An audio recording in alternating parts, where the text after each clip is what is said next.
It is finally time to close out Street Fighter 6 here at Frosty Faustings. We've got Capcom Cup Pro Placers out here. We've got a lot of heat in these streets. It's cold outside, but right now it's about to heat up. My name is St. Cola. I'm doing IMC Ice, my bro, my dog. How you doing? I'm doing fantastic, man. This is number 18 of Frosty Faustings. If you're loving Frosty Faustings, Illinois, make some noise for us, y'all. Yes, and mind you, this is what's setting off the tone for today. Street Fighter 6 early in the morning. Obviously, throughout the day, you're going to see some of your favorite games. But today, we are going to crown our Frosty Faustings 18 champion, man. I'm very excited to be here. In the comfy couch, of course, this whole time I was assuming we was going to be in the back. But no, we right here in the front. I keep forgetting that TNS is all about class, never ass. You know what I'm saying? Ooh, that's a bar. You know what I'm saying? Definitely right about that. Oh, yeah, I like this. Enjoying the games with the community, with the crowd right in front of us. And as you mentioned early in the morning, what better way than to wake up with some Street Fighter 6? And we have some great Street Fighter 6 lined up. The likes of Punk, Dual Kevin, Kaba. In fact, let's just get a look at the bracket. The top spot, Riddles versus Kaba to start things off. After that, Dual Kevin versus Blue. Then below, Chris G versus Noah the Prodigy. Ending things off with Stealth versus Punk. Already 2 matches I want to see. I respect all the players that made it, but Stealth and Punk is going to be one of my personal favorites, and of course Riddles and Kaba. No disrespect to everybody else, but I'm here to pick the pay-per-view matches, and I think those are the ones. So we're going to see how this goes. Riddles, Kaba, the man with the hammer punch, versus Kaba, who's just aggressive natures, either keeping away or just playing at that zone at all times. So looking at that one for sure. Dual Kevin Blue, the most consistent. Dual Kevin around North America. Blue, of course, top 8 placer last year, so bringing it back over here in Frosty Foster's 18. So very excited for this, man. Punk to guard and losers. I do believe Riddles is the one that sent Punk to the losers. So that is true. Wish I saw that match. I'm not on all the blocks. You know what I'm saying? I only got 2 pairs of eyes. Yeah. So hopefully we get to see a revenge match. But look, coming up next, I like that. The tail of the tape. Wait. How old is Riddles? 22. God damn, 22? I'm feeling dusty by every commentary block. Bro, I'm with you. We are, well, late 30s. I forgot how old you are, but still, we up there, right? 38. Okay, bet. 38. Oh, nice. All right, we up there. But, you know, this is a rematch from Street Fighter League. Okay. In the U.S. So a little bit of a run back. Things have changed. They've grinded it out. Obviously, Kaba and his team over at Capcom Cup for the finals. The Bandits, Riddles, he has been on a hot streak, I feel, when it comes to Street Fighter, and I think that this year, 2026, is going to be his year. I'm going to call it right now so you can look back at it later. Look, what I like to say about Riddles is he's Mr. Prove You Wrong. You know, I know when he plays a lot in the tournaments, he has a lot of pressure on himself. Every time he loses, he's just very, very disappointed in himself. Right. You know what I'm saying? Obviously, what I noticed from Riddles, he don't have excuses. It's just all about his confidence levels, where it's at on a day-to-day basis. So I feel like if he keeps that confidence high, there's no limit to this man's skill, man. That is Riddles. He is a gamer. I mean, we already seen all the past games he plays, but he is locked in on some Street Fighter 6, mainly with the Caucasian male known as Terry Bogardian.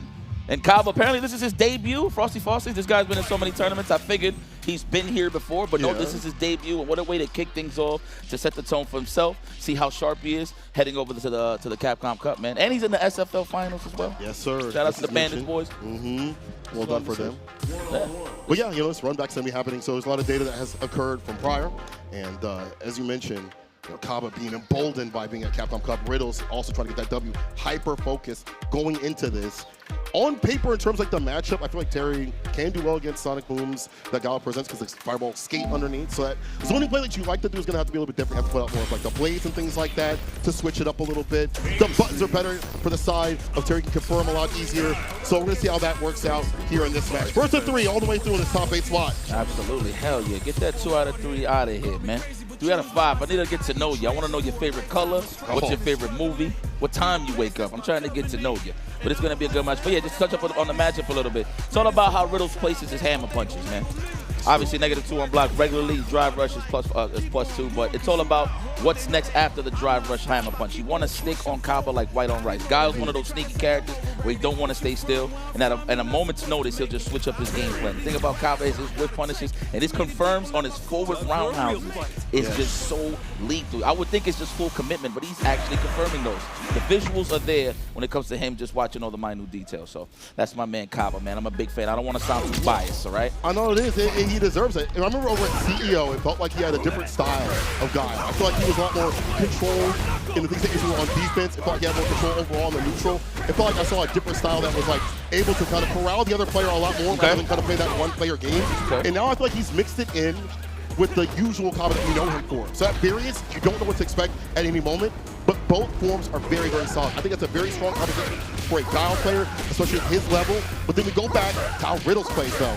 His confirms are always on point. His optimization is always on point. I feel like when you get hit with this character, it's going to hurt damn near 40–50% every single damn time. I mean, just keep an eye on the movement. That's one thing I want to highlight about Riddles as well. The left right is pretty cool. He's barely crouching. I feel like the highest level of neutral in Street Fighter 6, like obviously you could camp out and duck and then just wait for normals and drive rushes so they can burn the drive gauge. However, some of the high level players, they just move left and right and it's let all the whipping do the talking. So for them in terms of getting their big damage, right? So we're going to see how this is going to play out. It's going to be a fast-paced match. I'm going to have to call Riddles going to be in the mid-range at all times.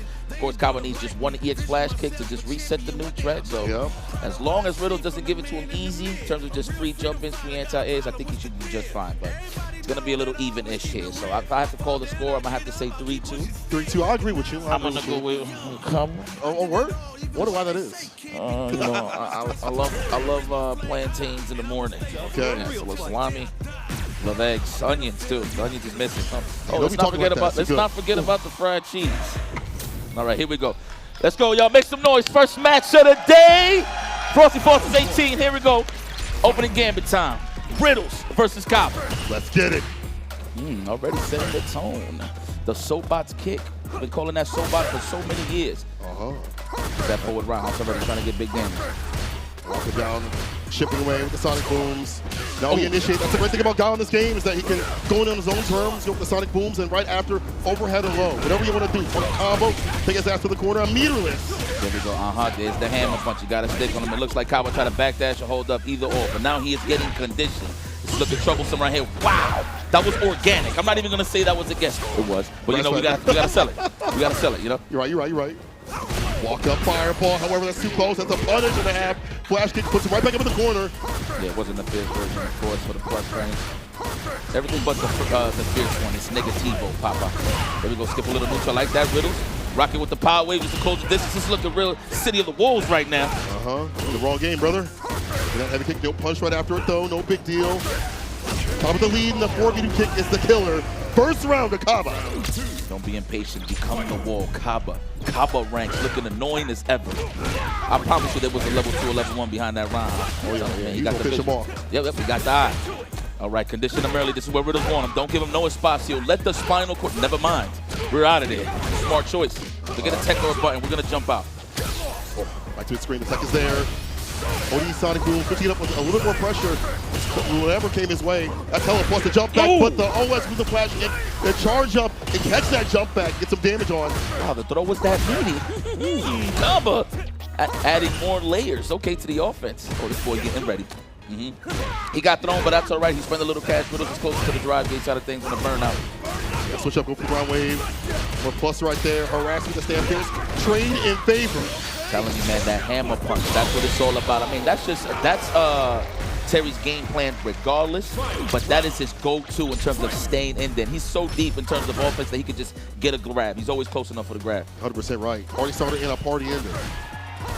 Sonic Boom's coming through. Let's see a perfect parry. I wonder if he can perfect parry, drive rush jab, and gets close enough. I don't know if Terry has the distance for that, but either way, we're just going to just try to. He can, but definitely got to be in the mid-range. He can. Yeah, okay. Absolutely. All right. We just get to see that, you know? No punish. Could have been a sweep there, but I like that from Kaba. He ain't trying to take too many risks. Miss a roundhouse. That is a big punish. Good block. That was a fuzzy. Yeah, nice little stand block at the very end. The fireball trade. One of those things that Terry can do is skate on the fireball. Damn, Riddles is spacing out those knuckles beautifully. I mean, Kaba did get hit there, but those are plus frame knuckles from that range. For the DP. You would have whipped. I'm glad you didn't do that. You see the patience, though? He's not giving it up. Don't jump. Okay. Chilling. He's losing a little health trying to get into to finish the job. Wow, that reeks. Oh, definitely has enough. Let's not even play with your fool. Level 3. That is a sip of water, level 3. Riddles, first blood. Here in the winner semis. Okay. Yes, sir. Damn himself out. You see the fireball pressure from both sides? The control that Guile has is great, but the fireball going underneath is disallowing that control. That usually happens. That usually occurs for Guile. He's got to push it back in the range that he wants to be at, where he doesn't want you to be at, things like that. Riddles harassing up in the corner. First game, but not too close, not too far off. Kyle could hit that heavy kick in like level 2, maybe level 3 or something like that. Could have switched it up real quick. He's good. He was good. Mind you, both of them didn't play too bad. Obviously, they're playing super solid right now. It was just Riddles just identified when to hit a button, even on the hit. It was kind of crazy. He got that whip punish to finish the last game. Maybe go push yourself out, Kaba. Yeah. That's what Gal's known for, right? Oh, he's at that range. Riddles is just being phenomenal right here in the nooch. Already got Kaba behind the wall. Well, in front of the wall, I should say. Sonic Boom interrupts the drive rush. Now we initiate with your red. Bazooka D coming through. Sonic Boom 2. On counter hit. Kaba wasn't sure. He didn't fully commit there with the drive rush. Stranger Things upside down kick now. Gets the punish. Flash kick back to nooch. The blade this time. Get that space. Yes, sir.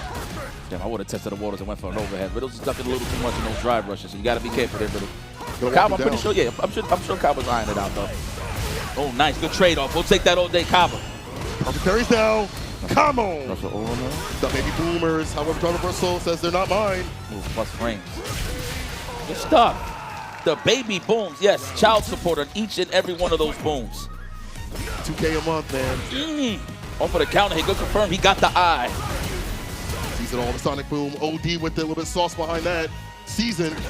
For me to kick the counter hit, but not the proper combo. Maybe light would have worked out there, but maybe too short, so he went for the crushing medium punch instead. What is it? That was roundhouse crack shoot? Was that negative two? I'm trying to remember. I'm trying to get good with my mathematics. I see. Yeah. So practice of the combos? That's just more so with age. I'm forgetting things. Yeah, I'm with you. I hope.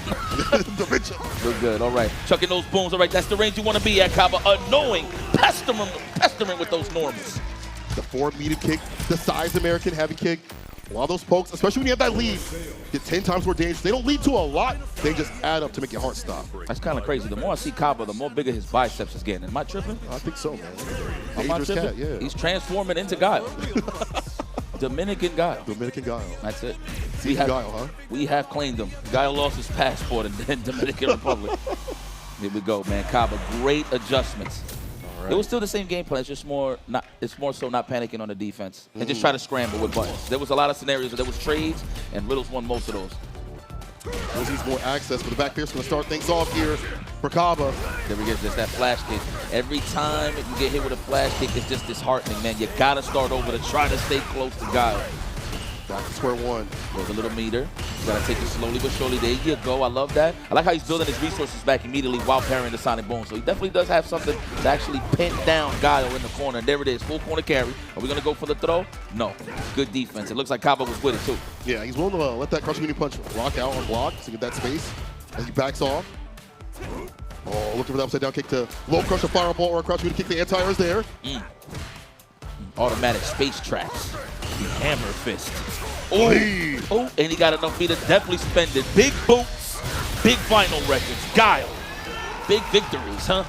I'm just trying to say big all the time. I'm trying to find an excuse. Biceps. I mean, you know, that's what Americans like, you know? That's right. Oh, everything's just oversized. It's supersized. Yeah. Portion. All right. Heavy again. Chuck away the drive gauge. Right back at it, but the leads have been better off for Kaba in the drive department. That means he can OD more. OD flash kick on defense. And it makes it hard for Riddle to do what he wants to do for drive rushing. Oh, nice. Hop over the low forward. So Bot's nasty for that. Upside down kick as well. Both good options. Hits the brakes this time. No overhead. Waits.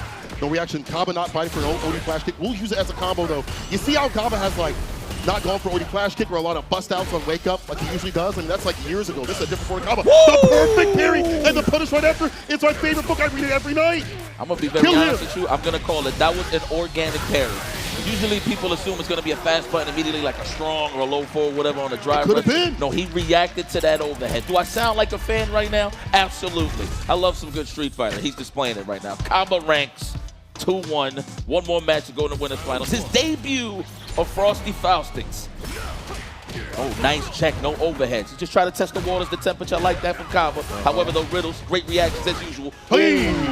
Big damage. First one we saw, waited and baited. A lot of health gone now. Stand here, strive us to throw. Protect that though. Again, the fireballs and the spacing too as well to set up for that plus frame burn knuckle.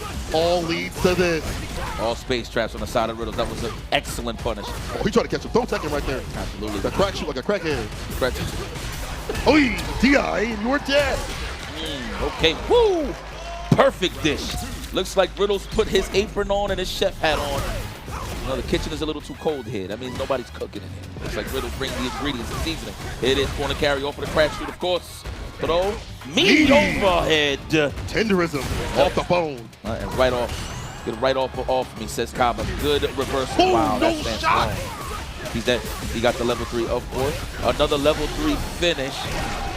On the side of Riddles this time, though. Okay. Stand medium, the crouching medium punch.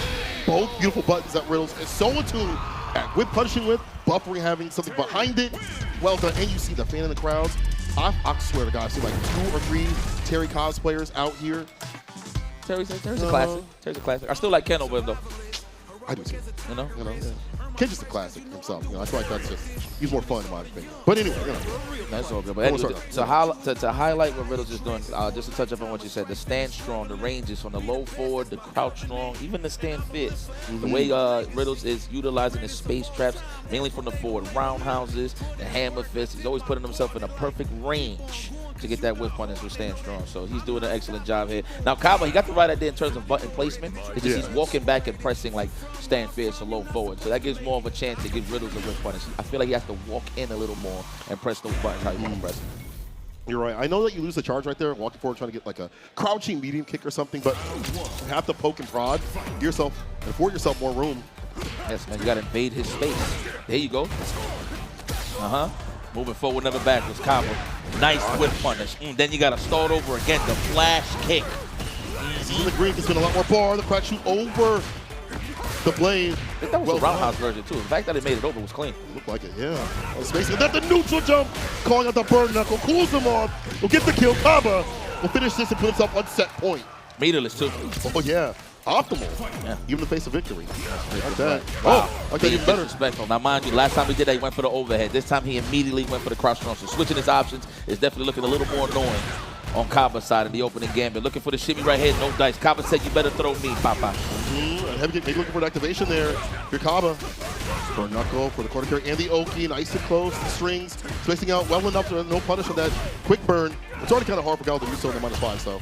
Like, you know what I've noticed with Riddles? When he does fully move forward, it's a driver. He's not even moving forward for real, Unless, of course, if he's trying to pick a counter hit spot and stuff like that, but there it is, already setting up those space traps. Standing meter kick to the stand strong. I like how Kaba said, no buttons, hold the vinyl records. Sonic booms now. Crouching medium punch behind with the drive rush. Riddle's trying to hold on to that drive gauge so he can actually find a back confirm. He's going to have to drive reversal here. He's looking for that stand fierce. He's trying to stick him with some good offense. The block stun even. There it is. No, goes for the overhead. Sizing him up. Good defense, Riddles. I figured it out. It's just so many question marks all over the place. I figured it out. Let's see. Riddle be this. Overhead. Oh, you know what? That's fine, though. That's pure. Drive rush, stand and light kick definitely gives you a pure throw. So that definitely gives you a guess. Yeah, you don't want to press up for that. Purely in favor of Guile. Drive rush overhead from that distance. From downtown, he's on fire. Oh, yeah, spin the cash. You get that ass. Riddles. That is a natural choice to go for the overhead against a charged character, charge with the flash kick. That was pretty sneaky, Riddles. The fact that you just chose to just drive rush and go for overhead. Usually he's off of an Oki, right? It's in the neutral, straight in your face. Oh, final round, Odi fireball, too far for the same to take the hit, but that's okay. Take your space, Riddles. Trade. Oh no, the drop. Trying to throw a flash kick maybe in that trade to get some distance. It did not work out. Yeah, I think just the crouch strong and in the midst of the hit stun just didn't come out. That's unfortunate. All right, he could take about one more throw, but then the next one he's gonna have to make a decision. No, he made that decision early. Great jumping, almost home with the level 3. Riddles, wise choice. I feel like there's going to be an overhead. He's going to size him up for an overhead. Okay, the throw, that's it. No more throws on the side of Kaba. He's gonna have to think about it. That's why he's challenged with the jab. Scale. So we don't get the flash kick. Level 3 yet. That was smart. He knows it wasn't gonna kill. He's probably gonna save it for the baby booms. Here it is. When is he gonna activate it is the question. Bar spin on both sides. Oh, nice! Flash kick. He lets it rip. Kaba at the last moment, at the last second, at the last iota, gets the Odi flash kick to kill. One at a time. He moves on in the bracket. So let me tell you what was so godlike about that decision, right? Talk to me. So the thing about parries, it hides your block stun. So every single time you see somebody in a parry animation, you want to throw them, you want to string them up, possibly. No, there was a flash kick waiting for you there. And mind you, Kaba saved that for the last possible moment. He didn't even represent that throughout the whole set. So that was a very clutch performance there. Great match from both of these guys. What a way to start the match today, yeah? Start the day today, yeah, Frosty Faustings? Come on. Holla, man. This is number 18 and counting. Isn't even on the tour.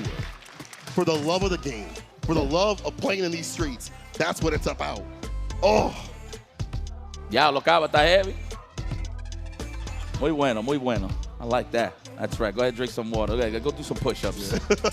Like you do anymore. Yeah, go do some push-ups. But man, that was a great match, though. Well, I called it right, 3-2. You did. I'm telling you, man, that will go to I'll never distance. doubt you. That's a guy that you always got to look out for. I know Riddles is disappointed there, but that's a good sign that he is not rusty at all. Continuing on in this top 8, obviously in the losers, but now you're going to have to deal with that. And it's a possibility that we might see Riddles versus Punk run back. And that's the thing when you want to do good in top 8s. You dead somebody, you send them to losers, right? In this case, Riddles with Punk. Like, you don't want to see them again. No. Right? That's why you always want to make sure you do good. Right? Exactly. Yeah. So that's going to be interesting, a little bit of a storyline there. So it's going to be cool. But, man, it looks like Kev came straight out of work. This man dropped his bag, kicked his shoes off, and he said, I'm ready to whoop Blue's ass. Blue, consistent as ever. He was here on this stage last year for Frosty Faustings 17, so it's good to see him up here. Consistency shows. Yes. So, yes. With the DJ as well. You know, that's a character that he had cited over at CECC, which is like a collegiate tournament that he said, I want to keep running DJ and showing people that this character is strong. He loves that character. He wants to showcase the character can still cook. Obviously it has, and he is one of the people at the forefront. That shirt, by the way, probably twice as old as him because he is a young gun out here. Alpha 3 version. My man Kev said, look, man, this is I need the sponsorship shirt. Come on, if you guys he said, trust nobody helping me, me out, you know? Yeah. Ain't nobody helping me, I'm going to help me. That 9 to 5 shirt, the car salesman shirt. I don't want to be here. Look at these smooth gentlemen, man. They both look like they've been in the gym, huh? Yeah, dang. That's Man, Blue, Blue, don't kill nobody, man. Shoot. Them guns out. Man got 2 shotgun shells in the bicep. Pop out. All right, DJ versus Rashid. I mean, for those that follow Dual Kevin on his Twitch, twitch.tv/Dual Kevin altogether. Is it Dual _ Kevin? I think it's underscore Kevin. Okay, maybe, follow the man if you want to actually learn some patience, a good street fighter. This guy has been practicing a lot of JP, but I don't think he's going to be picking this against DJ. Maybe I'm wrong, but Rashid might be on the dinner table here in the menu. So I feel like that would be a better pick. Maybe just because you have more comfortability right now at the top spot. Starting off at least with Rashid. You played that character for a long time. And as you mentioned, I think you mentioned that he is like a patient, like, calmer player. Because compared to other Rashid players, he's not as active. He's very footsies based. His confirms are amazing. His defense is amazing because of that too as well. He's a very good all-arounder. I think if things get dicey, maybe the JP, but I think that DJ doesn't do too bad against JP. That fast-ass drive rush, clip the fireballs preemptively and things like that. So it might be kind of hard. Well, that's the main thing. If you have a character in the meta that has a reversal, then you can snipe out delays from a lot of players because everybody's so worried about getting hit with the reversal on wake up. So there's going to be a lot of delays, OSs, and stuff like that. So, Kev controls the defense a little bit, right, where he can sneak in some button. I love that people still be shouting during the intro. That is so sick. They cooked. Capcom, you cooked with this. All right. Well, game 2. Frosty Faustings, make some noise. Here we go. Blue versus Dual Kevin. Opening gambit. Oh, he's trying to go with the driver. So ADP was there as reaction. And the better one to do so with the heavy kick. He's going to whip punch that heavy. Let's start a blue. And we're in with the low. Nice. All right. That's good data collection. And you bless the legs, which means it looks like Blue is looking for those sequences where you can walk back and go for a whip punish. You got to be careful. Look at that already. Commitment. Remember, it's not like he got real 2-in-1s. It's all charges, right? Yep. Working with the medium kicks. Proper range to the fireball. Hesitation you can do to make it a little harder to come through against a fireball. It's kind of problematic when you're fighting DJ, but Dual Kevin, though, patiently walking up. Wait your turn. I think the overhead, I believe it is -2. So, wise choice from Kev for not continuing the pressure. We out of there. Fireball, drive reversal, low enough drive gauge. Will Kev go for only fireball and drive rush forward heavy kick. He becomes a fireball, burns him out. Oh no, let's walk him down. Oh no, you got a level 1, but the question is, are you gonna use it this round? Ooh, no. The timing on the flip out? How ready can you be? Dual Kevin of 2 brains. That was terrible. That was a meaty drive impact too off of the air reset. So very unfortunate there for Blue. Skies is still bright though for you, young man. Wow, what a check from Dual Kevin. I don't know. It must be the calorific deficit. Am I saying it right? Yeah. Oh, it makes me kind of that brain fog, so I don't know. When I do that. You hungry thinking about it too much. The DP, the crouching light, the crouch pierce. This case he played a button, but Dual Kevin staying rather solid right now. Get that level 1 built up. They don't even need it. Damn! You played a button after you got hit with that heavy kick? Oh, killing those frames. Homicide on those frames. When you see that on the side of Dual Kevin, it's going to be meaty. Yes, Dual Kevin showing his prowess. Remember, he was in the grand finals last year, so I know he's looking for that big win. True. Fortunately, he lost to Noah the Prodigy, which, by the way, Noah is in the top 8 as well, so he looks like he's trying to go for the repeat, but it's looking a little tougher this year. But we'll see if he can do it. Yeah, difficult. Everybody gets better and better every single year. The meta changes, obviously, and evolves. People get hungry and hungry as the game goes on. The first game so far, right now, Dual Kevin's going to finish his plate. Let's go. We got Foompa versus Streamer. Yeah. Oh, yeah. Ain't nothing wrong with the Foompa, bro. Talking on the side of DJ, if you guys are wondering. Okay. Passports are being stamped. We're in London now? We'll take it. Ye old Brickle Brackle. Look at him hitting the brakes already with the drive rush. You already see Blue's out of range of that drive rush this time. There we go. Full corner carry, double dash into what exactly? Throw conditioning yet? No. No, the thing about Kev, too, is he kind of second guesses. He makes you second guess yourself in terms of trying to throw because he knows when to really hit a jab when he feels like somebody's going to throw him. You're right. Hesitation right there off that fake fireball did open him up, though. Like that, we're seeing some of the side of that from Blue. For me to kick for the plus frames. Fireball enter to kill some of that drive gauge. The answer going to be there. That heavy kick had to spend some for the bust out. Yeah, that would have been incredible for Blue if he just kept the 9 to drive gauge. That's what Dual Kevin is doing, essentially. He's protecting his resources. The special of air. I love oxygen, man. What a whip punish. The side switch, so smart, gets a little right after it. You would even be close enough for that to happen. Like medium punch for the plus frames. DJ, I know you don't got sandals. Please watch your toes. So it's giving them a lot of mileage here for Dual Kevin. That's an overhead if I ever seen one. No, not even done. Yo, watch your toes, man. Dang. DJ's definitely Dominican today. Open toe sandals. Good God, give that man some socks. The bunions are out. Something, man. Shoot. Let's go. Look at that. So one thing that I want to highlight, you saying that Kev plays very footsie-based. The thing that I want to highlight the most is that he always has purpose in his buttons. Like there's nothing with most of the button that you see him with mostly will be standing jab to see if you like tick or react to it or whatever the case may be. But generally speaking, I love how his placements are standing medium kick usually in the neutral. There it is. Wow, that was a rare whiff. I'm gonna be honest with you. But usually, he's on form with that. Blue on the other side though is able to crouching medium punch. No part of the button spent. Waiting for these moments for Kev to initiate. Like Kevin's really good about countering conversions, but Blue also is really good about stopping stuff and drive rush or dash ups. That young man reaction and knowing when to play that 6 frame. Give the jabs. Ooh, the knee shot. Imagine trying to anti-air with this character. Maybe try to go for crouching medium punch. DP, it doesn't matter. Knee shot can blow that all up. I think that's what he went for too. I agree with you there. The crouch strong. He did say counter here, so. Really? You like that, the Rashid player? Oh, mauling him. Pestering him. Nothing but strings. I love violins. Oh, the back throw. Wise choice from Blue. Better that than a combo, I'm going to be very honest with you. Okay, Dual Kevin decides to use the category 5. Now it's about to get ugly. Let him land, go for the overhead or for the throw. Wise choice from Blue for taking it, though. Another throw that is a wise choice. Could be way worse. Perfect parry. And the punish right after.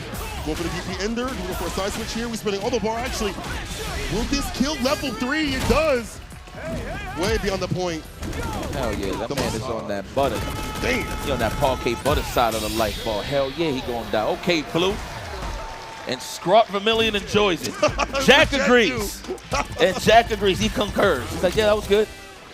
That was good. Okay. 2 out of 2. All right. Oh, there might be some friendly Monopoly bets over there. Oh, there might be. Yeah, it is what it is. So nice check with the stand. Big toe. The light kick.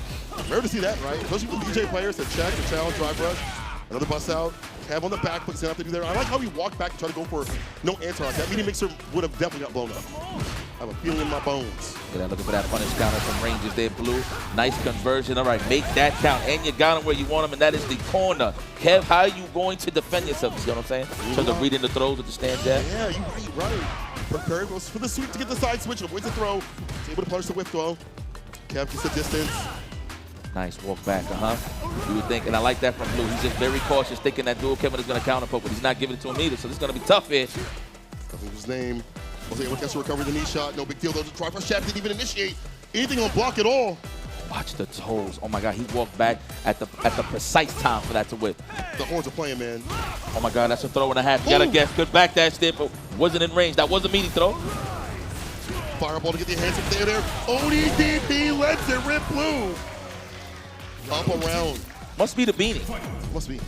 This guy's a real gamer. He don't even got headphones on. That's crazy. He can hear everything. Even us. Hi, Blue. Oh, hit the brakes. He tried to get Dual Kevin to try to check the check. That's why you seen that sequence of the stand roundhouse. But good awareness here from Kev. Burglarize. OEK dog kick. Damn, you kick able to hit, but not able to convert. That's a throw. Move the check.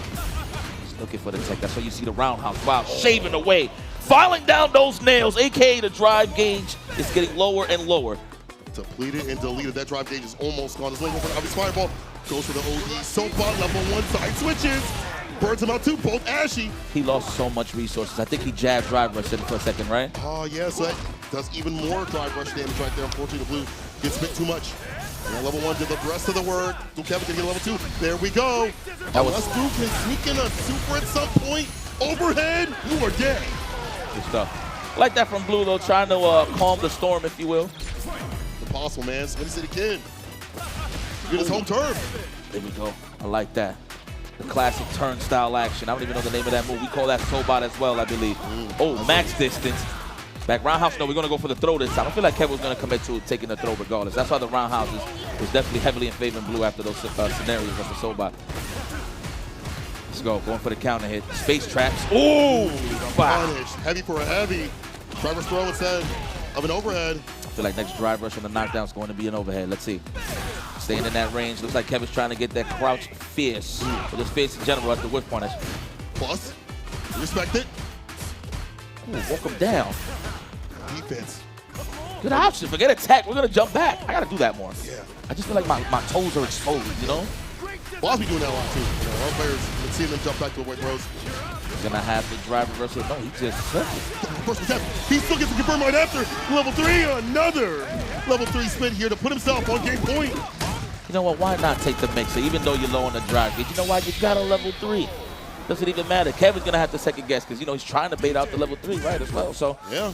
All right. Keep your resources. Don't matter if you're burnt out. What a way to fight on. I mean, if you're in Burna as DJ, you're one of the worst characters in the game for sure. You're level 1 super slow. You're level 2, you're going to have to use that for some sort of bust at level 3 as well. Rather use those for damage dealing opportunities rather than like a defensive one.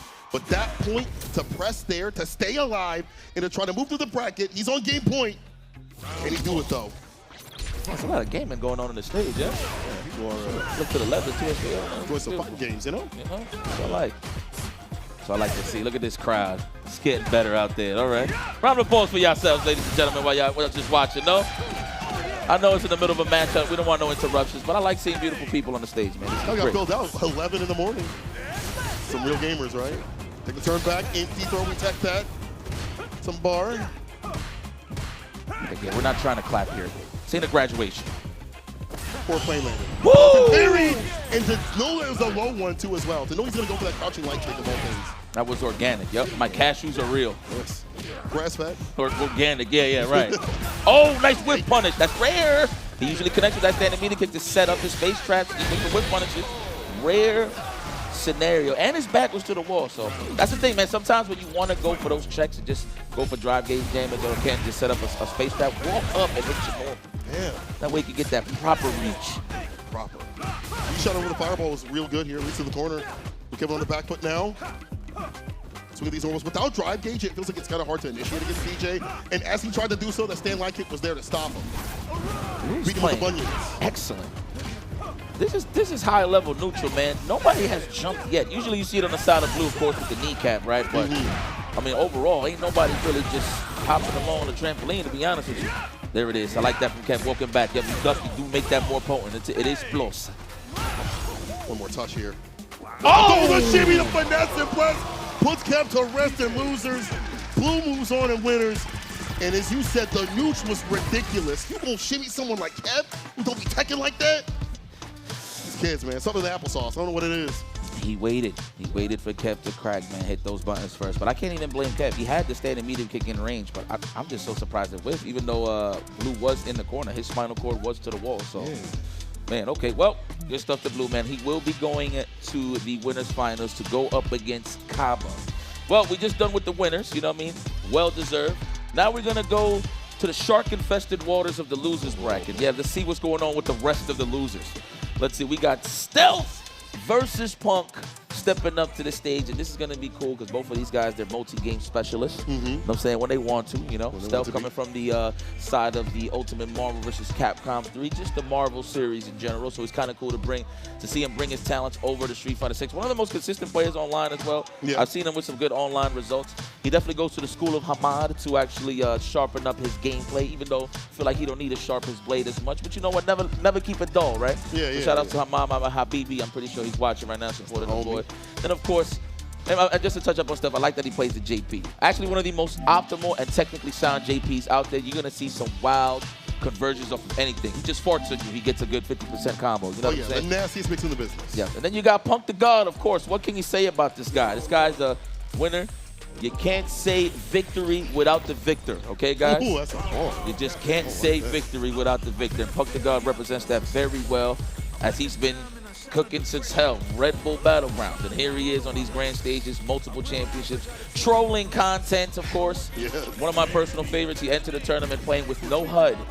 Then just this past Hanover, he played everybody in a mirror match. So whoever he bumped into, he played their character, which is very interesting. So I just like that this guy's just that skilled, and I'm not surprised to see him in this grand stage here.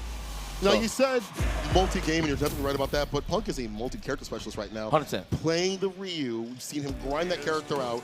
And the fact that he plays all these different characters and is so well tuned, he understands the game at such a deep level that it's hard to find anyone that is in that similar level. But right now, it's mostly been the Cammy and I think that, Cammy and the Ryu has been like the pairing for him. He did play Ed previously, didn't really work out too much, but I like the Ryu. Similar sort of styles, using sweep to whip punish things, get like hard knockdowns and stuff like that. Using just the people, like walking people down with like Ashokekis, stand mediums and things like that. Yeah. Similar to what he was doing with Cammy. Love to see that sort of play implemented on this new character. And TNS, I got some good write-offs with these cameras, huh? So zoom, you can see all the floors. Yo, look at the quality. Yo. Damn. Cinematics. Shout out to TNS, man. They never sleep. Good God. You give them melatonin, they don't crack. Jesus Christ. Like, yeah, I had a whole bottle. He's still awake. His eyes still open. Red as hell, but still open. Shout out to the crew, man. Love TNS. But it's going to be interesting. I want to see how Punk navigates against JP. JP, I mean, what more can you say? We've seen this character since launch, and he's still wreaking havoc. I know everybody was celebrating. Yeah, Crouch Freeze is good. And they gave it back to him. They gave it back to him. Yeah, so you just got to have to hold that. I mean, it's a good way to force you to play some good neutral, man, right? If you're giving it up, that means you're getting annoyed. So it is what it is, getting impatient. So Punk is not one of those guys who's going to get impatient. I wonder if he'll do a lot of like drive rush Hashogeki to catch the crouching medium punch, because that button is so good, the disjoint is so ridiculous. That's usually like his best drive rush check. Maybe that'll be the way to play, not put yourself at a risky distance that'll get clipped or hit. We'll see what happens here. Punk going up against one of the Mixed Masters himself, Stealth. Stealth, the espionage. Yeah. Espionage tactics of Stealth. Yep, oh, I see the snow now. Metal Gear always solid. Yes, love that game. One of my personal favorites. Oh, that was a Hadouken. Oh, see? That's sweet. You get the hard knockdown. Just like Cammy, just like Punk would do. Damn! He ain't scared of no amnesia, son. Let's go, committed to the throw. I love it, Punk the guard. Oh, there's that range. Good check, young man. He said ghost. That's a good control tool to make you have to do something. You check them right after. The sweep, but the punish is still there. Oh, avoids getting hit by the back door. Damn, he wants that much tip on the drive. He went solar plex into Crouch Fist. You already know where Punk's mind's at when it comes to big damage. Nice. You're going to give it to him, too. Big dumpy damage. Oh, delayed. Big fierce. So I see what Punk is doing. He's trying to give Stealth that, like, false sense of hope that he could just walk back and just hit that disjointed normal, the stand fierce. So he's delaying the stand fierce and just clip him, walking back and trying to press that button. That's why you see Punk do solar plates, then stand fierce. But, I mean, it's a combo regardless. Yeah. Poor Fierce doing mad wonders against that crouching medium punch. Wondering how he's going to handle that button. Now we're seeing some answers. Plus as hell. My man's getting that ass. Amnesia. Blown up. You forgot how to block. I got ways to make you drop. Yo, Machine. Sure you can. Damn. Can somebody pass Ryu some Visine? What's wrong with this guy? Punk the God, man. Listen, don't be fooled. It's like, man, Punk's playing Ryu now. No, he mains Street Fighter 6, all right? That's a good way to put it. He mains the game. 100%. 100%. He was student of the game at this point. He's a master of the game. Yeah, it's the reason the one stream that I enjoyed Punk do, he was rocking Dowser. And I'm like, there's no way you have a Dowser. He has a Dowser. It's crazy. This guy just plays every character. Yo, Steph, I'm gonna need you to raise that difficulty setting, my boy. He bust your ass, bro. I know it's a little raw. Take it up a little bit, you know. I know that was a little raw, but it's what it is. Welcome down. Because I know Steph is good. You know what I mean? He's not really showcasing it right now. So I want him to bust Punk's ass. He got high up the World Warrior for Midwest. He's been doing well in the tours that he does enter. And of course, as you mentioned, he is high on line. That takes a lot of work, but you're fighting Punk. The crouching medium punch does initiate, though. I get a little bit active with that driver's crouching medium punch. A starter. Let's go, that parkour tour. That's a good button to use against Punk. It's not opening him up, but the stand medium punch is pretty good. Look at that, looking for those big punishes. Oh, that, speaking of which, set it up, snap your fingers. Forward fears, in the gutty works. Taking towards the quarter spin over that bar. Goes for the Dingeon stock up. I can't walk back. I can't walk back. Oh, no. I lost real estate. Oh, disjointed normal. You got to hit his chest to punish that. Yeah. Like, literally have to hit his chest. Yeah. In the lungs. Level one's going to hit. It doesn't. It's fast as hell. Still able to hold pair and get that bar back. Oh, I'm telling you, here comes that sweep. Ooh! He tried to get the juggle point. Oh, I see. With the air-to-air. Oh, the trial gauge to stand fierce. Could have been more. Didn't want to commit with that bar behind it. Oh, no. Punk. The jab, the level one's going to finish the job. That's the espionage tactical man I know. That's stealth. That's freaking right. Here comes that roundhouse. Oh. It's an icy house. I promise you, it's on the way. Slide on the ground with that drive rush. Oh, punish that. You can't punish that? Maybe like say light kick. Maybe. I usually see that in the level 2. Yeah, to activate. Yeah, but. Oh, nice anti-air. Looking for the shimmy or a button. You see how this man be leaning back? It's all fadeaways with Punk. Don't press anything. Look at the wrist. Wants at the fireball. Stand fierce. No commitment right after. Goes for the pulse frames. Try to get a punish. It's a good part of timing. No throws yet. He's trying to snipe out Punk from walking back. Oh, Punk is willing to take the throws, but however, you do see him walking back a lot, so. Like that from Stealth switching off his offense. Okay, that is a confirm off of the Hoshukeki overhead. I knew it. You are so smart, I knew it. Call this man midfield. Call him now. All right, because he was correct. And so was Punk. No, but let me, he added a little more extra sauce to that. He did driver's a crouch jab to make him duck. Then he went for the overhead. Very nice there. That is dry U in its purest form. Dry U with some stale bread, warm water, a little bit of dirt on the side. Speaking of dirt there, the hard knockdown with the sweep. Not able to punch that throw. Wasn't in time to catch that whiff. Oh, it's properly spaced. Oh my God, with the light blue right U. Walter White would be so proud. School whoop! Oh, Jesse, it's time to cook. He said, there we go, play at that range, boy, but watch your toes, because it's about to get ugly. Oh, proximity guard. You got to sit there and take it. Even with the nerve still real good. Harassing continuously. Oh, the jump, but no jump. Oh, backhand kick. Damn! Fist to face up in the corner space. Erase the hell. Give me all that. He said, this is nothing. I don't know. That's not what he said. Don't quote me on that. Why is he so brutal in this game? It's like, get up. That's not my Ryu, bro. That is the poster boy. Did you not know Ryu is the logo of the CPT? Sinkhole? I mean, he's him doing the short. That's it. Right. That's him. He on the trophy. He punches you so hard that you smell a kneecap right afterwards. That is Ryu at its finest. Oh, we in there. He said grand opening. He used the scissors to cut the ribbon. He's in. Damn. Oh! He's staying in the overhead, taking residency. Another overhead, not beating up so many overheads, weapon from above. He's trolling. Oh, yeah, you'll take that. Yeah, all day. The fact that he popped him up so high, he couldn't even recover in time to get a combo. Usually you can, certain characters. This man's Punk, too. He's too good. He's too good. The shimmies, the DPs, the anti-airs, everything on point. Set point. Man, Punk looks pissed off. I don't know what this guy did to you, but it looks like you got something to say here. Oh, man, he's a little nervous, a little shaky. There you go, Stealth. Catch him. Get some footing in.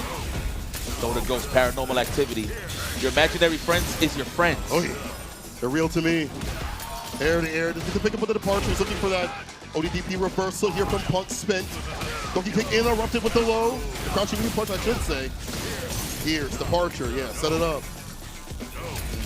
He's gonna wait his turn. Yep, there is the 5. Oh, now he got the gun. Now he got the gun. Man, I feel like he's gonna drive this into like a level 2 or something, but he's really trying to keep his resources. Oh, hey. Yeah! Walking like a pack of Legos. Hands are up. And Stealth takes him down. Good patience. It's not like you've seen Punk doing too many reversals, too, so that was a good way to sneak it in. But wow, what a whip one. It's distorted normals. Yeah, think you're gonna reach for that, right? Yeah. There we go, the boost. To the corner. Set up for OD this time. Instead of normal departure. Gets it nice and meaty. No vegan. That is the stealth I know. Constant Oki. Oh, yeah. Join the party. It's not over. Woo! Optimize that. Designate that ad. Yes! Ooh, perfect. Now, that is the espionage tactical man I know. That is stealth. With that Yeah. Crawling through the air vents and all that. Optimal. Optimal crawling. There it is. Ooh, okay. I set the tone with that drive rush. Okay, get blocked on the overhead. I see you, punk.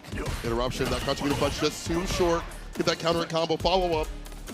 Some stubbornness here and there from Ryu. As much as it is to say that Ryu doesn't have a lot of weaknesses, there are some ranges he can't really operate and get confirms on. Gets close, it's gonna hurt. Representing those amnesias a little more there. You saw in the earlier round, you just saw Punk getting a scoop on. I mean, speaking of which, oh, can't walk back on that too much. Yeah, you gotta sit there. Plus frames, positivo frames. Oh my God, yo, he is digging in your abdomen right now with that fist. You gotta watch out. Careful, twin. Oh, holding parry. Was he like perfect parry timing? It's hard to know if he's gonna commit to that follow-up. Yo, that was in the gut. He works again. He walked up and crouched fist. I don't know what exactly is that stealth is thinking here, but it looks like Punk is just meeting him in the middle every single time. Wow. Oh. If that would have reached. Maybe. Low forward for sure. Yeah. What an interruption. It's a drive rush. No finish with the combo. Oh, now level 2 coming through. You're burnout. Could have the biggest defense in the business. The overhead at the end. One more chip. That's going to be it. What can you do? Big drop. I ain't gonna lie. Wait a minute. Stealth playing on pad? I could have sworn he was a stick weight. Did he switch? I don't know. Oh, my man Stump's got abdomens. Let's go. 6-pack abs. Nice A to A. The juggle point? No. Oh, it wasn't there yet. Oh, I see. Amnesia. Go for that throw. Back in business. That heavy that thing is doing mad numbers right now. Oh my God. This is guess what game. Ooh, trying to catch the throw bait. Punk says, get the hell up out of here. All right, let's join the darkness. Man turned it into a manga. Oh my God. I need agua. I need agua. I'm dehydrated. Get this man some aloe vera. He said move. Definitely push the sweep right back. Yeah. Ella minus. Blowing up the space that out and get that sweep right back at him. Clean up the DI to kill. Set point for Punk if we don't drop this. Yeah, put this man in hospice. Set point, Punk. Now, mind you, this whole time, he was sizing up for the amnesia right on the drive impact, but the one time he presses the low forward, he gets it with the drive impact. That is unfortunate. Oh, damn. Personal with that. Look at the douche. So here comes the solar plex. Look, right here, look. Right here. Okay, he's sizing him up first. Don't look for too much stuff. You got to stay active against fuck the guard. He's walking you down and you don't even realize it. You open the corner, you have no idea. The air, the trade. Yeah, Punk doesn't commit. I think the button's a bit too short to follow up. Because I got setting up for stand fist. Look at that.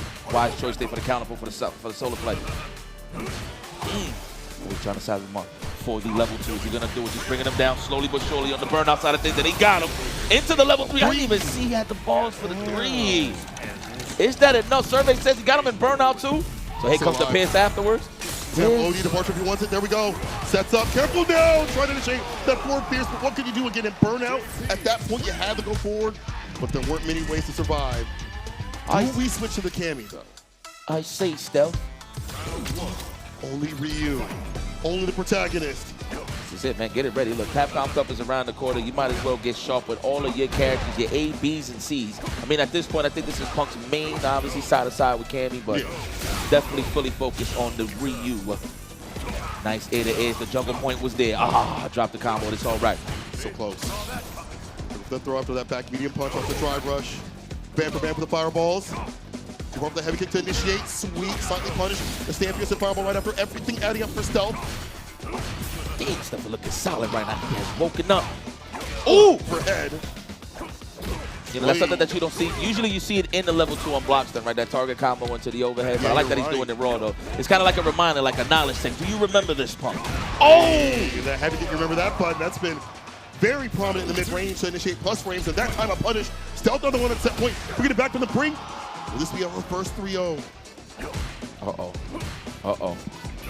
I'm not going front. Stealth looks very comfortable right here. That's until he got hit with that right in the boom. The solar plex.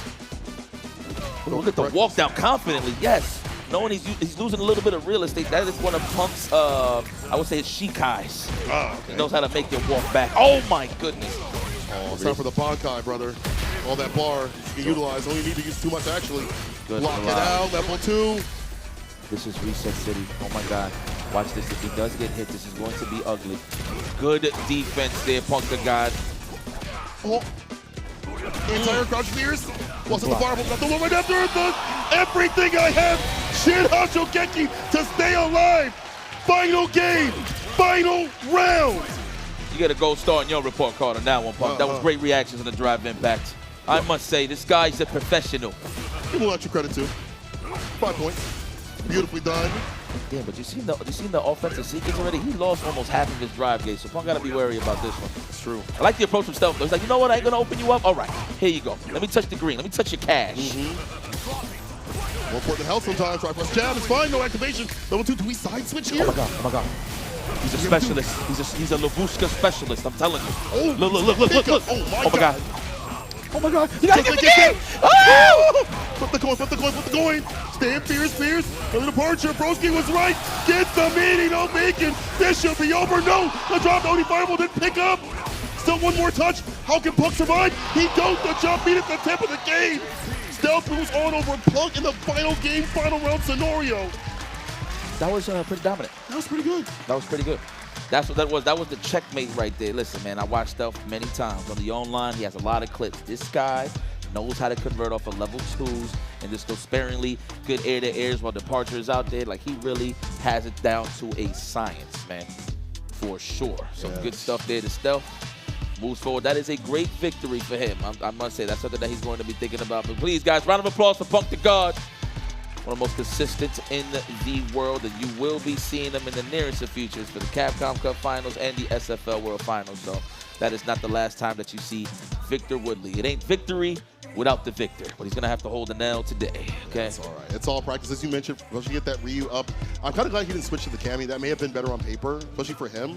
But as you mentioned, get that Ryu right for the Capcom Cup. And what better way to play out in the stacked dash bracket? We had like Nemo out here, Koji Cog, and we have even more killers coming up to the stage. In fact, we've got, well, not that kid, not that guy, sorry. Get him out of here. We actually have Noah.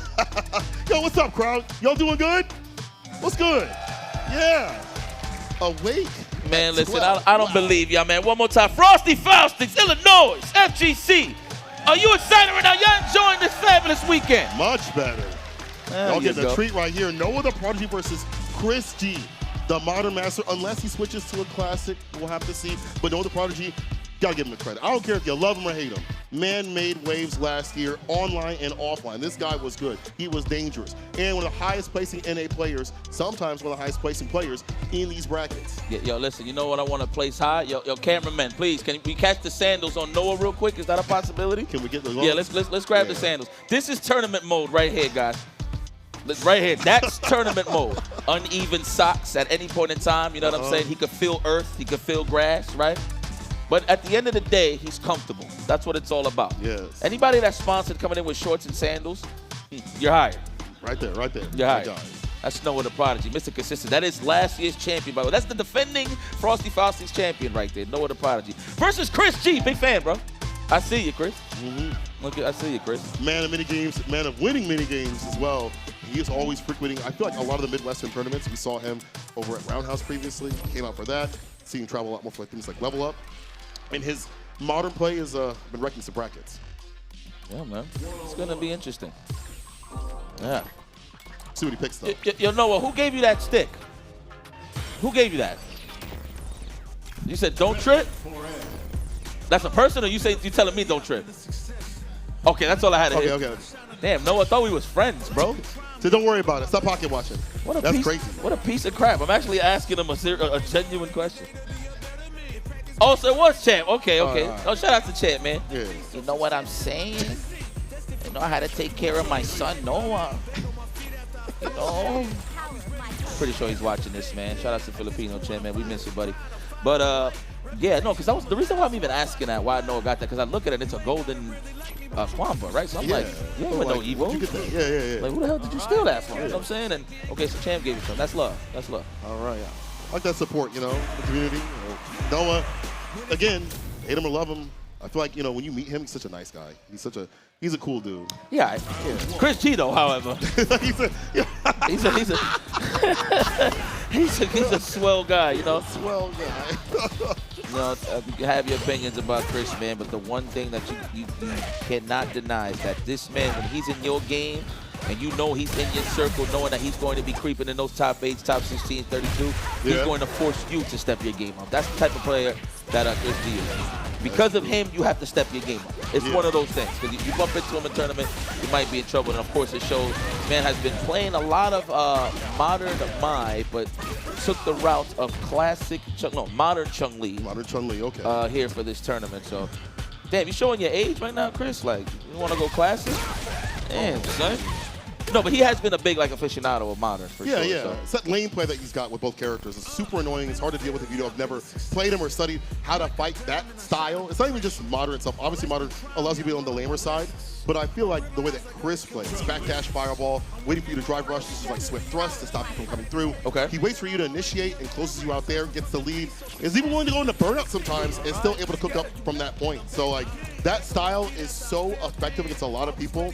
Even if you have played him, you're like, damn, like how do I get him without risking too much of my life to do so? Well, the good thing about this is like, I wouldn't even say this is a style clash.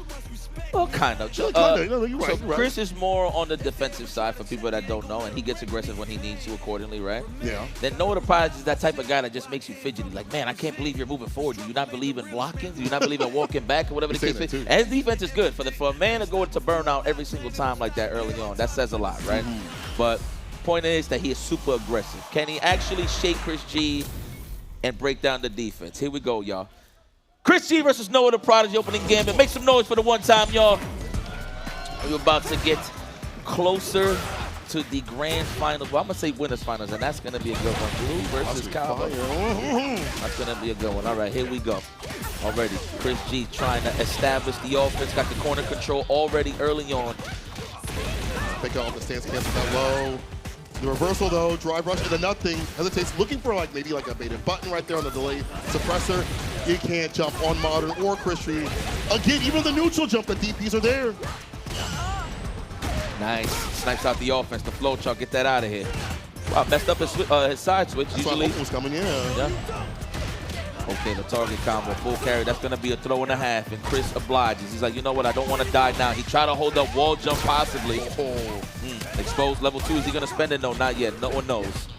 Oh, he knows. The Prodigy. Stalking, trying to find a button. Stand like kick, drive rush. Oh, but with it unblocked, but either way, we have to completely try to drive rush up. Chris so ready, as we mentioned. He sees green, becomes a stop sign. I will say this, that was impressive because that was like point blank drive rush check. Right. Unless, of course, he committed to the low forward anyway and we're just trying to sell it. I feel like I'm going to go for the first. Yeah, we could be both, but more in the first, though. Yeah. You're right. All right, carry. Put that in my back pocket, trying to build meter. Oh, no, he's already maxed out on the level 3, so he's good. The low forward. Now initiating with that button. The dash up does what it needs to do. Corner carry off the spinning bird kick. Tap parry just in case he played up button. Chris with the anti-air. He's not biting for anything right now. It's going to be a bait and a punish. Easy bait up and it's over. Damn, Chris, you kind of good, yo. Damn, that guy's kind of good. Shoot. Says, I'm not so bad. It's good, good stuff, man. Chris G showing that he is a professional. You're going to have to deal with this guy. He did say he's going to take this a lot more serious. Like, obviously, he's been playing multiple fighting games, but he did say that he's going to dial it down a little bit, dial it down, and play City of the Wolves in Street Fighter 6 man. I like that, hyper-focusing. Even worse for other people that have to fight him. Like Noah right now. Oh, first time I've ever seen that whip punish. Hard to do so. Noah getting the sweep, and then getting the follow-up against ODPP, the throw, and attack that throw. OD Fireball is his ass right back down up in the corner. Ooh, the DP against the legs. Oh, we got reactions though with the level 1, but for how long can you survive? You gotta jump out. Wow, just pressing crouch and jab to avoid that air legs. And mind you, he did it from a range too. Pretty sure he was trying to check just to walk in, right, with the crouch jab, but it worked out for him. He went right under the air legs. Fortunate day for Chris, but great for Noah the Prodigy, round 1. Check the turn on the -3, stand fierce. Like that. Able to punish. Yeah, trying for a bigger button. Maybe low forward would have worked out better. Now I'm going to stance against him, stealing a turn there. One block. That was a delayed tech right there. That is showing a little bit of signs of a lot of delayed teching, which means you should delay or stagger your pressure a little bit, I feel like. There's going to be a throw city right here. Unhand me. Chris did too. Don't touch my chain. You can't afford that, young boy. No reaction, no DI. There it is. Looks. So with these interns off on the neutral jump, where usually jump heavy kick, jump fierce will blow that up. Oh, okay. That is such a classic way to reel in your opponent. Neutral jump, do nothing. A good like 8 out of 10 people try to walk in, walk out. Yeah. I'm one of those. Oh! Hey, react. Majin reactions, no bobbity. Chris G's Modern Life. Oh! Space time to get the roll forward. The jab ain't reached though? The fact that Noah was ready for the low forward, knew that he was spaced out, was kind of crazy. I feel like he just overcommitted anyway. Oh my God. Noah the Gray. Shout out to Sage. Oh! Overhead. Hammer it down, young man. There was a loose nail. I had to hammer it down. That was on Chris G's head. Good overhead. That man walked up and did it. What a scumbag. He believed. Azanchu cut through though, interrupted that heavy knuckle charge up. Oh, nice back whip walking punish. a punch, yeah. See what was coming through. Meaty elbows. Okay. What are we gonna do here? Trying to trap the walk back there. Oh, good punish. Fierce start as well. Love it. Are we gonna spend that cash? No, not yet. With confidence, gonna take this throw. We've done Chris again. One playing burnout, but she's got effective tools to do so. But also Chris's style helps that out too. Oh, No, this is like the perfect style that works on Noah the Prodigy. I'm gonna be honest with you. If you got a consistent anti-air, especially in Modern, that's good. But if you fight a guy that's Chris G, that's super defensive and is willing to block, it might get Noah a little antsy in terms of trying to open up his opponent. You know, that is Luke, but he's still drier than pruned in terms of his mix-up. You're 100% correct, man. Look at the different looks that are trying to be thrown here. With bar, it's a little bit more dangerous. I think Chris is surviving against like a burnt out loop. You'd rather deal with that than one that has drive gauge behind it. Wake up level 1, takes care of the throw. The carry on that is crazy. Only fireball to stop him. You can't stop Noah though. And mind you, he did that wake up super just to avoid a back throw. This is how much momentum Noah the Prodigy wants to keep on his side. The jumping no, try to hit him with the early stuff to make him guess on landing, but Chris G just casually walks under. Is this enough? I don't think so, survey says. I'm not a good friend. I'm not a good friend. I think he's still alive. I think he's still alive. Okay, yeah, by a pixel, by a hair. It's a magical though. Or is it normal? The fireballs to make him fake out a little bit of the parry, waste some bar. The DI, risky, looking for that option. Nothing, doing it again. You see him back walk. Wait till he comes in that space. That domain expansion happens, and he just clips you with the swift thrust. Damn, and mind you, that's one of the most annoying pokes in the game. Standing strong, but you don't even see Chris G doing it as much. Hell yes, he is getting mauled a little bit, so he didn't even have the space, but respecting Noah's whiff punish capabilities. That's why you didn't even see him use it too much. It's all about sticking like white on rice right here in terms of offense. Stay on it. Flies on doo-doo. There it is. Oh, nice. Big button fast, too. Perfect range outside, and you see that so much that Chris is using that walk speed to guide in and out. Oh, interrupts the Hazanchu, the jab. Force knockdown, DP follow-up. Blocks out the legs, takes back the turn at the very least. Oh, you're in that range. No, you're trying to escape. Yeah, definitely respect. No drive impact there, G. He does have that easy super due to the fact that he has Modern. Okay, and I like that. Noah the Prodigy obliges. He's not trying to get a little too thirsty here. Looking for the counter hit. Catch the recovery, no big deal though. Chris with the walk underneath again. If the DPs don't work out, so it will smooth on through and get the kill with the level 1. Set point, Chris. Police got good walk speed, man. They do. They do. That's the second time, though, walking under the jump fierce, yeah? Yeah. Mind It's intentional. It's a pure guess, too. If he does hit the early jump fierce, he still lands. He still has some good frames. That's something he knows how to do, right? Yeah, I agree. Scoop.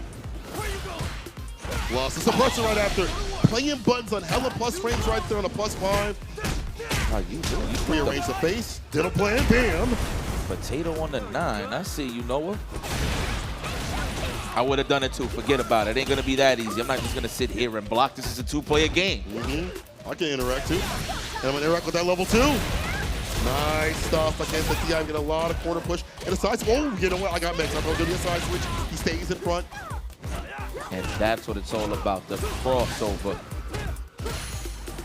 That ball on Blister, just hitting that offensive sequence, give him enough time to get all that drive gauge. And definitely this is enough to finish the job. Chris G up. Oh no, that was it. Woo! My bad. That's how. Nah, I was going to say he's going to be super defensive. Yeah. Damn, I actually wanted to see more games. Okay. Well, you know what? Pack it up. But to know the Prodigy, this is your returning champion, but somebody's going to be crowned a new champion this year. But please, give it up for Noah the Prodigy, y'all. Beautiful performance with that. Luke still kicking it with that character. The way that he's evolving. But again, as you mentioned, I feel like Chris G is just like the natural enemy for someone with that style. Being able to keep people out that want to drive rush up, want to initiate and get aggressive. Saw the Walker Denise on defense to avoid these jump-ins. The anti-airs with the DPs when they need to be there. Everything well done from Chris. Yeah, like I said, it's a style clash.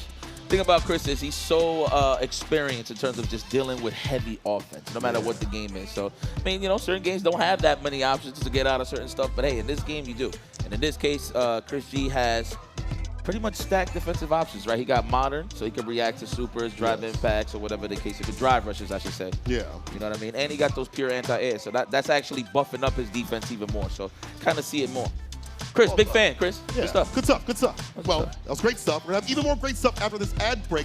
Do not go far, because we'll continue with more Street Fighter action here at Frosty Faustings. Strap in for Season 2. Fan favorite characters make their way to the roster. Season Pass 2 is here.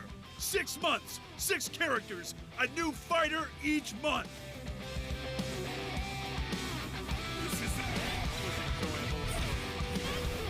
Legends Unleashed! Available now.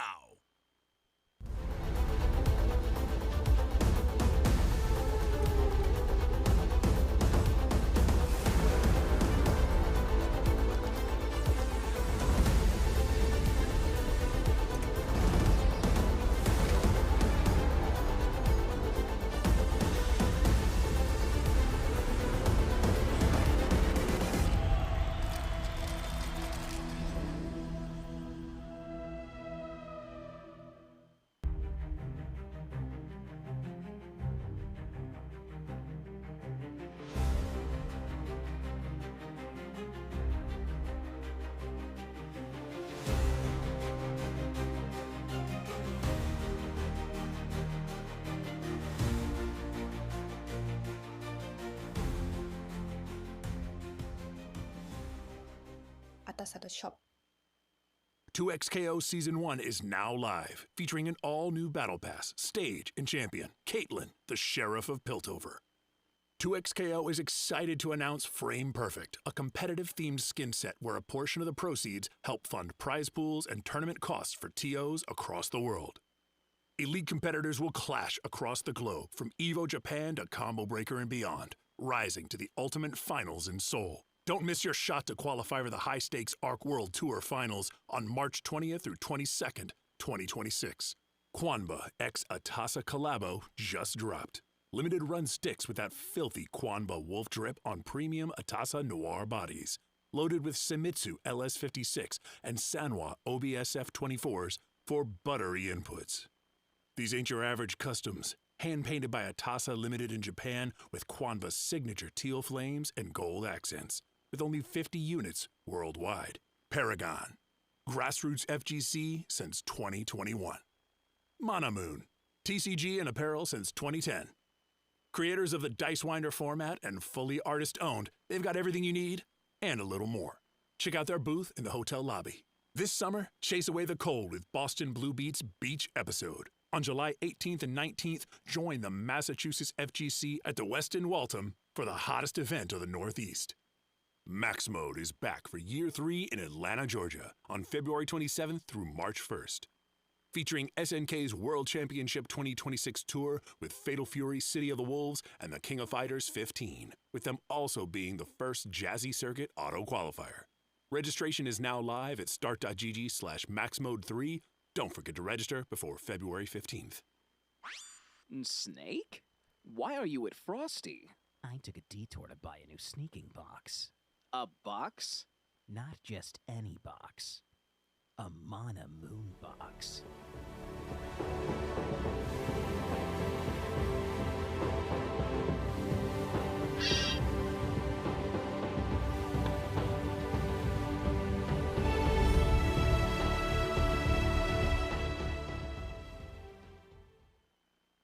Be sure to check out all of our awesome Frosty Faustings merch. Whether you're headed to your local or an important job interview, we've got the gear you need. Shirts, hats, pants, keychains, blankets, mugs. But it won't be here forever, so get yours now. Frosty Faustings, number 18 and counting. Welcome back, ladies and gentlemen. This is Sunday. This is finals day. We are here for the top 8, and we're getting closer and closer to that winners finals, all the way to the grand finals. My name is IFC Action, of course, St. Cola to the left of me. Please, with this beautiful crowd. It wouldn't be a top 8 without a beautiful crowd. Please make some noise for the one time for yourselves.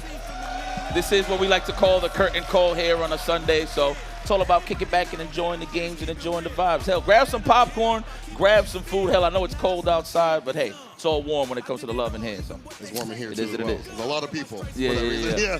But as you mentioned, some popcorn in the back, the geekios, and get your seats up because it's going to be good. These matches have been amazing thus far. We have Riddles going up against Stealth next, and then, of course, after that, Blue Kevin down there against Chris G. At the top spot, Kaba versus Blue. Winner side of things. A lot coming through. Looking for that, man. See, let me tell you how professional Kaba is, dude. Literally made it to the winners finals, went immediately to the back to train up and warm up. So I like that. Stay warm, stay warm. Yeah, Blue, of course, with an opportunity. Remind you, he finished 3rd place strong last year, I believe. So he's already in his 3rd place spot again, but has a chance to actually go a little farther if he could defeat Kaba. But that's here nor there. That's in the future. This is the present. We got Riddles versus Stealth. Okay. Canada versus Texas. I love this main character. We don't even got it for Riddles. Main character is Riddles. We'll take it. Just him. I mean, he embodies Terry, I feel like. So at this point, if you don't know that he plays this character, then you just haven't been watching any sort of Street Fighter at all. He has been about that Terry business since the character dropped, and he's not going to drop that character ever. Yeah. Here we go, though. Terry has no problems getting in on JP, I'll tell you that. So he's going to have a good time. It's all about that one fireball into the one knuckle to get him in and get the party started, especially if the screen shakes on the plus frames. So we're going to see how Stealth navigates through this offensive pressure. And, of course, how Riddles navigates through the parkour tour, if you will, of JP. So we'll see what happens here. Opening gambit time. She's going to be very tested right now. Heavy kick, not a punish go, so no big fall right after it. Tick throw, no. Delayed buttons. Stealth respects, blocks it out. Beat the left right though, look. Barely any ducking, look. Oh, try to check with the crouch strong there, but no dice. Riddles win that warfare. For the corner, meaty fireball's going to be happening. The back dash is caught. Saw a button being played. Departure sets up. Oh, the fake out, just in case he went for like a parry or something like that, or a DP. Like that from Riddles. Good presence of mind, respecting the departure. I know he was itching to anti-air there, but defense first. Want to play safe. Oh, see OD waste the bar. Burn knuckle, screen shake, so it is plus. Let's go. He's trying to space out the crouch strong, the fist, or the low forward with that roundhouse. You got to be careful. On the side of Steph. He's good. Got him in burnout. Yeah. That's what he does best. Sometimes you just got to drop the equipment. When you're in burnout at a pixel, there's nothing you can do against JP, man, especially from full screen. Next game, next round side beat. The driver to the low forward. Frosty tackles the ender here. Delay, crouch miss, and OD fireball. A slight little hezzy on that. Space them out. Yes, I'm in there. There it is. First throw established. Oh, immediately into the amnesia. That's a big button to punish. Of course, a lot of recovery on that hammer fist. Was it hammer punch? I don't even know anymore. Hammer fist better. Yeah, me too. Sounds good. Me too. Woo! Juggle point, psych. We out of the departure was not there yet. Still in the proper range to play some buttons if you're Stealth. Drive versus right back in. Can't pierce fireball. Little happy accident. Oh no, the parkour tour. Gotta skate up in there. That knuckle's coming, I'm pretty sure. He's gonna throw maybe another EX fireball, then a knuckle's a possibility, but he's losing his resources. He's just blocking the keep away here from JP. Oh, that's a fireball. Oh, burn knuckle screen shake. Keep a already played up button. The interruption. Catch the cutscene. To catch a case. I know Brittle said to himself, man, I staggered too much. He hit him with the plus rings there on the burn knuckle, right? But Stealth challenges it. And mind you, he walked back a little bit, so he kind of staggered his counterpose. Yeah, I think a 4 frame would have been better there. You went for the overhead, if I'm not mistaken. Unfortunately, wasn't the proper play. Stealth disrespecting. Right back into it. Look at that, so much space. Double monitors, huh? Good stuff. Oh. Optimal play. Damn, you know what? I would say it was in Riddle's favor. The fact that he didn't lose that much life. He was pretty much evicted in. Now he has a little bit of control. Stealth, however, has control right back. Chills with the departure. My flight don't leave yet. Cycle leg. Stand, Pierce, clips the stand light kick. Long range departure to hold him down. Like in a bait, nothing doing just yet. Let's get the crouching light punch though. Departure again. Yo, Stealth is playing phenomenal right now. Yo, dog. Oh. Oh, try to air there. I like that early jump fist there to defeat the air grab attempt or the air to air. All the opening points that Riddles has done, at least like in the mid to end parts of the round, have not really worked out in terms of dealing with the damage no carry for. And then Stealth initiates, he controls the departure, the difficult, the teleport's there, avoids the burn knuckle, no plus rings here. All that poke straight to the chest. All right, keep kick back and relax. Let the departure do the talking. You're gonna chill at your gate, Terry Bogardian. Oh, too far out. Yo, oh, Stealth! He's seen! Okay, level 3. Did you see the range he walked down and walked in, walked out just to get the punish and just stand medium kick? Shimmies? That was a perfect game. Neutral finish. Riddles getting slowed down, which we don't typically see, but that's the way you got to play against Riddles. Can't let him get going. A Terry player in general, but the minute Riddles gets in, he stays in. We see that not happening. No initiation happening. Sight micro walks back. Some almost, I want to say, disrespect. Some of these jabs here and there get some plus frames. All that equaling game point here for Stealth. I almost said Riddles, but man, Stealth is cooking up so much. Goddamn, I'm sorry. Switch it up. That's game point already? But we already here. Oh. My code not even off, we already here. Damn, roll. Oh, okay, going for the drive gauge instead of the noggin. I would have went for the overhead just to test it out. But Steph has been pretty good at sniping out the overhead and matching the crouching jab. So true, seen that. You're right. Your drive gauge, have your buttons being played to eliminate the rest of that. Or get combo. He gets hit on purpose with the crystal slash follow-up. Puts him in burnout. Sneaky target combos, things that we don't see too much, unless of course the Labushka is there. We'll see. We'll see how you're gonna get out this corner. Let's go, Riddles. How you feeling? I know there's a lot of question marks on how you're gonna open up Stealth, but this is where it starts. Spinal cord to the wall, to the gates. Looking for that whip punish or the low forward. I like that. Stealth, great defense, not giving it to him. There's an amnesia coming on. Oh, the overhead! Riddle me this. Are you stand blocking? No.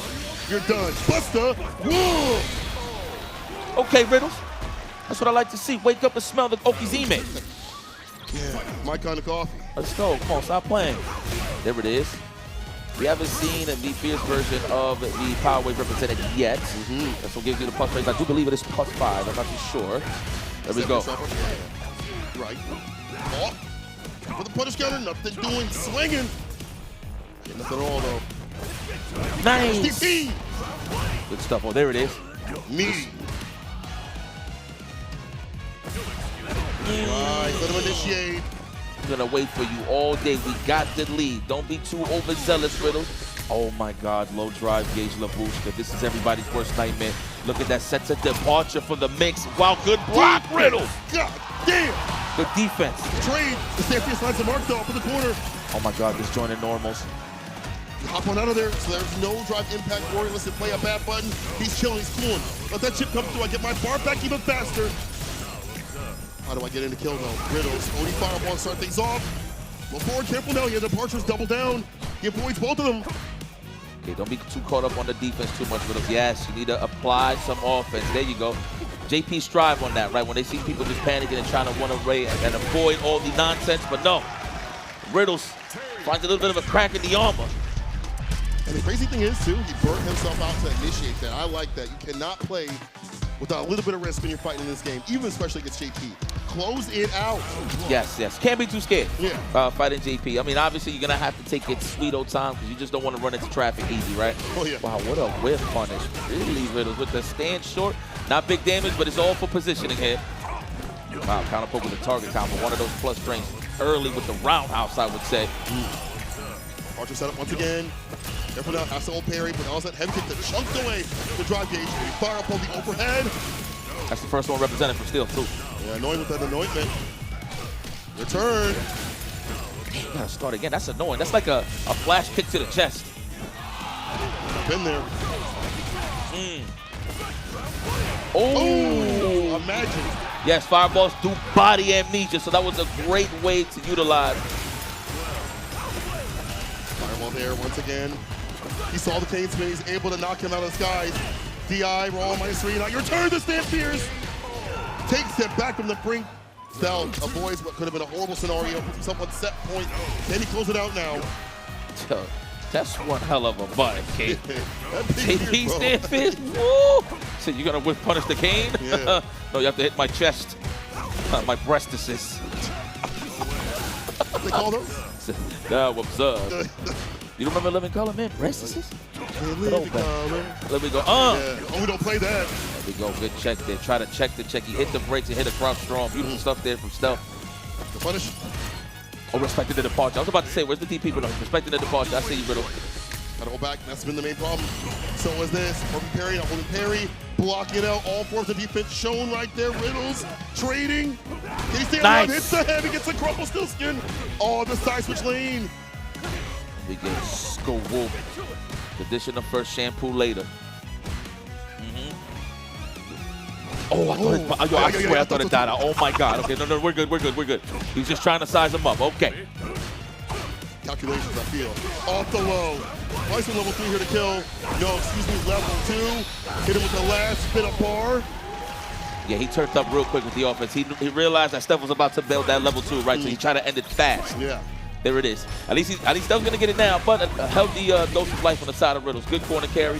Now we're gonna have to think about it. He's trying to stop out the amnesia. I like how Steph caught it the second time, but this time with a perfect parry. Yep, it's a low one. Very smart stuff.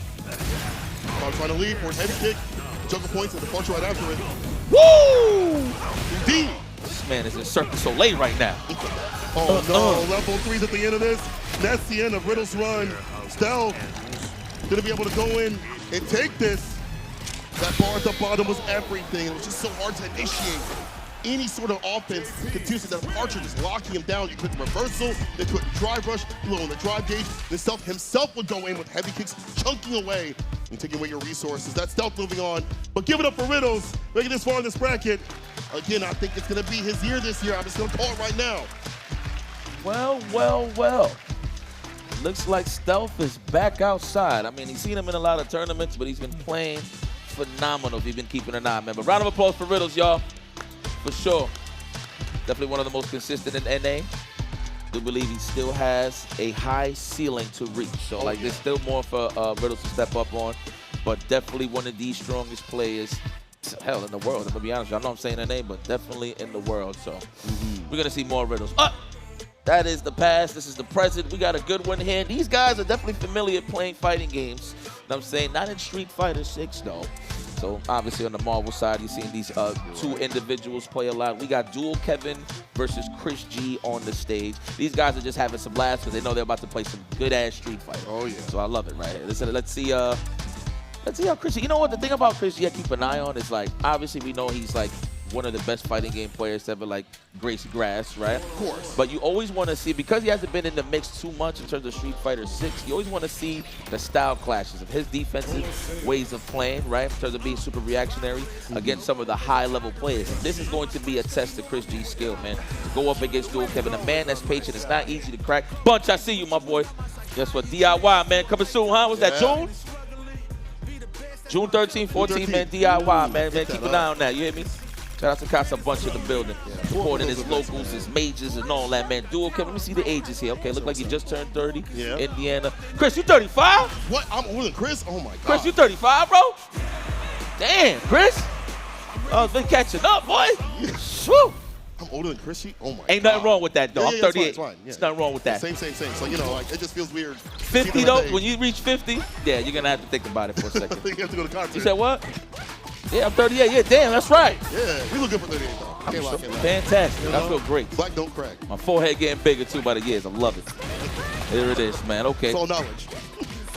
Dual Kevin, you're smiling. Look like you're going to have fun with this one. I see you. It's like, look at this guy, Chris G. Yeah. Man. I'm going to drive impact him. Yeah, I'm going to whoop his ass. Let's go. Send his ass back to classic. I love it. Look at Chris G. Classic. He loves hearing the crowd. It's like a power-up, huh? Yeah, he does. Oh, wait, hold on. Boom. Come on, Chris. Survivalist. Crazy need a psychiatrist. That's what he says. Yeah. Something like, it's on your Spotify, right? No. Squad somewhere singing this, I know. He karaoke this every night. What's the great thing about Frosty Faustings? There's so many things to do out here besides just playing fighting games. Facts. 24-hour venue, food to eat right in the building, karaoke, of course. But now it's time to see who's gonna die. Who did the buzz that the zone is on? Yeah, yeah. I don't even know if my controller's on. Those lyrics, huh? I think so. Yeah, I put think the so, subtitles. honestly. Yeah. Let's go. All right. Opening gambit time, baby. Make some noise. It's going to be a banger. Next match. Dual Kevin, Frosty. Somewhat similar in style in terms of, I won't say lane play, but slower play. Footsie based on both sides. It's going to be a footsie battle, 100%. Oh, yeah. Look at that. Already trying to catch a low forward, maybe a throw. So he went for the air legs immediately, already establishing that Chris G's trying to keep his options alive, switching them up. Nice drive reversal. He gained some gauge there from the parry. Towards the corner. Every fireball kind of problematic because the Hazard quickly coming through. And nasty jumping, even for a floating jump, it still can be kind of difficult to deal with the aerial approach. There's a knockdown though for the Oki. What do we go for? We just backwalk Sam Fierce. Let's catch a button. Almost caught the cross short too. Oh, that is double layered. It's usually for the shimmy before a button as well. Yeah. Uh-oh, Chris G with the anti-air. Now we're going to establish the throw. Condition him first, shampoo later. OD, sneaking that in. We backwalk again. Enticing him to try to drive rush. Drive rush heavy kick before medium punch. One of those. It's crazy. You can really get a lot of data on somebody depending on how they take the first throw, dude. And then, mind you can expose him for those habits in the later rounds. It's not even about the beginning. That was long sets. Trying to charge up the fireball. The ODP interrupts that from happening. Punishing and side switching. Here's from Kevin.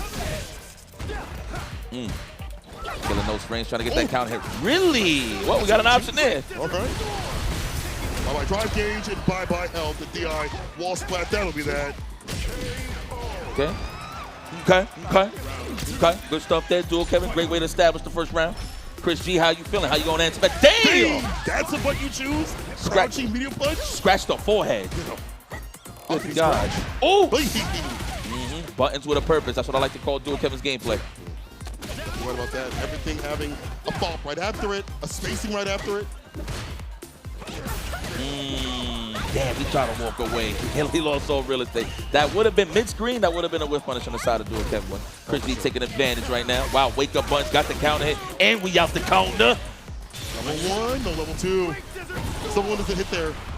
He's gonna dive in. Hey! Oh my God. Oh! Throw, but able to get anything off of it. He with his throw. With your throw on level 2? What do you mean? Yeah, he was trying to hug the tornado, kid. Come here.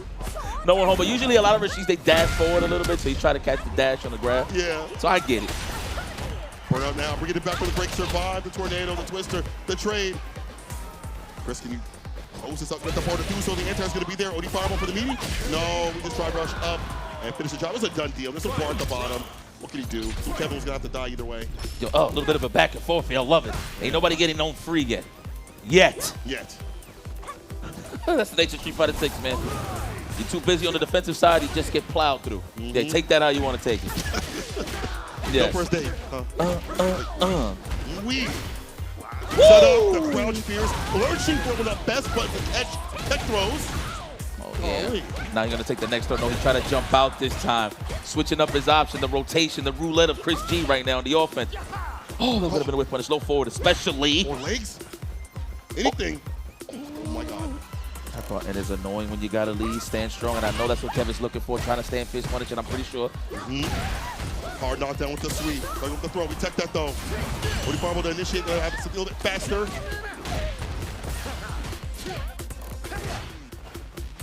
Oh, yeah! Launch. Oh, that's a launcher. He's familiar with those. Back throw? No, we wait. We jump out. He's so afraid of throwing the fireball. And level 2 is going to be there to meet him if he does. Drive rush. Interrupts the crouch fierce. Wasn't able to get the combo. Back to level 2. Send it your win condition. There it is. Oh my God. Drop reversal. There it is. Found the pocket. Now we ask you, but this is modern Chung-Li. Don't matter, dog. So smooth with it. Forget a drive impact. And Dual Kevin is very well aware. Hey, the crouching medium punch. Drive rush bumper again. That's the second time we've seen it. And this one lands the win. Now, I wonder if he's throwing that out there neutral. I don't usually see him throw that out there in terms of neutral per se. I don't either. I don't know if it's like a matchup thing or if it's like for this. I'm not sure. I think he's trying to meet the stand strong midway. So he's probably just throwing it as a buffer. So if he does throw stand strong or low forward, he's just going to run into it. But I usually don't see Dual Kevin use that button. So yes, I do believe this is a matchup specific, or he just added that to his arsenal. That could be, you're right. Push either way. Kevin evolving on the drive gauge, 40 fireball. Light mixer right after. Let's look at the medium. Just trying to take some damage to alleviate the drive gauge damage. We're in that range for those overheads. I feel like Kevin's gonna let them ring a bit. Oh. Unhand me. It's not your turn yet. Crouching like it, finds the mark, gets a stand jab right after. Leads to this, double dash up, drive reversal. -2 takes your turn, wasn't able to get the full combo though. Damn, I'm pretty sure Chris thought that it actually hit initially. That's why he went for the lightning legs. Unfortunate. He's gonna have to take this. Oh. Yeah, one thing you're gonna get tipped out. He's just like, hey man, it's what it is. I thought he was gonna be epic at wall jump, but hey. This is what it is. Timing, yeah.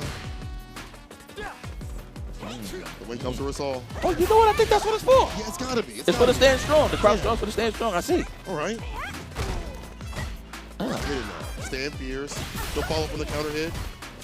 Or to get 2 crouch fierce. It's counter combo. Duke Kevin's one of the best at counter combos. I feel like every time he sees a counter on the screen, he gets something off of it right after. Advantageous as always after too. Yep. Always about that Oki.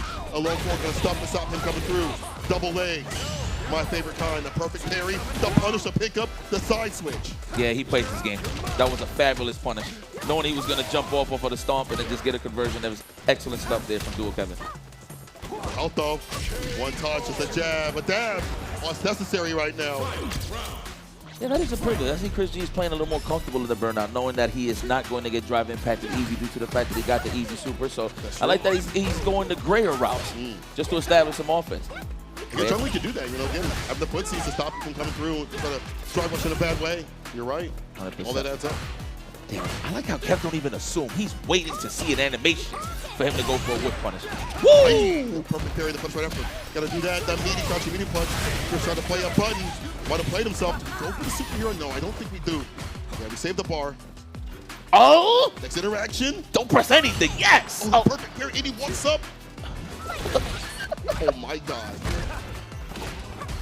Okay, what you gonna do, Chris, all right? We will casually take the throw. Can we take another one? Don't drive reversal right away. Do not do it right away. Okay. I thought he was gonna do it in the midst of the tornado. Okay. Oh, the eye on a modern player? I mean, that was a bit of a surprise, so I ain't even going front. Yeah, the bar, the bottom.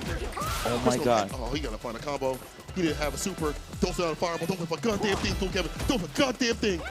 Trust your kung fu, Chris G. Oh my God, he can't take no more throws. Potent! The jump. Oh! The tech. The forward. Catches his toes, the legs. It's time to sit him down. Can't try to get in range for the cross strong on the stand kick, but he walked into the low forward, unfortunately. Maybe a crouch fish. Probably try to walk up crouch fish, drive rush, maybe. I'm not too sure. Or Could just, be. yeah. Okay, Chris, you're still in there, slugger. You're still in there, champ. Look at Kevin, like, oh, you son of a bee. You should have died. You know, it's happy, like, you having a good time? Yeah, man. I can hear the screaming inside. All right.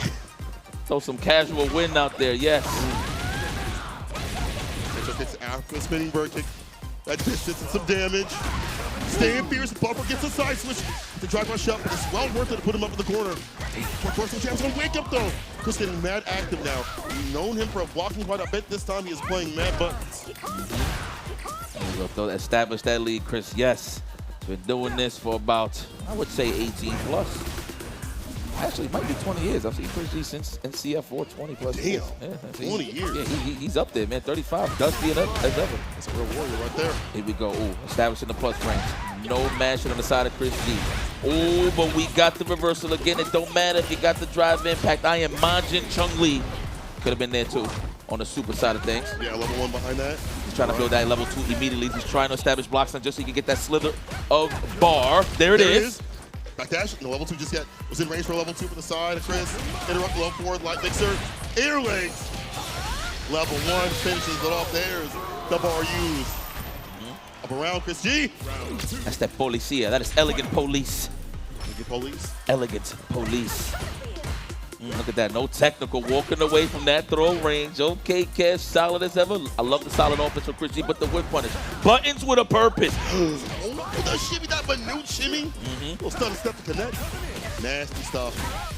Get the party your way. Up in the corner for the mix. What are we doing? Damn, Chris, I didn't know you like people dabbing on you so much. There we go. Damn, I'm about to say he's going to take some more stand strong pressure. Sheesh. Stand Pierce again. And maybe Cyclone eliminates the rest of the drive gauge. That DI won't get the wall splat. That light mixer pushes towards the corner. I don't think he's been bar here. I think he's trying to find something natural. Yeah, that forward heavy kick kills that crouch shooting kick. That's been a play button for Chris when he thinks someone's backing off. Ooh, Kevin read that like a book.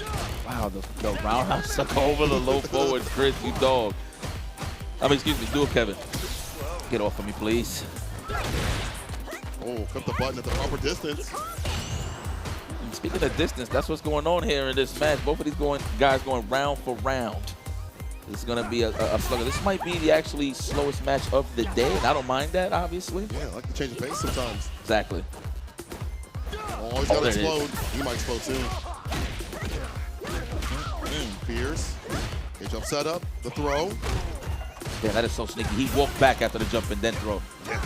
Remember, when you duck, hurt boxes are extended. A little bit more big bet, you know. That's it. All right, waiting for that buffer. Stand strong level 3s. I feel like that is going to be the answer. No drive impact on the side of Kev. This man's cojones, cassavas, be very huge if he'll go for the drive impact here. And I don't. Oh wow! Almost missed that. Doing a Rashid moment. Uh-oh, the throw. Get for the corner, Chris. This jail no bail. Drive reversal not blocked out. Watch choice from Chris take the throw. Yep. Mid-screen too, not bad.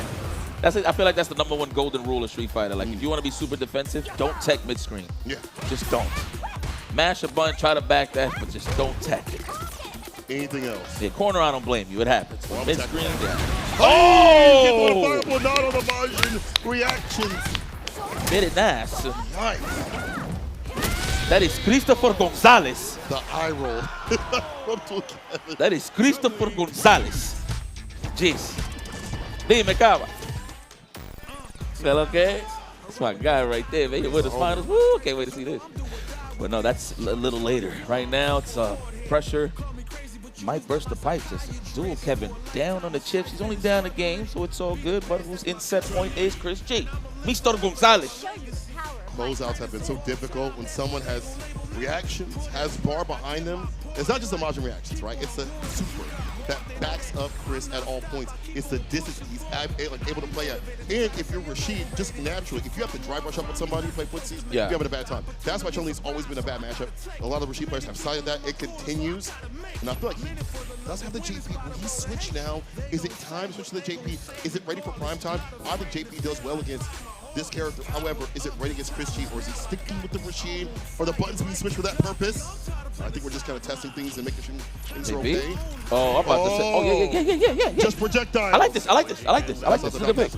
Okay, switch it up. Look at Chris. He's like, come on, man. You gotta be kidding me. Nah, man. Chris is ready. That's right, man. Put your tie on, Chris. It's time to go to work. Yeah, put your tie on. You're about to deal with this JP. The debut on the top 8 stage. You've seen it in the pools. You've seen it on the online side of things. But now we are taking it to the top 8 grand stage. This is what it's all about when it comes to training. Actually, some of the best spots. One of the best spots to actually use the characters that you've been learning. 100% on this stage. Big tournament. But ground surge, OD departure, awaits the bar. Take his ass to the corner. Commute towards the corner. Damn, he full send that. What's that OD departure? I can't even front, kid. That's looking kind of crazy. You want to get the party started immediately. I mean, there's a lot of startup and recovery like going. Careful now. Man, the fact that Chris G just chose the option of just jumping at the beginning, why not? Like, why not? He's been staying solid the whole time. We're trying to throw off the dual Kevin a little bit. Remember, we got to collect a little new data here for Chris G. As he doesn't know what a dual Kevin JP looked like. Yeah. You know? So it's all about Kev now. You can take advantage of this as Chris G's trying to figure it out. Good whip punish there, young man. Ready, gets the Pierce to departure. Rewarded to harass the drive gauge. Chilling lenient like that all the time, but is worse to have to fight JP on the verge of like a level 2. Walk him down, dog walking. Leash him up. Yeah, no. I like that. I thought Chris G was going to jump forward low-key.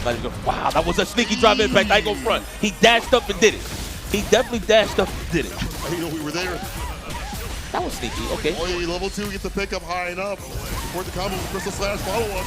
Yes, sir. Well optimized from Kevin. Okay. American Kakaru, I see you. Look at Steph, though. I'm talking to Kyle. Like, yeah, he could have done more there. Yeah, actually. Well, actually, his JP is mediocre. I would have done a better combo, and he would have actually, too. Yeah, for sure. No, that's his character. That's his character. Yeah. But that's another left. That's dual Kevin. He is a neutral monster. Oh, he could have jumped. He could have walked back, stand fierce. He actually would have caught that. I think it was an input error right there for that exact purpose. It's like rather partial legs, avoids the second one. Almost got that jump in. Too short with that jump. Heavy kick doesn't have a lot of range on it. You know, I think if Chris loses this, he might go mine. Oh, yeah. This doesn't go too good for him. Right now it is. We might see him be a my guy. Throw? Yeah, but he takes that, though. Damn. The thrust, hard to confirm these days, so it makes sense. It's hard to find a follow-up right after. Oh, I thought that was it, the low forward to level 3. I thought that was the possibility here for Chris G. But he's just taking his time. He's just trying to touch grass again, and he went outside finally as his drive gauge is healthy. And then if the tick-through opportunity happens, one more touch, fireball for a fireball. So that's OD if he needs it. He uses it there, but Kevin holding parry. OD departure. Doesn't get clipped or hit for it. You find an opening, a reversal. He's all level 2. No, I don't think you do. Man, staying solid. Yo, both sides were 20 seconds on the clock. Go for the anti-air. Want to chance it. The pickup Pierce. On the level 3. The level 2 at all. Level 3. That. Oh my God. All right, taking the throw. Chris is going to take all the throws at this point. Do not block the strings until the boost that's coming. Oh my God, target combo. No level 2. I figured he would go for it. Yeah, nothing you can really do at that point. Honestly, he didn't want to bet maybe like a level 2 or level 3 because he didn't think even like having a bump right after all that would have closed it out. Might have been a waste of bar for him. He probably felt like Chris was going to block. Yeah, that makes sense. Man, okay. But even then, sometimes you got to take a little bit of risk because now set point here for Chris. Well, you get a chance to hit that level 2, man. Don't regret it. Don't die with it. Actually, you know what? I agree that Kev didn't use it. Yeah. He's good. He's good. He needs that for the closeout, especially if he wants to tie this up right now. Oh, my sweet child of mine. How are you going to open this door up? Pierce confirm if the counter hit. Full conversion, spinning bird kick. For the Oki, takes a throw, though. Mid-screen, he texts. Like that. Watch Frosty kept not going. Wow, what a reaction. Are you going to check Chris G's modern life right now? Oh, you're trying to hold up backdash, possibly. Oh my goodness, are we going to go for another throw? Yes, the amnesia has not been represented yet, so Chris G's just going to get his maul on if that's the case. Good stuff there from Chris G as he moves on. But give it up one more time for Midwest best, Dual Kevin. Consistency shows, ladies and gentlemen. True. Consistency shows. I mean, you're going to see him in the top spots. When it comes to some of your favorite tournaments around the world and he's involved, you're going to see him up there, man. No bias. Consistency bias. shows. So it's You'll see him in top 8s. Back to the drawing board for Dual Kevin. I actually appreciate the fact that he brought out the JP. Yeah. Especially down in a 2-1 scenario against a caliber player like Chris G. Which, by the way, great job showing his consistency as always. I'm glad that he's back outside and playing more games. You know, I know he likes playing his little third strike, CBS 2s, but throw that on the side. It's time to really, flourish in your talents. I feel like Chris G's still in his prime, so let's see how he carries on with that one. But Dual Kevin out the door, Chris G moves on. But the next match is the one that I'm looking forward to. We got Kaba versus Blue. We're going to see the patented DJ versus Guile. Kaba does play a Sagat as well, so I don't know if he's going to pick it for this specific matchup, but I think it's safe to say he's going to stick with the Guile. I think the Guile's fine. I think it's a matchup he's played for years upon years, so why not run that? I'm glad he has another secondary character because I feel like, some of the Guile players have been looking for other things, like Lex with his Bison and such. But when Guile's really locked in, like Gucci, when they really put their ass out there, you know what I'm saying? Like, we see what happened with Street Fighter League and other stuff. I feel like Kyle's just fine. He has some bad matchups, but he's hard to use, but I feel like that character is still fantastic. And I think he does well in this matchup. He can go bam for bam with the fireball, for the zoning. Obviously, there's variants that DJ can do, like the fake out fireball. However, if you're on point, it's harder for DJ to fight back in that regard. These two are still young guns. Damn, 28? Kaba's 28? I remember the time he was saying Colleen was Bruja over at Capcom Cup. Yeah. That is... oh my God! Which, by the way, he was saying which. That's what that means. Yeah. But yeah, no, Kaba's been in the game. He's a staple, man. I mean, again, another guy that you will see in those top 8s a good 80% of the time out of 100. You know what I'm saying? So that is Kaba. Kaba ranks versus Blue. Man, I think that's the only time I'll ever see Blue smile. Yeah. It's right here in the tail of the tape. I didn't even know he was capable of smiling. This guy's so freaking serious, man. Rocking a happy character like DJ, huh? Yeah. Kind of crazy. I just love the fact that he is also, so much about his scene. Check out the Florida scene. He's out there with Paladin in them. Shouts out to Convicted the fun they put on a beautiful tournament. Yes. Continuously they support their scene, so check them out.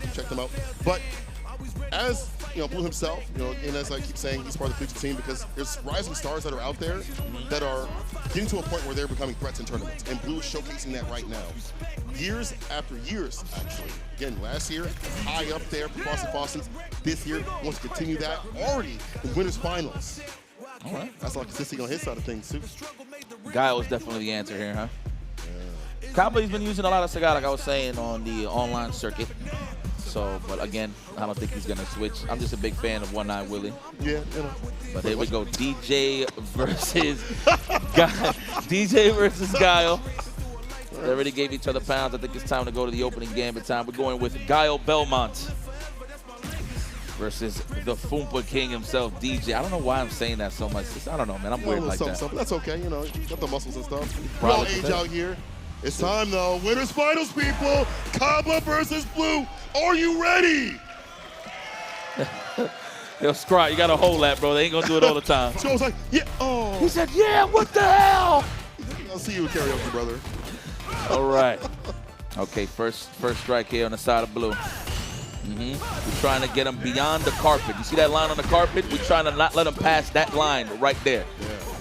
That's why I like the stage. It actually kind of use it as like a benchmark. Yeah. An area you do not want to be at. Makes sense. So I actually use that line as whiff punishes. If I see a normal cross that line, I'm going to press the line. Oh, word. So yeah, certain stages, for me at least, it'll give me an edge in terms of whiff punisher. It's like the training mode stage type beat. Like you see the lines and you just kind of react to that. I like that. That's smart. Write that down, Chad. Back up. But the flash kick covers so much if you try to jump out. The thing is, every time I see that, I always think it's a meaty throw, right? The fact that they can just recover in time and go for a flash kick. The fact that he's just aware and checking out the details in terms of somebody's habits defensively. And in this case, a lot of people have been jumping back on a lot of throw attempts. That is true. Blue taking a turn, though. Funky slice or follow-up. That crouching light kick all led to this. Ione flash kick and let it rip nice and early. Kaba utilizing that to get some distance. Yeah, I'm actually surprised Blue went for a driver that close and he already got him in the corner. Usually use that as a tool to push somebody in the corner fast, right? You're right. But the fact that that Kaba was ready for the flash kick, phenomenal stuff. Sonic boom, set the tone. Trying to see if Blue's an impatient one, and it looks like he's not yet at least. There's the jump in, no standing medium kick. Yeah, that wouldn't have reached. Would have been risky. Level 2 coming through. And the pushback. You see a little stagger with those booms? So sure he couldn't even go for the drive reversal.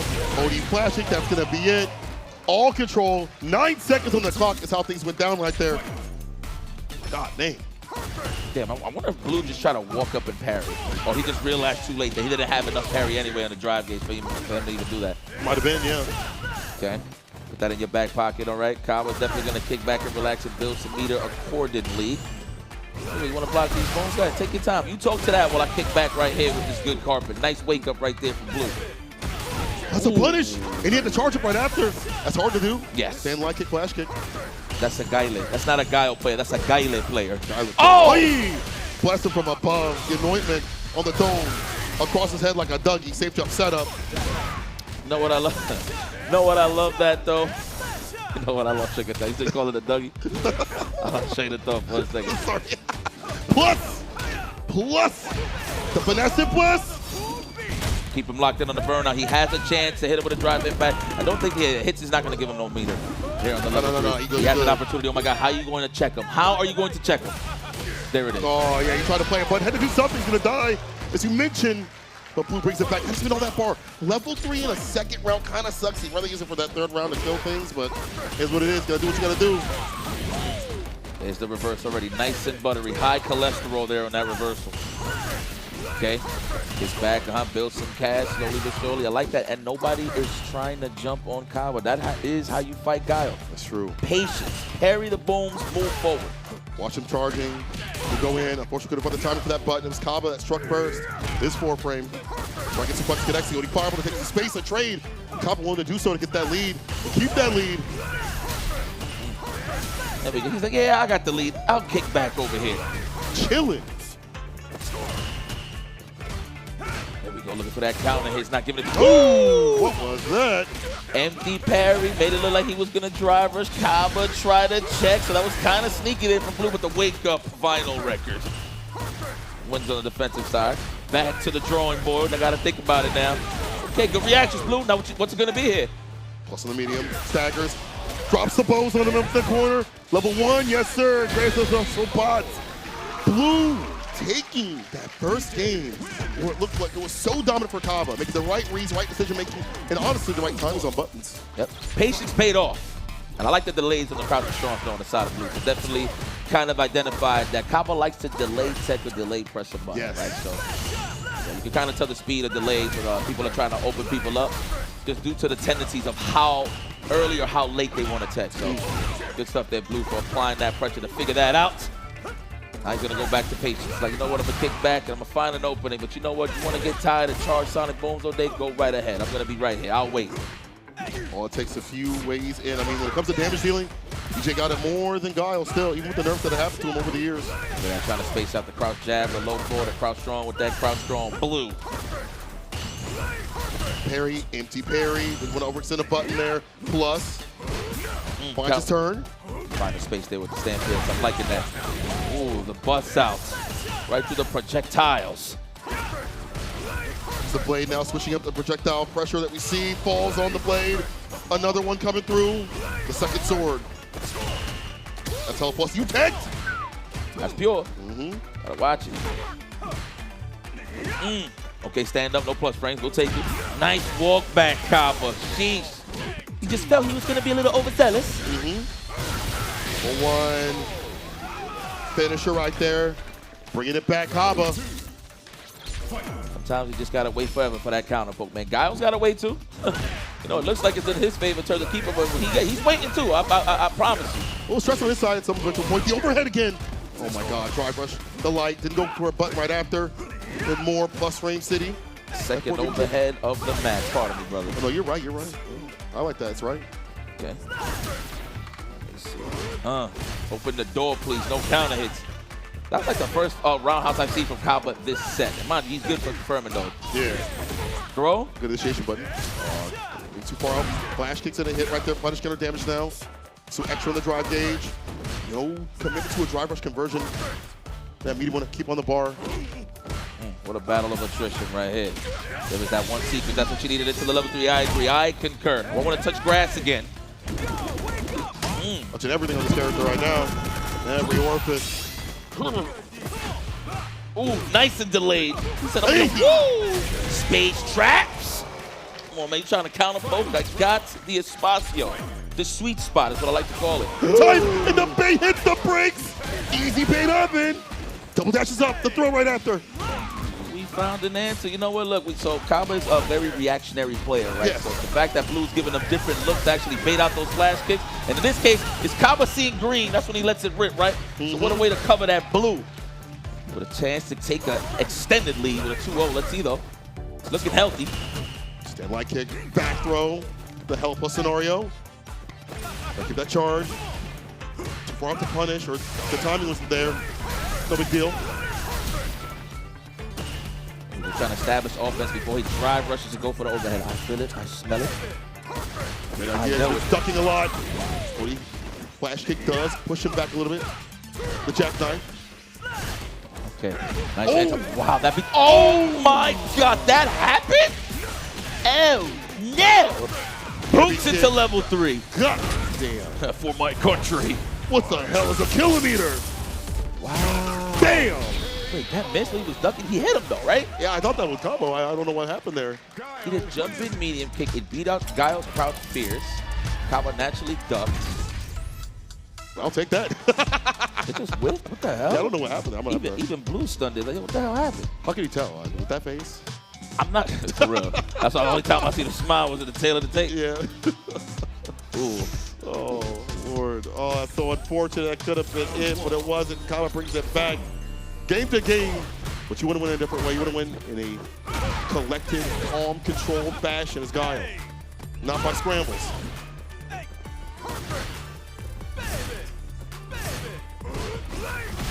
Nice sweep. Now we in that corner. Kaba becoming the wall. Nice. First upside down roundhouse of the game. You did that match distance too. You can punish that. You can walk up and block and get a punish. Ah, okay. So he kicks the play right there on extended range. All these fireballs.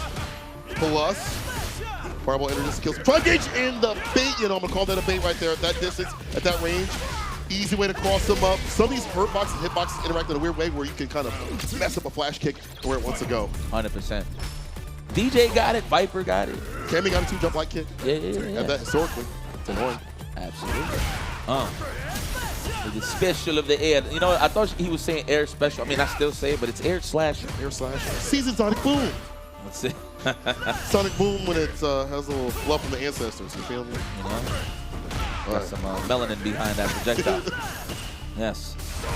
Okay. Kama hasn't even really interacted yet. This man is already losing a lot of life. This is a no hit. Blue don't crack.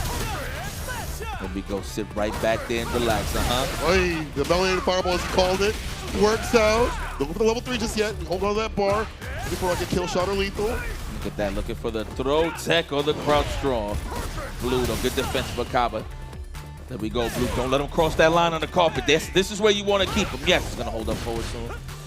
He's going to jump out of there. Well, we're going to find that pocket for the crouch strong or the low forward. Let me see. Oh! Big old heavy kick.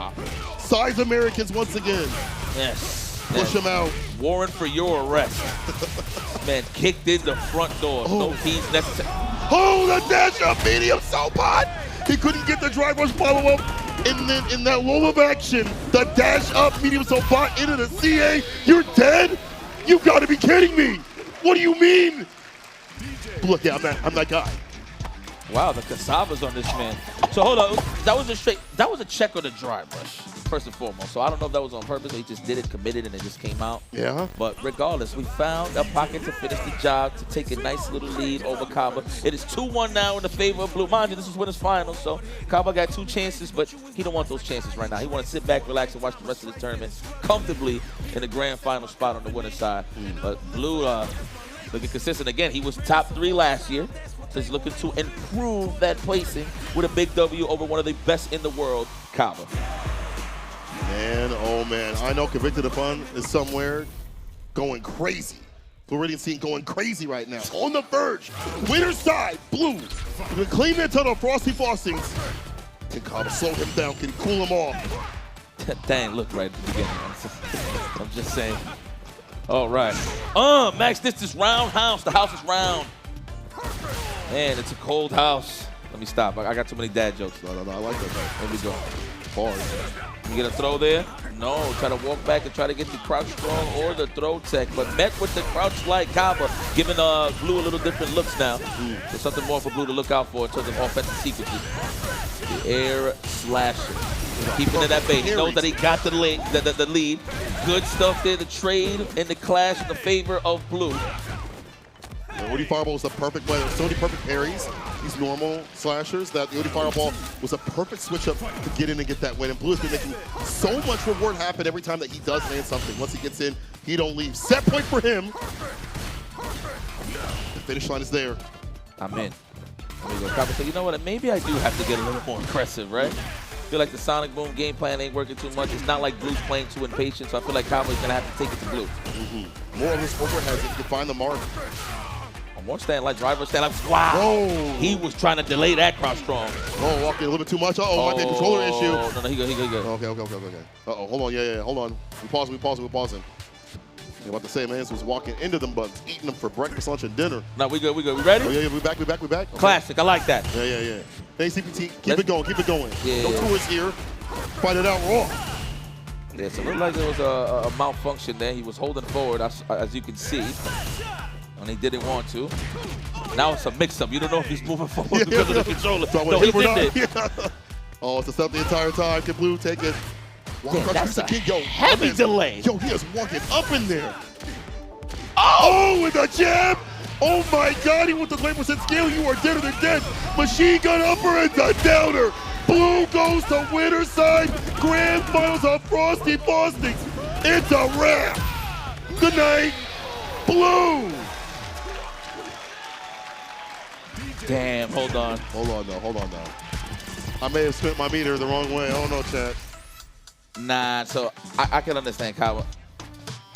I can understand what Kyle was feeling right now. So he slowed down the way he was playing because it did look like Blue was moving forward automatically on the pad. So this is a little tricky here. I'm not too sure how how we want to rule this. Yo, I ain't gonna front. I thought his controller was messed up. He walked forward and cross-faced man late, so I don't know. Yeah. I don't know if he was just swinging. I was like, listen, here's my thing. You know, that sucks. He hit the super. So you know, listen, if someone's controller messes up, I'm swinging on them. I'm sorry. The controller messed up. Damn, Cola. Shoot. The internet a little weird. You know what I'm saying? I'm getting my points. I'm getting my W. God can sort it out from there. Man, you should spread love, not war, Cola. In the match, it's all war, but outside, it's all love. You know. Damn, I like that confident.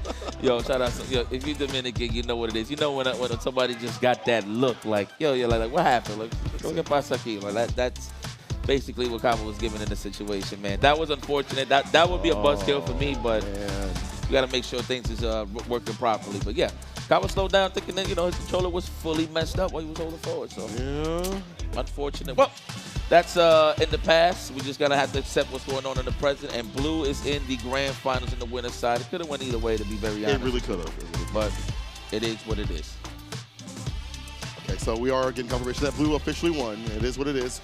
I do want to see a run back. I'm not going to lie. I'm a little biased at this point, but I definitely want to see a run back between those two in a longer set in the grand finals. Blue will have to work his way up to that point, which is final side. But we'll see how that's going to happen. After these ads, we're going to take a quick break. Return, more Frosty Faustings action coming right at you. Don't go nowhere.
Check out two of our artists, Kinda Not and Ianzu Art, located in Artist Alley booths R2 and L7. Be on the lookout for their upcoming Devil Trigger and Mob collections. Gatekeep.us for merch that beats life in a 1st to 10 and then says, I don't even play this game. The Skullgirls Community Tour 2026 is in full swing. Frosty Faustings is the first offline stop of the year. Coming to Combo Breaker, CEO, TNS Online, and more to be revealed. More details at start.gg/Skullgirls. Unleash the next era of Fatal Fury City of the Wolves with Season Pass 2. 6 explosive DLC fighters dropping monthly from January through June 2026, starting with Taekwondo Master Kim Jae-hoon. Returning legends Nightmare Geese, Blue Mary, and Wolfgang Krauser join the fray, plus 2 epic mystery characters teased for massive surprises. Slashback returns April 11th and 12th for its 4th year in Northern California. Featuring an Artist Alley for the first time, they're taking their celebration of anime and fighters to the next level. Register now at startgg/slashback and follow their socials for updates. CEO 2026 returns to the massive Rosen Shingle Creek in Orlando, Florida on August 14th through 16th with the biggest lineup in history. And hey, while you're there, check out the 24-hour Jabali World Arcade with over 100 arcade cabinets, karaoke, and more. Registration is now live on startgg/CEO. Be sure to check out all of our awesome Frosty Faustings merch. Whether you're headed to your local or an important job interview, we've got the gear you need. shirts, hats, pants, keychains, blankets, mugs. But it won't be here forever, so get yours now.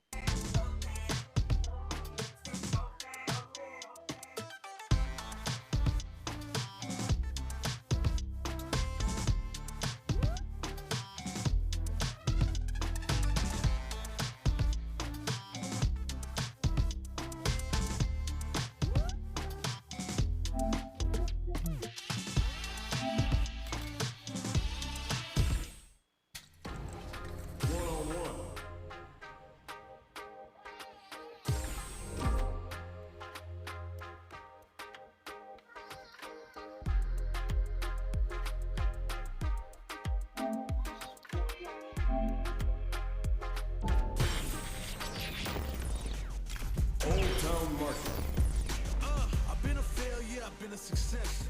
I'm like a diamond, I shine under pressure. But life's been trying me, I learned all my lessons. I realized I gotta kill no more blessings. I'm working hard every day to be a better man. If practice makes perfect, then I'm already a veteran. I suffer from defeat, so success is my medicine. Destined for greatness, so you know that I'm back again. Back on my feet after I fell down. Always ready for a fight, never back down. At this point, I'm fighting for pride, I'm fighting for life. Reputation on the line, so I'm fighting for mine. You ain't gotta really like me, but you must respect me. I'm saying, if they ever try to check me, ain't gonna let them wreck me. Remain, gotta remind myself where I came It's my from and time to represent. shine. The struggle made the realest man you ever met. Isn't it evident? Ain't stopped before, not planning on stopping now. Survivalist, heroic as a tiger. Shall we begin then? Earn my stripes, cause you know I'm do or die with this.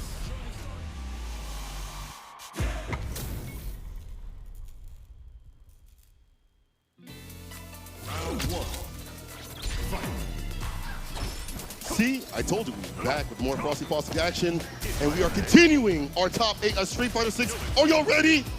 What's really good? Yes, yes! Loser side, time to toe tag them and back and get more people out of here. My name is Sekoa. I am joined with Ice. Yipes my dog. How you feeling about this action so far? Kick it back, man. I feel like a dusty uncle watching people play, man. And of course, y'all add the couch, right, to add to the lore. So it's been wonderful, man.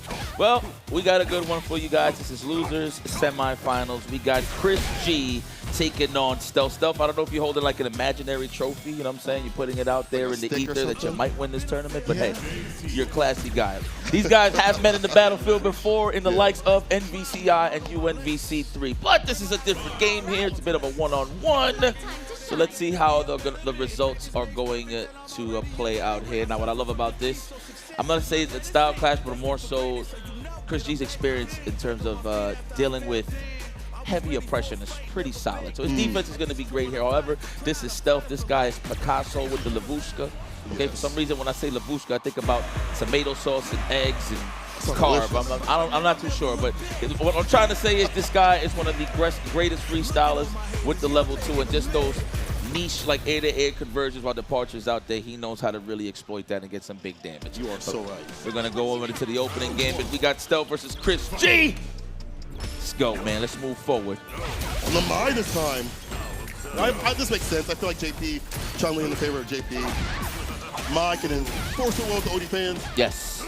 Yes, one fan. One charge, one, too, set the tone for Mai, right, to get in on JP. Yep. That's why you see Stealth just going ham with the offense, trying to just smother her with buttons. That way she don't have no escape and no space. Nice drive impact, no cash on the side of the modern side of Chris G. Oh, he might be dead. I think he's dead. Unless he's going to spend everything for a reset, he's just going to go for level 1. Yes. All right, holds the bar. Air throw. Yo! The saucing. Didn't got to do it to him like that. He ain't waiting for him to come down to take the round. This guy's stuff look different. Like his chakras is aligned or something. Has he been like working out? Like he's been like, you feel like he's a cardio guy. Like he jogs on while he's a bit of a runner, huh? Yeah, he's a bit of a runner. Yeah. Am I tripping, guys, for saying that? Like yeah. Hey, well, actually, this guy has been jogging like 100 miles. He be saying that. Side switch off the amnesia. Driver Russell waited and baited. Get that -6 push with the crouching right punch to start things off. Skilling don't matter. We're looking here for the level 2 to burn them out. Then against the wall. Drive rush forward. Heavy kick doesn't get it though, but ain't no big deal. Happy accident. Heavy kick plus frame. And he's not even going to go for the drop impact. High level stuff right here. Identifying that Chris will react. We're just going to chip him out slowly but surely. Good block, good defense. Looking for the shimmy. Delay button press right there. That was good stuff. Wow. You know, that's one of the best answers to clip somebody either trying to bait out a button. You press the delay button on defense. Because you'll meet them. A good 8 out of 10 times, you're going to meet them in the middle and get that counter hit. So that was good stuff. Immediately go to the trunk. Yeah, that mine's a little poo-poo. It's a little... He's not getting anything going, you know. Maybe go for something, even though on paper not as good in terms of, like, matchup potential, you're more comfortable with. You've warmed up a lot more throughout these tournaments. A little walk switch. Yeah, you know what? That's still good. Swift thrust, being able to get that low forward against some of these fireballs possibly before they come out could help out. But just how do we get in? No, Pierce. Good, Pierce. Oh, what? Oh, try to anti-air a little too late. Okay, that's what you got meant. Okay. Front choke like crouch Pierce, so that's a slow-ass button comparatively. All right. Understandable. Ooh! Destroy me. You can't reach. You can't hit the seat. You got to hit his chest. Gotta be in there. Get that count in. Oh! Big stand Pierce against the crouching medium punch, though. Ready to swing. Let's go, Chris. I gotta be a little biased here, because Steph whooped your ass that last game. I ain't gonna front. Get a little revenge. Get it back in blood, baby. Yeah, I feel a little biasness could help here, you know? He's supposed to see more matches. You know? Yeah. Oh, try to EX fireball just to beat him halfway. That way he can cancel out all the departure shenanigans. But no, blocked right in time. Stealth. He's waiting. He's trying to put him down on that low point of the burnout. That way he can go for the Lavushka. Never mind, it's over. Chris G said, that was a great reaction. Psych! Even better. You really thought stay sucker free. Meaty heavy kick. Level 2 right after it. I know. Yeah, look at the face of the people. They can't believe it. You know what? I'll give that. I think it's a Texan thing, because Dr. Africa does that ish too. Drive rush, and then he'll wait and hit that amnesia if you try to pass a dive kick or a button. Real nasty stuff. Well, to be very honest with you, very nasty stuff indeed, but I actually thought he committed to like a crouch strong or something, or drive rush low forward. Yeah. But he really just sized him up for that. Maybe the drive rush ate the attempt to press on the button, and then he still had an amnesia. It's a possibility. A little tech right there, huh? Possibly. No cash spent on the side of Gonzalez. OD, departure, we tough our way on out, we're fine on level 2. This way worse here for Chris. Oh, man. You know you got to guess after this, right? You think it's over? OD makes it way worse, right? Damn, that was layered. It's a 2-for-1 special. Wow. You know what? He gets a 5-star. He gets a 5-star for that one. That was a great dish. Served well. Damn, Stealth. Like that. But you seen that first lay? He backdashed. Just to get a throw tech or something. Then he waited for the second part of the departure to activate. Then he goes for the overhead. Bada bing, bada boom. Stealth. Espionage tactics. Everybody can see him tonight. This guy. Playing Chris like a fiddle. Game point. The jump in too far out though. God damn, game point already? It wasn't. It's just surprising. I mean, it's a mental sack is high. When a modern player, especially one of Chris's level, isn't able to enter like that, the mental sack is over 10. This might be a, I mean, we all knew stuff was good, but this might be a coming out party for this guy right here, man. Might be. He's like, yes, I'm here. I do play this game. No, well, excuse me, I'm going to jog 100 miles. Well, actually, it's 110 miles. Oh, throw. Not respecting the amnesia. Wow. That's how you gotta establish that, man. You gotta let them know that you're not scared for the throw. Next time it might be amnesia, get a bigger payout. We'll see. Chris G staying alive here. That but's gonna be amazing up in the corner. Reaches forward, lurches forward more than you might think. Your quarter pressure could be good, even without having like a real throw loop opportunity. Level 2 is gonna come through right here. The throw, the pickup after this. Sam Pierce, departure. OD now. I'd rather take that than the full-fledged combo. Oh, yeah, you're right. That worked for Chris G, I'm gonna be honest with you, in terms of survivability rates. Fake the meter type beat. Level 1. God, like, did it with a fireball this time, right? Just in case if you wanted to go for the amnesia shenanigans. Got a way to blow that up? That's so smart. You're so right. Yeah, good stuff. Good stuff, Chris. How? What a way to adapt on the fly and switch your options up. Very nice. Better late than never. Can get a game on the board here. Hardcore fireballs to that level 2 again. Anti-fireball placement real good here for Chris. Modern or not, got the reactions. No dashes up, trying to take that space, trying to get a button. About to initiate anti-air. No. Whistle kick. It's funny every time when you see people respect JP's buttons because you're not sure if you're going to reach for a whip punish or not. So you get whip punish for trying to whip punish. Yeah, so Chris G right now is definitely a little tame in terms of how he wants to check. I love that he is reacting now to those drive rushes with level 1s. Chris G's using his schnoggin. Uh-oh. Oh, but he's about to lose because he's burnt out. Oh my God, Chris. Chip. Oh, the dash up. You're initiating. Left him alive. Don't leave him alive. He's got all that power at the bottom.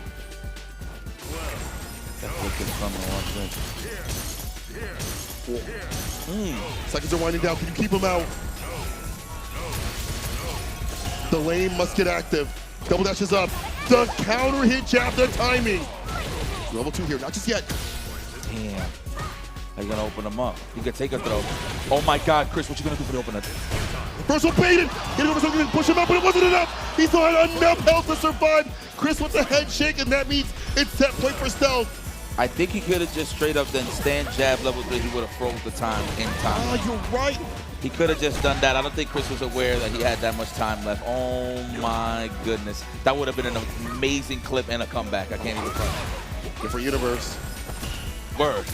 Oh, then a bar trick, the point had to kick after the jump over. Back to the ass, though. Switching positions, trading places in this corner space. It's a punish. You can go for legs there. Reset? No, not yet. Next hit wins for short for Chris G, depending on the starter. Goes for the low, good defense, hit stealth. OD out. Uh-oh.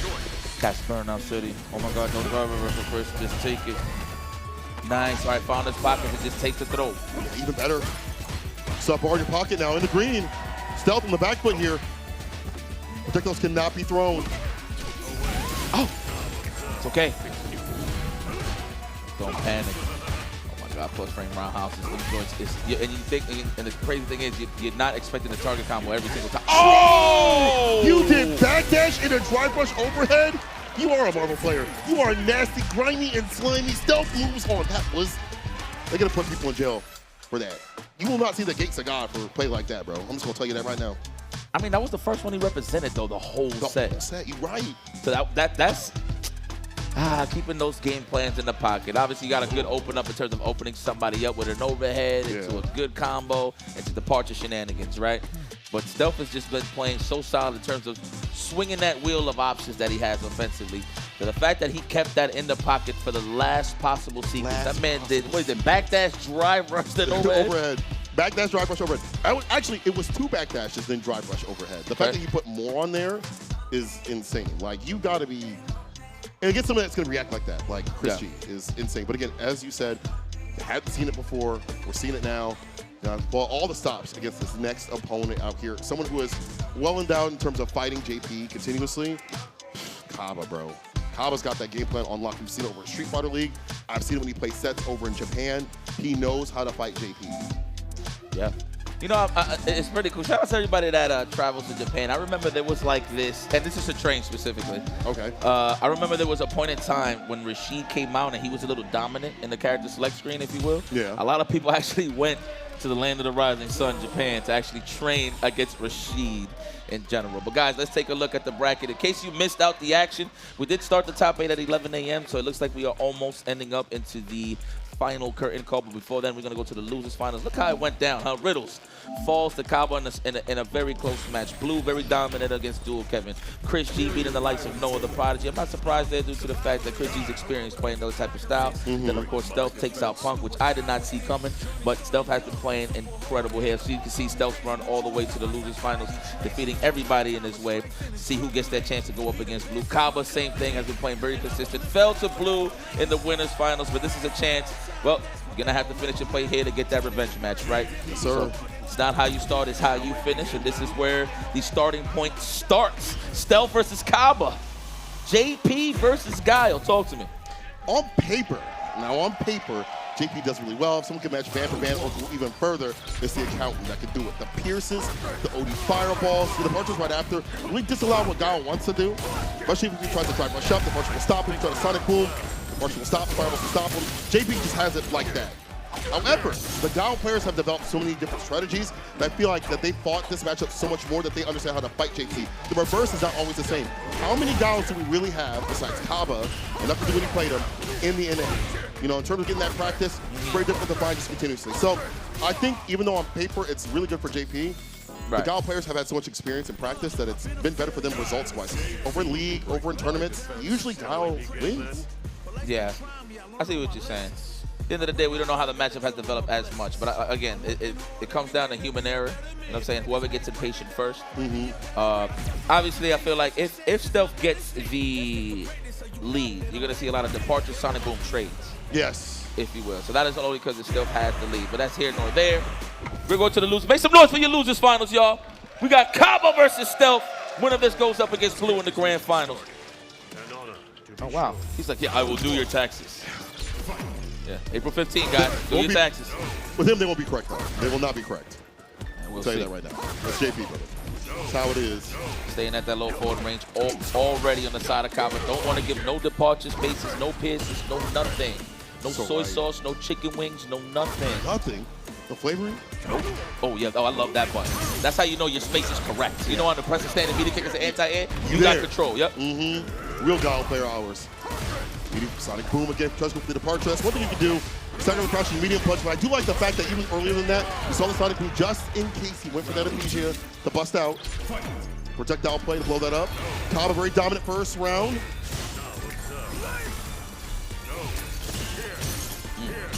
Pierce. Low forward counter hit, nothing. All right. Anti-air. Oh, you'll take that trade.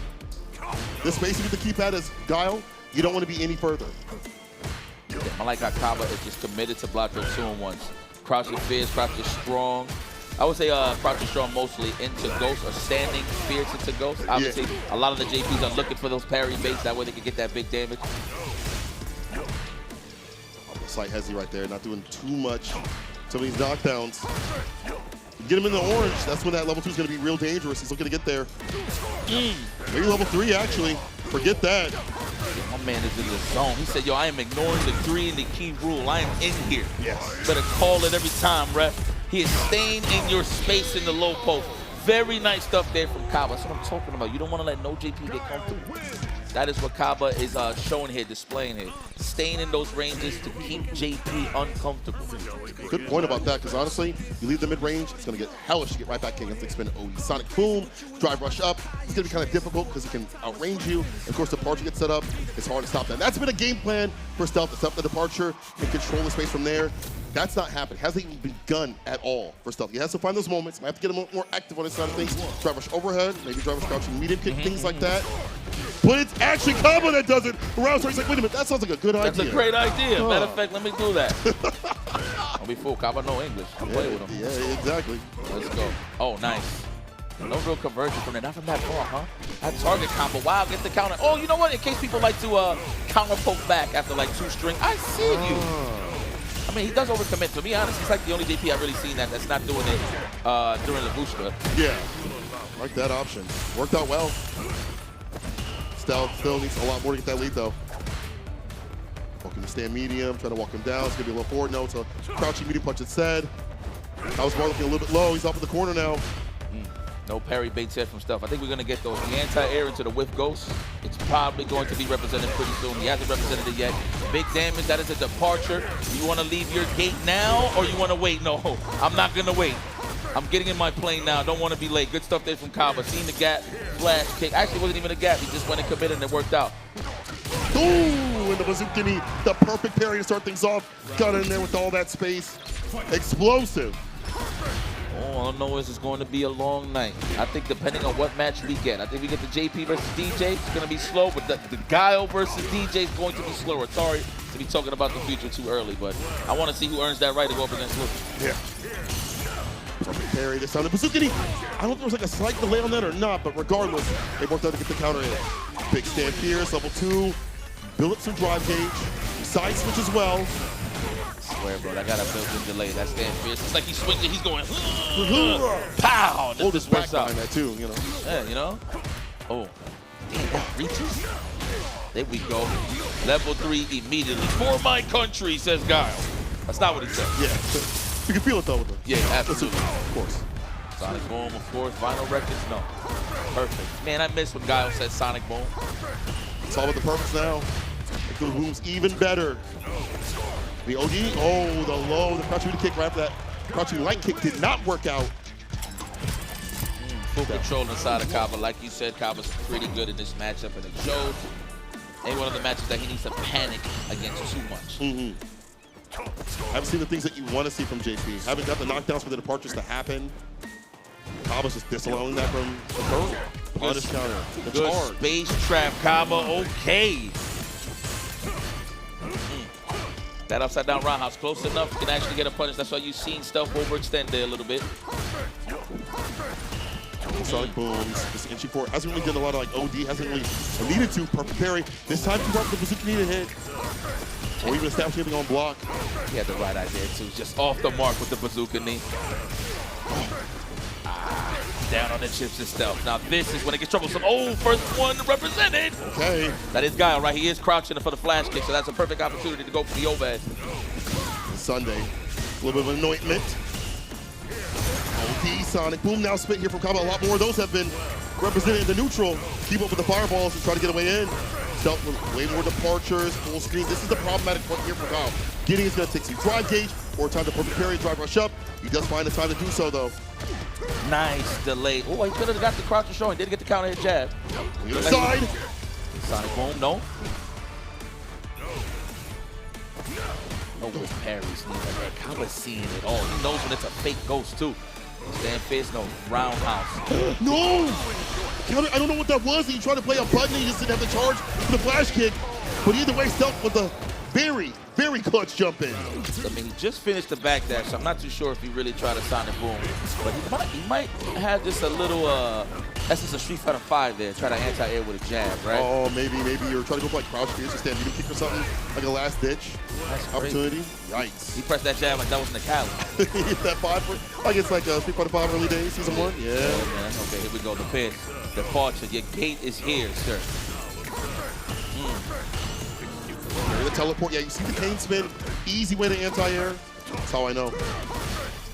That's the perfect roundhouse. That's what you needed to get that espacio, my boy. Wow, try to almost add the pocket there. I like the idea. Thought for the corner though for a while. Anti-air with crouch spears. Walks out the fireball right after. Actually, help parry. To be honest, keep the bar up. Just don't fall for fake ghost. Man, that's about the second time he gets a counter hit off of the target combo. Let's see, chuck that plasma. The departure's there. Kaba with a slight lead. That's why he's not overextending. I like this gameplay right here. Nice. Reacts to the overhead. Okay, Kaba ranks. Well done. But this is the problem. Myself gets full screen, and it doesn't matter. Kaba's right in. As soon as I said that, Kaba just drive rushed in on there. Does it again.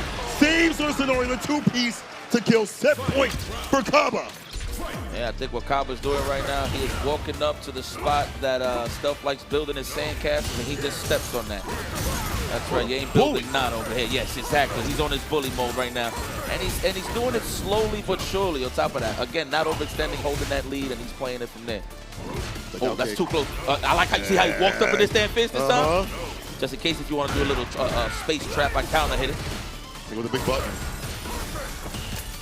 Departure, another one set up. Careful now. Parry. Parry. Bazooka knee. Furthest distance you're going to be able to get. Oh, it hit. Punish getter, but no follow-up right after. Damn, you had enough time to hit that much hit stun? Sheesh. It's a lot. Yo, I can feel the pressure on Stealth's side. Like, I feel it. Down 2-0 against Kaba, and he's trying to find that one pocket to open them up. There it is. Teleports. But Kaba was ready with the parry. Good defense. Oh. Even Stealth thought he was going to block it. That's why he went for the throw. Yeah. Try to open up right after. Weird interaction. Survives the level 2. Kaba. Huge lead. Time winding down. Departure. Close. We try to bait on a flash kick. Kaba not by. Back throw. Kaba said, listen, I came from a tropical island. It's cold here. I am trying to have more bang for my buck, so I'm going to take my time. Look at the time already. Down 10 seconds on the clock. What is Stealth going to do? I don't even think this is enough. Kaba can literally just sit there and take every single throw. Congratulations to Kaba Ranks. He will be going to the grand finals to go up against Blue. To lame out not only just JP, but one of this caliber takes incredible patience, effort, and an ironclad mindset. Kaba, well done, earned his shot to get the rematch against Blue. But for one more time, give it up for Stealth. Yeah, Stealth, I'm going to be honest. Give it up for Stealth. Round of applause, man. I think that he is my MVP for this tournament, 100%. Yes. You're the man, Stealth. You know I'm a big fan, my friend. You lost weight. You doing a lot of jogging? I knew it. Oh, you were so right. I oh my knew God, you it. were so right. How did you know? Yo, bro, It's a I swear I was marathon. making it up. He has a half marathon in 2 weeks. Yo, I swear, I just know the players, dude. I swear to God, I just know the players. That's a genius. Like, literally, a genius. That's the fact crazy. that you knew that. No, because last time I seen him, you know what I'm saying, he was packing a little bit, but you could tell he slimmed down. Yeah. So it kind of gave me like that form of he's been doing a lot of cardio. So like, very nice, dude. Well good done, stuff. yeah. Good FTC. stuff. One more time, man. Round of applause for Stealth, y'all. That was a great performance. Hey, good on your marathon, brother. Yeah, for real. Fantastic Yeah. work. Yeah. Seriously. Good luck. Damn, all right. Well, look at this. Now we got Blue. Very confident. He has been playing super strong, has been taking out the likes of some of your favorite players. Just a quick reminder, can we go to the bracket right quick, Lucas, just so we can see Blue's trajectory in this tournament? Because this guy took out a lot of killers. I know we have the tail of the tape right now. Well, I mean, regardless if we get the bracket or not, but let me see. Oh, no, tail of the tape first. Okay, I like it. Yeah. Pull this up first. That's all Oh, you good. got a DJ shirt on?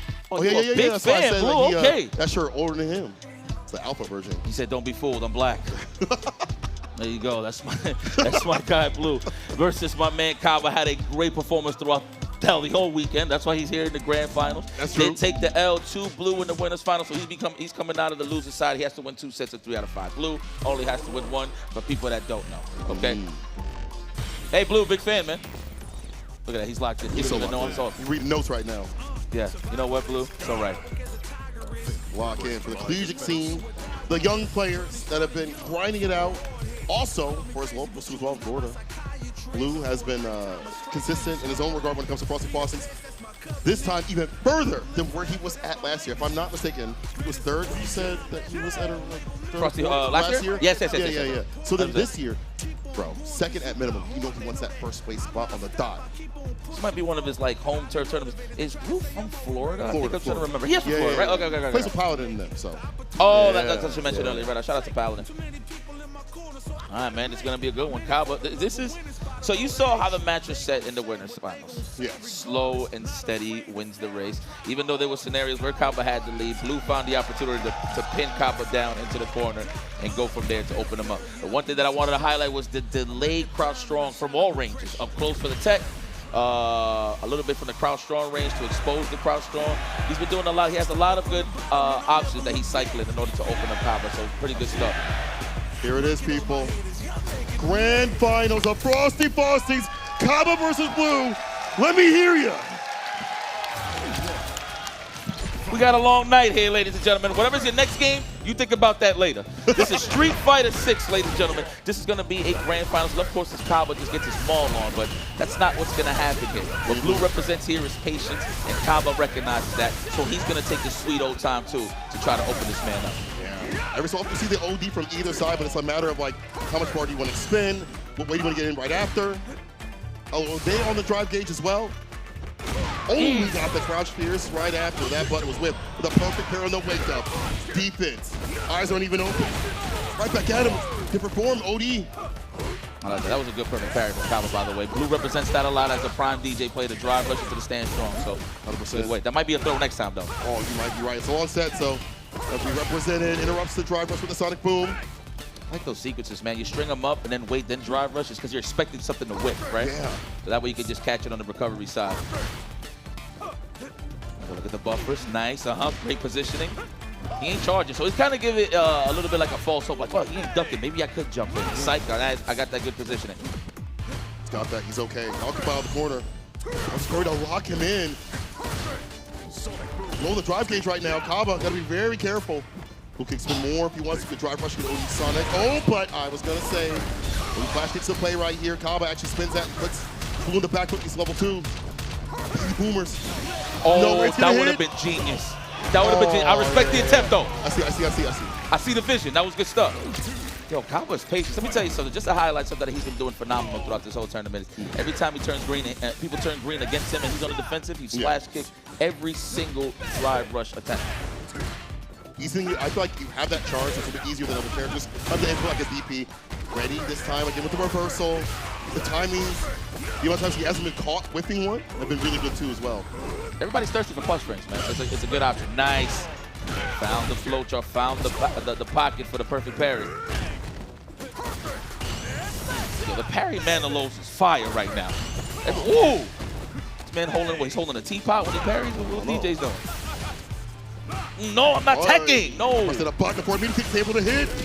That counter conversion right after the timing here from Kaba. Even in the corner, not breaking down. Okay, slow it down a little bit. Analyze the blueprint. See what Kaba's doing different now in terms of what he did instead of what he did in the winners finals. Damn, I'm just mashing on words at this point. What I'm trying to say is the adjustments is needed right now from Blue. You see exactly how Kaba changed from the winners finals. There you go. How do you open them up, and also how do you find these button timings? Some of them are kind of hidden by the booms, understandably, but how do you catch Kaba trying to play like that 4B as we saw up in the corner? You wait a little bit, you interact with it earlier. Sway play might be the way, get some of these buttons into these ranges. See the punish counter gets that back fierce. Oh, missed the knee. I'm pretty sure that's what it was. 100% right. Nice. Man, that roundhouse reach. It's like it becomes that big wall. Throw Luke City. I like how he walks back and throws. That's sneaky. The walk back, the walk back throw, that's what enables more shimmy. Like if you see that it's right next to you walking forward, okay, 9 out of 10 they're gonna throw. But you can kind of see it. But the walk back one, that's pretty scummy. Need more hesitation. Yes. Nice interruption with the crouching media punch though, found the timing. Wakes up with the crouching light kick this time. Blue's alteration of wake up buttons or even defensive things have gotten even better. Now he's implementing that crouching light kick. Sway again at that proper range. I was just wondering, what are we doing against that so bad? Yeah, that kind of exposes a lot of Guile's counter pokes. It does? Yeah, it's a lot of single hits, right? You counter it to really make the magic happen off those, make a combo happen. No, that's the highlight. He sees green, he's flash kicking in between. That's far. Gonna commit though, off that sway. Sees the bars in the orange, switch the activation, push back just a little bit. Can't try reversal, falls in the baby boom. Can't take too much and just gets hit with the OD version, the fastball. Guile special. Good delivery service there on that Sonic Boom. Not FedEx though. Same day. Yeah, FedEx have, you know what, let's not say that on camera. You're right though, I know, yeah, you know, let's not speak on it. Oh man. Oh, my package is what happened. Here we go. Packing some heat right now, Blue with the jump in. Oh, walk up the, yo, I'm telling you, that is scummy. Now delaying a little bit, waiting for the options. Again, wondering what's gonna happen. What are you gonna do? Are you delaying these options? Now Kaba looking for a reversal to catch a button no matter what. The bait is there, the delay is there, and the punish is after. That was bust ass. God damn. That was bust ass. That was. It was. Keep it a buck, you real with it. Found the pocket and stayed in there. That's what it's all about fighting Guile, man. Get him in those uncomfortable spots where you want to throw those soul bots or bazooka knees just to find some space, right, in order for you to get those delays or just snipe outs and whiff punishes, man. You know, Guile, he kind of gives away his strategy sometimes. He's at his most strongest, obviously, when he has the lead. That way people can be a little more patient. That way they can land in those moments a little more. However, you got dealing with somebody that's a little controlled like Blue. Not so much. And he's establishing the offense. This is what gets a little tough for Guile. Damn! Again! Every option utilized here. The DI to kill some of that drive gauge. He had the drive rush shove. He didn't have a choice. Only flash kick spins the rest of his bar, but he's in burnout. He's the one ashy. Oh. This looks so good here for Blue. Pushing towards the corner. He's gonna have to hit that DI real soon before the level 1 comes through. There it is. The wall splat. Blue bumps some bar. It's more than a wrap right now. It's overkill. Blue are gaming around up right now. The home's popping off. As they should. As they should. Okay, time to readjust. Man, that color's a little sneaky for Guile. He kind of looks burnt out already a little bit. Yeah, if you're not paying attention. Hey, and avoiding the upside down, no stranger things here. Can't believe they did that to Stranger Things. We don't got to talk about it, though. Such a bad ending. Ending was ass. What a jump here. You get a throw? No, goes for the low in case Kaba want to walk back. Good defense. Again, the sway is killing everything if it's not so bad. It's crouching. He dropped the combo, though. All the bar at the bottom. It's he time said, to come kill. on. He's like, relax, man. He's like, relax, man. Oh! Hey. There we go. There we go. Sonic Boom. Established. No, we want to get in there. You're ashy. Wow. The cassavas on this man. Straight as a counter poke. Dash up throw. Huh? Nani? Ooh, the turnstile. Yeah, Chotomate. He said, hey, hey, ho. hey. He said, hey. Hey. He said, tranquilo, papa. Uh-oh. Oh, that's the wrong. He's gonna whip up with it. Oh, yeah, with the flash kick. OD lets it rip the jackknut. The season flash kick is the killer. And Blue is on game. Tournament point at Frosty. About to claim what he couldn't last year. Yo, convicted of fun. He's sitting right there, seeing his protege. The one he has helped to raise to get to this point. The Floridian friends. Yeah, I swear, every match I cast, I could just feel it when somebody's gonna bust out, man. I need to play the lottery. You really do. Yeah, and man. if you win something, I want to win something too. I got you, buddy. brother. Thank You you. would say it by proxy, huh? Yeah. Because The thing is, it's a good call on the straight in terms of doing the reversal because he wasn't going to die if Kaba blocked it. He Yeah. still would have been in a good spot, right? So I like those when you really pick and choose exactly when you want to reverse.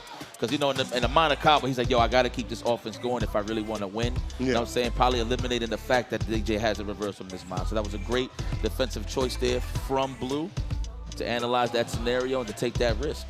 And honestly, it paid off. The fact that he is even in the verge of being able to have that risk reward rated in his favor prior shows that he's had the spacing right, he's been able to have his punishes right, his lead ups right, his survivability even in burnout right. These things also come into play as a total this entire match. And it says let him, this final, what could be the final match of our Street Fighter 6 tournament. Yeah, I look to the left, there's a 2-on-1 going on right now. Damn. Frosty be popping, bro. That's Yasha? God damn. So, random, guys. But I'm looking at Sonic versus Enzim versus Yasha right now on the 2SKO side. Yeah. That's a lot going on, man. So I gotta come out here, Frosty, and watch it all. People are watching both at the same time. Eyes are getting crossed. But this may be the final game of Street Fighter 6 if Blue has it his way. Man, see it red right now. Kaba, how you feeling, baby? Blues is definitely keeping this matter under control here. And we're talking about the matter of guile. Oh, trying to bait out a parry. I like that, the whiff kneecap. Just to bait out, make Kaba fidget a little bit. Damn, there's a lot of thinking going on this corner. Trades in the favor of Blue. Oh my God. You see the space outs here? Delay crouch throw, walking back. There we go. We have to control this. Nice. Trying to get in again. How with the anti-air. We'll take a few of those, though. Not a lot of damage. Blue wants to hang on to that drive gauge. Then we do with attack. A little bit of that green back. Oh. Well, space upside down kick. That was good. Couldn't reach with a stand light. Might as well get some offense. Establish it. Oh, he's ducking. That's more offense on the side of DJ. Nice counter poke. Looked like that was a crouching strong challenge from Blue, and it got exposed by Kaba's crouching strong. Safe jump maneuvers. Now we in the burnout. The other option. Get that level 2. So you can either combo into her, do a fireball. Don't leave a gap like that. So he's able to hit, catch the recovery, stays off that set point. That's what he is right there. Wow, Kaba smiling. I think I figured it out. We'll see. Punish. There it is. He walked up and blocked that soba. No spacing on the side of Blue. See attention. He's close enough to get that punish. OD. Gonna catch something right there. Try to do something after that perfect parry. Okay. Yeah, I know. I can't help it. I'm looking to the left too. Hold on. Let's go. Don't worry. We ain't sync. There's so much things going on. Overstimulated. That's right. Medium soapbot. Spacing out a little bit better is Blue now. Plus frames with the forward medium kick. OD.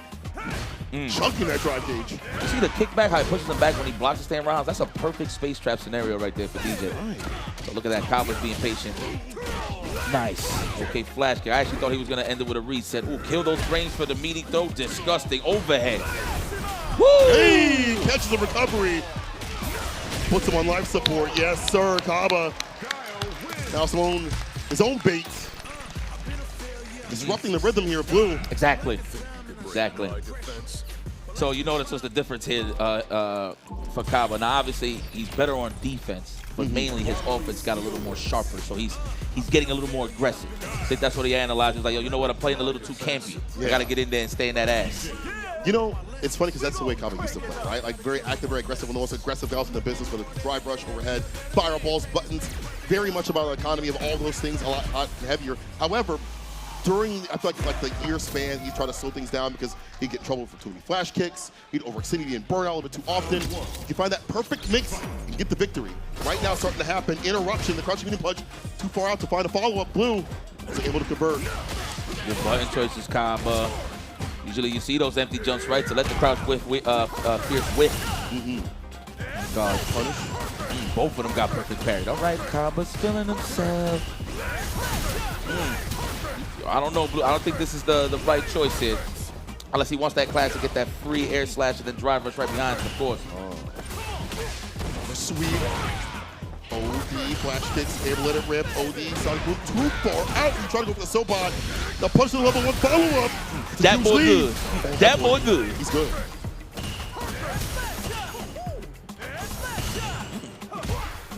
Oh, my kick didn't hit. Uh-oh. Bro said he's going to take one. No, not yet. Was he waiting for a drive reversal there? That's why he jumped back? Maybe drive, like, I don't know. Maybe like try to wait for a drive reversal and jump back. Meter kick would have been there, or like punishing on recovery. Not sure, but they'll stay in. Blue, how you feeling, baby? You had control. You let go of the steering wheel now. It's definitely, he's riding shotgun as you at this time, Blue. You're not the driver. That's all right, though. You still 2-2 with championship point in mind. Nice reversal. We found the pocket. First one represented, I believe. That might be, or at least one has been with a whole while, because I feel like Blue hasn't really been on the back foot like that. But now, these backdash, these slight micro steps to avoid the forward medium kick, leads to this level 1, low on the drive gauge. Has no parry, no anti right there, not even gonna chase it with that jump fierce.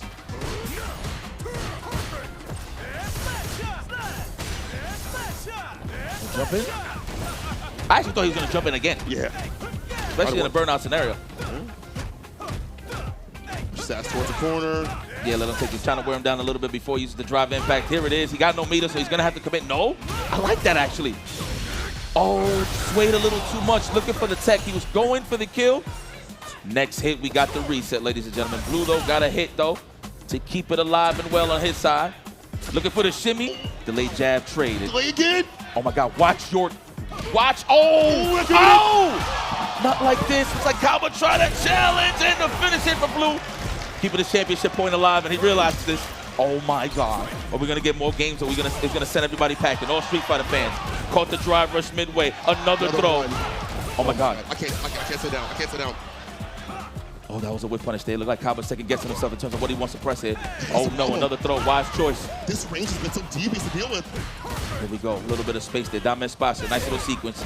You can catch a little breathing space. The flash kick. Wow! He banked the house on that one. Still alive. From Perry, couldn't get the jump in. We're too far up though. The heavy air slasher cutting through the normal Sonic booms. Trapped up in the corner. Upside down kick, able to hit the crumple. The overhead, no, it's stand line kick instead of back throw. Anyone's game. Blue more in favor. I do feel there's more bar at the bottom. Oh my God. The recipe might call for level 3. Will this kill? It's a ton of damage. The scaling is there. Machine gun up first to lead to this. Survey says, oh my God, is this it? This could be it. And it is! It's gonna be Blue taking the title, taking what he couldn't last year. He is your champion of this year's Frosty Faustings Street Fighter 6. Excellent performance. Consistent all the way through. Beat some of the best in the building. Beat Dual Kev, earned his right to go to the winners finals. Beats Kaba, earned his right to go to the grand finals, and he finishes his job. Again, just like you mentioned, he finished 3rd place last year. Now he is leaving as the champion. Guys, give a round of applause for Blue! Amazing play all the way through. Remember, he said that he wanted to do this with DJ last year at CECC. He said that was his character. He wasn't going to switch off and look at the results. When you stick with your character, you stick with what you know, with your love, these are your results. Your champion of Frosty Faustings 2026 is Blue. I cannot believe the play that I saw from him.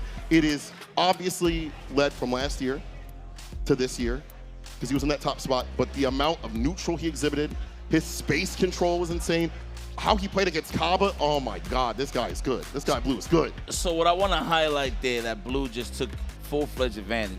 It's like the whole set, Kaba was playing super solid on defense. When it became the final game, final round, that's when the mental stacks start really hitting like, oh my God, what is he going to do here? Is he actually going to stagger for more pressure to open me up, or is he actually going to throw me? As you can see, Kaba took all the throws in the world, so that way Blue could get that one spot to open him up. And he finished the job, man. Damn. Solid the whole way through and then cracks in the last game, man. That is the nature of Street Fighter 6. This ain't taking nothing away from Kaba, of course, but decisions have been made, human error has been seen, and that's just how it goes down in the world of Street Fighter, let alone just fighting games. So Yeah, the only person you can blame is yourself at the end of the day. I know Cobb, as soon as he lost, he took a breather, put his head down, and really had to think about how he lost. That way he could take that knowledge, accept this loss, and then just move forward accordingly. Remember, he got a lot on his plate. He got Capcom Cup coming up, and he got SFL World Championships as well. So big ups to Kaba, just the whole top 8, man. I think we're getting ready for the award ceremony. Blue, I see you. Good stuff, my boy. Good stuff, Blue. Good stuff, my boy. Again, for the collegiate scene, for the young guns out here, showing that it's doable, possible to put in the time, effort, and work and get those results. I know there's a lot of people out there that are watching him from his scene, from the Floridian scene and stuff like that. I can't wait to hear about that party a little bit later on. But right now, big ups to all the players that have come through in this spot. We've seen some players from Japan come through. Yes. They're in this bracket. Obviously, players from all around the U.S., from the best of the best out here. Players that are on an uprise that I cannot wait to see. As this is, as you mentioned, kind of setting the tone for the rest of the year. Oh, and there's no better place to do so than Frosty Faustings. I'm going to be honest with you, man. This could be a CPT spot, but the way the schedule works, it doesn't give Frosty an opportunity for a spot like that, unfortunately. But again, this does not take away from the prestige of this event. This is number 18 and counting, ladies and gentlemen. So hold on, we're just trying to wait. Oh, we got Tong. All right, the greatest host of all time. You know what I'm saying? Stop lying about me, Mike. I was waiting for you to say something. All right, let's send things over to Tong, man, for the award ceremony. Take it away, brother. All right. That was the most stacked top 8 Street Fighter 6 in Frosty's history. Give it up for your top 8 players today.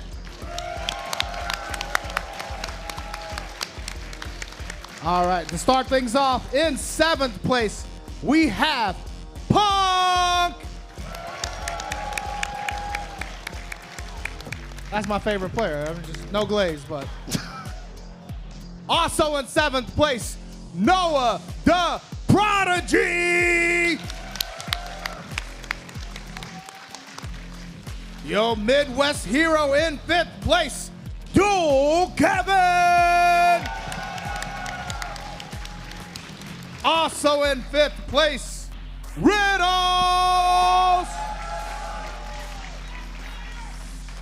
In 4th place, one of the greatest of all time, New York Chris G. From Vegas. And for your top 3 and 3rd, Steph.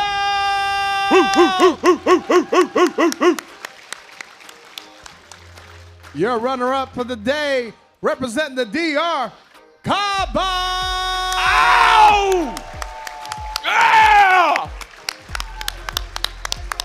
And your Frosty Faustings 2026 Street Fighter 6 champion, give it up, Blue! Let's go, Blue! Blue, blue, blue, blue, blue, blue, blue, blue, blue, blue. We got any Florida in the house? Any Florida? Represent. All right, give a shout out to Top 8. A shout out to everybody watching today as well. Thank you guys. Back to you, Mike. You already know, man. Thank you so much, Tom, for holding everybody down with their medals of honor, man. Congratulations to our champions, Blue. But again, 3rd place last year, finishes the job this year. Very proud of that guy. I know he's going to take that back, get a couple of drinks, and just chill. Have some key lime pies, my personal favorite this weekend. We don't got to talk about it. But good stuff to everybody that still showcased their talent. Had a great time with you, my brother, as usual. You already know what it is. Come on now. But please, sit tight. Don't go anywhere. We got 2 XKO action coming your way. But we have some downtime. Just please, just kick back and enjoy. We out of here. Frosty Foster's 18. Till next time. Peace!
Level up your gaming empire with Gaming Generations, the Midwest's premier force, delivering blockbuster events like Frosty, Faustings, and Pokemon regionals across the U.S. Gaming Gen has every gamer's back. 2XKO is a 2v2 fighting game featuring the iconic champions of League of Legends. Fight solo or with a friend. Play for free on PC or console. Message sales@monamoon.com if you're interested in carrying Monamoon products. Almost 100 stores nationwide and a few internationally with above-average margins and fast customer service. We carry binders, deck boxes, trading cards, and many other TCG accessories. Okizeme Coffee brings you the perfect morning combo. Get launched by their Dark Roast, a smooth Guatemalan blend with powerful chocolate notes. Whether cold brew, French press, or drip, this bean tastes great even without sugar, making it a healthy way to avoid overpaying at the coffee shop. And if you want to optimize your routes, the Light Roast is a Colombian blend that's perfect for a pour-over. The citrus and plum notes will definitely improve your wake-up options. Unleash the next era of Fatal Fury City of the Wolves with Season Pass 2. 6 explosive DLC fighters dropping monthly from January through June 2026, starting with Taekwondo master Kim Jae-hoon. Returning legends Nightmare Geese, Blue Mary, and Wolfgang Krauser join the fray, plus 2 epic mystery characters teased for massive surprises. Rectangle Corner, badass controllers to dominate the competition. The Skullgirls Community Tour 2026 is in full swing. Frosty Faustings is the first offline stop of the year. Coming to Combo Breaker, CEO, TNS Online, and more to be revealed. More details at start.gg/Skullgirls. Snake? Why are you at Frosty? I took a detour to buy a new sneaking box. A box? Not just any box. A Mana Moon box.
Select your fighters. War with Alawi. Select your peers. Choose your destination. No second guesses.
Unless you bring in Alawi to go for the super assist, but probably Echo's stronger here, right?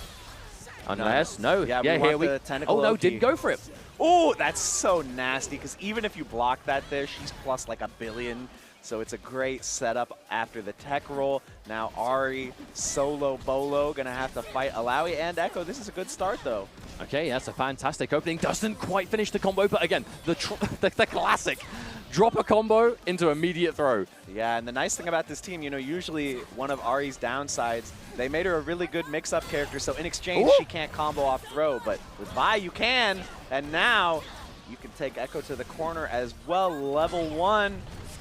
Is this going to lead? Oh! Another drop. Okay, but again, the drops immediately followed up by another hit, so Jilla definitely coming off better in these exchanges. That was a huge comeback for Ari. Was down basically an entire life bar. Yeah, you just look at Jilla's face. Jilla's very happy with that. Like, yeah, that was tight. I would be too, because the difference between going out in 9th and going out in top 8 is massive for players. We don't want to get 9th. That's maybe the second worst placement you can get, the worst being 2nd. Hey, I mean, there's also the point. Yeah, absolutely. Yeah, 2nd is the most heartbreaking, but 9th is pretty bad too. But there's only ever going to be one first major for a game. That's also true. There will be many tournaments to come for 2XKO, but you're only ever going to have your... Everyone remembers the first big major event after launch, you know, and I feel like this is going to be that one. You know, and getting that top 8, getting that medal is going to kind of cement your legacy to begin the game. Yeah. You know, for the months, who knows, years to come. A lot of pride on the line here. Wow, very delayed air dash, but Alawi. Oh, what if though? That would have been a tight pickup though. Imagine. Got to the other side. I think this is going to be, oh, maybe a little too much dip on the chip there. I don't know if you had to tag back. Could have just killed with Vi. I like that screen space though. Bit of a little mini knock up with Alawi. Use that time to get Echo in, get some of that life back. Oh no, brings it back in again. I mean, there's a lot of meter on the board, but Jilla, movement, the parry, the reaction to deal with the dash punch. Okay, what kind of tentacle shenanigans are we going to see here? Yeah, that was a double cross up. I don't think we've seen a single player block that in this entire top 24. That is absolute filth. There are way too many layers when you're blocking that. You know what? I like this because you could have level 1 there, but they probably would have survived. And then you're playing with the dynamic of, well, do they have to deal with the technical meaty, maybe, who knows? Or spend the 3 bars, make sure the character's gone, whatever. You can always build more meter, but if you get greedy and don't use it, Alawi might die, and then you will regret. Big counter. That's blocked. This is still very close, and yeah, now it's even closer because Alawi got killed by the super assist. Oh, but the interruption, Senshi manages to find it. There's level 3 is on deck. Does this kill? I mean, I'm assuming it would. It should. We got the Time Winder, Ender. Yeah. No, what are you standing up for moments here. Oh, dear. PTSD. Yo, I'm still thinking about that. Yeah, Senshi wants to make this one. Ooh, missed input there. Round start burst. That can't have been what you wanted. Yeah. I just, unless I'm missing something, which could very much be the case, but. Pressing buttons a little too heavy there. Wow, that was nice. The throw tech is protected by the grenade, but Jilla still mashed out. Managed to get out of the situation. Oh my god, throw bait with forward heavy. Yeah, we do be whiff and grabs right now as poor Senshi with Jilla. Oh, another one. Oh, nice big catch here on this Ari. All right, we can see the corner. I mean, you don't have the meter to dump any supers, so you probably have to go for a knockdown, right? No, here comes, I mean, yeah. Can Vi finish this off? Yeah, getting every last bit of damage. That was super optimized. Yeah, I think that really did come down to exactly enough damage. But Jilla knew that's the sign of someone who's played this game once or twice. All right, perfect scenario here. Oh, drop the hard combo. Wow, Senshi is so consistent with successful wake-up attacks. Oh, this is big. Ooh. Yep, just take the advantage. Into meaty grab, and that's going to be death. Spend that bar. Slam the ground, and that's going to be... Wait, is that enough? Scaled, no, not quite. From the throw, but the low will take it. You know, even with the throw scaling, I thought for sure that was going to do enough, but I guess, again, with that little bit of life left, you're talking chip territory at the very least. Jilla is now on match point. Senshi needs to win this. Look at this, the Echo double tentacle. Yeah, because you hit the assist. It created 2 tentacles. All and right, still, now. again, Senshi just straight up not really going for that super. That mix-up is just as nasty because you have the command throw opportunity there. And it saves the meter, right? Yeah. Oh, speaking of tentacles, here we go. This time, level 1. Just enough. Yes, it is. Senshi fighting back. Working on a perfect right now. Yeah, we do have Ari super assist coming in, which is very powerful. But she gets sniped out of the Cold Star. Ooh. Oh, that was so quick. Yeah, that was an instant throw off the sway. Oh, didn't believe. Oh, parry. The parry. That's a momentum shift if ever I've seen one. Oh, it looked like a burst bait could maybe be on deck, but... Well, it's so dangerous to break when they do a 2H, because that's where they're going to jump cancel, and they can obviously block from that, right? But not going to happen this time. But it's an immediate hit into big damage. Oh, Fury. Man, another wake-up attack. Those are working out really well in this match in general. Yeah, Senshi has just been on it I think near enough every wake-up attack has connected so far from Senshi. We're just going to be dumping the bar here. Is there a path? Yeah, definitely. Ari level 1, or I mean, Alawi level 1 going to kill. So we're going to game 3. I am so happy this one's going the distance. Oh, me too, man. Shout out to those of you in EU watching at home. You know who you are. Those of you restreaming, all of you in general doing the co-streaming with us here. Yeah, if you EU viewers are going to stay up through top 8, you are godlike. You know, it's actually not so late yet. Now it's not, but by the end of top 8, it might be. We'll see. Okay, here we go. What's it going to be this time? Good old limit strike. Yeah, doesn't go for the setup off of that. Just taking the knockdown, but immediately Senshi gets out, and now not only getting out, but with pretty much the exact same amount of damage in return. There's the tentacle. Yeah. Oh, throw, so the tentacle's going to activate. Got him. Wow. Okay, that's enough. Yeah, Jilla just letting the character go. Wow. Yeah, that super does so much damage. I feel like that was weird. So Jilla obviously kind of sacking the character there and just letting him die. But that was a weird combo. There were so many points where you can be comfortably burst baited. I think it was just Ooh, that push block was pretty good. Get out of the time winder. Oh, how did that whiff? That was crazy. Vi moved forward, got out of the way. We're in Fury. That last-minute retreating guard was so smart as well. Looks like it made Vi punishable there. This is going to be really tough. Yeah, so Jilla put a lot of faith into this Vi comeback. You know, saved the Fury. Didn't save Ahri with it, but did use it to try saving the Vi, but has spent almost this entire Fury time just being comboed. And here it is again, the meter dump. The tentacle hasn't even been used, won't even need to. And there it is, all the meter spent and delivered. Senshi is now on match point, a single round away from eliminating Jilla and becoming our final top 8 qualifier here. Oh my god, that 5M is so privileged. The reach on that was crazy. And then the auto shimmy using the clone. Yeah, we have gone to 100 miles an hour here for Senshi. We are full steam ahead. We've seen this so many times. The tag launcher into Alawi, but this time we have the super gets disappeared because Alawi got hit. I think that was the first time we've seen Senshi go for the tentacle super. I guess Senshi's saving it for when a character's already in a lot of trouble. They're in a rough spot. You kind of just need a few little bits here and there, or maybe even the chip damage to really make them sweat. But again, Jilla escaped immediately, got a big jump in, but couldn't get anything on the ground off of it. Yeah, fortunate situation for Senshi. Oh, tricky. That low came so early. Oh no, another drop. Can't be having those drops, but no, Alawi getting caught. Was that perhaps a push block done too early? Oh, the defense, oh, the defense! Block eventually will open up the 3rd cross-up in a row. Nice parry. God. We've seen a lot of those from Senshi. And the bait was crazy. That's insane. Okay. Got the knockdown. I mean, that's enough, surely. That's got to be enough to get rid of the Echo. Okay. Yeah, we might be going to last game, last round. I mean, Alawi's got the damage, but the solo Alawi without the Echo on top. What is going on, Jilla? Zooming all over the place. Supersonic. Wow, good block. You would have expected multiple overheads there. Oh! That was clean. And that is actually like the optimal confirm when you're from far away, but it just wasn't quite able to keep it going. You live this, right? Okay, nice challenge on that standing light. Wait a minute, wait a minute, wait a minute, Crofts. This is big damage. Alawi's doing doesn't spend the super? This might come back to bite. No.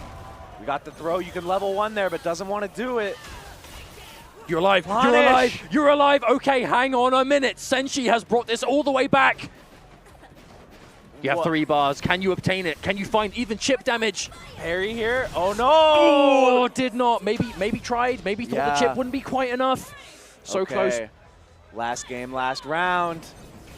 For both these French players, they both want to move on to top 8, but right now it's looking good for Jilla. Gets the knockdown. Uh-oh. Gets the low. I mean, Echo survives, but goes for a reset maybe?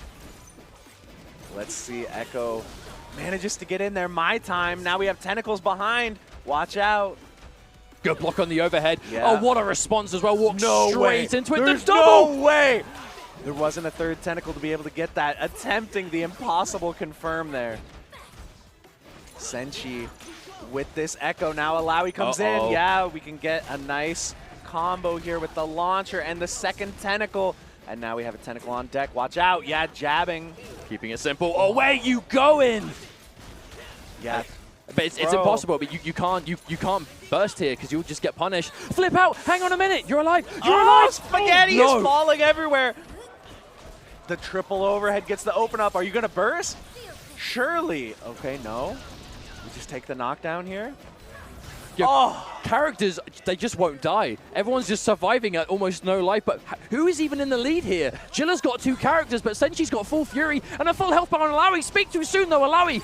Getting smacked. There is the Fury, right. This is make or break time.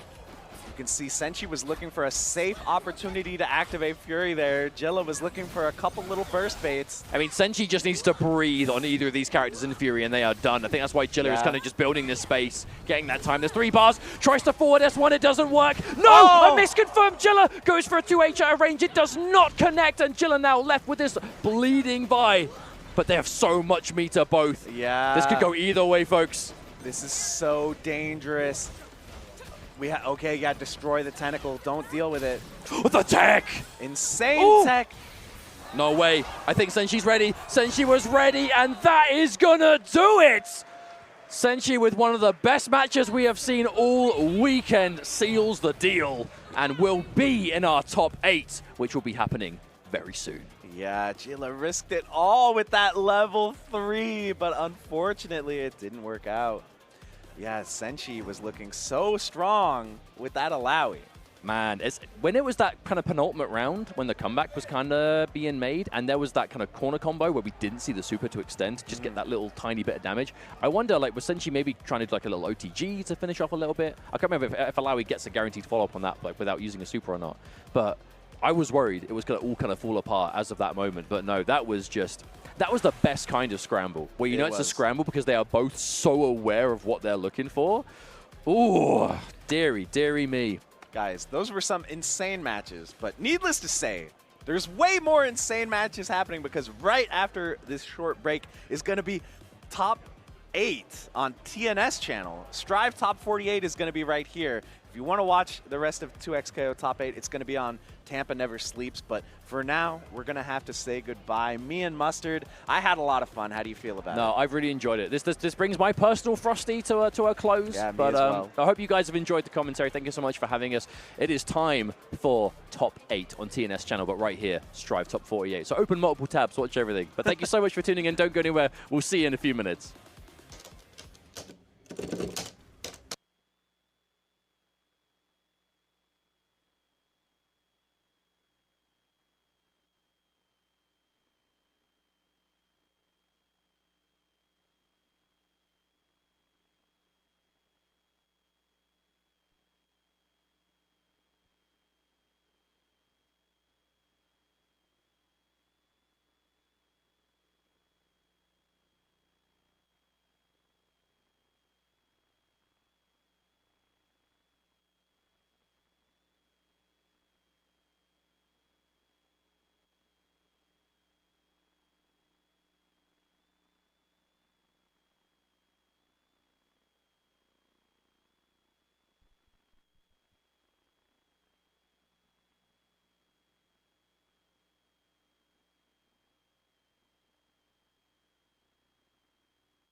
The way home is through you. Ready! Let's go!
Select your champions. Echo. Darius.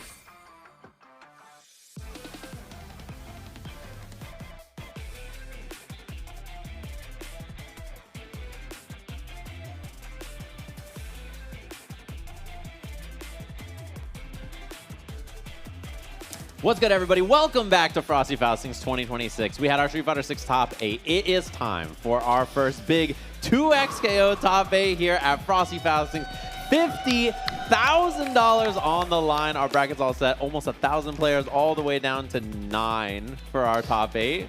Little exception there, you can't forget. We got one duo in the mix. It's going to be a good time. Stage M here, joined by Proxy. And our first competitors are already up on the stage, ready to go. Buttons are checked. I'm ready to get into the action. Yeah, they are locked in. No time to waste. And leading us straight off is going to be Globo facing off against Super Noon. So that's going to be where we're leading off. So we're going to see that Teemo double down coming through with the Yasuo to face off against Noon, who, God bless, I'm so glad he's back on Darius. Darius, he's back. The big man is back, of course. So it's going to be a good one here. And I'm excited to see this. Globo has been impressive all weekend long, playing, obviously, Teemo Yasuo Double Down, a team that was really popular last patch. And I think for a lot of people, they were like, oh, Teemo is, you know, a lot worse now. I don't know if I want to play this character. He got nerfed. And here he is in winner's side top 8. There's also a Teemo in losers. Also, they're throwing cupcake-flavored Caitlyn 2XKO popcorn to the crowd in the back, in case you're wondering what's going on. It's very sweet. It's extremely. Shout out to the Popcorn Baron. The Popcorn Baron, it is bro. Incredible stuff for sure. That guy is real. I've seen him in the flesh. The Popcorn Baron's real. So throwing out popcorn to everybody here. Frosty Fausting has been a vibe. It reminds me of a tournament from 10 years ago in like a good way. No, perfectly. That was, you know, Yipes was talking about it with me on Marvel a little earlier, and the way he described it, kind of, it's a home-cooked meal. It's just perfect. Hits right in the soul in the perfect way. It looks like, I do believe we're going to be getting our button checked here, but I know, actually, I think we're just getting started here. Our first match of top 8 here. Frosty Fausting for 2XKO. Gamers, are we ready? Here we go. And you know super tags happening at round start. Here we go. You got to guess. Time to guess, asshole. Just immediately gets hit in a bad spot, and Super Noon takes the limit strike. Didn't call his assist to eat it, so it could, you know, it could be a little worse as we get the Darius in. Charged hook, just in case you go for the parry, a buff in this patch that he just got. Oh, and on the roll pass there is able to utilize the get-up attack and good use of the retreating guard to actually be able to escape that instance of the mix-up thereafter with Teemo, but, you know, full screen game is where we want to be.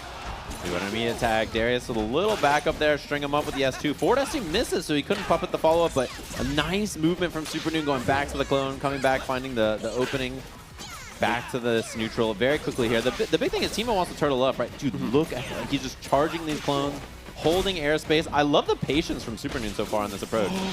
Gets the throw and gets the tag straight away. Teemo obviously able to convert off of anything like that as we OTG into the tag launcher. Yasuo going to be able to set up the limit strike as well as the mix-up here. It's been get-up attack quite a few times across the board, but this time it's just going to be a little bit of patience into letting that patience go down forward S2. Yeah, a little headless right there. Cabeza. Now just holding space, waiting out this brush. It lasts for a couple of seconds, so you just got to chill sometimes when it comes out. Oh, try to get the pickup. Oh my, the raw tag right in his face. Other side, didn't get too much of a mix. Whiffs the air throw, no punish.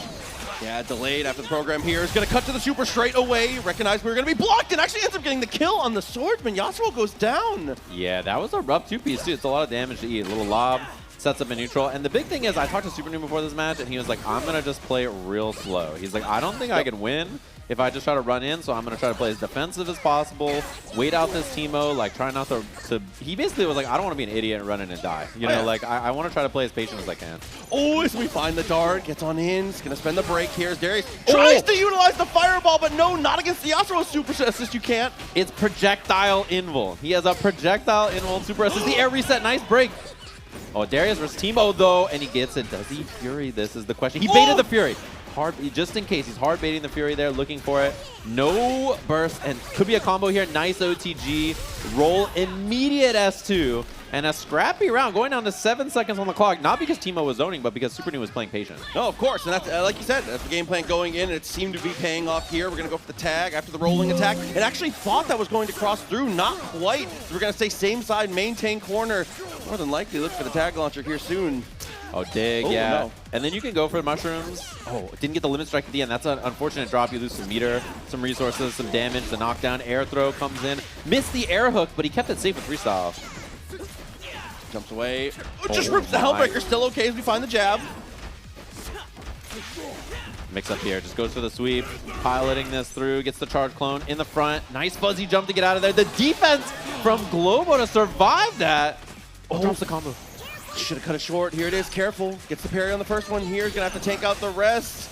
Oh, and another one. Super tag incoming. We'll see if Darius can survive the hop and the delayed overhead. That J2H. It's just, what can you do? He's a human being. Done with the heavy. Gets the jabs to keep it locked down. Loves the little command movement there. Is able to take the damage on the assist, but doesn't overextend. It's smart. Keep Darius corralled. Oh my god, the defense from Super Noon. Breaks the throw. Gets out of the corner. The cross-up finally. And the hard bait. Globo gets the break here, and I think a pretty rough spot for Super Noon to break anyway. Even if it hit, this is a pretty hard round for him to win. Darius now, I mean, he's 2 hits and some change away. You know, that's the thing about Darius that makes him so scary. Although the movement with the SS too strong, should be around a piece just like that as Globo cleans it up. Damn, the unnecessary roughness. Hey, make him watch the movie. I respect it here. A little bit of time to think for yourself. He's going to be able to cut through and take it around a piece now. That was rude. You had to do all that, so there's the level 3 for the kill. Roundstar super tag calls the Darius to soak it up. Just eats that, and then gets hit by the Yasuo as well. So a lot of damage from Darius, a lot of damage from Echo here.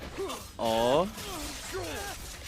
Routing is good. Opportunity for the limit strike. It's just going to go into the rolling attack and set up with a mushroom. Here we go.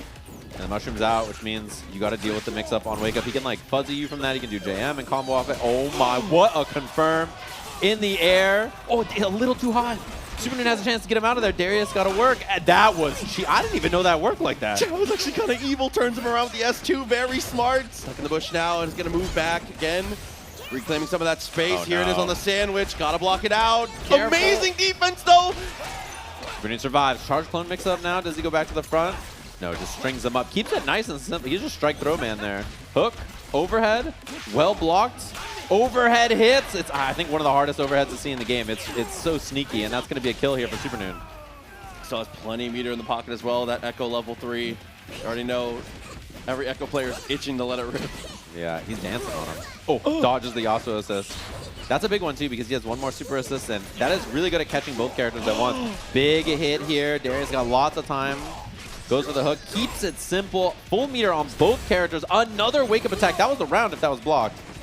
The other thing is you have to be careful doing stuff with Teemo here because you get just headless on reaction to lots of stuff, so it's pretty scary. He doesn't have tag available because Darius got hit. Missed space, though, after the Helmbreaker. Gets the jab! Maybe a little bit of missed execution there as we fall down. Attempt 37. Gotta let it rock. A little no-look there as the hit comes from behind. And the first game, sealing the deal. Super Noon on the board. Yeah, I think he's looked, basically, him and Zondo have looked the most comfortable. Of all the players I've watched this weekend, I think those two have been running their game plans, looking confident, looking comfortable, not running into weird stuff and just getting beat up. He seems pretty comfortable. And the last few matches he's played has been against kind of weird teams in the sense that he fought Jinx Warwick last, which is a little unorthodox. And the same with this team. We don't see as much Teemo Yasuo as much anymore, so. Buzzy jumps forward. There's the tick throw, breaks it. Super Noon makes it out of the corner, survives on defense. Gets the push block and no tag into Darius. Yeah, it's a weird place, though, because obviously push blocking. Oh, hold that thought straight into the Super Time Winder. Yeah, had both and then forces the break immediately. Super Noon just waiting for his assist to come back up before he goes back in. Using that new buff, Power Wave. That Fireball is so good now. It lingers at the end of it, and it's pretty hard to get around it. Yeah, that movement speed, super necessary here. Already has some new combo running in the corner as well, but here we go. Actually doesn't have the assist up, but isn't able to go for the tag. Instead, it's just going to throw Yasuo to the Wolves. Wow. And gets the hit. A nice confirm with the medium, forces the break. One charge Helmbreaker on the way out, tags into Echo on the way back, and just look at the patience from Super New 2. He's not really engaging that much. Mushroom comes out, just jumps away, plays it passive, but eating a lot of damage from these darts on the way in. Nice movement. That escape from Globo. Like, you could tell Super New, he's down life. He has to make an engagement, and just very patient to play around that. Should be the kill here on Echo. Wow, what a route, actually. Yeah, gonna have to spend the one. Well worth it down to the 1v1 here. Darius, he's a solo laner for a reason. He can do this.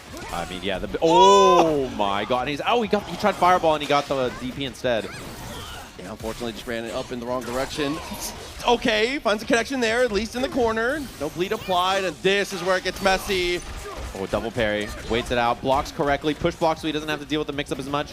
I mean, Darius, he could two-tap you. He's a scary guy. That's the thing. He's not the most mobile.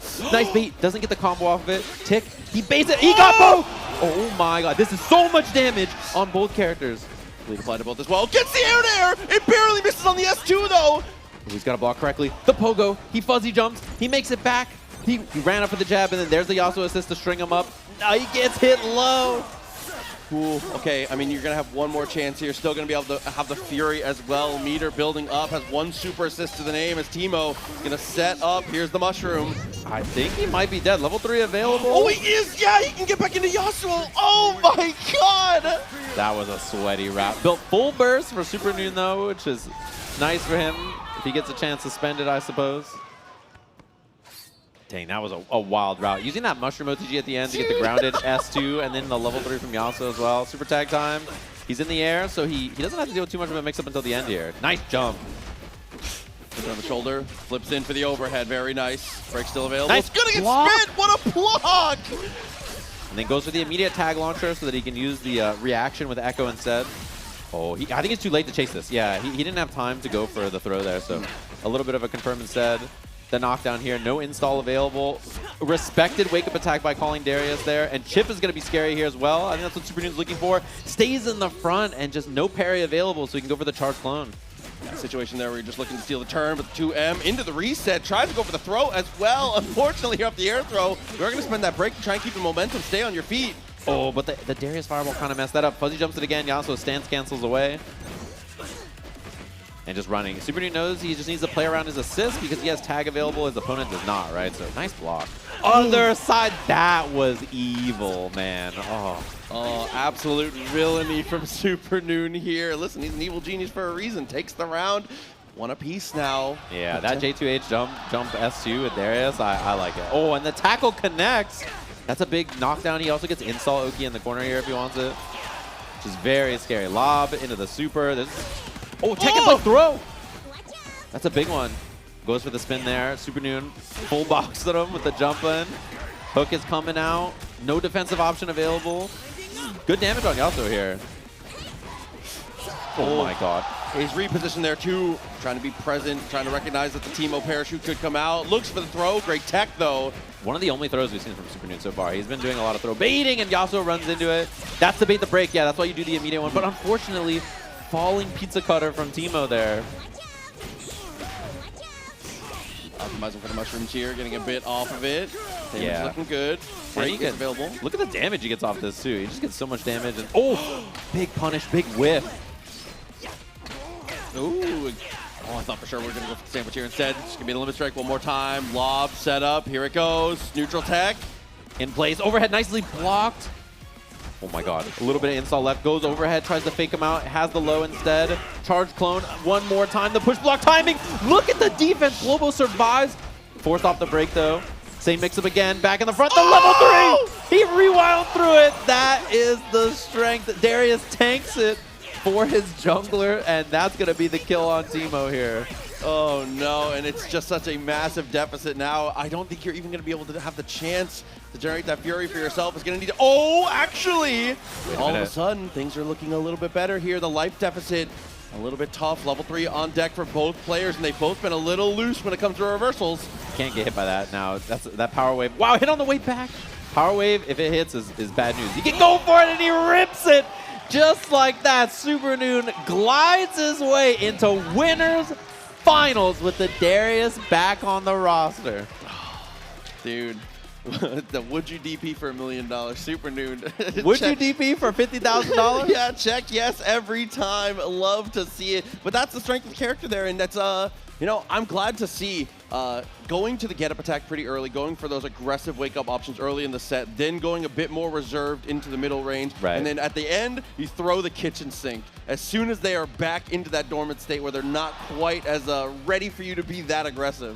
Yeah, exactly. And I love the way that he kind of played the pace of that match, playing so defensive. Teemo, I think, gets a lot of hits of you just running at him and then trying to brute force your way in, and then on the way in, you just get beat up, right? So I kind of like the way that he was passive and sort of forced the approach on the other side instead. I think that was a smart way to approach that matchup. No, definitely agreed. Oh, dude, all smiles for Noon that he hops on off. Globo, as we said, has had a stellar performance here and is still guaranteed that top 6 spot and an opportunity to potentially make the climb. But, you know, one must stay and one must go. You hate to see it, as we're going to move on to our next one here. It is going to be Zondo versus Bleed. Bro, this match is going to be two people trying to kill each other. I asked Bleed, I was like, you know Zondo's going to run at you and try to kill you. He's like, bro, I'm going to run at him and try to kill him. Like, that's game. Like, that's what we're trying to do here. So it's going to be two very aggressive teams. Like, the way you want to play this generally, I think, is like, Zondo is going to put hitboxes all over the screen, and it's whether you can survive. You see Bleed really young. I think one of the first big tournaments he's come out to. He's been really successful online in TNS. Shout outs to TNS, of course, for running all their online brackets. What up, Tong? He's in the front row. And you see Bleed's had a lot of success there, always in the finals or like top 3 of the event, you know, with people like Hikari and Blazy and a lot of the other strong players. And top 8 winner side here, beating a lot of strong players. There were so many strong players that came out to France. Shout out to France for showing up to this event in numbers, by the way. Very cool to see them out here. They had 5 players in the top 24. And that's, you know, not including people like Wawa, who got upset early, who's one of the best players in the world, right? So they have so many strong players, and he's beaten a lot of them. Cool to see them out here. We have a couple of French players in this top 8 as well, which is dope. Yeah, I mean, I think the thing to highlight here going into this match specifically, though, as we talk to teams a little bit, is going to be that these are two teams that are so aggressively willing to throw their lives on the line to take that first turn. And when that first turn starts, until you use break, until you get like a masterclass push block, the turn never ends. Yeah. It is so hard to get away both these compositions. What Zondo's going to do, I'm cueing you guys in on the game plan right now. Ready. You're about to see it 50 times in a row. Yes. He's going to call Warwick assist. He's going to hold Vi S1 and tag, and then Vi's going to punch the entire ground. She's going to like just swing, and he's going to run up and do down S2 with Warwick, the anti-air DP, and the entire screen will be a hitbox. And if you can survive that, he will tag again and then mix you again. He said, then and only then will you get jabbed by Vi. Yeah, and the other thing is like when you block Vi charge S1, it forces you standing, and you have no defensive mechanics. So what he does is he jumps in with Warwick and does late falling S2, which is like an overhead. It's the scratch that he does. And that is really good because then it forces like a high-low mix-up, and that's really hard to deal with. Or he does instant tap overhead with Warwick as well. That's hard to see. So he just has like really strong ground control. This team just pulls up and kills you. If you're like, I'm sick of fighting the Echoes, the R's, the Yasuos of the world, right? This is what you play. You play Vi, Warwick, and you go kill them before they can get to you. That's the plan. You play Team Jungle, and you just run in and just beat up these mid laners, these top laners that have been oppressing you, you know? Team Jungle is OD. These are my this is where I belong. These are my people. Yeah, he's coming out like a savage. He's coming out from the brush. Like, that's what you got to do. Oh, man. On the other side, though, obviously, like we said, Alawi, an incredible teammate. Echo, I mean, top of the class in just about every measurable category here. Let's see how it pans out, though. We are going to be getting started on the other side of winners. This is a team, again, at round start, though, stand medium with the potential for back assist behind it. We're actually going to go forward assist, but the parry comes through. And, of course, Sajam. You saw it. You saw Vi holding the S1. She did the punch. You saw Warwick pull up. Like, that's the plan. The plan of attack is hold Vi S1, and then immediately you pull up for something else. But Bleed, I mean, he's a scrappy guy. You know, he knows how to deal with stuff like that. He's not just going to sit there and do nothing. He's got Vi. He's got the Alawi back assist to deal with Vi on the ground. That clears a lot of stuff that's really good. Mid-screen combo here off of that. Forcing the break. Demon flips in. Oh, my God. He's hitboxes everywhere. Yeah, went up to meet up with the Warwick, it looked like. At this point now is look at the closer distance, but again, those mediums best in class from Warwick here. But on the other side, the stand medium from Alawi, luckily only one character caught in the crossfire. Yeah, take a break. He's going to catch the tentacle. Another one, and tag launcher still available at the end here. S1 super, I think, probably kills. Yeah, just enough. And even if it's not immediate command of motion potentially there, baits a parry. There's some stuff you can do at the end, but yeah. Oh my God, the chase down. Zondo whiffs the jab and he just dashes up, jabs again. She has the best lights in the game, which is really nice for her. One thing you have to watch out. Fully charged.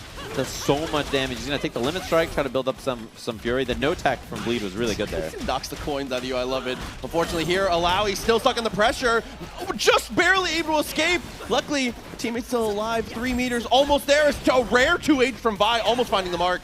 Yeah, I love that defensive approach from Bleed. Just chilling around there. Back into the tentacle. Gets the freeze. And does not set it up with Bikini Bottom just yet. Instead, we're going to see this little lob action in the front. Is there a Fury from Zondo? I imagine he holds it here. Well, okay, he might not now, but okay. Yeah, from there, going to hold on to it, unfortunately, is Bleed. The Bleed from the crowd. Oh, definitely has a huge cheering section. All the North American players that have been grinding online together. Definitely in Bleed's corner here. Is very plus on the situation. Was looking for the throw. Good jump away. And there's that 5M. Buffer to the Rekka from Warwick. It reaches basically every range.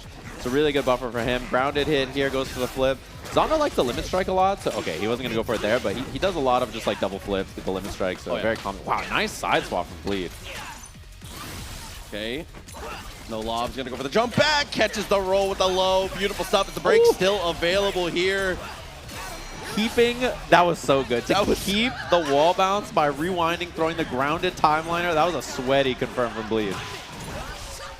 Oh, with the parry, actually faked the charge down S2. I love that, the full screen sight. Yeah, I like the lobs we're seeing from Bleed too. The Time Wonder lobs to get rid of the Vi. So far, Zondo has not been able to get going. That's the biggest thing, is if you can't get going with this team, it can be tough because it needs to pull up and hit you. Oh my God, dash jab from Vi. So hard to get away from.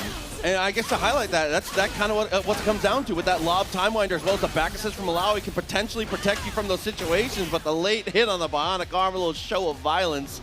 It's going to bring down to the 1v1. Just waiting for that assist to come up. Oh, 50-50 off this. Overhead or low. Dashes in, looks for the low. Oh my gosh, she went the other way! Wait, that's huge. Bleed has a big opportunity here. Gonna have level 3. I imagine instead we'll see a little Bikini Bottom action. Put you in jail. Oh, level 3. This is close to killing. Very close. It's either a pixel or we're popping off. We'll have to see. Either way, it's going to be a bad spot for Zondo.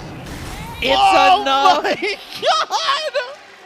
Damn, that was a sweaty combo.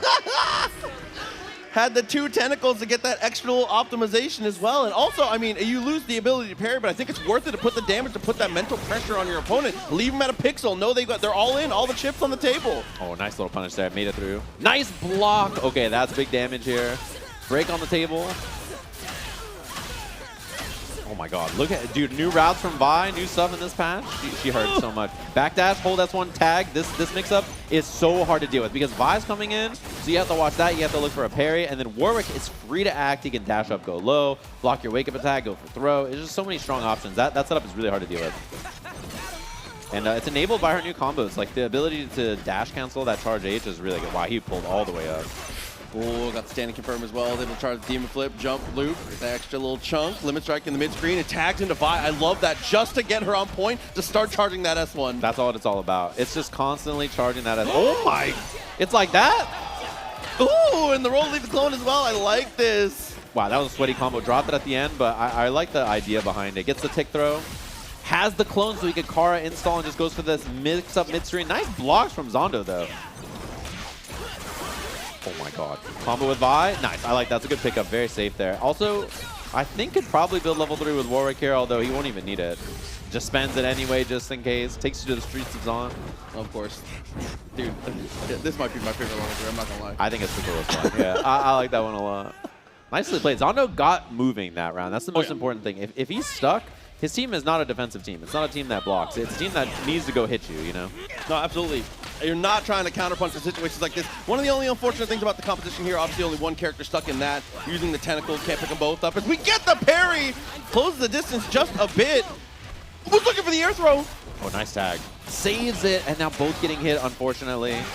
Might not be in time. Yeah, Zondo, I think he was a little unsure if that was going to work or not, so he hesitated a little bit. Yeah, I think we didn't get all the hits of the down S2 is what it seemed like there. As we're going to get down. Limit strike after the lob. Opportunity. Whoa! Nice defense from Zondo there. He survives and he baits the wake-up attack. There's going to be the break. He's back, and he gets the OTG, and it should be a kill on Warwick here. Yeah, having plenty of time off the situation. Still has the 2 meters in the pocket. Break halfway there. Oh my god. Wow, what an anti-air. Oh, he missed the OTG. Still gets pressure off this. And he got hit. So Zondo went for the command grab. It doesn't work. Yeah, first world problem is just a touch 2+. Misses out on the medium here. So we're going to go for the down S2. Gets the throw, and we have a tentacle. And of course, he's going to cut it short. No need to complicate it around a piece. You can see W bleeds in the in-world chat here. And just like that, 1 round away from sending Zondo to losers bracket, who's looked so good this whole tournament so far. We'll have to see it bleed. I mean, he looks so comfortable. It's his game plan is working, and he's playing around Zondo's win conditions really well. Okay. If you're 16 years old, you still get hit by Warwick overhead. Okay, it doesn't matter how young you are. You still get hit. We all get hit, bro. It's okay. Oh, lands in text. Very nice. Down assist, gets the charge. Yeah, a situation where you're pensive. You see that S1 charging. You want to block. Zondo pulls the fear, gets the throw. Opportunity after the OTG, but mistimes. Oh, you got to guess on this. Yeah, that's the thing about Alawi. She enables stuff like that for block stuns so well. Oh. Nice parry again. Gets Warwick off the screen. Lobs it. Trying to slow this Vi down in neutral. Putting stuff on the screen. What a jump at the sniper. That was insane. Yeah. You rarely see that move used like that. True. An echo-shaped crater, unfortunately, left in the dust here on the sands. Oh, here she comes. That's the thing about Vi. Even in situations like that, you have to respect the fact that she's charging back there. Ooh, crossed it up and gets a hit, though. It's not a good chance, but the chance is growing a little bit at a time, utilizing the tentacle to get closer to the corner and has an opportunity to set it up. Instead, just takes the meaty. Oh, and that's going to be a whip punish there. I don't imagine. Oh, he does pop the Fury. He's down. Okay, I was going to say he might wait for the next hit, but that's a big one. Zondo, the retreating jump normals. You can take the limit strike here or take the damage. It looks like it's going to be damage and blood. Yeah, I think damage is correct here, especially, like you said, with the blood gauge where it's at. Big opportunity now after the OTG. Is just going to look for the hop over. Dash cancel. Perfect. He was able to dash cancel because they hit the assist. What a bait. Level 3 available here on this hit, too. The triple jab, knocking on the door. That combo's so finicky, too. So sick. Went for the reset. Zondo, no tech, but then got hit anyway. So now this is winnable. 1 hit away now. Immediate level 3 can even get around the break. So there's a chance Zondo might even not have a chance. That pulls you out of the corner. Zondo with the jump back. And that fat jump ace from Vi hits the cross-up. We got ourselves a set. Oh, and the medium target combo there, just to keep it as simple as possible. Back and forth between the two. It was terrifying. I will say, to point out, Zondo's been one of the best players in the entire tournament, maybe the best at knowing when and how to no tech. It's been amazing. Yeah, that was an important one. Oh, he tried to parry, but he actually tagged into the assist before it even had a chance, so Zondo didn't get it there. All right, break. Does not want to see the Bikini Bottom industrial complex. He's like, I'm getting out of here. Not trying to see this. Push block timing. Gets rid of that Warwick overhead as well. Nice blocks from Zondo. Nice block again. Yeah, handling business for the most part here. Looks to close the distance. Uppercut keeps it safe and is able to swing on the way down. The Vi air normals, obviously not best in class by any stretch of the imagination. As unfortunately here, he's going to get anti-aired, and the jab to keep it was so sick. You saw that too well? Dude! Like that little tiny jab, like he needed that just to keep it in there. That was wild. And the raw tag in, it wants to get that assist cooldown going, and that's both characters. Missed the electric. No. Big drop. I mean, that's the problem with this character, right? Is that you're very capable to make execution errors like that. Oh, he's going to land. Oh my, he sends it all in. Yeah, I was taking the risk. I think it hasn't really shown that in their hand yet, so I definitely respect the idea. Unfortunately, not working out this time as we're going to roll past, spend the super, and go for the tag launcher. Certainly enough is now Vi left in the solo situation, but both characters within the realm of possibility depending on the hit. Yeah, 3-meter combo there, so pretty expensive from Bleed as well. Zondo has a big chance. Wow, the footsie dashed in, used the Warwick back assist to catch the whip punish attempt. Oh my god. Oh, and hit confirm. It might. Okay, it does combo. I was going to say, sometimes at some ranges, that cannot reach. It's a little scary, but got the hit confirm. No meter left, but that's a kill on Echo. Yeah, definitely the more important character to splatter, I do believe, in this situation. It's right away unties her shoes, the 2M. Yeah, you cannot swing against Alawi like that. She is she's the whip monster. So good at that. The tentacle there to combo. Fury available. Tries to bait it. Zondo does not spend it, and that's a round for Bleed despite hard baiting the burst. Still cleans up after. W bleeds from the crowd. W bleed, man. Oh, off the tag. Oh, it has the parry. That's a hard parry, too, because if it hits the assist, it changes the timing. It's a weird one, but we're brave enough. Yeah, the Vi matchup experience right now, so important for Bleed. Oh my god, dancing in this neutral, waiting for that assist to cool down. Just tags. I love it.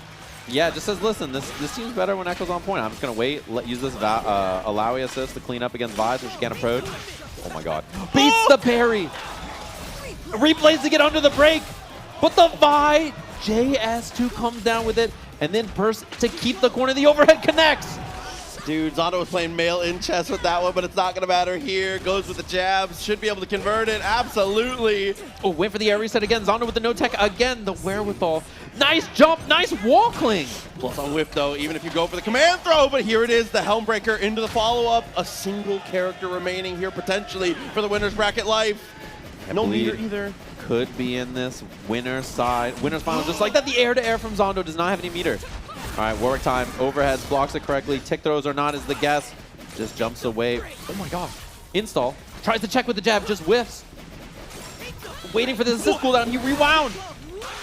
Oh my. Zondo still no meter, by the way. Really needs the limit strike here to build some bar. Look at the neutral too from Zondo, just like trying to run away and avoid this. Waiting it out. Makes the assist whiff. The jump back jab. Unbelievable. Alawi just tall enough and is able to find the hit. Situation getting dicier by the second here. Zondo not quite done yet. Is potentially going to be able to build himself a fury here with the limit strike. Very close now. The Warwick assist too. And parries the jab. Oh my god, Fury is available for Zondo as well. When does he want to spend it is the question. In the air, 2H, charge clone. Zondo's got a guess. He blocks correctly. Oh my god, still stuck in block stun. He has push block in 1 second. Wait, I don't think that was on purpose. The punish, both characters. Oh my god, the level 3. Okay, Alawi's definitely dead, but I think Echo got out of there. I think he lived. I think he's alive. Surely, right? Okay. No title card, still alive. Oh, but he's got Fury now. Time block. Right Dash away. blocks in. Zondo with the patience. Warwick gets tagged. Rewound. Sets out the tentacles. The anti-air, and he gets the kill. Zondo with the clutch, just like that. Last game, last round between these two, and still has break, so that's a big advantage here for Bleed as well. He didn't spend it, and he gets command grabbed right away. Okay, get off for the damage this time. Trader's been made. I like this too because it buys time for Warwick assist to come back, just like that. And now he can jump in. He tried JS2 to get the fuzzy, and he got grounded Rekka instead. So not a mix-up there from Zondo. Oh my. Oh, he swayed on him. There's the break. And you can tell Zondo has so much momentum right now. He's just really running in, and there's the throw. Air dash into nothing was definitely good. Rolls past and actually gets the punish there with the rewind. Oh, okay. Meter advantage. Gonna set up the limit strike. Lob, mix up. Goes low. Rewind throw. What a break from Zondo. And there's another one. Does not have the clone for a break, so just goes for regular lob. Wake up attack hits. Got to get Vi out of there. She's charging, though. Oh, my God. Vi still in. OTG, I don't know if this kills, but the level 1 definitely will. So Bleed, 1 character away. Can Zondo make a comeback with his other character now?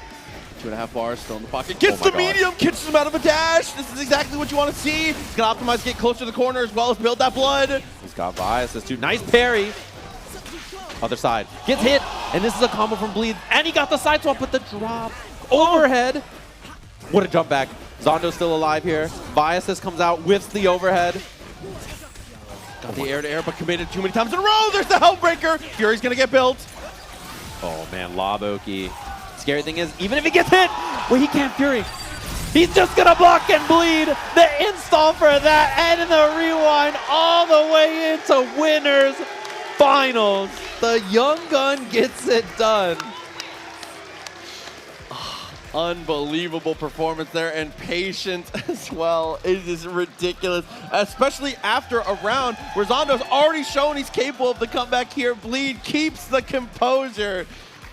It's just unbelievable, man. So that sets us up. We have Super Noon versus Bleed, 2 NA players who play a lot, right? Like, obviously, if they play ranked or anything, they run into each other all the time. Strong players down there. We have a pretty shark-infested losers bracket, which is going to be a wild time now. Zondo down there after his dominant performance all weekend, you know, where he's looked really, really strong. And it sets us up with a pretty spicy losers round 1. You know, Sonic Fox and Inzem have looked really good all weekend. and they're fighting against the primary training partners they play against all the time. Yep. We got Hikari in their loser's side, so that's going to be a pretty good one to watch. No, absolutely agreed. Hikari coming in as the second seed of the tournament here. Went to losers a little earlier than expected, which obviously, I mean, at this point, when you watch Hikari play, you would expect them to go to losers in like winners finals if it was going to happen. So, right. But definitely been one of the prime pilots when it comes to this Echo Yasuo freestyle stuff. Has been doing a great job on it for the most part here, but I feel like the most frustrating thing here is going to be facing off against, because Sonic has been playing incredible, doing an amazing job with this aggressive style of the Ahri, utilizing the movement well, and one of the best people at being able to spot when they're allowed to go for very aggressive, like box jump over with the down heavy with Ahri. Yeah. This Teemo is, I feel like, been the crux to a lot of the success here for their team, and just the way they've been playing around it together. Yeah, I think like even before this event, before all the changes and stuff, I thought Inzem's Teemo was the best by a lot. I think his control of that character is really impressive. So that's going to be a big factor here. He's like kind of the defensive wall, and then Sonic Fox is like all the offense in the team, right? So they both have a lot of composure, and also like the way Sonic Fox uses the air dash, that's just a box dash master. Like that's someone who's played Philia Skullgirls for like 15 years or whatever, and just that is Philia Skullgirls for sure. Like just air dash. They said more like Annie. They say. Yeah, Annie, more like Annie. They say. Yeah. Annie is that character is so fun. By the way, I love Annie. Annie is so fun. Yeah, it's just the many years of box dashing in that game just brought over to this. The only person, like the first person I saw use air dash J2H, JH a lot, and then also air dash down light heavy. Yes. That's something like that Sonic Fox uses better than basically every other. Oh my god, they get a duo pose on the camera for the intro. That's cold. Of course they do. Why wouldn't they? Listen, they've earned it. The highest placing duo at the tournament this weekend. They have been showing off, not only the fact that it is more than viable, but showing off some of the strengths of it. For example, being able to be aggressive while calling back assists, stuff like that, as well as the intangibles, right? Being able to have more downtime, to finger quotes, but more downtime, right? Opportunities, as well as maybe it's just a placebo thing. I feel like when you have a teammate, most players' defense gets a little bit better because you feel a little less stressed with the sheer amount of things you're having to keep up with. Yeah, you just have to look at the screen, right? Because your opponent or your teammate controls all the defensive mechanics. Yep. So you are just lasered in on 100%. what's happening on the screen, and you don't have to worry about what your teammate's doing. So I think that is definitely a big advantage. And the other thing is, like running forward and calling Teemo back assist is not possible without a duo. And Teemo back assist is insane. I think it's like the best assist. So having that available and just being able to do that is really nice. And then other things like not having to do, like with Teemo dart, his light, you can pilot it. Yep. So like you do one dart tag, and then Inzem can do light, and then Sonic Fox can air dash around, hit heavies, do whatever you want to do, and you can't do that if you're not duo. Like that's something that is duo specific. No, absolutely. That has been the type of things they've been getting away with for sure. It'll be like mushroom set, Ahri is doing cold star in the middle. It will buffer the first dart, tag while Ahri's still in the air, and just lets it rip. Yeah. And that's like a unique power. You know, duos has weaknesses as well, because the coordination is always going to be the thing. But in theory, like if you make up the coordination, duos should be the strongest way to play the game. Right? Like if you're perfectly synced and in coordination and you have the perfect game plan, then in theory it is stronger than playing alone. Of course. It's just hard. Also, I mean, we talked about it a little bit earlier in one of our other blocks. It's also just the most fun way to play, truly. Yeah, it is so fun to play with the homie. It's whether it's just being able to, spend some time with the friends in these fighting games, or, having someone to blame, which is always kind of fun. Yes. Always. It's free ego check. You could be like, yeah, I was duoing, I wasn't at full power, like I was just vibing with the homies. Like you always got an excuse, like that definitely helps. A little button check action, of course. Hikari on the Yasuo Echo. Is he the last Yasuo Echo standing? I think so, right? Yeah, the last one in the bracket.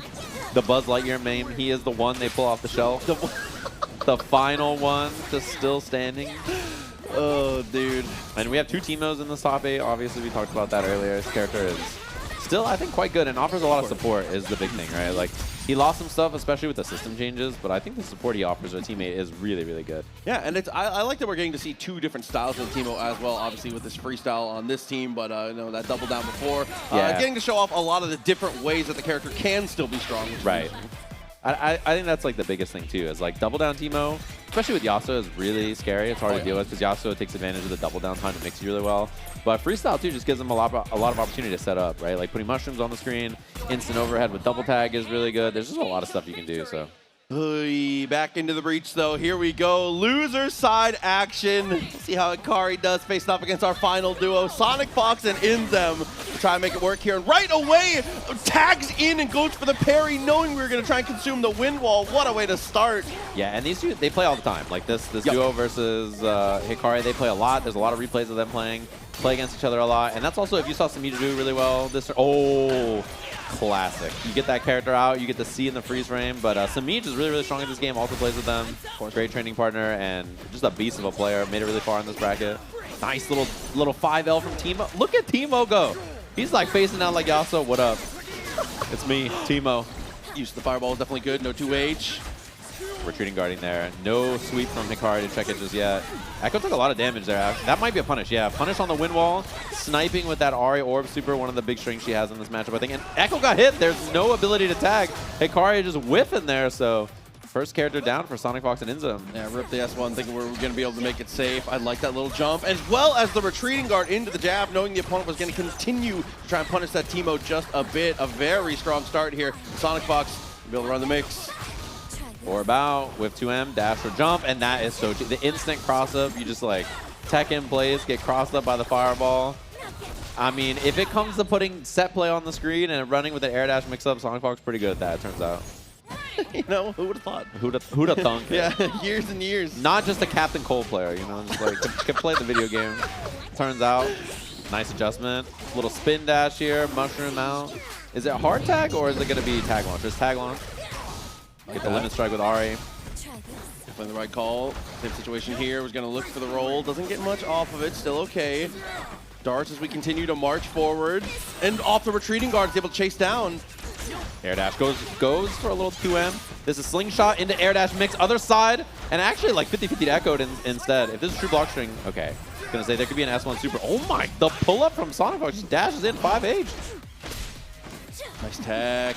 Oh, and what a 2H as well. Saw the fireball. And again, just like you were saying, the instant Helmbreaker gets out of the break and has an opportunity to keep the mix-up rolling. Sets out the clone. Just strings up, and now you gotta gas. 50-50 here, overhead low, string up. Another chance. Nice push block timing actually made it so this mix-up wasn't that real. Sonic Fox, good team play, and the mushroom with the 5H whip. Had a really good idea there, trying to utilize the clone. Oh no, and Inzem was so ready. He's able to jump up and get the confirm here. Oh, I like the side swap attempt from Sonic Fox. It didn't work out, but very smart, and that's going to be the kill just like that. Game 1 to Sonic Fox and Inzem. Yeah, not working quite as intended, but we have other ways to switch our side. Quick little reset. Secondary confirm. Wait, I just realized they got the headsets too. They got communicate. They got comms. Huge shout outs to the production team. They do have headsets. They have comms to each other on the stage. I didn't even realize. Major shout outs, and it's been on each stage for these stream setups they've had it. Broken. That's wild. I didn't even realize. I saw they had the mic, so I was like, wait a minute. I couldn't be taking. I'd be like, all right, clear comms. Niner. Clear comms. W push block. Oh, he said nice assist. He's like, nice assist. I like this. Yeah. All good here though. Like you said, 1-0 Hikari against the wall just a bit at the round start. Gonna make some space, set up the wind wall. No opportunity for the tag, but we're not too worried about it. Yeah, just putting down mushrooms. That's the thing is, like, if you put wind wall out as Timo, you can just start to mushroom. You just don't care, right? You're like, all right, let me just shroom up. Just wait here. Like, I don't have to commit. Wow, what a jump heavy from Inzem. He's invisible. Out of the bushes, the tick throw. That's the scary thing about Timo. Oh, he missed the dash, actually, to get in there to make something happen. Dart. But when Timo goes invis, he gains a speed buff. So he's so fast that it's really hard for, like, you know, characters to see where he is. Oh, punish. Okay, not quite in time. Oh, that's so cheap, man. You just can't see the box dash J2H. Yeah, close the distance perfectly here. Looks for the jab. Push block timing. And again, he's able to find these holes to be able to get in with the instant air dash here. Looks for the cross up with the 2H. Oh, and it whiffed. Okay, Yasuo is still plus there. Has the faster jab, so Timo has to respect. And these assist calls have been harder for Sonic Fox to get in so far. I think Hikari playing a little bit more passive and kind of waiting so that these assist calls don't come out as much. I like the S2s to try to ignite. Double dig. Does not go for a dig again on the mushroom to extend just yet. There's the dig. And he just blocks. Blocks in the air. Now you got to deal with this darts and the low. It was just what we were talking about, utilizing those late, programming it in for the dart. All good to go here. It's going to be jab, and back down to earth. Yeah, she doesn't have the meter to kill, but tag launcher will do the job. Say, but guess who does? Told you. Told you. And that's really an unfortunate spot for Hikari to end up in too. Just solo Echo here. Doesn't have the anti-projectile assist. And now, whenever that Ahri comes in, you just got to deal with it. There's the tag. Oh, caught the retreating guard with the 2M. Everybody retreating guards against Teemo, and then you just get hit by that, and you're like, bro. You're like, I forgot. Yeah. It's hard to remember. Oh, the Fury, and it whiffs. Oh! The air dash. What a pickup and confirm from Sonic Fox. Oh, the air hit. And now a breakdown from Hikari. I mean, this match is looking kind of doomed. Oh, yeah. This is extremely tough here. Luckily, you have a team that can obviously... Oh, no! Don't worry about the team. Worry about your life bar here. The break is building fast, but this is how you hate to see how it happens. Yeah, it takes the limit strike, 50% on that. Mushroom comes out. And Sonic Fox is just so hard to pin down. You can't tell when the air dash is coming for the 2H attempt. Okay, now attempt with the tag, and Teemo gets the 2. Oh, wait, the Mushroom might have messed it up. Yeah, he 5H airborne instead, but still ends them with the chase down. And Hikari just getting run over here by this duo. Oh, and just, dude, what a reposition. Just runs underneath. As we get it through, again, same situation, though. Already used that heavy in the air, so now, yeah, it's going to look for it early. And spends it. Chip is going to be a problem now, too. Sonic Fox can just HS2 and then find some chip. I don't know what Hikari's got to do here. He's got to make a big read. Got to make something happen. The jab check. Chip now will do it. And nowhere to go. And Sonic Fox and Inzem just 2-0. The second seed just like that. Yeah, as soon as that retreating guard came out, didn't have another opportunity, it seemed like here. Parry, unfortunately, just wasn't on the table, it looked like, as, again, the duo continues to roll. Yep, moving on in the bracket. They're going to split that medal in half later. You know what? Frosty's probably ready. They probably got 2 medals. They have to. For every place. You just got to have, like, multiple medals. They're just professionals. Low-key, that was my first thought, as I was like, all right, we buying 16 medals for tournaments. 16 medals for top 8. Gotta do it. Yeah. Or you split it in half. You make medals that can break in half. Like, you know, yeah, like best friend pennants. Yeah, That'd be cute. Yeah, that's how it's got to go. Other side of loser side here, you know, it's cool to see. Obviously, a lot of players came out from France, but unfortunately, they had to scrap it out in the like the top 16 loser side. A lot of them here, so that's gonna be like a preview of what we get to see next. Also, been dope. If you missed any of the matches this weekend, if you go to twitch.tv/ChezChez_IB, like basically all the French matches have been there. They have like a corner in the room where they've just been grabbing all the French players to play all their matches. So there's like an archive of all of the matches there. I like watch the stream and then I go back to the hotel room at night and then like watch through the archive to see all the matches. So a lot of them are over there. You can check those out, of course. And if you missed anything, you're like, I didn't see Wawa's run or Noka or like some player that you wanna watch, Wade, whoever it is.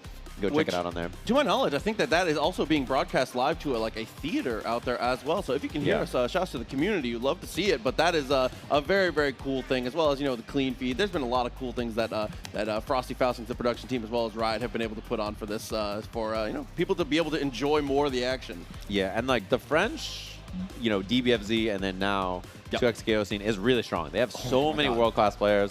They have so many good players, and they have 5 of the players in the top 24 from France. So, you know, there's a ton of them, and I'm sure a lot of the majors coming up, they're going to be really, really strong as well in the top 8 for this bracket, but not with who you expected. I think a lot of people would have expected, like, you know, Wawa or Wade or Noka and stuff like that. So cool to see 2 French players that I think you'd expect Kane, actually, probably. He's up there if you watch a lot of Dragon Ball. But yeah, I mean, cool to see for sure.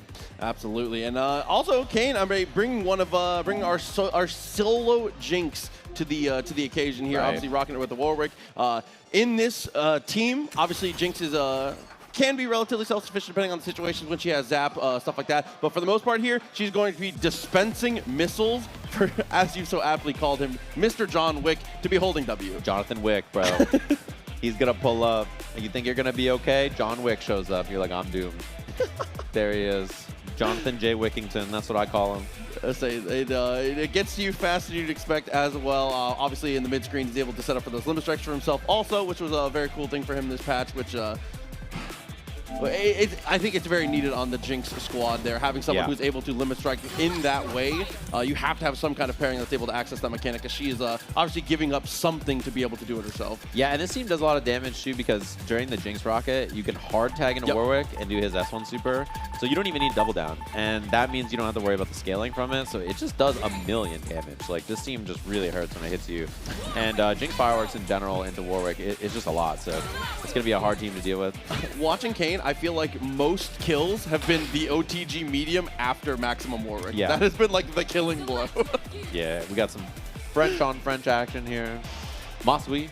Everybody, it's got to be, the time zone from France got to be horrible right now if you're watching. So thanks for tuning in. I'm sure it's a rough watch late over there, but we appreciate you guys checking this out. It's got to be past midnight at the very least. Has to be. Yeah. Probably like 2 a.m. or something. Lined up, though, our last match of round 1. Also here in the losers bracket. We'll see how it goes here. Unfortunately, it's going to be France versus France, but Senshi versus Kayn, about to be a treat. Round start, bring in the Warwick. I like that. Yeah, and you're going to just be playing behind those missiles as well. And one of the 2x users in this as well. I think Warwick is really good with 2x assist.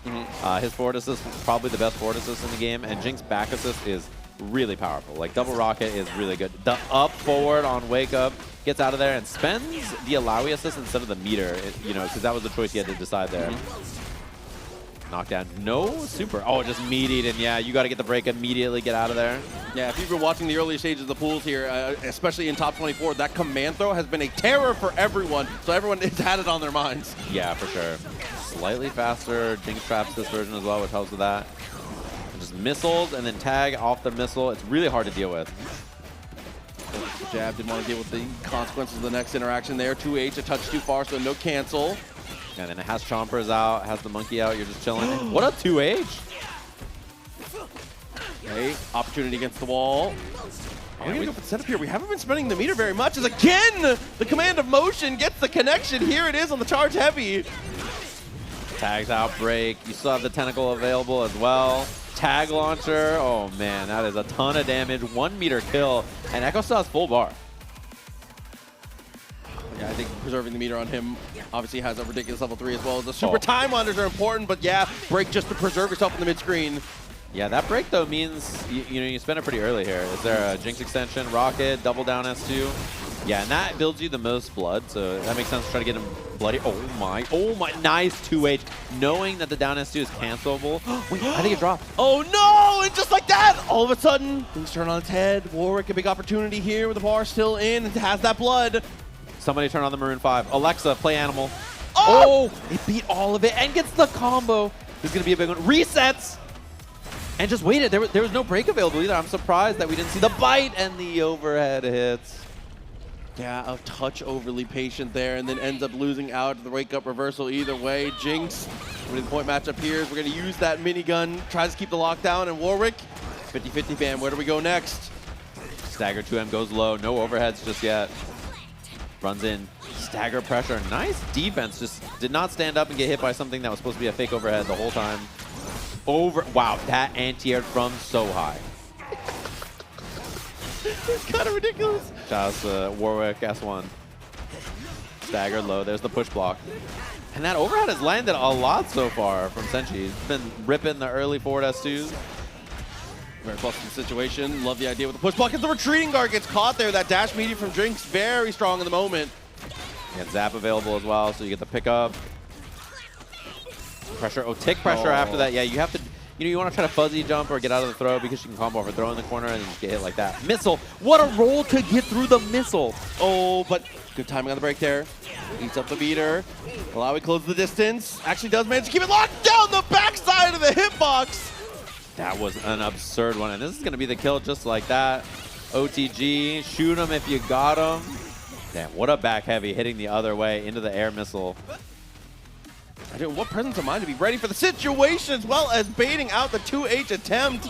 Very late on the down S2, looking good with the command movement as here we go, getting to show off some of that damage. Fireworks, tag, and Warwick is going to meet you at the top. The way he like leaps all the way up there is so funny too. He just like comes flying in from the side. Nicely done. Easy peasy kill on that. Tons of damage from that 1-into-1. And it's a nice thing too is it lets you keep the corner with that super, which is a pretty big deal because you normally leave it. Oh, both characters getting hit. Warwick OTG though doesn't hit both characters, so if you do the bite there, you only hit one. Which is why we just see the stagger tick throw after. Missile for the combo. Doesn't take the limit strike, just takes the chompers instead. Chomper's gonna hit. Oh, nice push block. Could have been a whip punish maybe instead, but didn't go for it. There, late dash, sends the overhead. Opportunity now, the retreating guard makes some room. Good parry, but for now, Jinx controls the space and gets the medium, forces the break here. Oh, and then the Helmbreaker hits, but drops the combo. Echo dead just like that.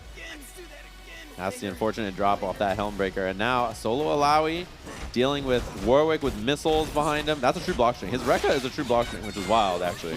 You would assume it has gaps. It kind of looks like it does, but it doesn't. Oh, okay. Jump attack working out well. No push is so smart. Recognize we are a bit too close to the sun. Is missing out on the medium, but look how much time you have. You're all good. On the level 3. The gold eyes. Wait, this skin is so cool. Pop, pop, pop. Easy peasy kill right there. Level 3 OT Jinx. So game on the board. It was a pretty scrappy first game. Of course, I mean, when Warwick is on the screen, you're going to expect it to get there at some points because he's going to be able to force those situations where you feel like you're going to have to make a move. See here, was looking for the air throw, actually gets tossed themselves, has to deal with the time winder, but after the rewind, things reset a bit. Oh, and the missile on the other side there. Rejump combo here. Just takes the flip into the tag launcher. That combo is a lot more consistent in this version, which feels really nice for Warwick. And that's why you throw the farther chomper in that situation. It hits a little bit later, so Jinx gets first contact. His back throw wins the positional war. And there's a tick throw. Has the clone to combo off it, or in that case, uses the tentacle instead. But slight drop. Another one of those drops from Echo there. It's been a big deal. Got to get Warwick out here to try to get Jinx into the game for sure. Jumps back, calls Jinx, tags her out. Nice parry in the dash up tick, try to get the punish. Oh, zapped. And just sets up off of it. All the traps out. Now you got to deal with everything in the air. And the Warwick assist for the sandwich as well. Jab kept it locked down. We've always got him. We've always shoot. We always shoot him. Here we go. Fury still available. 2 bars in the pocket. Yeah, Kane's doing a really good job of playing around that assist timing as well. Minigun out. Oh, tried to bait that with the air rocket, but her 2H is massive. Opportunity now. Gets the connection. No crumple though. Wasn't an interrupt. Oh my god. Bad whiff. And Alawi has so much life here. And anti-airing, you know, it's everybody's passion. You swing with that 2H, it just goes the other way. Warwick alone, no limit strike. Oh, no punish though on the. Oh my. 50-50 man. Level 3 still available as well. Got the 1. Super assist. Hard to see. Cloud of gold gets away after the demon flip. Wow. Crosses up with the overhead.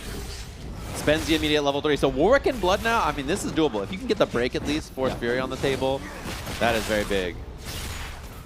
Dash, dash. Oh, double jumps and the air S2 from Alawi. One of the most, like, belligerent air options in the game. It's just this massive sphere of a hitbox, crosses up, hits both sides. You can super cancel it. Hard to punish. Covers so much in those situations. The missile actually isn't able to get anything for it here. Turning to neutral, calm before the storm, it seems, as take a break, looks for the overhead, 2 tentacles at the feet, not gonna matter here as Echo finds the touch. Yeah, good spot here too, because you can go for install, you can go for Alawi pressure, you have a bunch of choices about how you want to route this. Oh, and then the wake-up attack does not time it correctly. Oh, overhead whiff. Doesn't get the whiff punish. Punishes the retreating guard, and there's no Jinx assist here, so just a Rekka at the end. Whiff on that, and that's going to be a punish. The break there could have been a tag to Alawi there. Oh my god, what a backflip. Again and again, the anti-airs have been crucial here. Oh, and the down S2 charged up, can't quite close the distance, but keeps the lockdown and finds the throw. No anti-air. Push block timing, gets the rocket out. And that hurts. You got the grounded hit on that too, so you can get this down S2 into the super. Look at how much blood this gives you. It's just a huge grip, like 1 hit and the big bait on that. Popping the blood mid-combo. So he's standing at the perfect distance, able to optimize here. Down S2 one more time. Level 3 is available, but we're just going to go fireworks. No need to spend it all. Here comes Warwick off the wall. It does so much damage. This, like, the hard tag into the level 1 does a ton. And now you got to fight Blood Warwick. No break yet either, which is very scary. And even if you get it, I don't know if you'll spend. Wow, the double jump to try to bait the anti-air. Oh, tag and gets the anti-air with Jinx as well. Should be an easy kill here. Can do the 1-into-1 again. It's going to be full break at the very least for the next round, which is nice. But Warwick coming off the wall.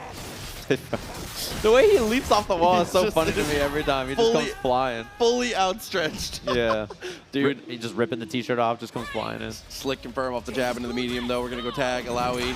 We're going to lead off now. Tries to charge that S2. Manages to escape for now. Where Jinx want to be.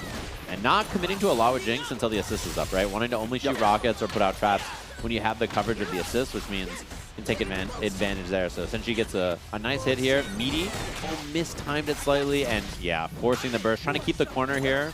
Wall jump, gets intercepted by the Time Winder lob.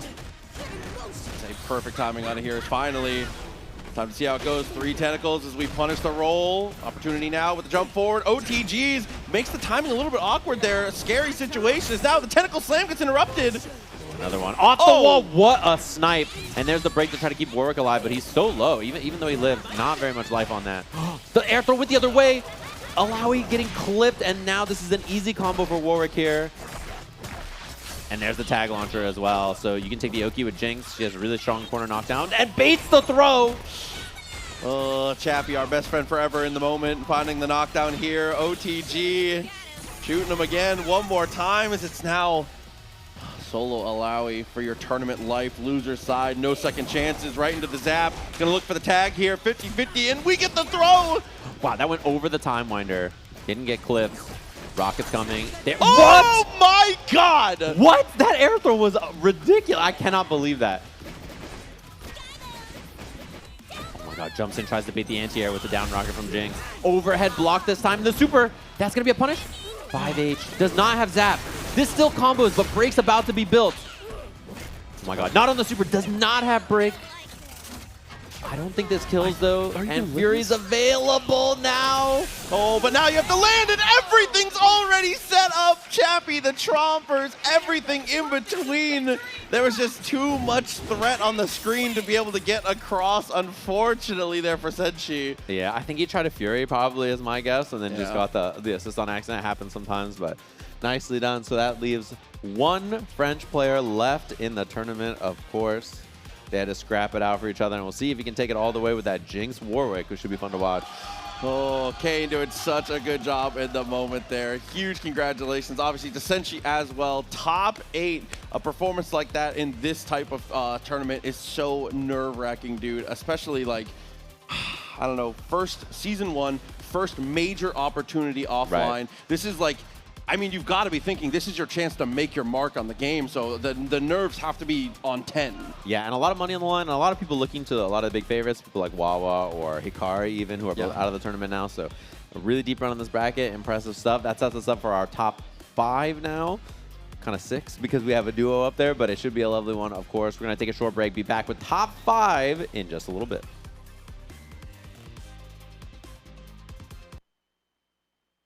You just found out that you're ass at the game. And you need that big cash payout. But you're getting hit with a big sleep. Well, do I have a solution for you? Okazeme Coffee Light Attack Roast. Built for long sets, late night lab sessions, or tournament mornings with 8 a.m. pools. 1 cup sharpens your reactions, steadies your hands, and gets your brain back to frame perfect. So the next time life knocks you down, don't guess. Okazeme Coffee. Improve your wake up.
Kwanba X Atasa Collabo just dropped. Limited run sticks with that filthy Kwanba Wolf drip on premium Atasa Noir bodies.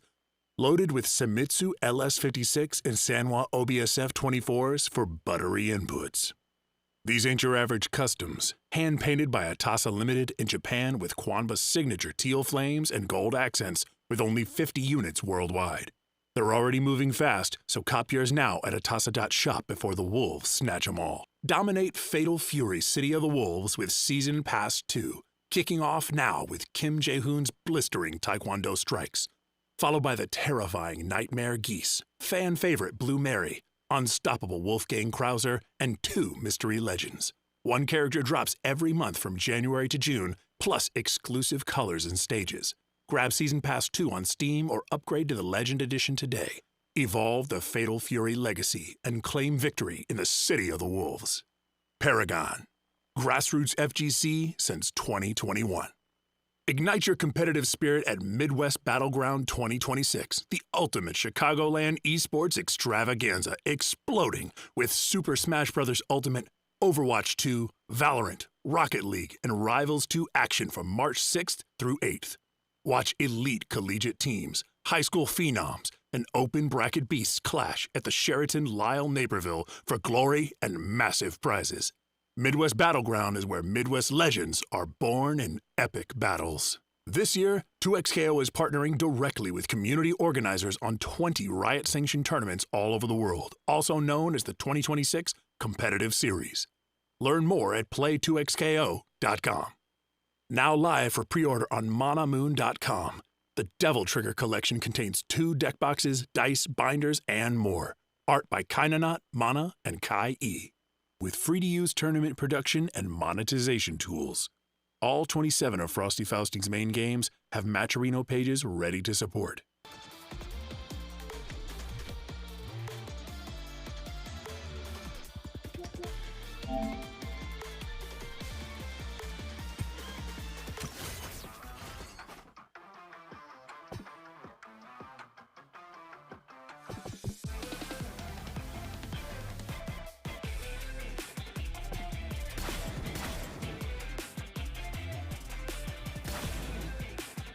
Select your fighters.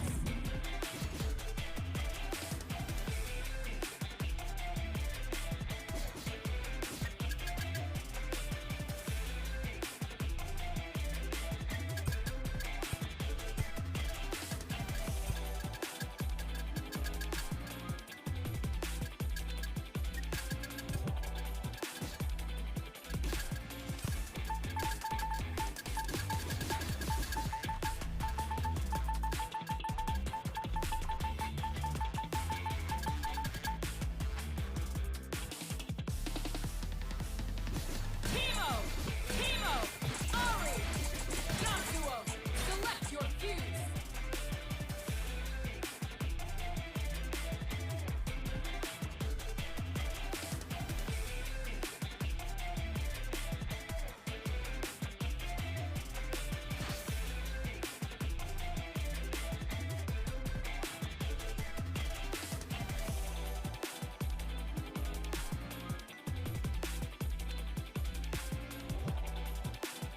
Welcome back to Frosty Faustings as 2XKO continues to cook. Proxy and Sage have to take you the rest of the way into our top 6 now. Excuse me, That's top correct. 6. I have to specify because we are going to be leading straight off with the duos. That is correct. So Sonic Fox and Inzum going to be back up here fighting against Globo, and it's going to be the Teemos battling it out. True. So that's what we're going to see now. It's going to be fun to watch. Different styles. We have Double Down Teemo on one side, and then we have the freestyle with Ari on the other. So one more mix heavy with the freestyles and like putting your body out there. The other one, super tagging from full screen, shooting the darts, you know, getting active. So it's going to be interesting to see it, of course.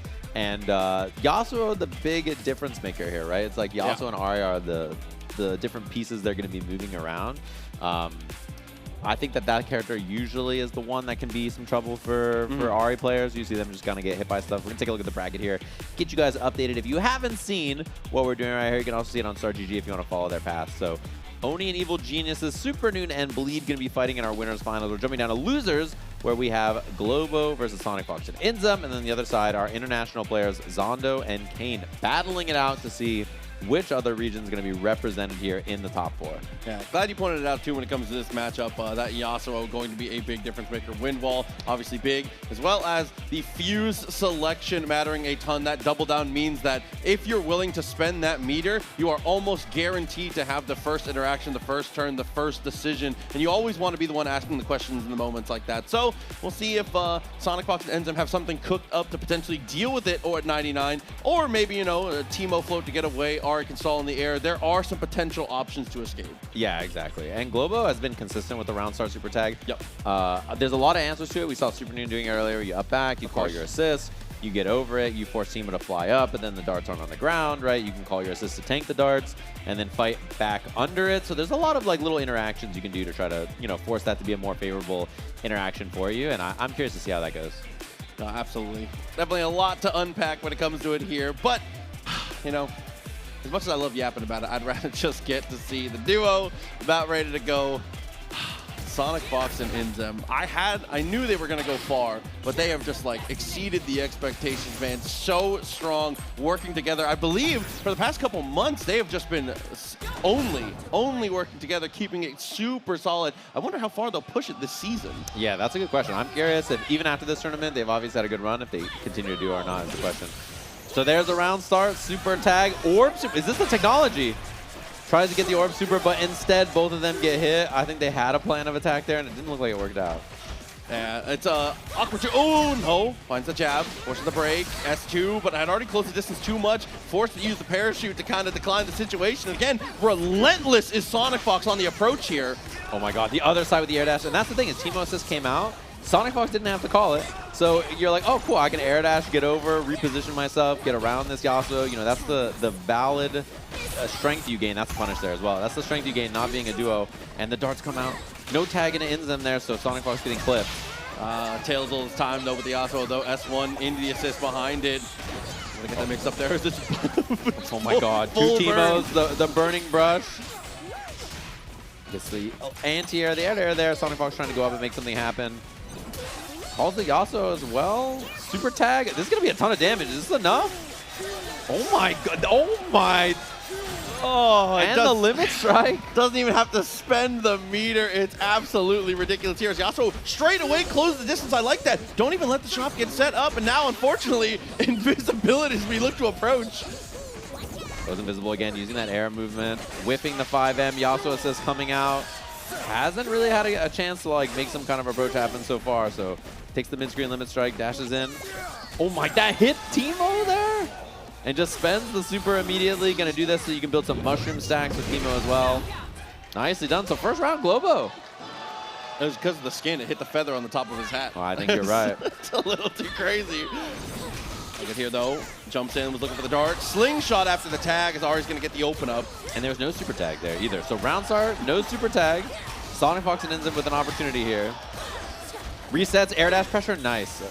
Oh, you might be able to, okay, try to interrupt there, I think, and then doesn't get to the other side. Oh, punish. Or tried. If you burst that correctly, you can punish, so. Retreating guard gets punished. Same thing we saw before, dude. The retreating guard getting absolutely slammed is now off the break. And like you talked about before, Sonic Fox loves to just let that S1 super rip straight away when you see the tag. Yeah, this is going to be mushroom, and then instant overhead or not. There's the instant overhead, blocks correctly. Digs the mushroom, gets the slingshot there as well. The dart, and then the Ari tag as well. Try to get in there. Oh, Global with the throw. Sonic Fox wasn't ready. Air dashing, trying to take some kind of offense here. Slingshot charge, mix up now. Late air dash. The push block negates it a bit, but Teemo's taking a bit of a beating. Oh, and now, it unfortunately gets interrupted. Had an opportunity to try and go for something. Now, Teemo comes in by his lonesome at this point. Just try and farm some badges here if you can. Build some resources for yourself. Blocks the 2H and just gets away. Double mushrooms. They both have it out, and Yasuo tanks it. Does get it off the screen, but it gives you mushroom badges, which is nice. So you can just sit there, kind of relax. Brush out. Enzem chilling. Ooh, Sonic took some damage from that. Yasuo super tag there, though. It's a little scary. And that no more meter really is the difference maker here as Chip's going to start to add up with no option to be able to parry. Going to be a bit rough. Using the parachute to the best of their ability, but unfortunately takes 3 mushrooms. And super, oh, just runs in and gets shot. Little Teemo by is lonesome. It's tough for him to make the comeback happen a lot of times. Yeah. Dude, Duo looking confident. Calm's on point. Here it is. Ari's going to take the shot. Teemo's going to have a chance. Gets caught out. A double down H out of the stands. It's now the tornado. You have to keep Teemo from that approach. Yeah, you at least get the meter down, which is a nice win. And good defense there from Inzum. Doesn't make it out. Push block. Sonic Fox now stuck in a left-right. Nice block. A double overhead. That was cheap. And a little float combo. We'll see what the setup's going to be. Mushroom out. There's the wake-up attack from Sonic Fox.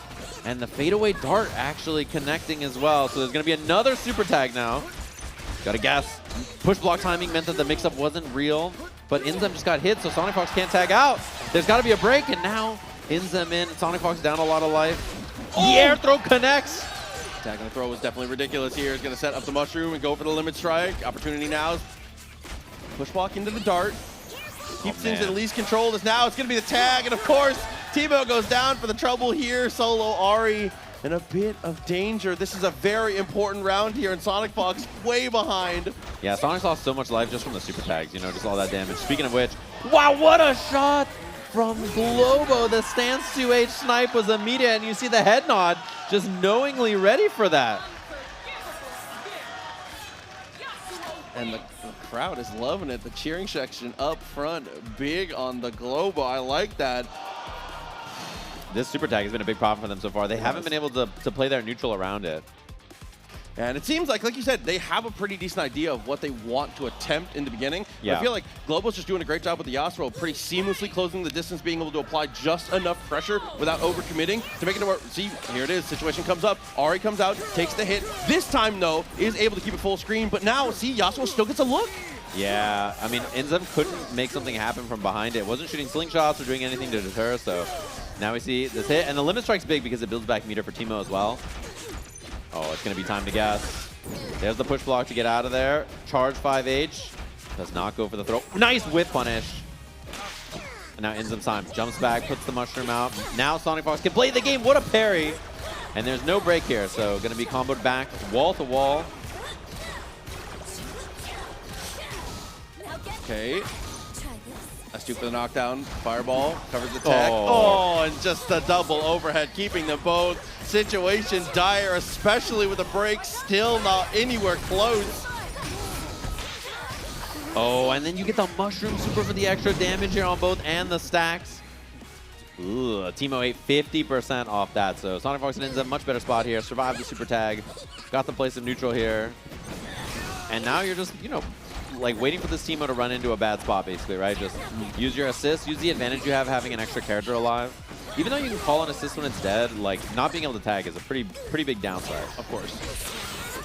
Ah, and there, he's able to find the throw, buffers the tag straight away, round up the comeback. It's pretty good here for the duo now. Ends up off the round start, gonna make some space, calls the assist, no super tag this time, is trying to mix in these looks. It just took some damage instead, so that's good. I think they're happy if there's no super tag, because then it means they just get the chill. Oh my god. Stance 2H, and then there's the whip punish from Inzum. Sonic Fox tanked the hit. Brush out. I think the brush in this skin is so much cooler. They're playing Bowman full screen, I like this. This boat just holding the slingshot. Super tag time now.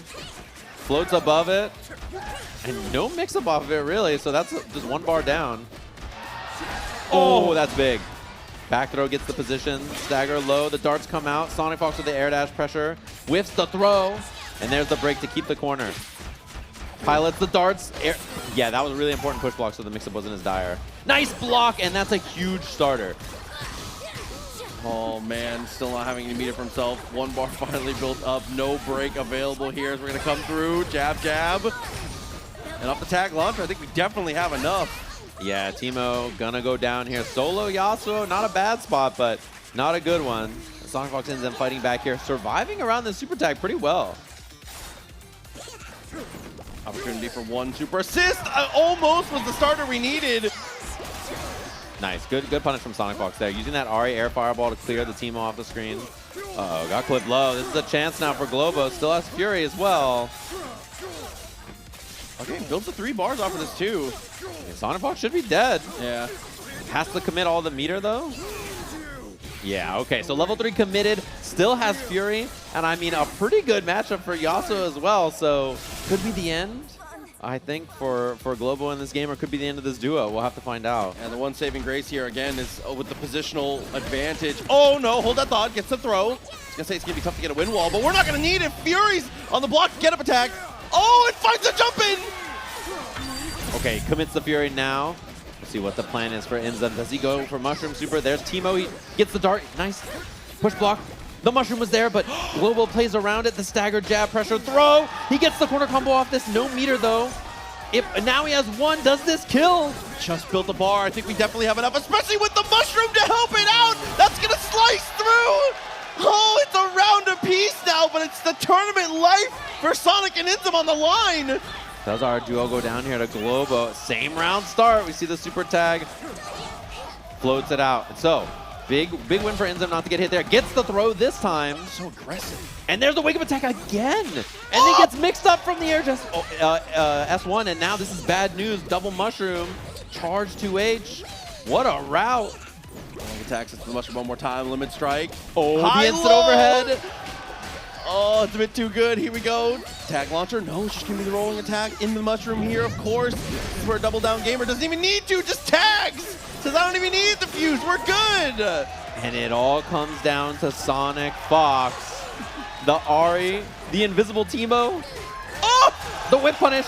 No. And gets the right dart combo as well. Sonic Fox one hit away now from losing. A drop though. Global did not get a big hit there. And here comes the super assist to break up the combo, get a bunch of damage on Teemo. And Sonic gets the hit. Potential all-timer coming up here. Goes for the dash through, gets to the corner, 3 meters on the table. Careful for the reversal. Also builds Fury. Back roll. There's the push block. Sonic patient. Teemo super assist again. And oh, it got messed up. The last Mushroom. It's okay. Comes away. Oh, gets hit on the round trip. Still all right though. But looks for the stance down H. Not going to work out. And Fury available for Sonic as well now, so that's getting scary as well. Yasuo just tag out, ate all that damage for free. Bro, leave. Okay, chance now. Air Fireball. It might get cut through, but okay, Sonic Fox does not get punished. It was very scary. Mushroom comes out, trying to snipe with this Air Fireball. That's going to be a super tag. Inzum tanks it. That's big. Stagger pressure goes for the cross-up, and Sonic Fox gets hit. Level 3 available as well. The Fury debuff, is this enough to kill? Tried to stall as much time as possible. Here it comes, we'll have to find out. Oh, it's so close. The channel points, they're so worrisome. It's not quite enough. A touch of Fury still left over. Opportunity now as it goes out. Chip, suddenly a huge factor, is gonna go for the level 1. Goes for the tag to manage to escape. He got hit. Oh my God. And the Furious pop. Chip's a big factor. Super assist from Teemo is coming in. The dart for the shot. Globo eliminates the duo from this top 8. Sonic Fox and Inzum out of the bracket just like that. Oh, and straight into the crowd with the homies. Beautiful performance here. And again, it's like you touched on the super tag. The defining factor so many times was incredible at being able to find opportunities with the Yasuo behind those darts. Wow. What a performance. I mean, Globo, top 8 winners qualifier, winning against the duo here. What a performance from him, and got to be feeling good about that one as he is in top 4 of the bracket here at Frosty Faustings. Gotta give it up, though. Our highest placing duo, Sonic Fox and Inzum. Incredible performance on the weekend. Absolutely stellar. To do it as a team, too. Yeah, all the way into this top 8. What a run from them. And they lost early in this top 24, right? Yeah. Early the other day. And I had to claw back through loser side, qualified top 8 losers, won their first match. But it's a tough road all the way through to try to win them. So nice work from them. Top 8 showing the potential of a duo early in this game's lifespan. No, absolutely. It's like we said, it's the mechanical aspect. It's the opportunity for you know, the intangibles, as well as I feel like it's just there's something very comforting about knowing you're not alone in those stressful situations too, which is very, very nice. If someone is in a situation where they're feeling a little panicky, it's very nice to have someone to be like, hey, listen, we're all good. Even if your character died early, I can handle this. Having someone to be able to lean on is underrated, I would say. Yeah, for sure. And the Globo just clutch, man. I gotta give some props. Just very clutch in a lot of dire spots for sure, and some good matches there. So that sets us up for our winners match. We have figured out our loser semis is now half full. We have to see who's going to be on the other side of this this upcoming Zondo and Kane match. Winner of this will be fighting Globo to see if he's just going to keep trucking through on this loser side, upsetting player after player. It's just, I mean, after watching him play, it's clear that he is insanely good. So I don't even know if an upset is the right word. No, absolutely agreed. And as we're talking about those losers matches, still got to remember we have Super Noon and Bleed waiting it out in the winners finals. So 2 more North American players there waiting to see if they can make it happen. But I feel like the thing to highlight here on the other side of losers quarters, it's going to be the 2 Warwicks clashing now. Going to be bringing it down. The most different possible. One's on 10, one's on 1. Yeah. Different approaches to being able to activate and potentially play with this Warwick, though. Yeah, one of the biggest things, too, is that Zondo has quite a good, like, he has good mobility to deal with the Jinx stuff, too. So projectiles are not that worrisome for, like, a Vi Warwick team. They're 2 anti-projectile characters. Oh, yeah. So I think that's, like, a pretty big advantage for them as well. And the other thing is, you know, it's tough to deal with a Warwick that has so much backup on the ground with Vi. I feel like she's a character that just enables him to go in there and do what he wants to do. So we'll have to see if King can play that kind of slower style for a bit while we get that figured out. Definitely agreed. I think one thing that might end up being a little bit interesting in it, though, is the way that Jinx is able to potentially avoid. Obviously, she's pretty committal and can have some situations go very sideways very quickly if she is to be caught out in the wrong position. But, you know, being able to jump, her command movement representing a hitbox that goes, you know, north to south, so potentially being able to have some AoE on the ground to make some room for herself. There is some potential there for her to be able to save herself, but that's not to minimize the fact that these are 2 characters that when they get to Jinx, she is reliant on system mechanics, or hopefully she has 3 bars. Yeah, but not great defensively against these characters for sure. And also, if she ever just like commits to a projectile or something, and Vi just double sways through, like it could just be bad news. That could be the beginning of the end. So you have to be so careful in those instances to not get caught. And that's always like a pretty big factor, I think, here. As we see, representing all over the planet here, there's people from South America, there's people from the Middle East, there's people from Europe, there's people from all over the world playing in this bracket, and our last 2 international players are here scrapping it out to see who's going to be in the top 4 of this bracket. Tight all the way down to the end here. Super excited to get to see. And if I'm not mistaken, I think it said that this is Kane's first Frosties as well. So that is extremely exciting to get to see. First foray into the winter here and being able to come out this successful. Yeah, I mean, I was in Paris. It's cold there too, but this cold is very fair. It's tough out there, guys. Like I saw, there's snow. I'm not even sure if snow's real. I saw it though. It was there. I was like, all right, Chicago. I see what you guys are doing. But yeah, it's frosty out there and nice and toasty inside here. So we'll have to see. He said, I don't need a button check. He's like, yeah, I'm chilling. So I think they'll be going into it here. We're going to have a Warwick v. Warwick scrap. The big thing, too, is that a lot of times the round start, if you try to commit with Vi and you do back rocket, like down back rocket, you can beat like sway and dash punch. So that's another thing you have to be mindful of. But a lot of times Zondo just does back sway, hold S1 Warwick tag, right? Like, so he doesn't even commit to, you know, forward sway that much or like sway light or anything like that. Vi's the point character, but she's an assist. Yeah. Like, at least in the opening stages, for sure. As you see right away. Actually, he's going to go for the jump forward there. Down S2 into the tag, finds the jab. What a sick opening here from Zondo. And he goes for the tag launcher. The side swap's good because Warwick wants to bite and then headbutt you back in. Double headbutt, takes the limit strike, hard tagging into Vi here. Stagger pressure. And he gets that. Kane gets the better of it there in a scrappy fight. Nice combo. Man, Zondo's so familiar with all these scenarios. What to do. It's going to be that tag launcher or hard tag again. Oh, Dash missed it this time. Okay, though. Get up attack, make some room. Sets up Chappie, a little bit electric. And just jabs it, no fear. Oh, here she comes.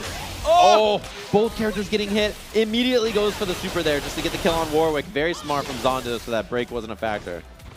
Oh, went for the jump away. No, and after the 2H was expecting him just to commit there, but Zondo, knowing the assist was still on cooldown, very intelligently makes a little bit of space there. If the opponent has assist up, that's a great pair. Yeah, for sure. And that's a rough spot to be as we get the title drop. Getting both characters there, and a rough one for sure. Just like couldn't create space after that initial opener. Headbutt into the jab, not by much. Falling down with the medium here is Vi. Puts the jab on, now he's gonna look for the charge, forces the stand, and that's what we were talking about. That late S2, still good though. Yeah, overhead mix up from the sky, and that caught the anti-air headbutt. Will reach, so get the extended grounded combo, and it was a no-tech actually from Zondo. Waits for the choppers to hit. All right, Vi not going to be a factor here. There's with the parries. He gets off the wall as well. What a wall cling. We see no break so far. There it is. Dashes forward too to try and utilize the zap, just in case we tried to stretch the screen out here. Jab into the command throw. Oh, I like this combo. He's going to get the wall. Yeah, and he gets the limit strike here as well. Flip. Stays in the front. I like the idea of the mix-up, but it was a little mistimed. Makes a crater. Rips the ultimate. Smart decision there. Well worth the bar to make sure we get into the 2v1. As we said before, this is a character now. Definitely the weaker of the two when it comes to the 1v2 situation, especially, you know, such a dire straight is again the headbutt with the charge behind it. Oh, and a tag launcher at the end. And Warwick has level 3 now. We can see the bite right into it. Brutal. I mean, it's so tough to gain space. And like we've just seen so far, Kane has not had any opportunity outside of this corner, right? It's just been really, really difficult. Chip now is a problem. There's the wake-up attack, but yeah, I mean, forward S1 from Warwick kills everything here. You can't do any projectiles or any whipping, or he's just going to fly right through. There it is. And Chip now, yeah, there's just nowhere to go. Nowhere on the screen is safe. Nah, at that point, not much to be done, especially with the blood behind it there. So you go for the down S2, you can jump out of it. Situation gets so slobbery so quick as now the start. Looks for the tag. Warwick tanks the missiles. Vi manages to get away and ships in the night. That's 2 whips. And there's the wake-up attack from Zondo as well. Oh, goes for the down S2, but he didn't have tag available because Warwick got hit. All right, just gonna eat the super. Not that bad here. There's no double down or anything to extend. Oh, down S1. And that's going to be a break, of course, yeah. I mean, in a bad spot there. Here comes Vi. Anti-air down S2. Just hit the whole screen as a hitbox there. Wow. Throw at the perfect timing. Whoa, no! That's, I mean, you don't get to see it as often, but it's a beautiful choice there as we find the cross-up. Break comes through as we make it to the floor. Yeah, it's that whiff 2L into the air, jump 2H on the other side. Tricky to see. Oh, no route there. Fuzzy jump out. Zondo escapes the situation, finds himself an opportunity. Wow, I love that he dashed forward to block the zap there so that Vi didn't get stuffed. Wow. Perfect on the air there. Gonna go for the Rekkas. And is able to utilize the assist there for the extra little chunk. And he gets the blood pop here. No, a little shy. He just needs a little bit more blood. Might not get an opportunity to get it. Oh, and he rips the level 3 out of nowhere.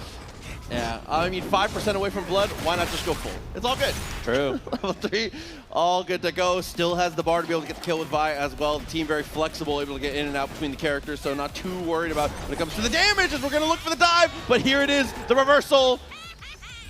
He can maybe tag Vi here. If he can tag Vi, he can S1 super through. Yeah, gets to the other side. Finds the throw back into the corner. Overhead, nicely blocked, but Warwick died. This is doable. He baits the throw. Over here, super assist, doing a lot of damage. Fury is available, actually whips the combo, lands and rips it! The level 3 connects!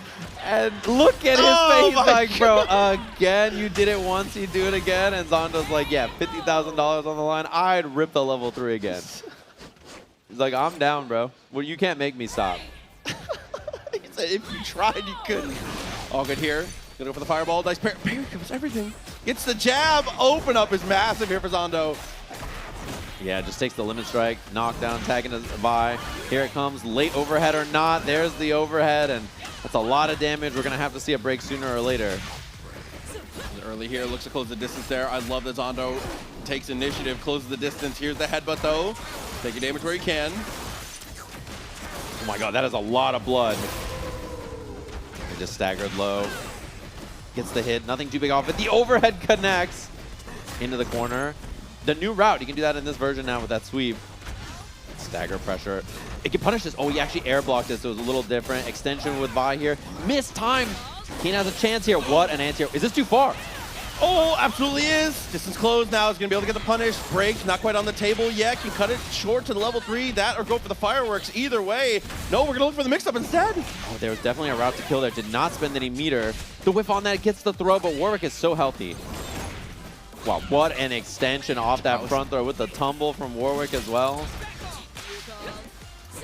Chase down, and what a throw! Vi should be dead here just with the air super. I like that too, cutting it a bit short. And his team is so low on life, and Zondo with Fury and a level 3 to rip. Well, the zap's gonna hit, makes this combo easy. Does pop the Fury, he's committed. Oh my god, punish. Does not go for it. The level 3, and he blocks it correctly. Zondo with the punish. Oh, and Zondo still has the meter. Anything will do it now, has the potential for a reversal. Jinx looks for the dash forward. Oh no! It's not just a boulder. And that is that. The OTG extension, too, the nice part about it now as Zondo moves on in the bracket. And that's what he looked like for most of the tournament so far until Bleed slowed him down, right? Just an absolutely unstoppable force that no one could stop. He runs at you, he makes his offense count, and it's just impossible to get this guy off of you. Yeah, I mean, the combination of characters as well as the play style is approaching the matchups so efficiently. Like we said before, the use of the charge S1 from Vi time and time again has been the cornerstone of the offense, as it should be for Vi. If you're playing Vi and you're not abusing that, let me tell you, you got something to put in training mode now. It's the coolest thing she can do, too. I mean, her sways are cool. Her charge S1 is such a strong, powerful move.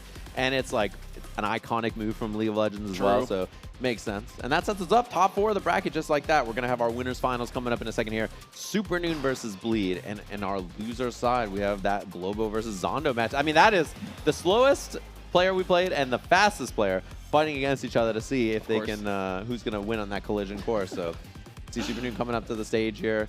And I met this guy when he was a young man, and now he's a grown-up fighting an even younger player here on the main stage. So this is going to be a good clash of a now older school player with Super Noon against Bleed. Seeing himself in the mirror on this one for sure. I mean, a lot of people recognize Noon as a old school. Played a ton of different games. Had a stint in Guilty Gear Strive, did incredibly well. Stint in Dragon Ball, did incredibly well. A lot of people know him for Zero and Marvel 3, did incredibly well in that game. Has had a storied history despite still being, even being the elder in this matchup, still being a younger gun in my book here. It's at 26. Already has written quite the tale for himself as a fighting gamer. Yeah, for sure. And he's got a long history. He's got some Evo medals for himself, and I think in this game he's really trying to go hard. He's been playing it a lot, grinding, streaming, gaming, in a prime position here in winners finals to try to get the clutch up, put himself in that spot of the lion's share of this $50,000 and trying to win this tournament, be the Frosty Faustings champion. Mean a lot for him, especially because this is the first big one for this game. Yes. After Evo France, we obviously had, this is the first big one on the tour. 1.0 is out now. You can play the game for free. All the characters are out. You can go do some gaming and stuff. And it's nice to see everybody trying new stuff in this patch as well. Like, he's back on Darius, but a lot of people still playing Teemo. Yep. We saw the Warwick Vi, which I think is one of the stronger shells in this game. In this patch, is really, really strong. So. Dude, I mean, we had a great character representation. I think every character but one made it in the top 24. We had a Blitzcrank Rosha's Tate. Yeah, it was super sick. Blitzcrank was sick to watch in top 24. Sick. Yeah, dude, we've had such good representation of characters as well, which is very, very cool to get to watch. But yo, we would have had Braum if Lightwisp was here. Where's Lightwisp, bro? God. Where's he at? What's going on with Lightwisp? Dude, the Zucchini got close too, man. Yeah, where's he at, man? Where's Lightwisp? come out the cave. Pull up. Oh, dude. Half the team, though, still represented here. Like you said, Super Noon back on the Darius. It was what he explored in the earlier stages, went to the Teemo. I know that when he played Teemo, he definitely liked the team and he liked the results, but I know that it didn't feel like home to him. I think it was a common sentiment from himself. But the Darius, again, like I said, I hate to keep hitting that same nail, but I feel like the character fits him like a glove, dude. And also, he was a slingshot hold guy. Yes, he was. he was holding that slingshot, and without that in the game, I think a lot of what the character does is like probably not as much for him. Yeah. Because he is like a hold the projectile, run in with Echo kind of a guy. I don't blame him. Like the first day I played Teemo, I was like, guys, this slingshot seems pretty good. This move is pretty wild. So with that being weaker, we're seeing a lot less of that here.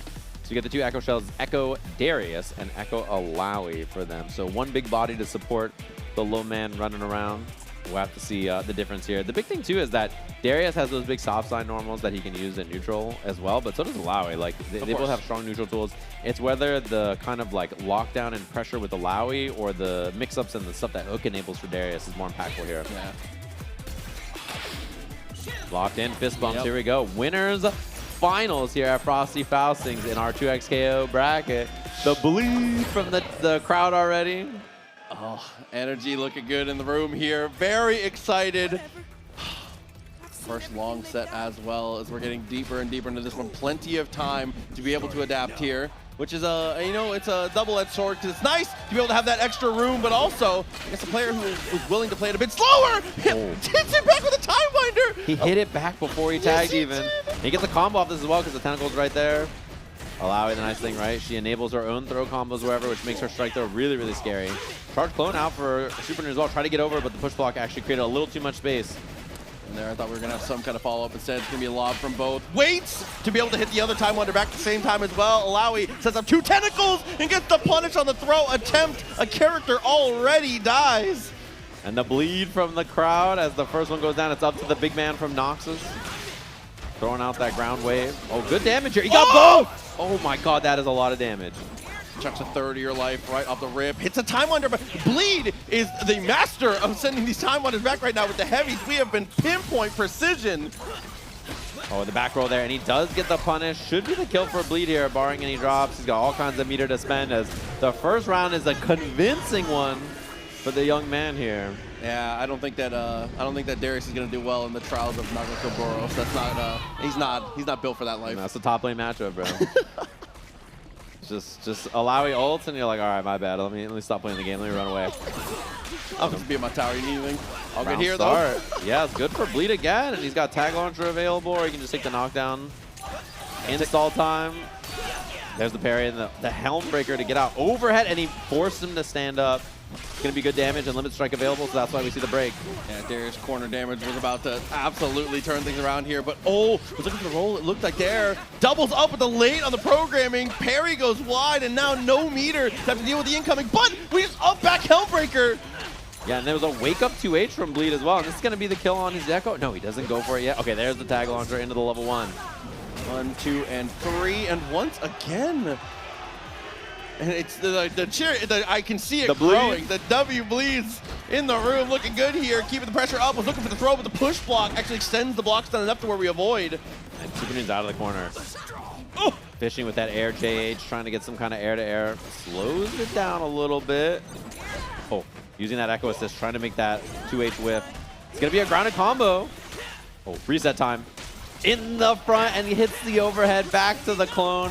Should be game 1 here for Bleed, just like that. Safe and solid as we look for the tag. 1, 2, and 3 on the slam. I'm telling you, it's spreading. It's and more people in the crowd. And I keep hearing them yell, Naga, test them on the Alawi level 1. So Supernoon got nothing in the crowd. There's no headless yells yet. Nobody said headless. And the strike comes up, leaves the clone, get up attack, make some room. Oh, in the back heavy on the jump. Yeah, her down H in the air. So good, beats the throw again. Doesn't get a big combo on it, but that is a reaction there to get the punish. A win for the side swap, didn't get it. Supernoon scrambling on defense is struggling to make anything happen here. This is where it gets messy though. Oh, that was cheap. Yeah, got the roll situation, a bit dire here in the corner now. Still has the break. Get up attack has been on the menu before. Parries and tries to jump. Rewinds right back in. Echo took a bit of damage. Nice defense, and level 1 here should kill. Oh, just barely extends into the range there. Is going to look for the tag. The air-to-air goes their way, but rips the parry. Reset, and nice evasion from Supernoon on the reset attempt there. Had the clone out, and then immediately went for the overhead. Oh, up backs again. Charge clone. Supernoon just fighting for his life. Up backing, which he's known to do. Got the break. Utilize the lob. Late on the projectile here and just gives the space back. Definitely smart. Headless, gets a connection. Lead applied, but beats him to the spot. The dash forward with the medium. Yeah, there's just no fear. He's like, okay, I got clipped. I'm down to dash up, play the game. Overhead connects, and he went for the reset again. Oh my, he's breaking the ankles. Evil of Supernoon here. Just the triple-double overhead, and that's that. Oh man, Echo all by his lonesome now, and I like for Bleed. Honestly, at this point, you can just play it low and slow. 37 seconds of just not letting the space get taken, but here... Oh, he rewound. He was trying to play safe around the wake-up attack, but Bleed doesn't commit. Up bag, Helm Breaker. There's more of them. Dude. There's more Bleeds in the crowd every time. I'll say it's W's only right now for Bleed Nation. Wow. Oh, he low profiles the Time Winder! That was a little man privilege. He was just small enough to get under. Overhead, and there's the push block, so it doesn't matter anyway. Mix up here, charge, clone, other side. Up back from Bleed, he just doesn't have to deal with it. I mean, his defense was amazing right there. Caught. Oh my man, he caught Supernoon slipping. Just drifting with the rewinds here. Misses out on the combo, still finds the throw. Opportunity for the mix on the roll, and now, especially with the tentacle, yeah, Noon tries to make a move, but gets caught out. The break is spent. It looks for the tag, but we use the rewind to get away. And we had the sweep. That was going to be big damage on Echo there as well, so I like the break. Just a little two-tap, and he's just ground waving. He's just throwing the fireball. Nice from Super Noon there to find that. And that's going to be the kill. So signs of life, despite his ankles being broken a lot. Yeah. Makes some face now with the jab. Dashes up and finds the throw, the 1v1. Just as God intended, the top lane matchup. Top lane matchup, Darius Alawi. Oh! Fuzzy jump, overhead connects. And there's the throw. You get the combo off this as well in the corner. Level 3 about to be built for Alawi, but I don't imagine we'll see it just yet. The armor DP is on the table, though. Looking for the C's, but again, you move so fast after it. Oh, nice. And below. Oh, whiffs it. Whiffs a huge chance for Super Noon. He has level 3 as well, and the Echo Super Assist. What's the combo here? The new dash combo with the fireball. It's close. He's got level 3 available. Fall in for Noxus. I don't know if this is enough to kill, but he's got super assists after this for Chip as well. Yeah, not quite going to get the reset here, but still okay. As you said, the bleed supplied. Looks for the jump over. Opportunity, but matches the jab. Bleed maybe was trying to scout for the throw. Either way, Noon beats him to the punch. That is a tournament veteran right there. You know, a lot of things have been going bad for him so far, and he just clutches up a round like that. I mean, if that level 3 had hit him, it was just donezo. Not a good situation here, though. Charge heavy for that extra touch of damage. New on the patch, getting a little bit more reward as the limit strike comes through. Lobbing. Low parry. Oh, he tried to double parry right there. You can't break until the install's over. Otherwise, you can just rewind through it. So what a jump. And the 2H whiff as well. Other side. Block and punish from Super Noon. The break, looks for the tag. Good opportunity to be able to get the character swapped out. Bleed finally with the throw now. Break on the table, but not needed for now. Here we are in the mid-screen. Oh, no. Oh, what a mash from Super Noon. He's fighting back. He's not going to sit there and wait. The rewind, the break on the other side. The Time Winder miss on Darius. It did hit Echo, though. Oh, and in the scramble, that was a very unexpected get-up attack there. Looks for the Rekka 1, finds the throw, and off the tag. Should be able to kill before the break is active. There's the jab, and we're going to save for the Fury. Fury Echo here. Clone is in the air. He has rewind available. Doesn't go for it, and now he's got to make this count. The dash cancel. That's big damage. He's going to have level 3 in a bit here, too, as well. It's not going to kill. Gets a late limit strike that he actually teched. Up back, Helm Breaker. The rewind from Super Noon, and he gets stuffed in the middle. Misses out, though. Still okay. Level 3 on the table. Got to be careful. You can see Noon is thinking about it with the way they're structuring their pressure. Looks for the air throw. 2H into nothing. Again, is thinking about that reversal. That's big. And level 3 available for Alawi as well. So you have to watch that as a reversal if you're Super Noon here as you shoot through the rest of this life. Not going to kill. Going to have install Oki. Man, he played it so safe there. Darius got clipped. The 2H lands, and it should be the kill for Bleed here. 2-0 in the set, just like that. Oh, W's up once again. Full makes him watch the movie too. You gotta respect that the level 3 cashes it out, and now Bleed sitting on a massive lead. But it's as you've pointed out, Noon is still keeping composure despite the deficit is playing the same, which is so hard to do. Oh, that's a whip punish. Didn't get the OTG there actually on the double roll. Could have been a bigger combo even from Darius as well. Yeah, I thought it was gonna be like fireball tag, but instead there's the jab and the 2H from Alawi. Echo's there to pick up the pieces. There's the limit strike, install Oki mid-screen. He back rolls. A nice back roll from Super Noon there. It's tough to chase that as Echo in that position on the screen, so. Into the corner. He's got install available. Throws the lob forward, roll back in the front. Oh, tough to see. And Darius is available now as well. He's going to string him up. Mix time on this. Charge clone mix up. Back to the front again, and he's got to save the Echo. Break has been taken. Goes for the jab, just making sure the attack can't come through. Closes the distance. Retreating guard still in the corner. Here it comes off the super. Overhead finds the mark. Super Noon got optimized. The new combos, the micro dash jab into the fireball. Brand new in this patch. We're seeing some new stuff here as well. Headless. Not enough to kill, but Chip will do it. Yeah, and hits high, so if you tech immediately, yeah, you saw his nair tech there. Put you in such a compromised spot as we're going to rip the super right away. Spending some bar. Try and build some fury if you can. Really, the goal here is just look for a limit strike if you can ever find it, but with the jump heavy, no chance. Yeah, the big man put a lot of work there for Super Noon as well. And, you know, despite being down a lead, 2-0, his play has been pretty solid so far. He hasn't had a lot of moments where he's, oh, that is a bad one. He hasn't had a lot of moments where he's looked too out of this set. There's the break. Replays right through it. Trying to drop the hammer there. Ooh! So medium in the back throw, positional win. Looks to close the distance off the overhead. Oh, now a chance. Push block timing was good, and there's the tag on reaction. Tentacle available, tag launch. Alawi should be able to kill here. Oh, essentially evening up the rounds here. Still stuck in the corner as well. Positional deficit as well as the resources now. No meter, at least for the parry. Oh God, the up back. And what a dash back from Bleed there. To reclaiming that space with the jab. Got the low, tags in for the echo. Oh no. So much. Oh my. Oh my. And the mash from Super He's like, nah, I'm not dealing with any of this. Noon has been the best in the business when it comes to stopping out on a lot of these fake outs here. Setting up for himself as we go for the double parry. Dude, what is happening? The defense right there from Bleed, and I don't imagine we're going to see Super Noon pop this either, so. It sucks, but you got to let it ride. Yeah, you gotta just eat this. Not much to be done as the tag launcher kills and Bleed set point. He put up the finger the 1 round away from 3-0ing Super Noon here and being in winner side grand finals of Frosties. This is the best possible way to start. Has the time winder, was looking for the rewind, but unfortunately still gets caught in the last area of the blast zone here as the delay with the Helmbreaker calls the lariat and gets the hit. Oh, and there's the wake-up attack. He can rewind through this, and Super Noon still gets the offense. Nice blocks from Bleed. There's the Darius assist as well. Goes to the other side, and time to sandwich. Goes for the charge clone. Back to the front. You just cannot see. And in that moment, there's just so much to worry about. It's always the 17th layer that gets him. Yeah, it goes low this time. Oh, and he tried for the parry, but he was wrong, and so both characters get hit. Huge damage here for Super Noon on both. Just builds meter too, but it's not going to need it. Limit strike. In a really nice spot here. Yeah. Super Noon looking to get on the board, poised to get there here as we're going to try and apply the bleed here.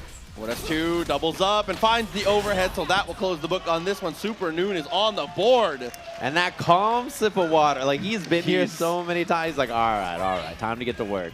See the rematch from Bleed. Noon is cold as hell, man, I'm not going to lie. Yeah.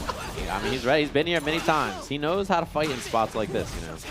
For the air there, I thought for sure that was going to be a throw. Instead, it's a 2H. Again, hits in a weird spot, but finds the throw after. This is closed on the roll. It's going to use that get up attack. And the parry on the assist. Close the distance, gets us priority. Oh my God, so much to worry about. Nice up back from Noon, though. Oh, the 2H a little too early. Darius assist gets hit as well. Both characters got clipped. So sick. Right blade gets to the ground. Oh, no, and the knockdown there on the tentacle slam. It gets the ground bounce on the air hit. Does not go for the hard tag there because the assist's not up, and now Darius just going to eat this grounded tentacle string, and he's dead just like that. Not a lot of meter to play with here, but still character advantage. Might be able to do it. The landing, not going to work out. And of course, the counter punch with the 2M once again. Bleeds on the verge. And near perfect there, just a retreating guard 2M. The Lowy, her normals are so good, right? So situations like that, very hard to contest in. Nice, and gets the combo off. It hit both characters, and that forces a break. That's a big one for Super Noon there. Jump over. There's the Darius assist. Wow, you just hit him right in the head with the time winder. No combo off of it, but definitely a good spot to be. Air hook whiff. Tried to find it there, and the counter hit. That's big damage. Echo got out of there at least. Yeah, had the right idea with the air apprehend. Unfortunately, now the situation's not going their way. Utilizing both tentacles as we're going to go for the setup here. Potential for the tag. And instead is going to look for the throw. Whiffs out, but still safe. Not safe for long, though. Is Noon going to take advantage on the side swap. Yeah, other side too, so gets the side swap there. Throws the roll as well. This should be a kill on Allow. Missed the break. Sometimes the spacing on that is tough. You have to like delay it a long time. Gets out of there. That little stall, though, to stay over the charge command of motion. Didn't want to deal with the plus frames. Very smart. He's going to rip. He just pulls the cord on the Z drive and now trying to get in the air. What a parry, but that big shoulder tackle behind to keep him safe. Install time once again, popping this, and we'll see what the defense is. Just goes mid after, so that if he tried to double parry, it wouldn't work. And Super Noon looking really sharp in this round here. I mean, Solo Alawi is not a believer with the Fury not here. No way you spend the resources at this point. Gets the pull in with the Darius. Again, hasn't been going for the apprehend much. It's been mostly going in for the consistency and the block stun of that double up on the forward S2, which I do like. Yeah, exactly. And so now resetting back to neutral. Push block. and double tag. I like Super Noon tagging down there to Darius, keep himself in a more favorable scenario. Hit confirm. Little two-piece right into the headless, puts the bleed on as well. And there's the fireball right over. Trade on the 5M. He just got hit. The reset on the ground. He does have the car install here. Goes for reset instead of the cross-up. Oh my god. Able to get the rewind there too. 2H! Whips out. After the tag is going to commit the S2. Nice block. He was looking for the dash up with the jab. Still okay as Noon takes control in the corner. Oh my god, you got to guess on this. Goes to the front. What a jump out from Bleed right there. And he has the chase down with the overhead. Rewinds it, falls into the time winder. Loving the optimization on the confirm here. Tag launcher down to the earth. Here we go. Time to guess. Gonna deal with this. Oh, he went for the push block and Darius came out. Does get a parry on one of the tentacles. Super Noon just down backing, waiting it out here. Oh, it's gonna be mixed off this. I like the push block timing. He doesn't have to deal with it. Gets hit in the front, and now it's just down to Darius, and there's a break advantage for Bleed. Situation dire, bar and a half. Whipping the H on the way down. Gets the medium starter. That absolutely would have been death. Looks for the fireball, but gets the connect! Just like that! It's the tag launcher! And Alawi's S1 Super will punch the ticket! Winner's side, guaranteed! Bleed on the cash out. Just like that. And a commanding set from start to finish. Throws up the W at the end. And Super Noon, just like that, sent to losers finals. Say, how confident and how dominant do you have to be for the crowd to have W synonymous with the name? Yeah. Crazy, crazy work there from Bleed, but obviously not the last we'll see of Super Noon here. Still the opportunity to make that run back. Guaranteed top 3 position still for, again, as we said, one of the most experienced players left in this thing. Yeah, for sure. And like, I really am impressed that Bleed, like when he lost that set, he just went back in and his game plan didn't change. He stayed comfortable, you know, didn't get run over or anything like that. And now we have our loser semi. So Zondo going to be coming up to the stage in a bit here to play that match. So some sweaty ones we've seen so far, of course. Some new blood in our winner side grand finals. Lots of great matches so far. We're going to take our last break and come back with the end of our 2XAO top 8 in just a little bit. Strap in for Season 2. Fan favorite characters make their way to the roster. Season Pass 2 is here. 6 months, 6 characters, a new fighter each month.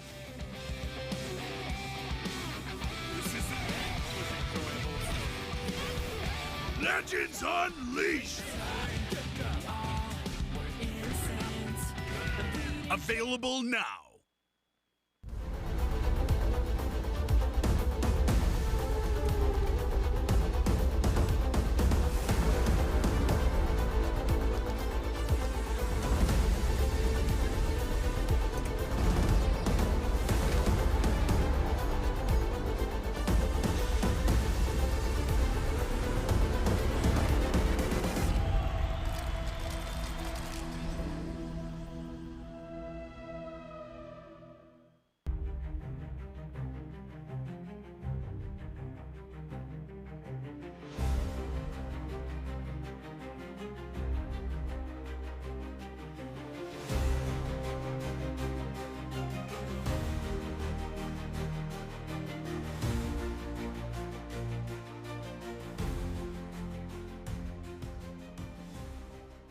Atas ada shop. 2XKO Season 1 is now live, featuring an all-new Battle Pass, stage, and champion, Caitlyn, the Sheriff of Piltover. 2XKO is excited to announce Frame Perfect, a competitive-themed skin set where a portion of the proceeds help fund prize pools and tournament costs for TOs across the world. Elite competitors will clash across the globe, from EVO Japan to Combo Breaker and beyond, rising to the ultimate finals in Seoul. Don't miss your shot to qualify for the high-stakes ARC World Tour Finals on March 20th through 22nd, 2026.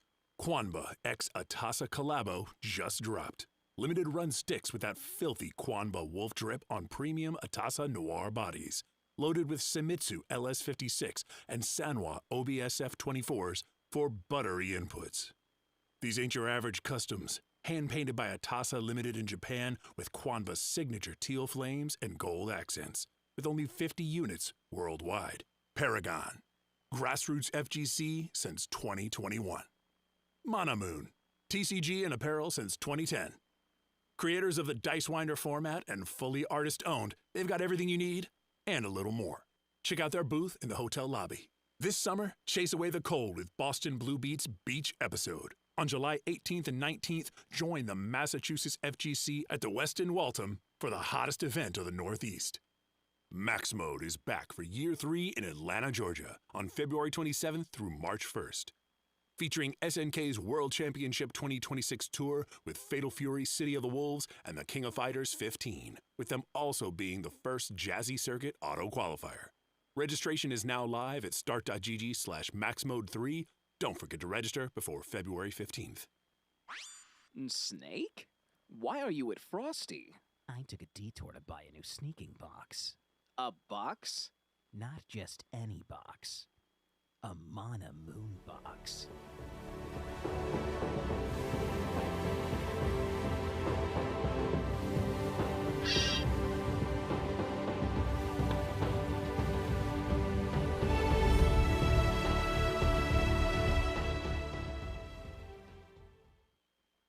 Be sure to check out all of our awesome Frosty Faustings merch. Whether you're headed to your local or an important job interview, we've got the gear you need. Shirts, hats, pants, keychains, blankets, mugs. But it won't be here forever, so get yours now.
Still ready. Let's go.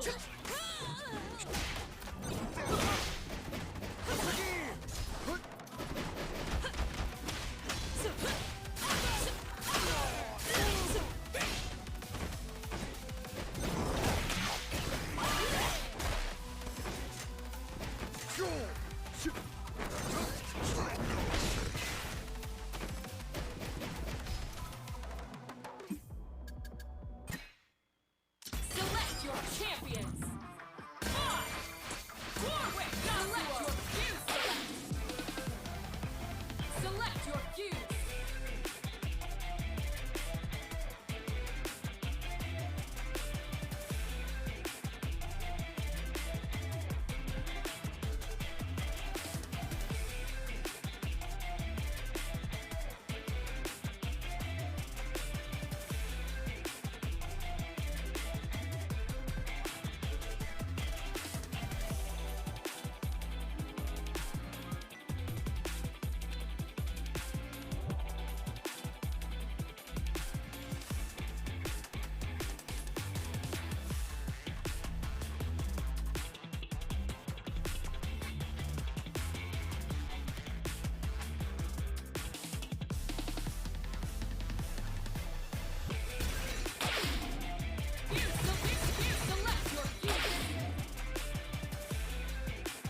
Welcome back, everybody, to Frosty Faustings 2026. Lots of great matches happening right now. This is 2XKO Top 8 on the main stage. We got Grand Blue happening right now, Strive happening right now. Obviously, Street Fighter finished a little bit earlier. A lot of dope stuff to watch here over the weekend. I can't wait to go back and watch all the stuff I missed. There's a lot of good matches.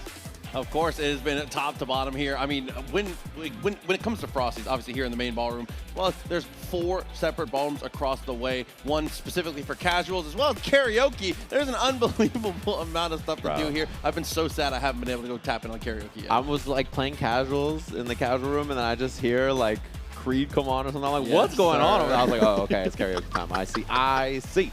So we got the end of our bracket here, obviously. Just saw our winners finals. We're going to be jumping down to losers. We have Zondo and Globo. Winner of that fights Super Noon. Winner of that gets their shot against Belief. So we'll have to see how we survive here. This is our last set before we get into all 3 out of 5s as well. So this is going to be a bit of a scrap between these two to see who gets that shot in the top 3 of this bracket. And once again, we're going to have a situation where Zondo's going to have to try and answer what has been a dominating performance so far from Globo, being able to utilize that super tag, be very, very aggressive with the Yasuo, and find these openings. This combination with Teemo has been looking incredibly strong. The final Teemo surviving in the spot here. But obviously, as we've said, Zondo has looked incredible when it comes to the offense here, finding the gaps and being able to apply pressure in all the right places with a team that is in the conversation for the best at doing it. Yeah, for sure. And it's whether he can get going at round start, right? The super tag is going to be a big factor as well, because so much of the round start is Zondo, like, you know, hold S1 tag, trying to get active, make stuff, you know, on the screen kind of explosive. But it's difficult to do that when your opponent just has super tag on you right away, and you have to deal with that. So have to find out here. Yeah, top 4 back in the action, though. 2XKO continues here at Frosty Faustings. We're going to go into our losers semi-finals. Yeah, and the crowd here obviously loving Globo. They rushed the stage earlier because they got hyped because we saw the win over the big duo. And now a chance to be in top 3 of this bracket, fighting against Super Noon. Our last international competitor here is scrapping with the Vi Warwick. What a parry right away. Yeah, dude, setting the pace the only way you can. Goes for the S2, keeps the pressure rolling. Opportunity for the limit strike, and be able to close the distance because of it off the tumble. Jump over. Sandwich pressure now. Instant overhead with the Rekka extension. And I think that was supposed to be a burst block, but it actually went on the other side. Yeah. Oh, no, and unfortunately, the crater gets made, but Jinx is going to be the one found. Excuse me, Vi is going to be the one found in it. And here you go. Goes for the heavy, but misses the drop. Super tag. And then the whip. Yeah, she's got so much recovery on that. Not quite the Yasuo Eris one, so nice punish there. And Globo, convincing first character there. Scary. Here comes the rock. Nice block, just in the air so you don't have to deal with that. And look at this. So much control. This is the big thing we've seen from all of Globo's matches so far, is like, it's been so hard to wrestle back control in the neutral that this team has. Managed to level up the dart as well to get the extra DOT in the situation. That was almost twice in a row, 3 times in a row.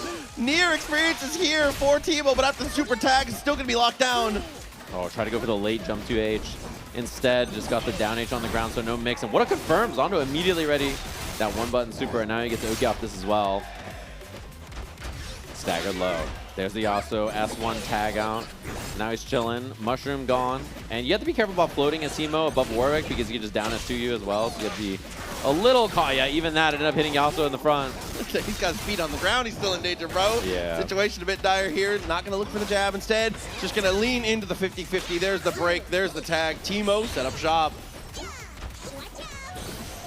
And super tag time again. Zondo going to try to survive this. Puts himself in the air so that the mix-up's not as bad. I like that idea. Unfortunately there, though, Vi can only tank. Okay, hold on. Gets the connection, gets the OTG. I was going to say, though, the assist can only tank 1, though. Obviously, once they get hit, they disappear. A very welcome change in the patch. Yeah, I mean, Zondo has done great so far, I think, in really just navigating the neutral in this with solo Warwick. His Vi died early, but other side. Break's going to be there soon, but I don't know if Zondo is going to even have a chance, as he instantly goes into the super, so you don't have it. So close first round, actually. It ended up being a lot less dominant than it looked.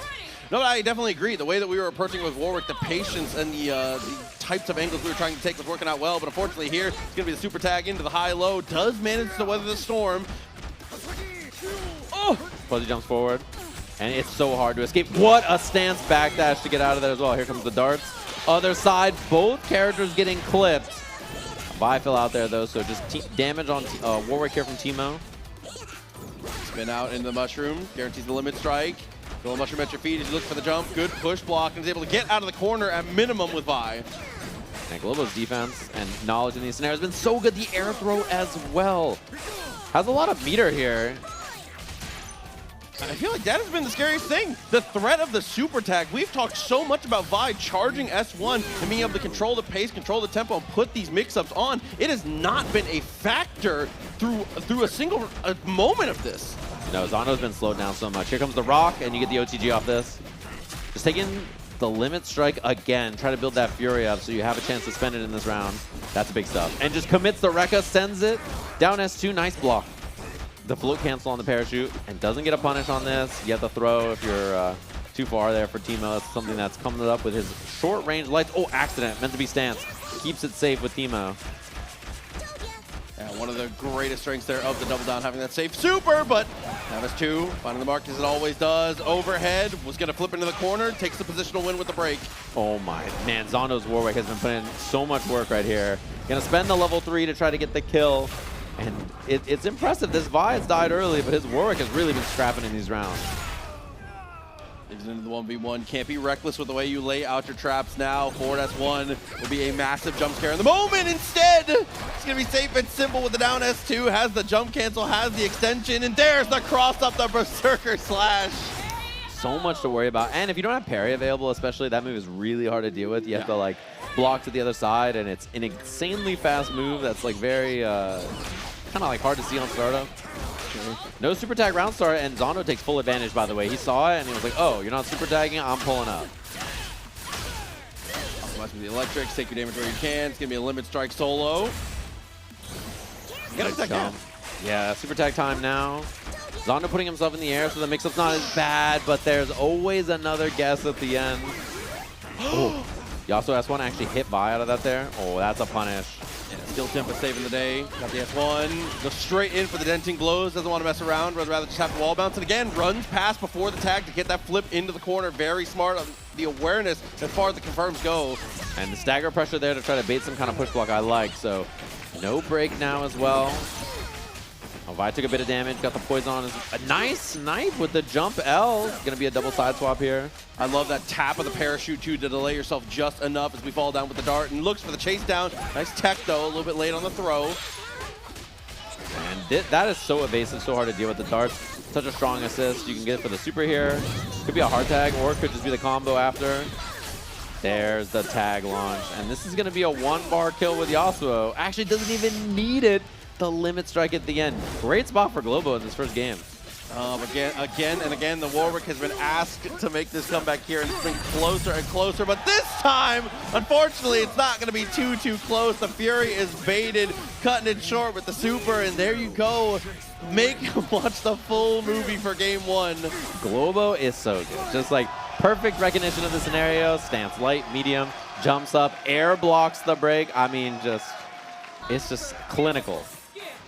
Globo is just really impressive right now, and everybody seems to, you know, it's funny, this team got dropped by a lot of people. A lot of people were playing Yasuo Timo Double Down, and they were like, this team's like unplayable after the nerfs, it's so much worse, and we're seeing the success of it here. A lot of people are struggling to learn how to re-deal with this, you know? No, absolutely. I mean, just the sheer amount of neutral control, just the threat of this opening makes you play so much different, completely off your game, but here we go. Opportunity now for Zondo.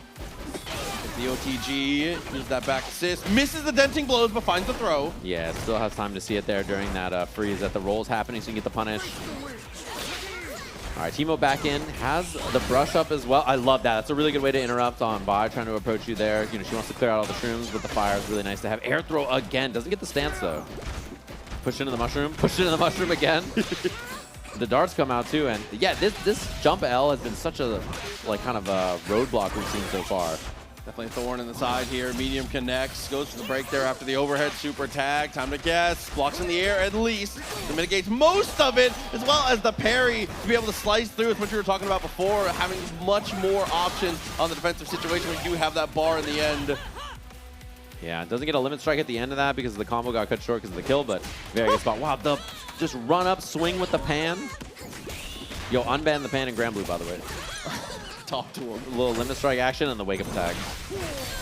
Nice parry reaction, but Vi took a lot of damage there. Oh my, bro. Genius. That's what Warwick players think? If it hits, you're a genius. There it is. I guess so. Easy peasy, blood is up. Opportunity now as we continue with the Rekkas, looking for chip a bit at a time.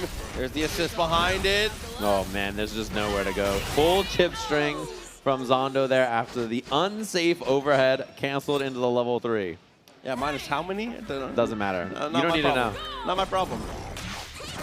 Yep, it's so hard to float with Teemo against both of these characters. Because both of them have an anti-air, one button anti-air on down S2, so it's really tough to deal with. Again, was looking for the dart. This time, Zondo was able to avoid layer 1, layer 2, the dash up 2H, catching out on these evasive attempts. Oh, a nice block, and then gets out of there with the stance back dash from Yasuo. And the push block out as well, so Global not a bad spot. Dude, the jump L, he's been such a sniper with it. Just the angles he's picking have been perfect. Oh, missed the jump forward. Super tag, though. And now Warwick in a bad spot. Went for the air throw, and I think Zondo tried to tech, but got hit by a dart. Not a terrible push off that one. Air throw comes out this time, just close enough to be able to get the confirm. Globo's air throws have been amazing. Other side, and I don't imagine we're going to see a Fury here from Zondo, so you just get to farm all these mushroom stacks for free. Yeah, I don't think it would have been a terrible Fury if you had done it right away, but at this point now, yeah, just don't be a hero. Spend that level 3, and that's a kill. Sep going for Globo, just like, oh wow, just farming even more stacks. Oh my god, the unnecessary extensions. Hey. So much. This team does so much, especially because the tornado into mushroom is just such a good extension. Yeah, but was able to completely get that badge in check. Calls the assist to try and save himself here. High lows. We look for the cross up. Global running for his life here, trying to get away from this Vi. Down meter. The super tag didn't get a hit for him, so he couldn't limit strike and build back any of that bar. Okay, chance for Zondo now. Gonna dump the meter, get the knockdown. I think spending the Crater Maker definitely the right call. Gets the throw, reacting through, flips past, and on certain timings that does beat the get-up attack. Yeah, oh, what a throw bait as well. Tried to bait the break, a hard like bait, just committed to it there. Oh, no pressure, just played it nice and slow afterwards. There's a hard tag in to get buy-in, try to play the game a little bit. What a sway! And the down S2 again! Craters are made, looks to close the distance. Never mind, close the distance with the Warwick here. Of course, on the full charge, able to get the pickup. First time is good. Oh, that is so good, by the way. The reason you do that air S1, S2, is it grounds you. Wow, what a whip punish. If you ever air block the super tag, you also can do air S1, S2 just like that, pull you down. Does have level 3 available. It could be Mushroom into the level 1, level 2. Oh, Mushroom's out. You get the combo off this as well with Teemo. Oh my god, the OT, that was an insane conversion. So evil, the triple mushroom confirm. Down to the wire here, Warwick has the meter. What an knockback. Potential. It doesn't kill. Level 3 is available for Zondo as well. Oh my god, this is one hit either way in this. Does Zondo stay alive? Does Global clutch it out? Level 3 available for Zondo, so any hit kills. No break available for either player here. Yasuo hit! The dig, and Globo eliminating another heavy hitter just like that. Oh, dude, Teemo's little legs working hard, closes the distance, gets the confirm, still alive. Oh, man. Incredible. Coming off the back of one of the sickest combos, the walk into the third mushroom. And OTG'd, and then he got 5H after for the tag launcher. Insane. And he's going to be staying up on the stage as Super Noon pulls up to fight in our losers finals. 4th place today for Zondo in this bracket. Sick run from him, but it seems like a lot of people have really been struggling with re-dealing with this Yasuo double down with Teemo stuff. I'm glad you say re-dealing too, because as we said, this team was a terror for a patch when we came to Season 0. There was a lot of it floating around, and you know, I'm glad to see that the what would you say? The loyal are rewarded. Those who still stick with Teemo, still want to play the character and try to make him work, are continuing to show the success and show that, you know, the rumors of my downfall were greatly exaggerated. Yeah, I mean, super tag with Yasuo especially is just so strong, and the way he's been controlling the air approaches with the darts, especially like the jump L's at just like far ranges, calling that Yasuo assist. The Yasuo super assist there, cutting across the whole screen, and you get the OTG at the end if you don't make it in time for the air pickup. Like, there's just a lot of really nice things, and the combo routing was absurdly cool, like dashing in for that third mushroom to OTG to 5H, and then you get the ground bounce so you can tag launch after. Just really smart awareness of all those situations. I tell you, that's truly the one falling dart into the fried egg stand medium has been absolutely the difference maker as far as the confirms go. But as far as the matchups go here, it is going to be noon. As we said before, that buffed up fireball from Darius potentially could be a factor. S2 to maybe clear the screen a little bit, as well as if Teemo gets reckless and gets in the air in certain spots, like if you go into a super tag and you jump with Yasuo at a bad timing before the darts get there, your head might come off. Yeah, it could be a bad time for sure. And I'm so curious about like what Super Noon's approach is this. You know, he fought against this a lot. Way back at Risk, he was fighting against Red Ditto doing super tag with him and Leffen when they were duoed. And I'm curious what his his strategy around start is. Is it just like back up again like we saw before, called Darius? He played very patient when they played last time and he got the dub. So is it the same plan of play extra slow and try to wait out the zoning team, or what's the change in strategy, if any at all? I'm excited to see how Global is able to deal with this momentum as well, because it is a double-edged sword to be in that loser semifinals. Because obviously the snowball gets to roll, but sometimes you can overheat, sometimes you can run out of gas. There's the potential hiccups of having to play that many games in a row. Right. If Global were to keep winning, there's the potential to play like 20-plus games in total, including that loser semis. There's a lot of matches you got to chew through, so we'll have to see. We're at a 5 territory, and Global's been on a tear, just like absolutely smoking people with this team. And this team it's hard to deal with. There's a lot of threats on the screen. They both set each other up really nicely. And Teemo support is insanely good, especially. Like the way he enables his other character is very good. No, absolutely agreed. Able to get the mushrooms on the forward assist, that back assist, as you pointed out, one of the best in the conversation for the best assist in the game, absolutely. See how it pans out. Losers finals. About ready to get started here. We'll see if Super Noon is able to, prance his way through the garden and be able to get that run back, or is Globo going to continue to roll the snowball into that grand finals? Here we go. No super tag at round start, actually. I mean, something that we saw a little adjustment on. Break for the extension. Early Echo install pressure here. We'll see. The question is, how do you deal with it? Do you want to parry? Do you want to go for other stuff? There's the rewind from Super Noon. And the slingshot came out in time. Get a break to keep the corner. That's too late, that's two, very nice. Flips past and gets the hit, force the break out of the corner, sets up the wind wall, and now Teemo trying to set up shop a little bit. And just dancing. Super Noon playing pretty slow in neutral as well. Nothing too crazy. Oh, there's the overhead. Just like that, Teemo off the plate pretty quick here. Didn't get a chance to really set up and do too much. It's going to be all on Yasuo. Now, I was gonna say, we haven't really gotten to see Noon's answer because it never even has it's never even been a question yet. As you can see here in the corner, finds the jab. That is one thing in the previous set, despite losing, Noon has been doing incredibly well. Noon's challenge timings are ridiculous. Yeah, and I like dash up jab, Echo's so fast. You can just cover space so quickly. Low parry and then challenge immediately. Long Kara so that you get out of the corner as well. Really smart there. I mean, that was a sweaty combo too. Wow. The conversion, Globo's execution, and combo decision making has been perfect so far. I was gonna say, listen, top three. Wow, better be sweating. Just jump away. Oh my, bro, chill. You don't gotta do all that, bro. Chill. Oh my. Maybe you do though. Character goes down, has 3 bars in pocket, is close to the Fury as well. Darius in a weird position now, tries to throw the fireball and does manage to beat the Teemo at least, but loses to the jump in. There's raw jump H right in front. Corner here. Spot's looking good. It's going to be a limit strike. Set up the wind wall to kill some frames. Give you that advantage to pop it if you need it. Oh, he hopped, but he did commit to a button. Big damage on this for Noxus, and it's enough. Yeah, to Break and Fury intact for both. Rare to see them knock them off the table here, but right off the rip, there it is. It's going to be super tag, and seems to be the choice is going to be use Darius to body block and just reposition. It's well worth that chunk of your character's life to guarantee the potential to have that 50-50. All right, immediate tag out. Pulls Darius away. Darius versus Teemo is pretty tough, so I'm not surprised to see him get him out of there. Teemo, has all these projectiles. Darius is a big guy, not a lot of mobility, not always easy for him to make it in. Wow, what an air-to-air. Just a two-piece, though. Whiffs out on the air throw, though. Ends up getting hit by the rolling attack. Puts it up now. Wind wall into the dash up. Trying to make the throw. It seems like there's the air apprehend in the tag. And just I'm out of there. I'm out. Creating space. Just waiting to see if there's an assist or anything like that. Nothing so far. All right, tag time. Nice. Jump S1. Be evasive. Get out of there.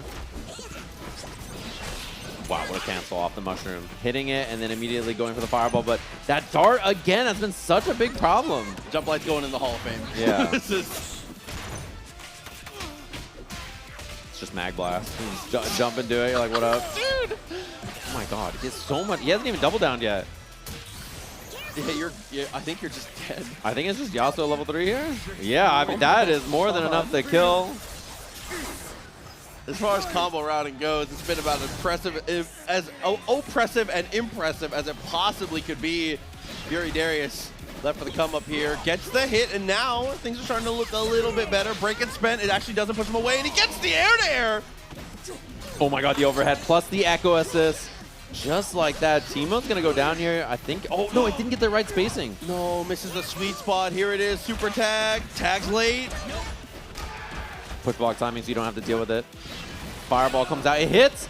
Super New got a lot of space off that, and he gets the bleed applied. The jab comes out. Got a Fury. This is a very winnable round for Super New now, and scary to do much because if you whiff like a mushroom or a slingshot, you get headless, but now, here it comes, super assist. He calls the Echo to tank it, but he still gets hit. Yeah, with the Fury still draining out. Gets your knockdown, looks for the jump, just jumps away. 11 seconds on the clock. We got to make something happen here if you're Super Noon. Oh my, backdash, she could have parried, and level 3 was scary as well. Super Noon does not have the life lead, but 2 seconds left on the clock. There's no way to parry. Oh my god, 2 seconds. He just needs chip. Situation coming up again. Oh, looking for the air apprehend, gets the overhead, cancels, but the time has already run low. Oh no, had the right read. If there was a moment extra, but Globo clutches. Yeah, 0.25 seconds would have been enough there. He didn't need much at all. He gets the limit strike ender immediately, and up back gets clipped there. Maybe corner situation. Doesn't have meter on Teemo here though, which is maybe a problem for extending this. He can do the Teemo forward assist, S2. Spin. He's like, has enough to kill here with the tag launcher. Level 1 from Yasuo. Man, the routes have been perfect. It just kills from everything, every single time. Situation looking dire here for Noon. We'll send the jump in, gets the jab, counter hit on it. Fury going to be available, but no chance to spend it here. You're going to just take your lumps on this one, I think. Oh, right away spends it actually. Okay. Early. Maybe thinks he has time to build another one if he gets some hits here. Got to wait out the Yasuo wind wall. Got to wait out the 2 seconds of that. Oh my god, he's just igniting the wind wall, running away, putting out the brush, igniting the brush, just like wasting lots of time here. Super tag time, drains even more of that Fury, and also gets the hit. There's just no time. Super Noon's in, you know, he just ran out of Fury just like that. Oh, went for the hook. Okay, no follow-up. Ends up trading. Oh, dart after dart, as well as the cross-up. Orbital normals as we manage to slide on through. Game of the board for Globo. What a performance right now. Yeah, this is the run of a lifetime. Globo is absurdly good, and the crowd is loving it, of course. I'm really impressed with this play. It's... Dude, doing all the super optimal stuff, the 75% plus combos, managing your resources under the lights, it is actually unbelievable. For sure. I mean, the routing has been impeccable, just like always making the perfect combo choice. No super tag that time either. Let Yasuo do the dirty work, tries to come down with the heavy, dashes up, finds the jab, still has priority on this interaction as we find the throw, and Teemo just watched it. He's like... Yeah, he watched that go down, bro. That's evil. Oh, what a bait. Super tag as soon as the assist cooldown came up, and now here comes Yasuo. You see him drive to get out of the time under 2 just in case, so sick. When he hopped up there, runs under, finds the throw, mix up time, puts the darts on. Wow, what a block from Super Noon though. There's the throw tag. Shoulder down, making it work. Here we go. Marking for the damage here. And of course, you want Echo for the mix-up if you can. Goes for the tag and gets the throw, actually. What an air throw. And then the mash to challenge. Beautiful. You're retreating guarded there to create space, and then that way you can parry the spin dash when Teemo goes for it. Nice. And whatever the timing was there from Globo, trying to parry or whatever, did not work out. So Super Noon gets the kill here. Comes down to just this Yasuo. And I feel like the star of the show has really been the Teemo. Very true. Oh, no cancel. Hold fire off of that one. Gets the overhead after the standing H from Darius there. Keeps it completely locked down. Builds up the meter. Should just get it off the fireball. Absolutely. Does the math, and it's perfection. Darius, we're going to reset off this one. Oh, yeah. Dropping the level 3 on him. So Super Noon staying alive here. I think his slow approach has looked good so far, but he's been scrapping a lot more with Globo in this set than the first time they played. Let's see if it's super tag or not as the round starts. There it is. Just a frame. A frame.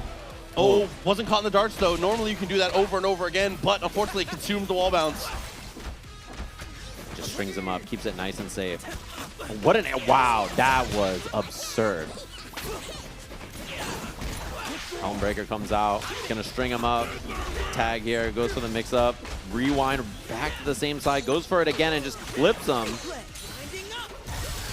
No break from Globo either, so he's got to just eat this damage. Lob time. Still stuck in the corner. Get up attack. Easily answered. I don't mind checking him every once in a while here, but it's definitely risky to go for it once you've seen that your opponent has the timings on. Yeah, most people will try to bait it there because it's just like an easy, good thing to do. Yeah. He still has the bounce because Darius interrupted there as well. Lob, and this game just looks clinical for Super Noon so far. Yeah, what are you going to do to get out of it? Just no chance to escape. Super Noon clinical stuff. Yeah, top to bottom, the adaptation's ridiculous there. The quickest answer we've seen so far is, again, though, it is a bit of a longer set. Losers finals 3 of 5, so you still have a bit more time to be able to bring things together. Oh my god. A feral round start, just a man. There was just a man on the screen. Just comes out, gets a tackle, lobs it. And there's the wake-up attack again. And you can't break too early here because the install's still there, so right around now is when you get to do it, but of course Super Noon ready. Routed around it. The overhead comes out. Hook. The charge roll. There wasn't even a lot of coverage there. Just tick throw again. Oh man. Globo has been struggling on defense against this echo pressure so far.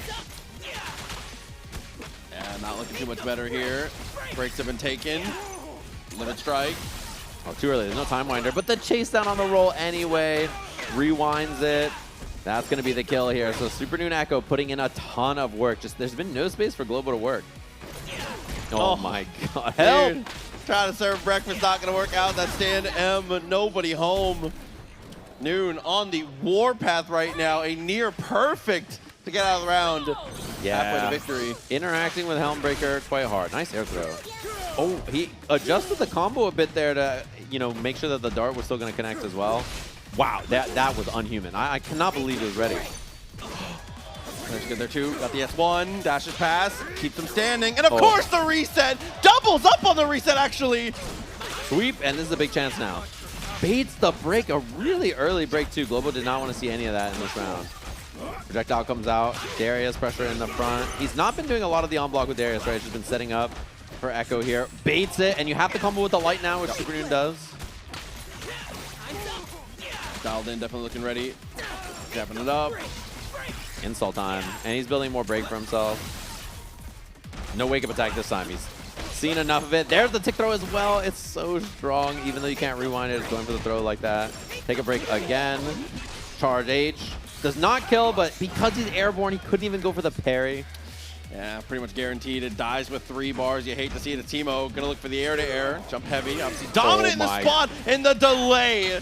The Rekka Master somewhere. Red Ditto smiling. Game time. Oh, every hit. I mean, it has been unstoppable. Super Noon's Echo, corner pressure has hit 80%, 90% of the time. He's trying to get that rematch against Bleed in that grand finals. Globo, the crowd lighting up for Globo here, trying to give them their energy.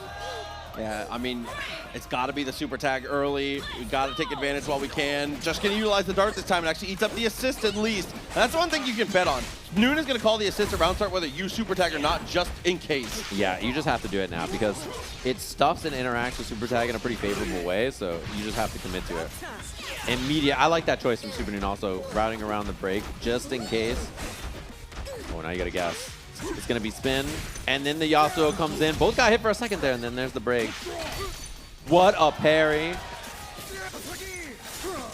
And he was, I think, probably aiming for the projectile, but caught Darius anyway there. Yeah, honestly, a better situation now as we're going to go for the tag. Oh, too far. Yeah, doesn't work out for the rolling attack, but luckily, super tag will work out. Darius, oh, caught in the storm there. It's going to be 1 meter to seal the deal there. But again, as you said, in the later stages of this set, this has been the problem character. Echo still alive. And the rewind, yeah, mashing that down S2 to try to get out of there, as all Echo players do.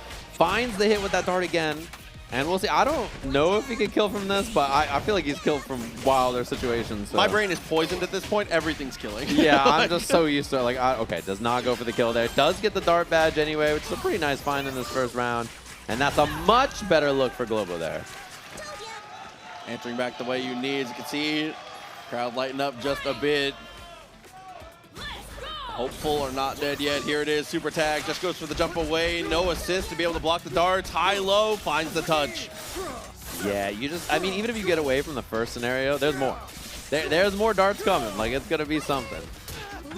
All right, tag launch does not want to allow the limit strike so you can build the meter back. Makes sense to me. And this Darius versus Teemo matchup is very annoying for Darius. He's not great at dealing with a lot of the ways that Teemo wants to hold space. Shooting projectiles at him. He's just a big man with an axe. He doesn't have the mobility of a lot of other characters. Oh, nice. What, rewind? Gets the combo? Oh, what a confirm from Super Noon. Not meter for the install Oki there. Expecting to get up attack. Doesn't go too far with the lob here. Damage adding through. Definitely going to be enough to kill Teemo for sure. Solo Yasuo is going to have the Fury, but situation again dire. Yeah, we'll see if he wants to spend it. I think if he hits a character, he'll probably think about it. Yeah. I mean, this is tough. Do you pop this or not? I think you probably save is the idea, unless you get one more hit. Yeah. It's another one of those situations where I think if you were going to pop it, you're going to pop it early. Now, time to guess. As you said, our mix-up game has been so good, and just like that, it's able to rewind to get the punish. And our question is answered. We are going to hold the Fury. Oh my god, that was oh my, what a savage response. I think, unfortunately, okay, you can commit and kill with one bar here. Nice. That Teemo assist really helps. Having the OTG mushroom into the judgment cut on the ground does a lot of extra damage. It's a winnable round now, whether you want a Fury or not. Oh, here he comes. Here he comes. Taking up the whole screen, and then the super assist for the kill. Set point for Super Noon now. Mixed on board for both players here. Is going to go for the jump forward this time. Calls the assist. The assist is behind. Darius takes a bit of damage. Doesn't help too much, but luckily, Noon off the situation is able to dash up for the throw. And actually, after the roll through, pretty decent on the mix. Oh, and the late overhead headbutt on that. Forcing a break early is a big win, and nice parry. Gets a lot of real estate on the screen from that. That might be the first apprehend follow-up we've seen all set as the overhead does come through this time. Yeah, the better you get with Darius, it feels like the less you use the hook. It's just a tool that you use maybe for the assist and stuff. So now Echo install pressure once again. This has been such a problem so far. Rewinds does not go for the throw just yet. Just stringing him up, waiting until that Darius is back. Goes low this time. Had the hit, did not believe. OTG, not going to be the kill. And just baits the wake-up attack. Final character for Globo here. Oh, Noon just immediately swinging, commits fully, and now, just like this, all you've got to do is complete the combo to be able to punch your ticket, and we absolutely will. The tag launcher, and Super Noon's going to get his run back. Against Bleed. Does not look shaken after losing to Bleed earlier, and what a run from Globo this tournament. Third place, beating so many incredible players. Crowd, can you guys make some noise for Globo up here? Third place in this bracket. Incredible. What a run.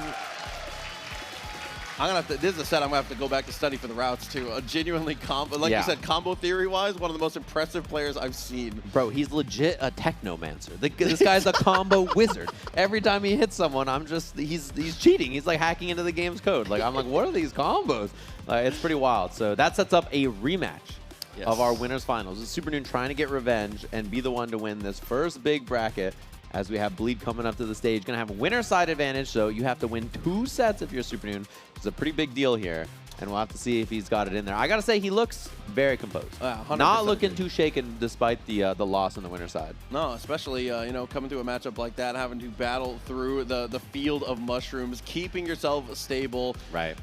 I really do think as long as he can keep that a little bit more aggressive mentality here, I think it can work out. Truly, the thing that was the difference maker, like you said, was those Echo mix-ups were always finding a home. Right. And not only that, but I'm very impressed with the way Bleed like scrambled in the last match, and then the way Super Noon matched that and try to like slow down the pace or change it or scrap back at him. So it's been fun to watch so far. It's going to be a good set between these two in our grand finals. And then after this, obviously, for everybody watching, we're going to have our Strive top 8 as well, which should be a good time. So, no, definitely agreed. It is How cool is it to get to see, man? It's one of those things where it's like, obviously, you know, the game is out now. It's fully available for everybody to get to play, and it's felt like an eternity. But we're finally here. We're getting offline. We're at the majors, The game's bro. It's real, so bro. sick. Yeah, you can finally play it. It's a real video game that you can just download at your house and play, which is dope. And it's amongst a lot of other great games here at Frosty Faustings. That's the nice thing is you try one game, you try all these games, play everything. There's lots of cool stuff to play here at Frosty. So excited to watch this one. Should be a good one. And then the cool thing about this event also is every day there's a different Guilty Gear. Yes. That closed it out. So they had Plus R, and then they had Exert yesterday, and then today's Strive to end the day, which is going to be dope. And that Strive bracket I've heard has been pretty wild. I saw all the Enos. I was like, what's going on over there, bro? Dude, and just look at the scene, man, the crowd. The huge shouts to everybody here who has joined us live for Frosty Faustings. This has been an incredible event, and really the reason why is because everybody that gets to attend shows up, brings the energy. So again, to everybody who has joined us live, man, thank you so much. This has been an incredible weekend. Yeah, and everybody for tuning in. Frosty's a dope time. Hopefully everybody has enjoyed it, had a lovely time hanging out here, gaming, hanging out, relaxing. We're going to have our grand finals coming up real soon here. We're chilling. I think they're saying after they're going to do the photo, the big group photo after. Yeah, because we do Tuco before Strive. We do generally do, you know, the family photo before we get it kicked off. Because, you know, once Strive starts going, there's no way things are going to stop. The momentum gets going. Yeah, it's going to be a sweaty one. I can't wait to watch Strive, too. I've been watching Strive earlier today. Before 2XKO started, I was like standing in the back watching Street Fighter Finals and 2XKO was going, and there was like Mystery, and then later on Grand Blue started. I was like standing in the back watching across all 5 of the big screens at the same time. It was pretty sick. It's just like home, just multi-twitching. Yeah, it's basically just multi-streaming, just watching everything at the same time, which is always cool. Oh, but as we said, these two, Super Noon and Bleed, well-deserving. Both have looked ridiculous all weekend long, but Bleed somehow has been able to continue to soldier through this winner's side, showing off what I believe to be one of the strongest teams. This Alawi Echo covers so much ground, so good in the early game. In the mid game, when it comes to mix-ups, one of the strongest teams, as well as the individual pieces themselves, just so powerful top to bottom. I mean, it's good to see somebody being able to pilot this team at the highest level, man. Yeah, actually, Echo Alawi, I think, is the only repeat team in the top 8. I believe so. so. There's 2 Echo Alawis. So pretty wild to think about that. That is the repeat team of all the cheap teams that there could be in this game. You're like, Echo Alawi is the one. So. Dude, truly. Like I said, I'll double down. I really think it's one of the best teams in the game in the current state. Yeah, it's a really fun team, too. It's got lots of really cool energy, synergy, and cool stuff that they can do. So it's the only difference on their team, right? Echo Darius, Echo Alawi. Locked in here. Keeping the freestyle between the two. Oh, man. It has been an unbelievable weekend. Near 1,000 players for 2XKO, duos, singles, everything in between. It comes down to this. Frosties, are you ready for grand finals? And the crowd's been loving Bleed so far. Bleed just stone cold throwing up the W's in the crowd. 16 years old, shows up to this major, has been cooking everyone. Winner's side grand finals. Does Super Noon have what it is in the tank to get 2 sets down on someone who's been so dominant so far is the big question. Questions that we will have answered very soon. Here we go. Down to the wire, Super Noon and Bleed. Bleed, obviously the winner's side, has a set to give, but you do not want to give. If Noon gets that momentum, there will be problems. We'll find out if that's even a factor. Here we go. Grand final time, and first hit to Bleed immediately like that. Gonna be corner position. Whether you want to tag launcher or not is the question. Gonna take the knockdown. There's the Echo assist. Boy, the mix-up afterwards, I like it. Air-to-air freestyle tag. Hard baits the break, and then still going to be the kill. First character in the blink of an eye. Oh. There still has the Fury. Opportunity to pop it early if we so choose. Meets in the air-to-air for the heavy. I respect that DP so much, as well as saving the meter. Sucks to not get that extra bit of damage, but off the drop combo. Oh, he's been, oh my God, what a dash parry. He's been scrapping so far. I think Super Noon's probably trying to take the fight to Bleed a little bit more now because of recognizing the scenario. Oh, mix-up time. He just challenges. He says, no, man, I don't care about this install. I don't care about any of that. I'm committing, baits it. And I mean, this is a dead Echo if he doesn't spend break. Okay. Okay, yeah, the 2v1 character advantage is just a bit too much. It's the fireball there, but still is able to answer. Dashes past, but what a tech from Noon! Yeah, just dash under. Fury available. That's a drop. Oh my god. She might just be dead from a B&B here. This is so much damage because of Fury. Level 3 available for Super Noon as well. Help! She just got smoked with 1 bar, leaving it down. Here comes Echo. Luckily, bleed is not applied. Looks for the jump away, keeping it low and slow. Damage adding up as the push block comes through, but the air into the throw. Super Noon with a crazy comeback to start. Yeah, his Echo instantly gets deleted, and then he survives anyway, fights it out with Darius, so rough spot to be. Both characters getting hit here. S to S2, you get the install out. Oh my god. And he caught the retreating guard, but no combo though, actually. Oh, they both went for the Helm Breaker at the same time there. No install available, but Super Noon does have assist. Goes for the pressure here. Overhead with Darius hits. And it's so hard to even visually confirm what's happening in the moment there as we get the limit strike into the lob. And there's the parry, goes mid afterwards, and Echo's in a bad spot here. How do you save him even from chip? This is going to be a big factor here. Echo just gets chipped out. No chance to play the game, and now Super Noon working on the first game. And a similar situation on the other side. Timewinder lingering, making things very difficult in the moment. Here is trying to reset the pressure with the jump in there. Finds the jab, resets with the overhead. Jumps the command grab, he's stuck. Oh, help! Oh my god, a command grab again! So much to worry about there. A command grab again, he just stuck. Like, even though you jump the command grab, there's help! I mean, he jumped like 7 command grabs in a row. There's one character on Bleed's side, but still 3v1 was happening. Yeah, he's just stuck. Like, it's such a bad spot. Okay, big pickup now. Still has tag launcher available as well. Darius has got some meter, but does not go for it. Oh, what a bait. Super Noon, too prepared, not going to fall for it. And I got to say, that veteran kind of calm composure from Super Noon here, going to be a big factor in him trying to win this tournament. Good positioning off of that, too, because even if you know the get-up attack is coming there, that Fury dash cancel off of it potentially gives them a window to come back. So making that whiff super important is now going to go for the tag with the Timewinder behind. There's a throw. He can car install here. Yeah, he had the clone behind, so he is able to do this where you normally can't. Oh my god, double break. Oh, and then the combo off it because of the Timewinder. React for the second tag though, gets the parry, has the 2A tree position, and sends the lob back. And just retreating guard. He's running for his life. He's trying to wait out this sequence, but there's the hit.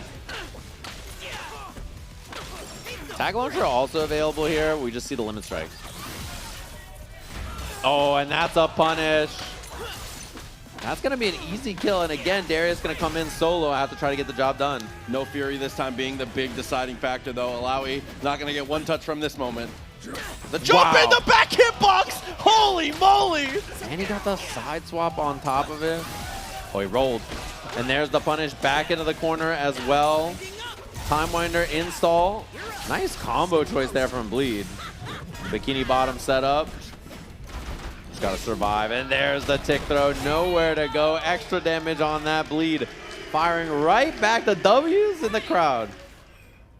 Oh my god. It's perfect. The jab, able to turn around just in time. Floats on over the hell of a block. Yeah, nice from Super Noon there. Age. Wow, he had Echo and the Timewinder. Forced an early break. Calls the Darius assist. Couldn't get the tag though, sadly, so he just lost the space. What a match. Just mistimed the low. Doesn't even spend the super there. Just uses Darius instead, so that way he has install here in the corner. There goes the lob. Flips on the overhead, gets the hit. Gonna be able to cash out for sure. Yeah, and he doesn't even have to spend assist if he doesn't want to. Gonna just spend that 1 bar. So that way, right here at round start, he can call Darius assist. And I think spending 1 bar is pretty nice because, yeah, he has access to this, right? If he tag launched, he wouldn't have had assist, and so this mix-up wouldn't have been as scary. Keeping the pressure up, the most important thing. What a tech, though. Defensively, it's been impressive across the board for these two players. It's the longest run you've ever seen into the jab, which forces the break. Dude, she ran so far. Dude, dude. Oh, and there you go. Actually, both get kept in. Oh. Meter's building fast. We have plenty of tentacles as well. Echo's gone. That is huge. Level 3 available. Does not spend it. Motion. Command grab. Oh my goodness. And straight off of it is going to cut into the ultimate. And the crowd throwing it up just like that. Game apiece. We've been scrapping. The title drop. Tuco as well. Just a rough one there for Super Noon. Could not get any space. Oh. Time is ticking now. Noon on a much shorter clock as here we go. 2M into the overhead. Assist connects. Both characters caught in. Luckily on that confirm, the tentacle doesn't trigger on the assist character, but there's the falling H to equalize. Yeah, and Super Ninja's going to take the confirm with the tag, so he gets Echo in there. Extra corner carry on this. Puts out the clone, and there's the wake-up attack again. Oh, and just the scrap down there between Darius and Alawi, and he got the better of it off the tag. Going to force the break. Looks for close distance, gets the jump over. Retreating guard doesn't get too much room, but that's okay. This point now for Bleed, fakes it out with a low. Oh, no whip, but nice from Super Ninja. He waited it out there on the rewind. There's the air throw tech as well, and Darius is going to come down, throws the time winder. Bleed just jumping out, trying to create space. Other side, still had the clone out, did not go for it. Overhead connects. We're passing with the tentacle. They will use the super time winder. Oh, and that little rewind as well. Gets it back in, and he's able to save the wall bounce. So sick. Here it is. 1, 2, and 3 on the slam. What a confirm from Bleed. Just double charge roll, using the assist for the pickup as well. And now the counter hit. This is going to be big damage on this. Should be the rewind into this. Still has tag launch available as well. Alawi level 1 to get the kill. Look at him go. Halfway to victory, a game and a round. Things looking very good for Bleed now. Straight back into the mix. Here we go. Round start. Whoa. So, yeah, absolutely. 5M buffer assist behind it. Just gets the interrupt. Time to lob and install. Rolled. And Super Ninja goes for the jab, I think expecting him to up back, try to get out of the throw. So he does not get a punish. Oh, that is huge. This should be the end of Echo here. Has some meter to spend. Headless available. Does not go for it.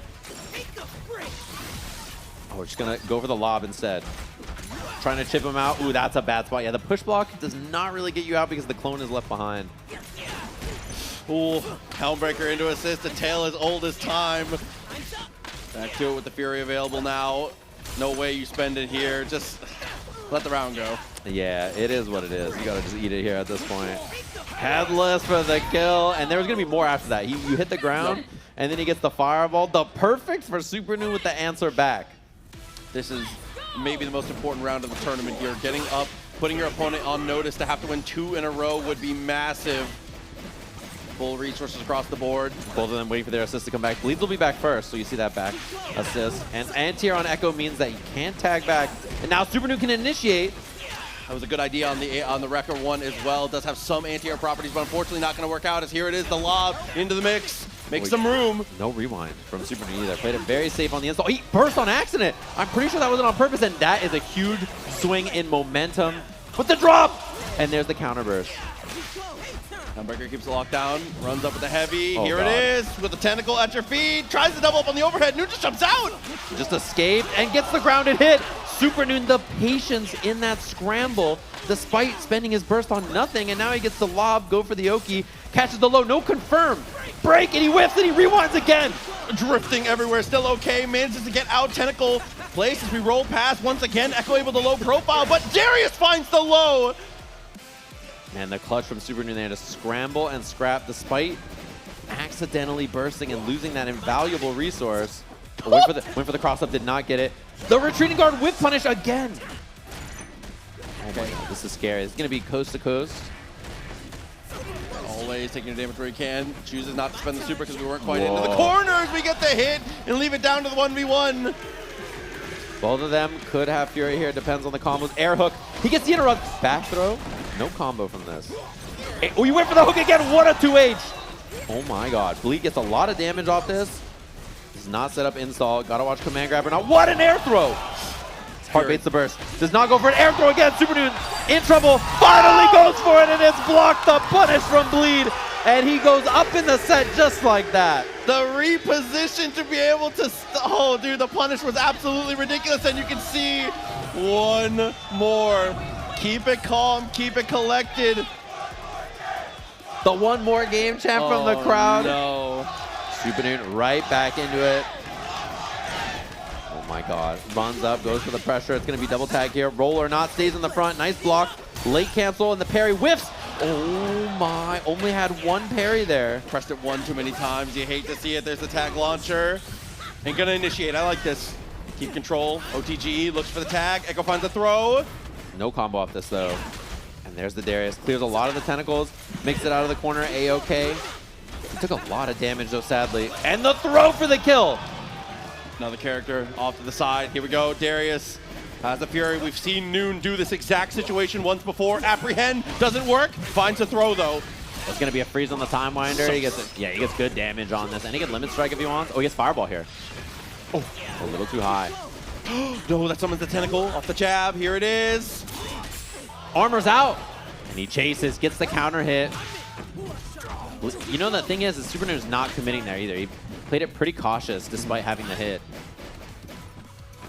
Oh my god, the patience. Super Noon not committing, just chilling. Face gets the medium, forces the break straight away. Lowy comes in, tries to use that tracking projectile as best she can. Quick little rewind, little fakey. As we come in for the 2H. What an air throw. Missed the air hook. He got grounded instead. Super Noon fighting now. The whiff. No whiff punish. Bleed was a little slow. And the level 3. The tag back, he's safe. Plenty of time, still has the Fury. Rips past on the reset, punishes the throw attempt. Super Time Winder, Fury still in the pockets, we're gonna pop it high. Echo comes out, and actually gets the block, but there's the cross up. Bleed takes the round and is one away. Insane scramble there. It went left, right, upside down, and everything, and 1 round away now from being your Frosty Faustings champion. Big whiff on that. Super Noon playing it slow, does not tag or anything, runs in, finds the hit. Silences everybody for just a moment. We'll have to see. He's got assists available. He's got install available. What's the defensive choice from Bleed there? Just gets hit. This could be the end of Echo here. Trying to take a bit too much space on that one here. Still has the meter, as you noted. Gonna go take a break. Goes for the tag. Headless for the cut through again. Not gonna get to see the end of that combo. It's cool, I promise. Yeah, now Alawi with Fury pretty soon. Oh my. No fear.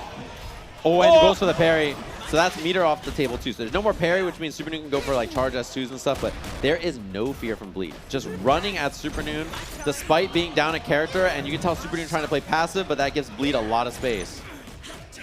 Oh my god. Dude, to go for that combo's really rough to do. To have the presence of mind to try and go for something like that on the main stage here. Looks for the hook, able to jump away. Medium whiff for no punish. Oh my god, he just took all that space, runs in, finds the jab, and now that's a dead Echo, and has the meter advantage as well. Keeps it nice and short. 1 character apiece, 1 character for Bleed to be our Frosty champion. Super Time Winder looks for the run up. Charges the heavy to steal the turn. Oh my god. Assist on cooldown now. Another one. Puts out the tentacles this time. Super Noon in a bad spot here. Patience does hit a button though. Goes for the hook and gets the throw. Follow-up works out perfectly. Sends the overhead and has to confirm with it. Tries to beat the Fury hard. Not gonna work out. Late Rekka too steals a lot of frames.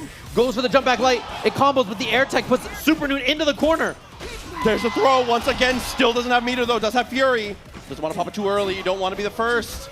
Oh my god. Retreating guard. The up back air hook hits. That's big. He does pop the Fury. Has 1 meter now. That 1 bar might end up being the saving grace. Looks for the tentacle slam, but that's the whip punish. A slight overcommitment is going to get immediately sent to the depths. Around a piece here. Noon, not done yet. The footsies, and he gets the first hit on the air-to-air. Gonna extend to try to get as much corner carry as possible. Oh, this is a weird one here. Does get the hit on that. And now Echo in a bad spot. We have take a break into tackle. Oh, missed the combo. Tag there. And the air throw. Time Winder for the backup. So first character and meter advantage on the break for Super Noon. But Alawi was a raid boss last time. Look at her go. Looking to do more of the same here. Oh no, and that has been so good. Calling the assists that time to get the punish here, as well as being able to beat out the attempt at the Time Winder. But Helmbreaker with assist as we run past. Gets the freeze and gets the confirm. What a combo on that for Super Noon as well. Taking the limit strike, trying to farm another burst here. And then the parry again. Rewinds back into place, drops the combo, has the rewind again. And Darius assist available to extend. Cross up nicely blocked. Overhead nicely blocked. Another one. Defense is unreal. Dashes up for the jab here. Looks for the overhead. Again, that late assist call as the throw is checked. Noon is ready. All right, and the patience does get hit though. No combo because he tagged back from Darius, and now long assist cooldown. Super Noon gonna run away. The tentacle was back there. He remembered. Oh my. Dude, the stagger jabs. Knocking. Does not install. Little 3-stone pocket finds the double up on the jab. Oh my god, what are you willing to spend? What do you need to spend? Should only need the 1 bar here. 1, 2, and 3 on the slam. Oh, final characters now. This could be it. They both have Fury. Both one character, lots of meter. There's the Echo. Oh! Jump out. The cross up, and he blocks the burst! Super Noon doesn't need anything fancy as he ties the setup 2 apiece before the reset. Oh, Noon hitting the silencer. You'll love to see it. Beautiful stuff here. It brings us to the game 5. As we said, a set to give still for Bleed. And look how locked in this kid is. I'm so impressed. Yeah, both of them just trying to play it nice and slow despite everything being on the line here. You know how hard it is to play normal in a situation like this? There's the Helmbreaker again. Super Noon has leaned on that so much to catch the intercept. Extended too far. Darius assist. Again available, break available now, does not go for it. Super Noon hard baited it there, and yeah, again, we see the tag. Echo coming back in, gets the counter hit, no confirm. Echo's almost dead for Bleed already, and just like that, he did not make a lot of progress there. Character gets cooked. I mean, this Alawi has been the real star, though. Truly, truly. We talk about it all the time when we watch this player play online. Bleed's Alawi is the standout performer here. Push block to try and make some room. Unfortunately, falls back into the apprehend. Great defense as well as a great jump out. Oh, and retreating guard. Overhead blocks, no punish on that. Oh my, that could have been both. It worked out though. Parry on the assist, I like that. There's been a lot of stagger timing and gets the counter hit as well. He was 2H'ing! He was 2H'ing! Oh yeah, I think he was expecting the hop, so now Super Noon time. Oh, doesn't rewind right away. In the air, stalling again, and there's the tackle, the big man's shoulder to come through. Quick little drift, works out well. Opportunity after the limit strike here, builds the resources. Parries one, can't deal with the rest. Super Noon. 1 away from the reset here, and he's cool, calm, and collected, not a care in the world. Yeah, this could be round 1 pools if you looked at his face. Dude, he is, I'm impressed by the resolve for sure. This is a spot to be in. Applies the bleed, and there's the throw. Front throw, so he gets the knockdown into Oki here. Super Noon went for the challenge. Forced to break early. Now there's assist and meter advantage here for Bleed, gonna be the tag. Rolls, does get the hit, and has the extension, no meter needed. Oh man, here it comes. Gets the hit, hard to confirm that though. Oh my god, other side! And he double tags there to try to bait the break. It's okay, limit strike. Lava in the mix. After the install, gets the parry, looks for the jump back, ends up working out perfectly here. The confirm takes the kill. Solo Darius. Yeah, he took his idea. He's like, all right, I'm gonna just go for this Helmbreaker too. This seems like a pretty good way to make it out of these scenarios. It's been working for Super Noon, now working for Bleed. Air hook, there's the tag back into Echo. And he's just holding space with that jump H, that 5M, that fireball, which is tough to deal with in this version. Look at all that space he got. Now it's Super Noon's turn to run in and look at those throws. Charges up, uses the apprehend to stall in the air just a bit. Time under hits, but it's not the slow touch. Oh, counter hit confirmed. And this is a big one for Bleed here. I don't imagine we see Super Noon spend this Fury. There's the extension there. He has tentacles. Another take a break. Pops it. Another one. Rewind. Tag launcher. That's the kill. Bleed 1 round away from being our Frosty Faustings champion. You see that finger come up one more time. 1 more round. Either way, situation's about to get dire. Full resources between the two. Both of them playing it respectful at the start, but Super Noon nothing respectful about the Darius forward assist. Oh, and the hook spaced out the break. A lot of damage to E back there, and she got hit. Echo gets hit. This is a disaster. Echo did everything he could to try and protect the homie there. Alawi unfortunately falls to the wayside. Bleed is applied, but it's not going to matter. That's going to be a kill. No, the OTG doesn't do it, but it's okay. The time under does. Commits to saving the meter there. He's going to have Darius assist in 2 seconds. The cross up as well. Using the hook to extend and get the side swap on this. Super Noon, incredible advantage here. Working on a perfect here as we're going to get the install. Keep the pressure up. 2M. Does not rewind. He played it so safe there. He's like, look, I got the lead. I don't need to get in there. Darius makes it happen with the shoulder tackle. He's still got rewind available. Strings him up. Keeps it nice and safe. Chip is a factor. Bleed needs anything now. Oh. Break available. Instant spend. Helmbreaker to the other side. Beats a parry, and then he just pops install to run away. Rewinds it. Super Noon doing as little as possible here. Yeah, definitely the right decision.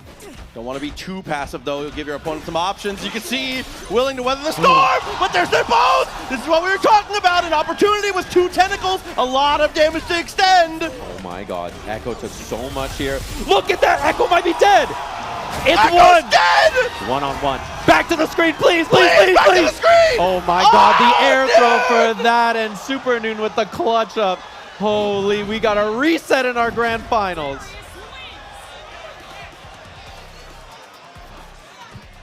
Oh my God. A fresh set. Oh my goodness here. Super Noon with the clutch, finding the air throw after losing his Echo. The adrenaline has got to be taking over right now. Down to the absolute wire, the air throw to save the day. Oh. That Darius and Alawi, those have been the real shows, right? Like the character differences between them. They've really been a big factor here. We get back into it. Fresh set. Super Noon with the reset. 0-0. 3 games to see who will be our champion here. That lion's share, and early on, we see Bleed. Wait a minute. Did something happen? Looks like we've got our TOs running up to the stage to be able to get our information up in just a moment here. Give it just 1 second for us here. It looks like Noon was just asking a question of something here. It seems like it should be okay. I think he thought it was a button check or something. I don't know. I'm having some conversation. I think his buttons got reset, I think.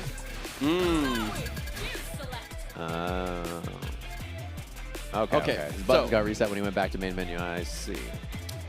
Yeah, sometimes it'll change profile when you're going in and out, so it's okay. All good to go. Just checking them up. But so glad we caught that. It's that early into it too. Very nice. Yeah, on the first hit there. Man, I was like, oh no. Not like this. Okay, buttons reset, back into it, making sure everything's good. I was gonna get caught sooner or later. All right, zeros, grand final reset. Down to the end. It's like you said, the echoes for both teams, obviously great activators, great characters, and both of them playing them well, but it's been the two monsters in the pack who have been the difference makers. The Darius and the Alawi have been absolutely carrying through. All right, we're back into it. Back on the bridge of progress once again. And here we go. 3 games to see who's going to be our Frosties champion here. Mask off for Bleed. Gets it in. Immediate dash up, went for the hook. Nice defense there, and the parry. He let it rip.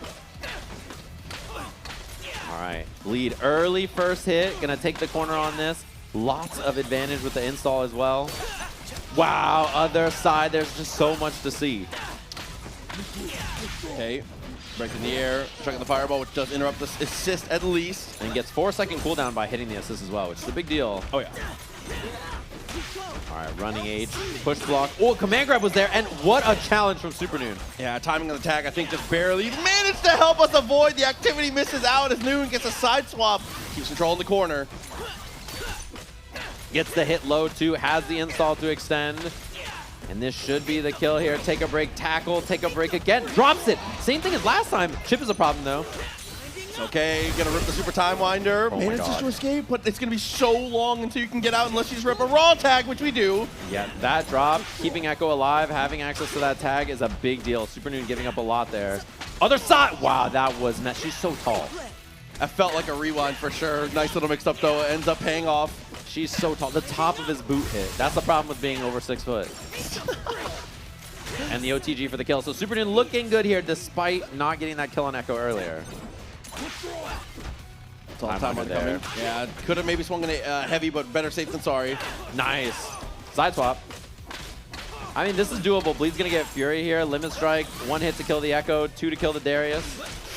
Okay, and all of a sudden, like you said, looking pretty good. Still has the 3 meters here on the super assistant right off the rip. The S2 actually connects. This is a really, really high damage starter. Resets. Nice break. Oh my god, he's chasing. Super Noon has the break. Fury. He's gonna hold it. Does not spend it just yet. And the throw, the comeback from Bleed just like that. They W's up one more time. Round of the board here, first blood when it comes to this grand finals reset. Back into the Helmbreaker, and that anti-air from Alawi, so monstrous, incredible for being able to control that airspace, and the rewind back to the same side makes Noon anxious, had to use the burst. Yeah, does not commit, oh, rewinds, hits the break, but Alawi was ready with the punish. And doesn't get the good hit on that. Still has 2 tentacles out, and that's enough. Really snowbally here. Bleed is in such a good spot in this first game. 2 bars to the name as well. Gonna back off, wait for the assist to come up. Jumps over the fireball. While that Fireball is really, really buffed up and very, very good as a teammate solo, it is a huge commitment, as we can see here off the lob. Game time looking for the overhead. Instead, it's the 2H on the jump. And there's going to be another install to deal with here. The parry and the jump forward. And the other side. What a into the tentacle, into the rewind again. SuperNoon on life support. There's an air throw tech. But this Darius is in a bad spot, using the new charge to apprehend, but not enough as game one goes to bleed. The chorus of bleeds. The moment the round ends, game one. Staying composed. Despite that reset, the game plan has not changed. Oh, and Darius got hit there, which meant SuperNoon had to commit to dealing with Echo himself. He didn't have tag available, and that 2H is a no-go. Back roll. Can he chase? What an air throw break. Yeah, having that clone behind makes it work out beautifully here. Limit strike, still alive. Break in the pocket here for Noon as we look for the push block. Can't quite alleviate the pressure, though. Here it comes, and the command throw! Yeah, the command grab while the character is out. Something that is really, really strong that you can pop in. And it just runs into the 5M, and I think if you're SuperNoon, you're not going to Fury, which means already you're giving a round away almost. Lobbing, and just gets hit low, and that is that, just like that. The momentum for Bleed here. So building up massive for sure.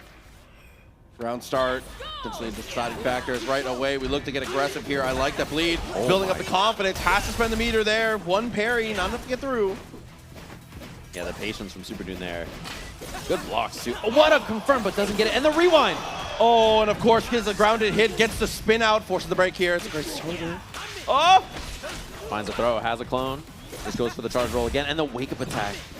Long cooldown before SuperNoon has... oh my god, Echo ate it as well. He didn't have assist for so long there. Bleed taking full advantage, potentially 2-0 for Bleed, just like this maybe. Air hook. Good start. You're gonna just let him have the limit strike? That is a lot of burst to get. Oh my, what a challenge. Wakes up jab. Okay, as we find the throw, sets up the clone. Oh, he missed the combo. He wanted Time Winder freeze into the break there. What a chase down. Tags into Alawi, just to try and keep it safe. 2M not gonna work out, and that's that change coming into play. It doubles up again, just sends the second apprehend. Here's the S1 Super to take the finish, the 1v1 now. Yeah, you try to parry that hook, and that's what the charge hook is there for. And he's even got the break advantage as well. He's got meter advantage with super assists available, so up back. Gets hit by the assist. It's gonna be a big confirm. Install, immediate. SuperNoon rolls away mid-screen, which is a very common response, but he gets the air throw. Nice block, but not blocking all of it. He's about to build the Fury. He's got to pop it. Whiffs the air throw. Rewinds. He finds it. No way. He should be able to kill on this. He's got level 3. SuperNoon clutching it out with the big man. Oh, dude, and Bleed played so much of that situation so well. Dude, the routing was good to be able to get around the break. Everything coming up their way, but Noon, the clutch G kicking in, bro. And there's the tag. This time he went for it this time. Last time he did not tag in that scenario. He just let the assist cooldown stay. Oh, Fireball. Both got hit. This is big damage on both characters. No break for Noon. Set it up. Opportunity for the tag. Potentially 4 tentacles because we had the happy birthday. What a jump out from Noon, but the tentacle coverage on that, even though you try to get away. What a break. Oh, Echo out of there. He tried to 2H, but it lost to the JS2. Two tentacles there. Get swept away. The air-to-air attempt. He didn't have the safety of the assist, and Echo's going to go down just like that. Punish off the medium. Oh, this is bad. Fury potentially to be built here. Alawi just going to look to make some room while we get the tag in. Echo drops the Helmbreaker to keep us against the ground. And there's the throw. No tentacle for the combo, so he just sets up instead. SuperNoon stuck. He gets counter hit. Will he even have time here to build the break? The answer is no, as the young man goes up 2-0 in our grand finals reset. W Bleed indeed here from the gamers in the crowd. The one more game chance are starting here. No time to think. SuperNoon back into it. Darius is just getting stuffed, running away on that Echo. He does get first hit, misses the side swap. That was such an important hit here. Nobody just runs at him. 2-8 doesn't work out. Doubles up though. And the up back from SuperNoon to get out of there. Calling the Darius assist, but the tentacle hit both characters. Tracks back to the Echo there. Darius unfortunately was caught in the mix. Jab goes wide, and the parry guess doesn't work out. And Bleed has resource advantage right now. Just does take a break to the corner OTG. Using that Alawi assist. tentacle available. You got to watch command grab while out or not. Charge clone. No parry available for Super Noon. He doesn't have meter. Charge is definitely good. OTG, no, instead it's just a lob and catch him with a crouching medium. Here we go. One character left over around. We cannot afford to give away. Alawi tags it out, gets the Time Winder, extending it just a bit further, and now it's going to be Tentacles one more time. Potential for the tag. The overhead hits, and he gets a combo off this. 1 round away. We've seen this situation so many times, and Noon has continued to rise to the occasion. I know it's a tall ask, but can he do it again? Oh, trade on that. Both of them called assist, by the way, so assist cooldown for both players. They're back now. Jumps in the air, stalls. Darius is down there, so he blocks it out. Alawi got hit, but not Echo, so there's pressure still. Charge clone. Lob. Both of them playing around that Time Winder spacing on the screen. He gets there first, and he still has the ground bounce, I'm pretty sure, because of the Darius assist. No, does not. Still okay, though. Gonna get the lob. Parry works out. Unfortunately, second layer, a little too much. Yeah, too much to worry about there. Super Noon's been doing low or low mid. Wow, runs in, steals the turn. Now it's time. Goes overhead and low. Tries to trick him. There's the overhead, and I don't know if we're going to see Fury or not here. I imagine no. Now you just got to fight this out. No Echo. Nice block, but there's just so much offense to deal with. Super Noon getting the hit. Yeah, maintaining your resources is definitely a smart thing you can do off of this one here as Noon going to take the damage. Helmbreaker one more time. Opportunity now as we're going to go for the swap. Charges the heavy, and that will do it for the round at least. Clean round from Super Noon there. See if he can slow him down a bit here. As soon as he gets a good round start, Super Noon able to play. Both of them 5M round start. Assist cooldown though for Super Noon, which is a big deal. J2H, he reset him, trying to bait that break. And that means that instead Super Noon's gonna have the first knockdown here. And Noon taking such aggressive actions too. Up, back, out of hits done. Here we go, rewinding for the jab. Trying to do his best as we find the throw. Clones goes away just in time as the get-up attack actually gets covered by the assist. Yeah, Super Noon big bait there. Getting the break off the table first. There, attacks the throw. Nice interrupt. Did not allow that assist to come out. Stall. And the throw to kill Echo. So Super Noon staying alive here. But this Alawi has won some 1v2s. Oh, I can't believe you are willing to just down back. Comes down with the heavy, spawns a tentacle. Big deal for the corner mix up here as we look for the air-to-air. Gets a jab with the tag. Darius says, I'll handle it. And the tag launch. Run that Oki with Echo here. Tag launcher gives you this. Go for some pressure here. Goes mid again. Just going to string her up. And then at the end, finally gets hit. So after two pretty dominant games, we're going to see Super Noon clutch it up here with the headless behind the back 2-1. Time and time again, Bleed is pushing it to the limit. Time and time again, Noon has been right on the cliff's edge. And time again, he's risen to the occasion. I cannot believe he's still in this. There's a 9-game set we're at right now. S2 hitting. Stagger pressure. Bleed just blocks it out even though his Alawi got hit. He was early again on that 2H. Super Noon has whipped those quite a few times. Real fast, look for the grab. Still jump away. TampaNever brings us back down to the earth. First jab doesn't connect. Doesn't matter. There's the overhead. And can't break just yet. Oh, misses the just frame actually. Super Noon bursted either way. And he used the freestyle, so that's a long cooldown. There's the tag at the last second and the parry. Oh, as well as the optimal side swap there. Charges up on the down, heavy in the air. Beautiful choices as Bleed can optimize to take the kill. 2H is huge. Both characters. Oh my god, is he going to burst? He chose not to. Look at the damage on both. I cannot believe he's just going to take that. 80%. Baits the throw. And now he breaks. But he has no Fury because of it. Gets the air-to-air. Alawi almost died to the Echo. Super assist as well. So winnable for Noon all of a sudden. I love just throwing out the 3H sometimes. Just a little heat check. Okay, though. We flip past. He's got a lot of meter here as well. Bleed can put the super down, force the gas here from Super Noon. We'll see what it's going to be. Push blocks late. Try.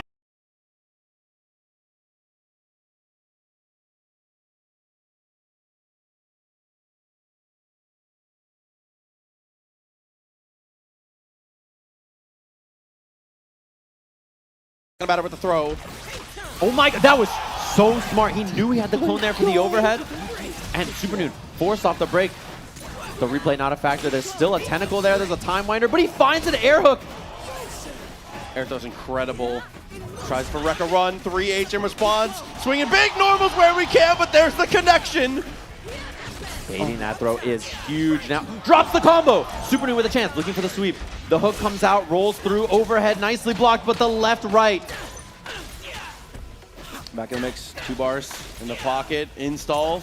Usually roll away, as we've seen many times before. He is able to cover and uses that rewind to try and get there, but the S2 again is able to get the connection. Bleed is so close. All that's left is Darius here. Oh my god, he runs right into the fireball. No, a jump would have sealed the tournament deal there. Super time when it hit the combo. Oh, not too much damage. Presence of mind for the air there, was looking for the throw. It doesn't work out. Off the tentacle, he's going to spend the super. Another confirm. He's going to have a break off this. He's got the level 1. Super Dude might not have time to break here. The Alawi level 1. And just like that, the young man Bleed, your Frosty Fausting 2026 2XKO champion over the veteran Super Nude. A monstrous performance, showing off the strength of the character and the strength of their fortitude all the way, even after the reset, was able to stay alive. Incredible, incredible performance from this guy. 9-game grand finals between the two of them. And having that winner's bracket advantage, such a big deal here, right? Obviously won the winner's finals, and then we saw Super New with the reset, a close grand finals reset there as well. Incredible performance of him, crowd was popping off for him, and what a showing to come out and win an event like this. He's had so many big wins and nice performances offline and online, and to show up offline like this, clutch it out in the first big win. Huge props to him for showing up and playing that well under all that pressure. Yeah, and we've got to give our flowers, obviously, second place. Super Noon played an unbelievable set. Truly, got to give it up for Super Noon, man. Yeah, fighting with the big man back on Darius in this version. Impressive to see him scrapping it up with the hand of Noxus. What a set between those two. That grand finals, that winners finals, our losers finals, all these sets just is super good. And just a really fun play to watch from top to bottom. I've been having a blast watching every game of Frosty. Agreed. There's been great sets in this game. I've been watching all of the Strive action. I watched Exert for a long time yesterday. This tournament is just full of lots of sick games that you have to go watch if you missed any of this. The Street Fighter Top 8 earlier was sick as well. So it's a busy event with lots of games going on, lots of cool stuff to watch. So that's the craziest thing, too, is despite the drama, despite the adrenaline, we're still not finished. There is another top 8 to come. Guilty Gear Strive, one of the nicest things for Frosties, as you mentioned. In chronological order, we've been ripping those Guilty Gears to close out the night every single time. Right. And Strive, as we said, still to come. But for now, we're gathering up our players to get this medal ceremony rolling, because this is... What a performance. We're Sick top 8. We got to see some duos. We got to see Teemo back in the mix. There was 2 Alawi Echoes. 2 Alawi Echoes in the top 8. We got to see some Jonathan J. Wickington. There was just a lot of really fun matches from top to bottom. It's cool to hang out here at Frosty Faustings, watch all of this. And it's just the first big tournament of the year. You know, the nice thing about Frosty, it's a January to February event, right? So that is the cool thing. We got to see tail end of the year. There's a lot of stuff coming up. There's so many majors all year long. It's nice to kick things off with a banger one that I'm hoping a lot of people had fun watching. Hopefully a lot of people had fun playing in. So super dope time. And all the players are headed up, do a little medal ceremony in a second here, of course. Get them all up here, celebrate our top 8. Oh, and it's, dude, getting to see Bleed. I believe that's his brother. That's so cool to get to see traveling with him, being here for the moment. How cool is that? I know. Imagine like you playing online. You're like 16-year-old. You're like, I can go to this tournament and make some money. Your parents are like, yeah, everybody thinks they're good. You know, like, oh yeah. And then you show up. You're like, wait a minute. I just went and won the majority of $50,000 in this prize pool. And I mean, obviously we've been reflecting on Bleed, but the rest of this top 8, incredible. Getting to see the duo of Sonic and Zen be able to be successful and show that if you're willing to put the time and effort in and play compositions that can be able to abuse the fact that you do have 2 brains piloting the team, and potentially be able to rise to the top. Just so many good storylines. It just couldn't be better, man. Truly. This has been the ultimate best possible. A sign right through. Good shouts to Elvin. Best possible kickoff to Season 1 that I could ever imagine. Yeah, it was a dope bracket. Fun to watch. A lot of really good matches in like the top 24 as well. I think like most tournaments, the top 24 has, or like the top 16 winners and losers has some of the best matches of the tournament. You got to go check those out as well. That'll be me like going and watching the top 8 and the top 16 that happen at the same time as us. Like, of course, a Grand Blue is happening over there, which I wanted to watch, and then also at the same time Strive is doing their semis. So there's just a lot of things going on at the same time. Oh, man. I mean, that's what you can expect when you come to these majors. So I have to implore you, if you have not been to something offline before, let this be your moment. Let this be your sign. You got to come out, dude. You got to come outside. It's too good. For sure. I think the big man Elvin is up on the stage. He's going to be doing our medal ceremony. He's got the mic. We're going to head over to him when he's ready to do our top 8 ceremony. But maybe he's not ready. Maybe he's not ready, yeah. I think he's showing up there. Are you good to go? Yeah, I'm good. All right, we're going to Elvin. Yeah, now we're going to Elvin. Head it up there. Let's see it. All right, what's up, everybody? Did you enjoy top 8? Hell yeah. I'm really glad we can have this game here. I love this game a lot. It's great, so expect it back next year, of course. All right, so let's give it up for our top 8 finalists. In 7th place, Senshi. Also in 7th, Hikari. In 5th, Kaine. Also in 5th place, the highest placing duo, Sonic Fox and Inzem.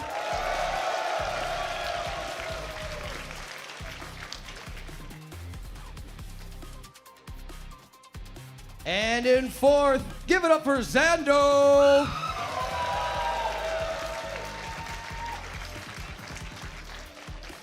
In 3rd place, it's Globo.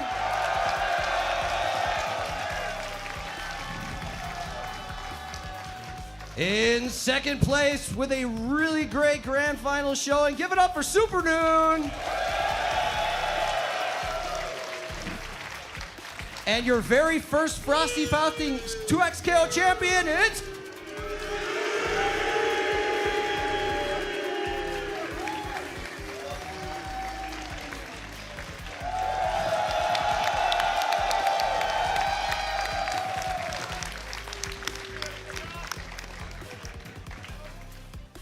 All right, so up next, we're gonna have Guilty Gear Strive top 8. Y'all ready for that too? Okay, and we're also gonna do some photos, so one moment.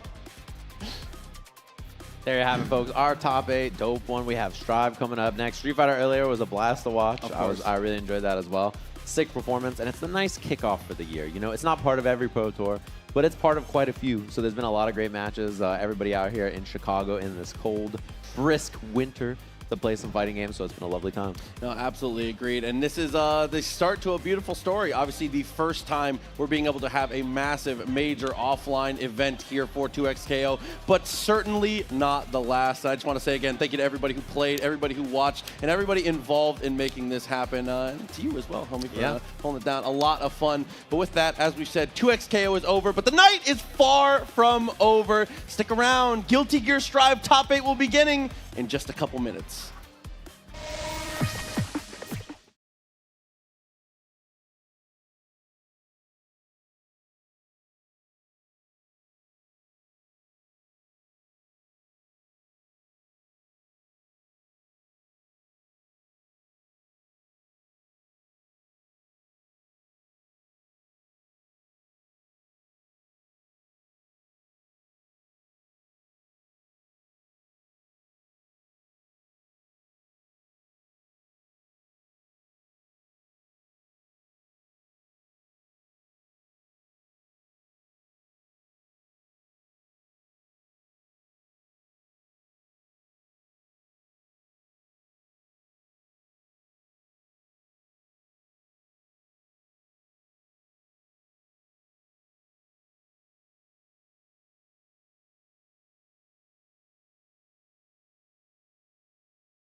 Train.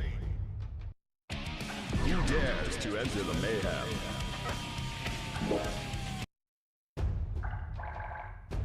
Versus.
After a long and hard-fought year of Guilty Gear Strive, we're here at the penultimate tournament in the ARC World Tour. This is Frosty Faustings, the final instant qualifier for Guilty Gear Strive, Grand Blue Fantasy versus Rising, and Uni 2, but we're here to close the show. This is Guilty Gear Strive Top 8, Frosty Faustings 18. Are you ready for some Top 8 action?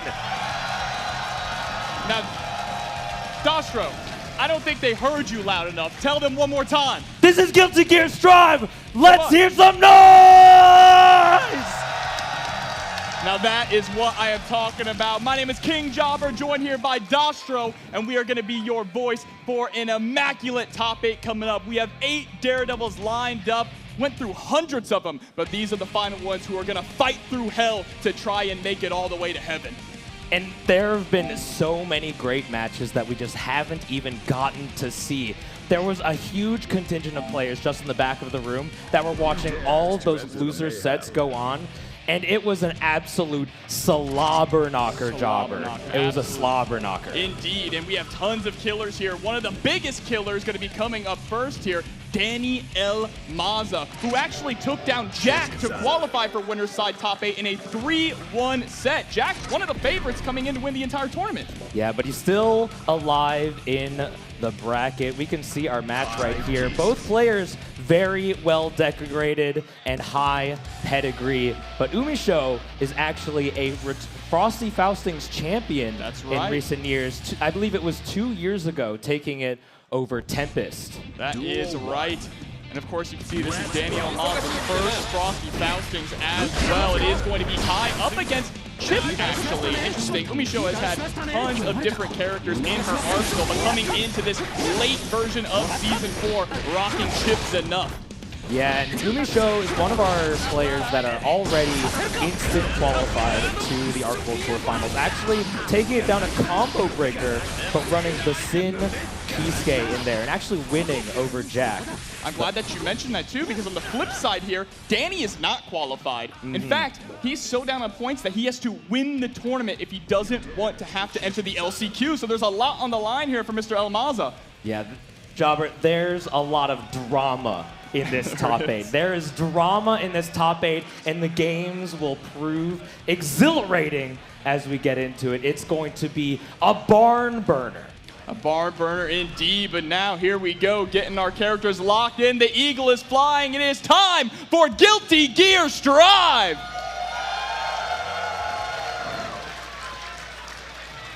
Danny, of course, rocking the tried and true, always sticking with the King of Illyria himself. This is Kai versus Chip, Danny versus Umisho. And already right off the bat, Umisho going to utilize that Wild Assault to get an early wall break. Danny holding on to the burst. Yeah, but Chip's enough with his positive meter bonus has historically been an incredibly strong snowball effect. Already spending meter, just trying to get in. The punish allows a bit of approach, but now we're returning back to neutral. And one of the things to keep in mind as well when you're watching Danny's play, he is one of the best Kais in the world at utilizing the fireball, especially that TK stun edge. Yeah, one of the only players who use it to such efficacy, but we tricked the overhead, fast RC low. This is Chip time. The burst comes out for El Maza. Yeah, Danny a little bit down on tension here, though. There's the BRC from Umisho. Stuck in the corner, a little bit of stagger game. Instant block keeps her close, but now the knockdown into the corner. We're building more.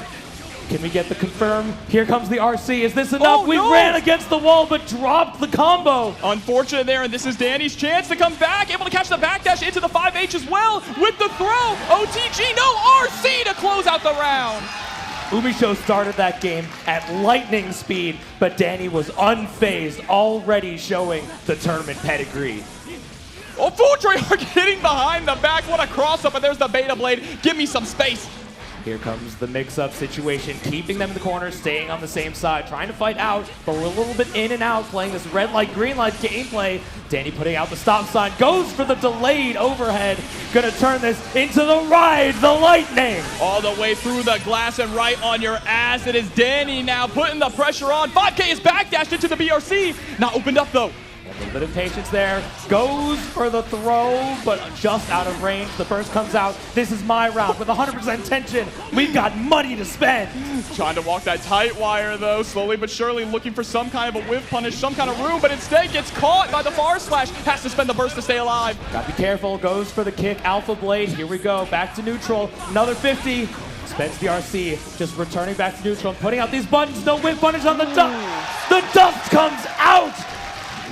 5D, you're always going to get hit by the first one. It's just so quick.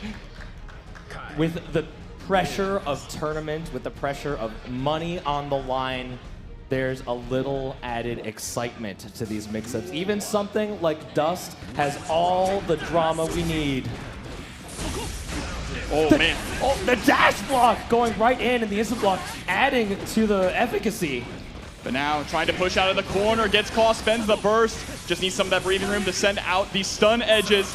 Here's the stop sign, just low enough to avoid the 6P from Umisho. Running right into the tip of that far slash range, right? Trying to counter poke against Umisho, but now Umisho putting the pressure on, gets the staggered pressure there. Wall bounce combo right into the ultimate chip here through the wall with the Uzumaki barrage. Yeah, you better believe it. There's the knockdown, just gonna go for the overhead. Ooh, waiting just a little bit to see if there's a response there from Danny, but gets counter hit with the Fudre arc. Hard knockdown here, no, we already spent the shock state. 100% tension on the side of Umisho. We have lots to spend, pressure to play with, burst available. Danny, oh no, Umisho able to escape. Danny was trying to keep that proper spacing just to prevent a jump out. But now going for the multiple overheads. Look at that risk gauge, it is so high. And just outside the bubble, goes unpunished. 5K catches the backdash. How are we gonna finish this? Unable to connect with the rest show. Another Uzumaki barrage for good measure, and Umisho able to secure a round. Neither player willing to spend the burst there, holding on to it for the next round. And look at the look on their faces. They mean business. Again, remember, Umisho is already locked in, qualified, just here to gatekeep, and Danny is trying to bust that gate wide open. Get that stop sign going. 5K with the Dust RC. Here comes the combo. Unfortunate drop. A Beta Blade to escape. The tempo is shifting. Sharing favor, though. All right, 2S. Nice, just defend into the 2K2D punish. Gets the cross up as well. Has plenty of tension here if you want to break the wall for the hard knockdown. Is that going to be the play? It is. Danny is saving burst for the crucial moment here. We have 50% tension. We're going to be able to escape the corner. We're still a little bit close there. Ooh. And the reversal throw comes in. If we have the right combo, this ought to kill, right? Absolutely. Chip is made out of glass. And Danny taking another step forward, trying to get that comfortable 2-0 lead. Burst still on both sides, except Umisho spends for the Wild Assault to get that early wall break once again. And doing a great job routing her combo in such a way that the burst is only built at the last minute, making sure there's no option to spend it. But look at this, 100 tension. Gonna set up the tightrope. Danny knew it was coming, had to burst to get out of dodge.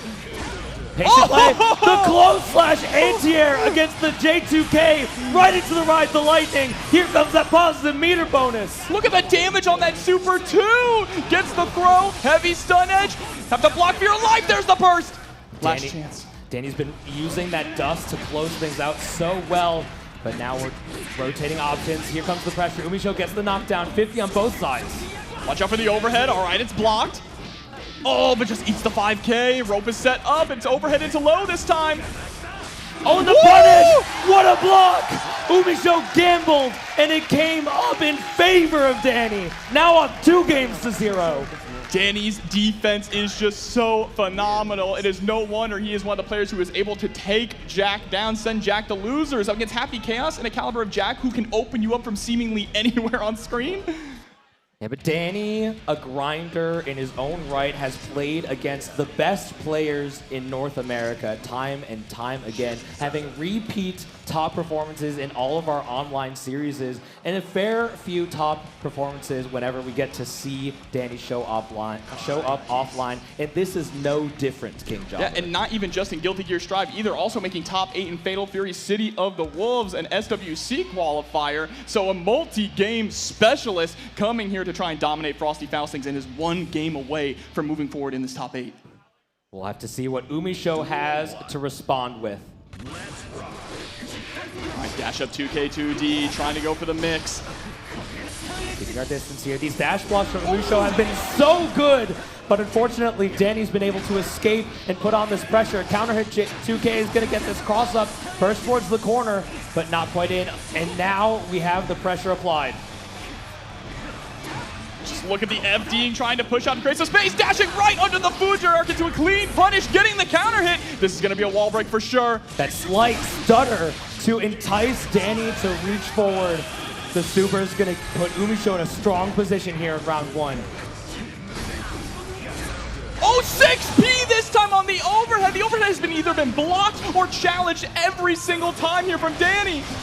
Spends the 50, a fast RC. We're going to be able to take this as far as possible, but not quite close enough to the corner. The Abari 2K turns into a knockdown, a throw. Do we spend the RC as long as we get to the corner? Danny! Watch out for the burst. Nice, going for the wild assault to lock out the burst. Danny is on set point.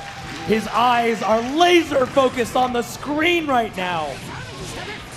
All right, Scum Dipper right on in. He's delays the direct clutch.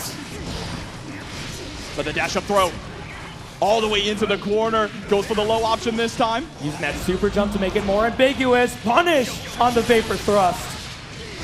Hard knockdown scenario. Umusho needs to make this count. Has to watch out for the burst from Danny as well. Yeah, positive meter bonus. If we get a third round, we just want our resources back. Change sides. Go through the wall, Danny. And so much red on screen, but it's right back to neutral, and Umusho has a ton of cash to spend. The Stun Dipper, the RC, the 5H, Danny, 3 games in a row, qualified for winners finals. What a showing there. Umusho didn't even get the chance to spend any of that tension, just got tripped up by the Scum Dipper there right at the start. Danny was playing that entire set with such reservation, and in the final moments, the last hours, pulls out the most insane trick in his book and just full send on that Stun Dipper to take the round. Crazy too, because he's playing the most honest character in the game, am I right? Honest, fundamental, Kyle Kisuke taking it down over Chip Zenough. That's right, honest Kai. What a matchup. What a way to kick off the top 8 here. Again, you talk about all the drama, all the action coming up. The next match coming up is going to be just as dramatic. Some people may have said that, you know, he doesn't still have it in the current era, but Hotashi proving everyone wrong, making it to top 8 winners side here, juggling both the Nago and the low-tier Bridget.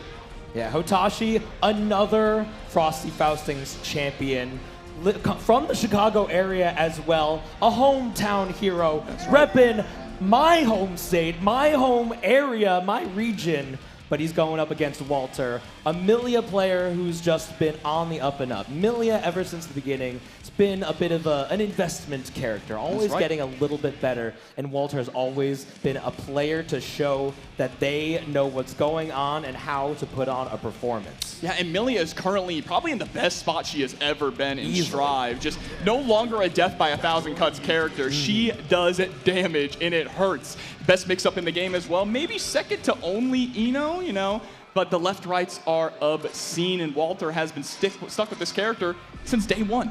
Oh, yes. Hotashi, though, another day 1 character in the Nagoriyuki, and has won many tournaments in the game, but did my ears not deceive me? Walter, what are you... Lucy! This is a button check. This is the button check. All right, chill, y'all. This is a button check.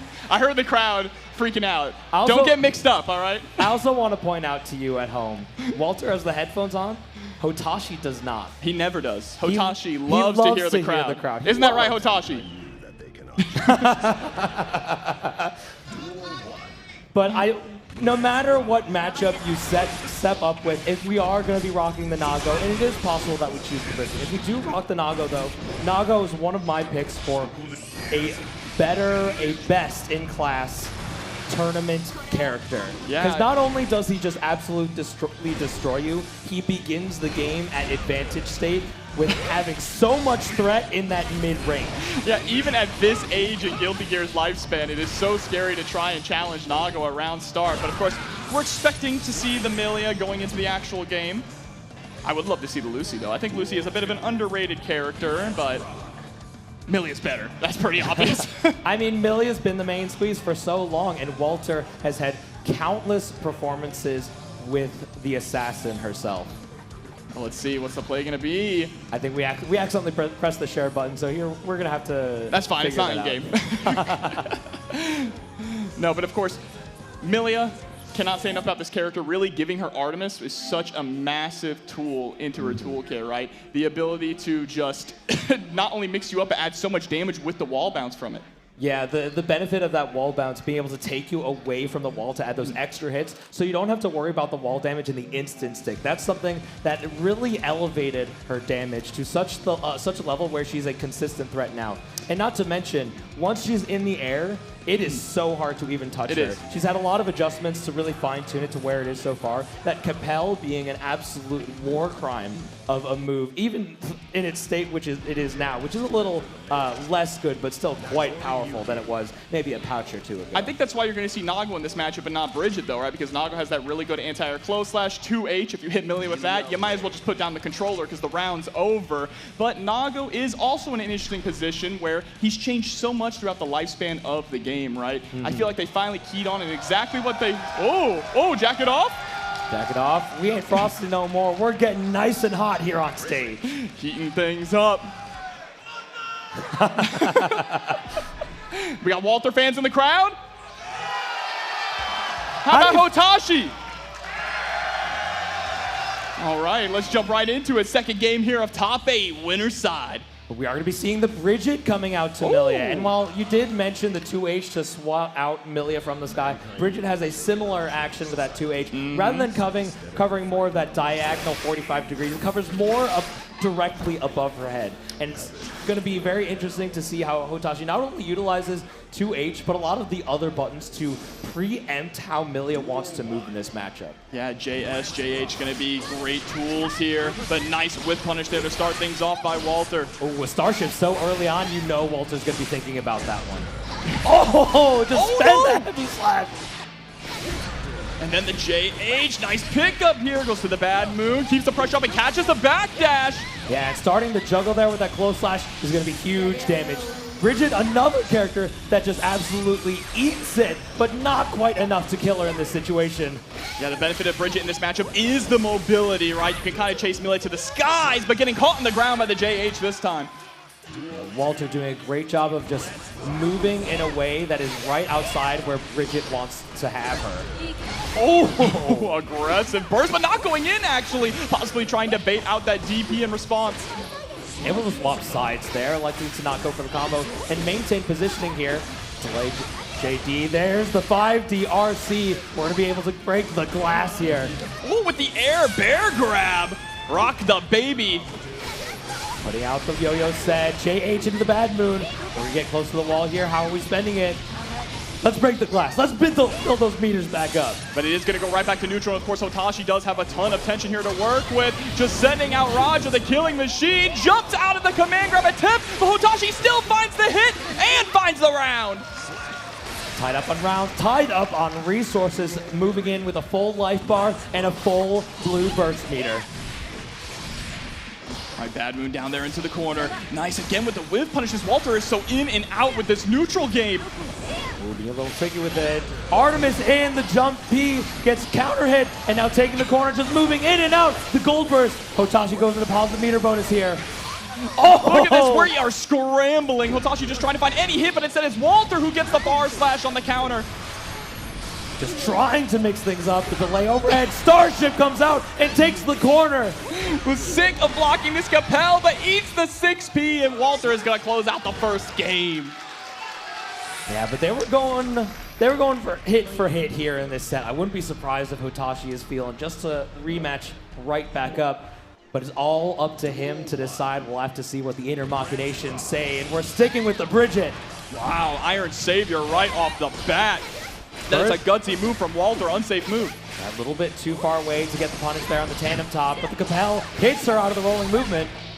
Capel has been an absolute menace so far in this matchup, making it really difficult for Hotashi just to gauge where Walter is approaching from. Yeah, it's all about being able to get in the air in a place where we can't expect what Millia is going to do. How many overheads, Dastro? Just enough, Jobber. Just enough. Falling down with the JS. That's another round. All right, round start scenario. Walter with full burst as well. Hotashi sniping them out of the skies with the throw. Yeah, we have the traditional Guilty Gear anti-air air throw now stuck to the corner. We're applying pressure going and getting these yo-yo sets to make sure that we have our options available, but fuzzying out allows Walter to maintain momentum. And just going for the coast to coast, not quite able to break the wall, but that's actually better for Walter in this scenario. Gonna squeeze out some extra damage. Hard knockdown, we have plenty of juice to squeeze here. Oh, we're doing a great job of changing the tempo to mash in such a way. There's the burst, even on the close slash. And again, taking to the skies, trying to go for the PRC into the 2H. Nice catch there from Hotashi, but still needs to find one more hit. Oh, falling down the entire turbo fall, not even canceling. The burst comes out. It's my game to win here. The air throw comes out. Hotashi, not in my Guilty Gear. This is a no-fly zone. Hotashi is a multi-generational Guilty Gear player from plus R to Exert all the way to Strive. Getting to the corner here, using that Mirage into tandem top cancel. Oh, just backing up, nice and patient. Rolling movement, trying to be a little tricky with it. Over the 6P, gonna catch Hotashi before the yo-yo can come back. Let me rebuild the burst just now, but we save it. Doesn't have a super to get the hard knockdown. We get to return to neutral. And that positive bonus is massive here for Walter. Look at the life lead. Hotashi cannot allow him to get this 2-0. And the 2-0 is gonna happen. Hotashi put in a scenario now where a reverse 3-0 is the only way to stay into winners. And it all comes down to this selection here. Hotashi returning to the character select screen. Gonna have to figure out, are we gonna rock with a Bridget or are we gonna pick up the Nagoriyuki? I think he's gonna ask the crowd. Walter, of course, locking in the Milia. We have seen Hotashi, it does have a practice ABBA. He has broken out in tournament before, but it's really gonna come down to the one and only Nagoriyuki putting on the smell of the game to rock into it. Hotashi, let's see you bring it back right here. Defense is going to be a little bit harder in this matchup, lacking the DP and lacking the mobility that Bridget has, but what you do make up for in that is overwhelming offense. If you can keep Milia grounded, you're going to win the game. There we go. Putting out those long dancer's legs. Already has Walter in the corner. There's the press out. Nice. Aggressive burst, trying to stay right on top of Milia. Yeah, but we're at such high blood here. Even if we get the escape and have pressure reapplied, it's going to be tough to keep her on the ground. Oh, but there's that 2H. Look at the chunk on it. The winger comes out right in front of the blood-sucking universe. That is the most damage I have ever seen winger do. We're going to be able to get to the wall. Can we get the break? Just low enough. The turbo fall to steal the corner. Walter now on set point here. Not only set point, but coming into this with full burst on deck, having that get out of jail free card, but gonna spend it in such a way that they take the corner as well. Lowered on blood now into the second bar, breaking the wall, and Hotashi near a full burst meter. Oh, Iron Savior into the overhead. Nice defense here from Hotashi. But you can't block forever. You have to swing. Instead, gets caught in the ankles. We're trying to figure out where to spend our burst. The Artemis comes out, doesn't get the anti-air close slash. RC to bait. Here's the reaction. Here's the spend. Last chance now for Hotashi. Gets caught. Walter, one more mix. And he makes it on to the winners finals to join Danny for a chance to move closer to that gold medal position. But still, the two of them laughing, having a good time. That's what it's all about here at Frosty Faustings and with all of the Guilty Gear communities. Frosty Faustings being a celebration of all things Guilty Gear from Plus R on Friday night, Exerd on Saturday, and of course, right now, Guilty Gear Strive. And I do appreciate and I really admire the camaraderie that comes out on all of the top 8 stages. A lot of these players have been around each other and even practicing with each other for months and months, and if not years. We're in the we're nearing the 5th year of Guilty Gear Strive come this summer, and these players have so many interactions, so many times facing in bracket that I really admire that they can stay friendly with each other despite the treachery of this game, Jobber. Yeah, and mischief was one of the key words in the development of Guilty Gear Strive, right? And I can't wait to see what kind of mischief they end up pulling off in 2.0 as well. Oh yeah. Coming out this year on the horizon, you know, hopefully we get to learn a little bit more in the near future with, of course, the ARC World Tour Finals coming up very soon in Seoul, South Korea. But now it is time to move on to where the heartbreak starts. But, you know, heartbreak feels good in a place like this, isn't it? Yes, as long as we're surrounded by friends and the love of the community, we're going to the loser's side. Stepping up to the plate, it's Red I Am Not versus Jack. Jack, of course, Jack making a splash on the scene, not only being one of the most winningest players in the online series of Guilty Gear Strive, but his first ever offline event being EVO, where he made top 6. That is nothing to sneeze at, but now he is here to try and claim a Frosty Faustings championship and make sure he cashes in his ticket to the ARC World Tour Finals. Yeah, and Jack, just the Frosty's first place just barely eluded him last year, getting second place to Varix. Red I'm Not. I do believe this is a top 8 berth here in Chicago, but it's going to be a tough fought match because these players have definitely fought time and time again. Both online grinders, and I wouldn't be surprised if they've met in a top 8 more than 5 times in the last month and a half. If you are familiar with the online Guilty Gear Strive tournament scene at all, you have seen this grand finals a million times, but is the same thing going to happen offline? Red I Am Not had to go through a hellacious loser's run to get here, taking down some of the best players North America has to offer, and now has to go one-on-one with the Demon King. Yeah, well, Jack is definitely the winningest player when it comes to the online sphere. This is a completely different environment. We have the power of the crowd staring you down, changing everything. And a character like Gold Lewis, another one of my picks for impeccable tournament characters.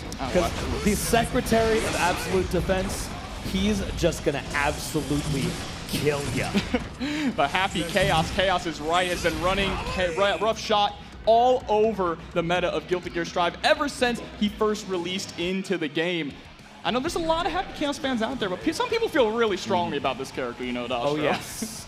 An evergreen top tier ever since his release. We had at least another Happy Chaos player just outside of top 8 in Das Sinologist, another player who I do believe is qualified for ARC World Tour Finals, winning one of the European tournaments. I think it was UFA versus Fighting. Someone's going to have to correct me as to what's going on, but this is a completely different set here. This is Jack and Red. These are 2 players that know each other. They are deep in the layers. You know, I saw Red going in there trying to find Birthday Train. Not unlocked on this console, sadly, so we have to settle with the Gravity, which is your favorite. They chose the Gravity? They did, they did. Ooh, baby. Frosty Faustings, am I excited. Okay, yep, create space right off the bat. You don't want to rush right in onto Happy Chaos, but there's the immediate burst. Can't not allow that snowball to build up into an avalanche. Yeah, we put that fadeaway 3 on to get the sync going. Here comes the curse, and here comes the pressure. 5D, open up. The first one always hits, Job. The Deus Ex Machina. Here comes through the wall, and this is easily one of the greatest snowball effects in the entire game here. We're just gonna run it right back with another Deus Ex Machina. More like Deja Vu Machina, we're gonna hear it a lot, see it a lot. And now catching the backdash with the 5P, a quick first round, a perfect from Jack.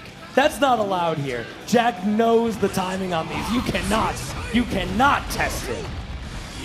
Over trying to chase up with that JD, far slash into the gunshot.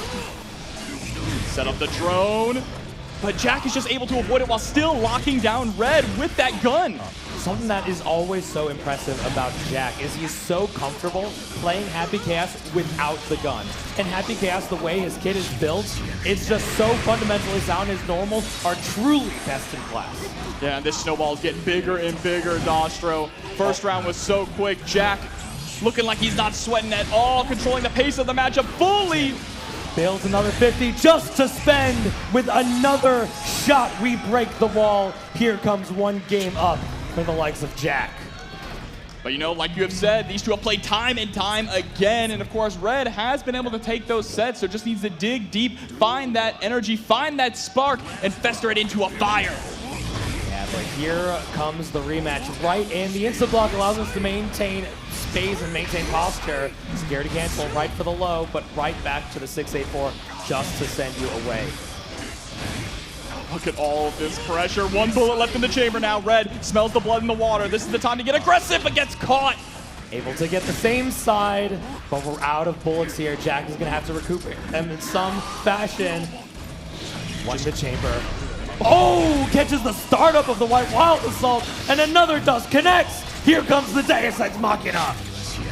Straight through the wall as well, fully reloading the bullets. And now Jack is in prime position here. The win con has been achieved, just has to execute. Goes for the Brain Blast, just going for this mix-up, steals a turn, and steals a bullet. Red escaping the corner with the BRC.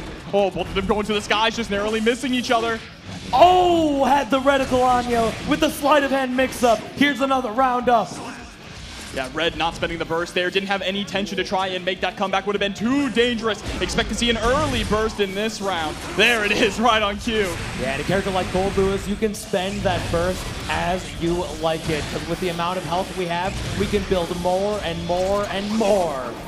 And more and more and more bullets with this Deus Ex Machina, just reloading to all 6. Jack looking unstoppable right now. Goes for the tricky mix-up with the late Goomba Stomp. Keeps them in the corner. The White Wild Assault is irrelevant against the likes of Jack. Now threatening to go up 2-0. With the throw into the RC, steady aim, and Jack with a hell of a lead right now. Now the dust settles and the commotion ends. I gotta remember whether 5 shots or 6. And you gotta ask yourself, do you feel lucky? Do you, punk? All right, overhead is gonna be blocked. Hits the whip, there's the 6S, puts the reticle on. We ran out of bullets and focus. This is the time, this is where you have to get in, but look at this Jack, able to escape and land the counter hit. JS, and right back into it. That's that comfort. We're so eager and excited and comfortable playing without bullets. It just doesn't even matter. The presence of screen that he has, no matter the stage. Gonna get a nice pickup here. Obviously, Gold Lewis, a big boy, not gonna get killed by this, but the hard knockdown is scary. One last burst here for Red in this round if you want to spend it. Great usage of the instant block, the IBFD. Here comes the super focus. The cleanup, just hit him with a 5K, and now Jack on set point. Red just hasn't been able to get any real offense started here. This is the first time finally getting a knockdown with the Behemoth Typhoon, but Jack immediately bursts to prevent the snowball from building again. Yeah, and the full screen shot to recoup our resources and set up this offensive posture. Not quite at 50, but we're gonna break the wall and build one in short order. Oh, the sucker punch 6S blowing up the startup of the drone. The Red are not able to save themselves from getting sent through the wall, or at least they were for a time being. The 5B anti-air, what an astute placement of the normal to catch Red out of the air. And staying out of range, the 5D, here comes the Brain Blast, another super on deck, Deus Ex Machina, Jack moving on to the bracket, eliminating Red. What a showing from the Demon King of Guilty Gear Strive.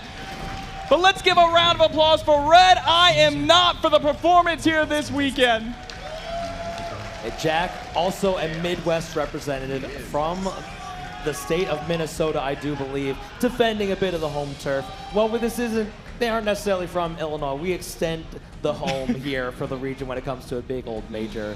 That's right, but man, it is crazy to think that Jack, playing like that, was ever able to be sent into losers, right? Just looking unstoppable right off the bat. That's the Jack we know.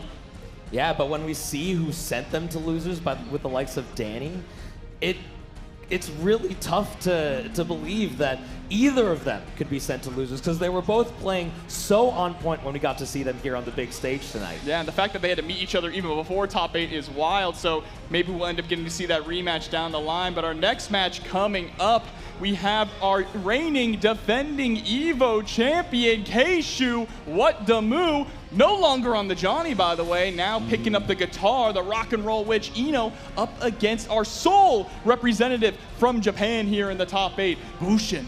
Yeah, Bushin is the last player not yet qualified by points here. Bushin is going to have a strong performance here if they want to be able to surpass Jack, the next place up, if they want the instant qualifier without having to win the tournament. But Keishu, this is just reps. That's right, that's right. Now, Bushin here with a really interesting run, repping both Leo and Slayer, utilizing Slayer actually to qualify into top 8. So I'm really curious what the play is going to be going up against Eno here. Which matchup you feel more comfortable with? Yeah, I have heard in the past, and this may have evolved since the onset of Slayer, but I know Slayer has been a thorn in the side of Eno since his release. We'll see what these characters are picked. And this is just going to be a button check. But nonetheless, there is still drama on the stage. Our players are still fighting for that Arc World Tour spot.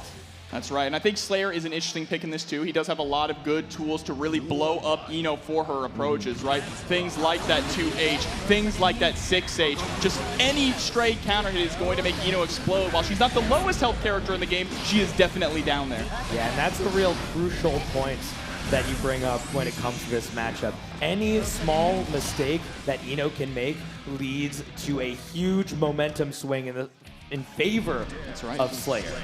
And it looks like we are going to be locking into the Slayer. What's the song pick? Ups and Downs? Ooh, Ups and Downs. That's right. All right, Frosty Faustings, you ready to get dandy? Keishu, what to move? Gonna be maybe playing their own music, and you can see with their headphones on, you know they're listening to their own jams. But the likes of Eno, she's here to fight. Oh, the counter hit right off the bat, getting the early burst, and that 5P still a great anti-air all these years later. Just so much happening in such a short span of time. We're gonna be able to go to the corner here. Are we gonna get the wall break? Yes, we do. No hard knockdown though, so it's right back to neutral with Slayer. 6P into the pile bunker. Oh, into the cross-up as well. Fully charged the dust for the loops. Burst comes out because Keishu with 100% tension. We're going to be able to get a hard knockdown into the heavy stroke, the big tree. Here comes the mix. Trying to steal a turn back. Trying to steal a turn back. Oh my God. Good night, Eno. Are you okay? That pile bunker, that's where the damage comes. That's the reason why we play Slayer. Getting nice and close. Already representing the throw. Ooh, and the backdash coming out from Slayer. Not intangible for long enough. And here comes the wall break. And one of the biggest downsides, though, in this matchup is that when you get knocked down, Slayer has some of the worst defense in the game, one of the worst backdashes in the game, so he just gets steamrolled with the overhead low mix-ups. Yeah, well, he does have the only meterless reversal that you can RC. It is very situational. Trying to go for the bump ahead. Nice 5K. Problem is, if you dash forward and get caught by anything, that's going to lead to a full combo from Slayer. He's so good at comboing off of people who are in the air. Yeah, what a pickup. Counter 2S gets the burst off from the side of Bushin. Heavy stroke the big tree. We're just going for those mixies. Double overhead. And as Bushin stuck against the corner here. Oh, into the overhead. It's late. Right over the 2H. Here's the pickup and the hard knockdown. Sliding in again. Nice challenging back, but there's the 6P into the Mad Love. Oh! The Megalomania! No, it's blocked! It doesn't actually pick up, and the 2H high enough for the counter hit. Burst at the guaranteed point. The 6P doesn't do anything. Oh, and the 6P whipping Mad Love to get the damage. And nice pickup here. Keishu gonna be able to break the wall and take game 1. Keishu, no stranger to the spotlight, and definitely a return appearance here at Frosty Faustings top 8. Let's see him make it as far as possible, but here's Bushin trying to stop them. All right, immediate burst. You do not want to allow Eno to get that positive bonus, understandable. The low follow-up. Oh, Blood-Sucking Universe.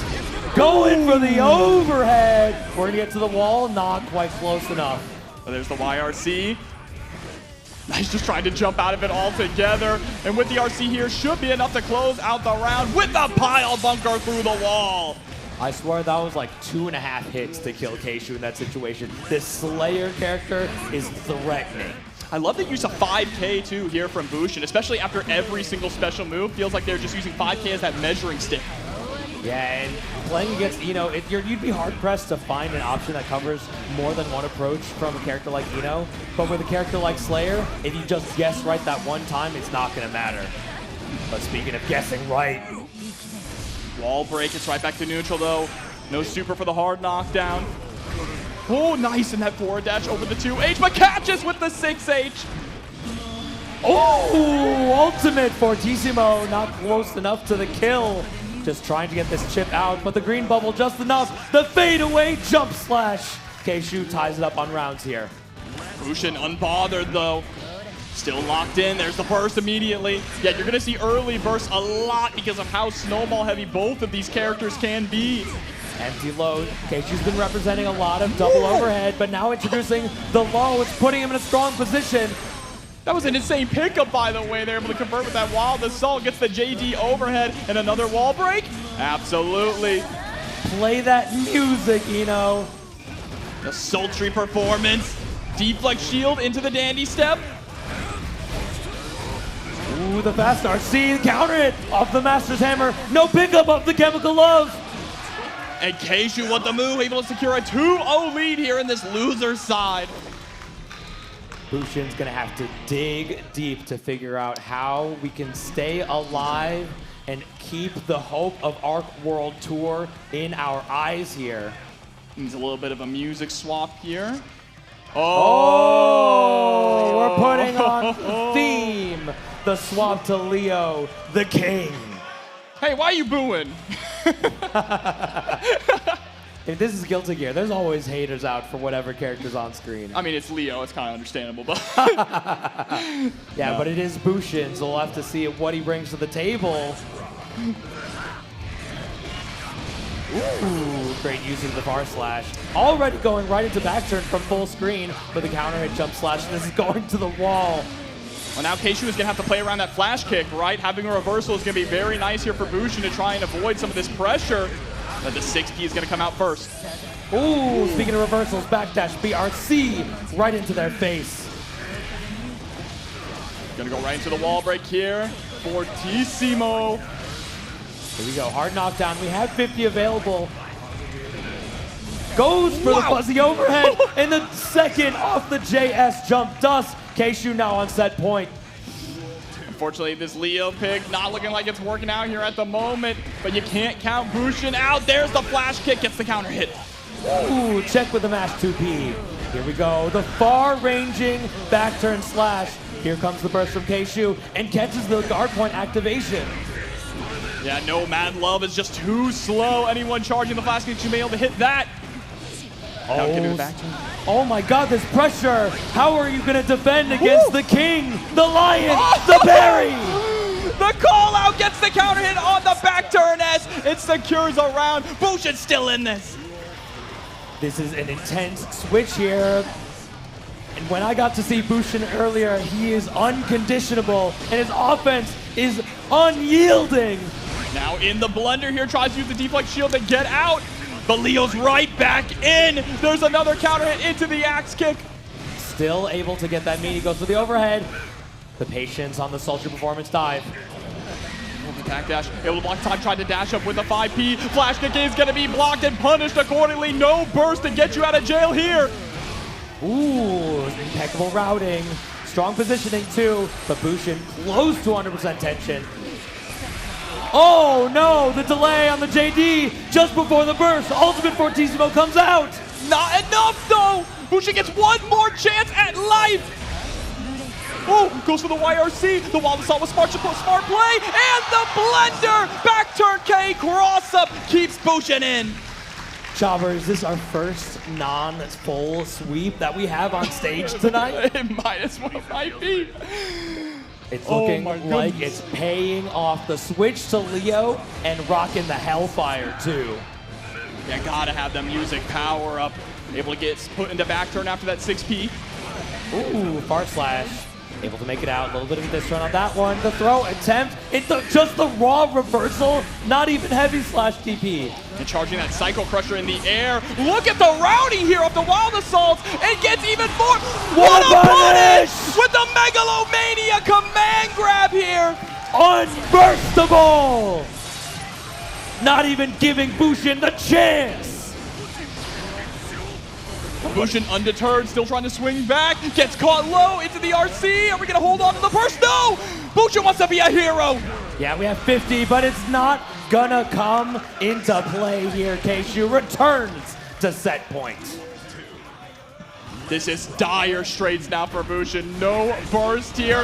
A flash kick blocked. And Keishu now just trying to finish the job. Suck against the wall and build the 50 as well. Look at that damage, Jobber. I thought mix-up characters are supposed to have low damage. Ooh, are we going to be able to get to the corner here? We have 100% tension. Able to get the break and the hard knockdown. How are we going to spend it? Here comes the blue bubble. The gold bubble. Gold burst, 2D RC classic, gets the parry. We built another 50 on both sides. The backdash BRC right into the Psycho Crusher. Keishu Watamu eliminates Bushin. But give it up all the way from Japan. Bushin, what a hell of a performance.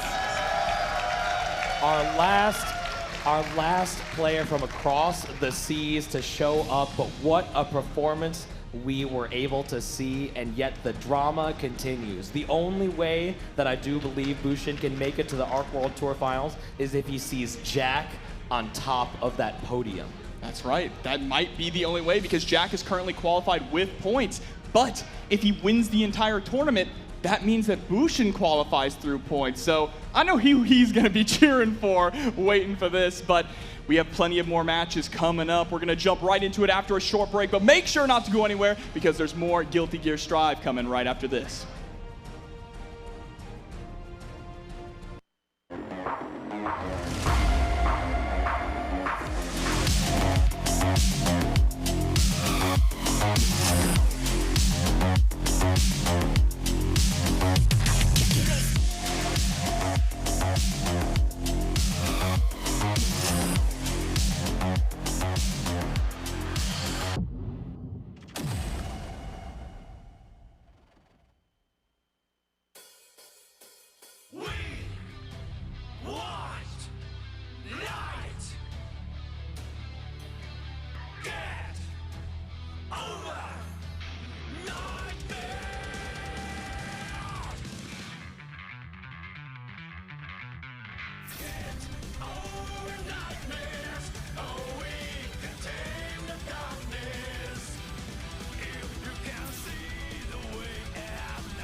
Level up your gaming empire with Gaming Generations, the Midwest's premier force, delivering blockbuster events like Frosty, Faustings, and Pokemon regionals across the U.S. Gaming Gen has every gamer's back. 2XKO is a 2v2 fighting game featuring the iconic champions of League of Legends. Fight solo or with a friend. Play for free on PC or console. Message sales@monamoon.com if you're interested in carrying Monamoon products.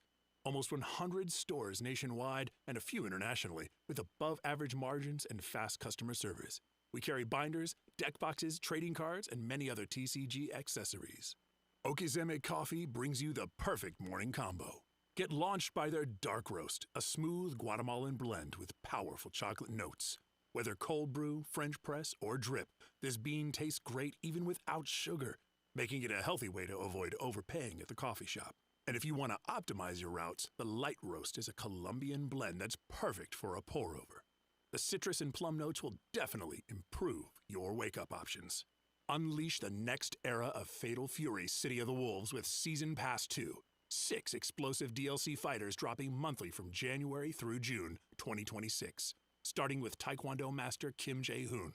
Returning legends Nightmare Geese, Blue Mary, and Wolfgang Krauser join the fray, plus 2 epic mystery characters teased for massive surprises. Rectangle Corner. Badass controllers to dominate the competition. The Skullgirls Community Tour 2026 is in full swing. Frosty Faustings is the first offline stop of the year. Coming to Combo Breaker, CEO, TNS Online, and more to be revealed. More details at start.gg/Skullgirls. Snake? Why are you at Frosty? I took a detour to buy a new sneaking box. A box? Not just any box. A Mana Moon box.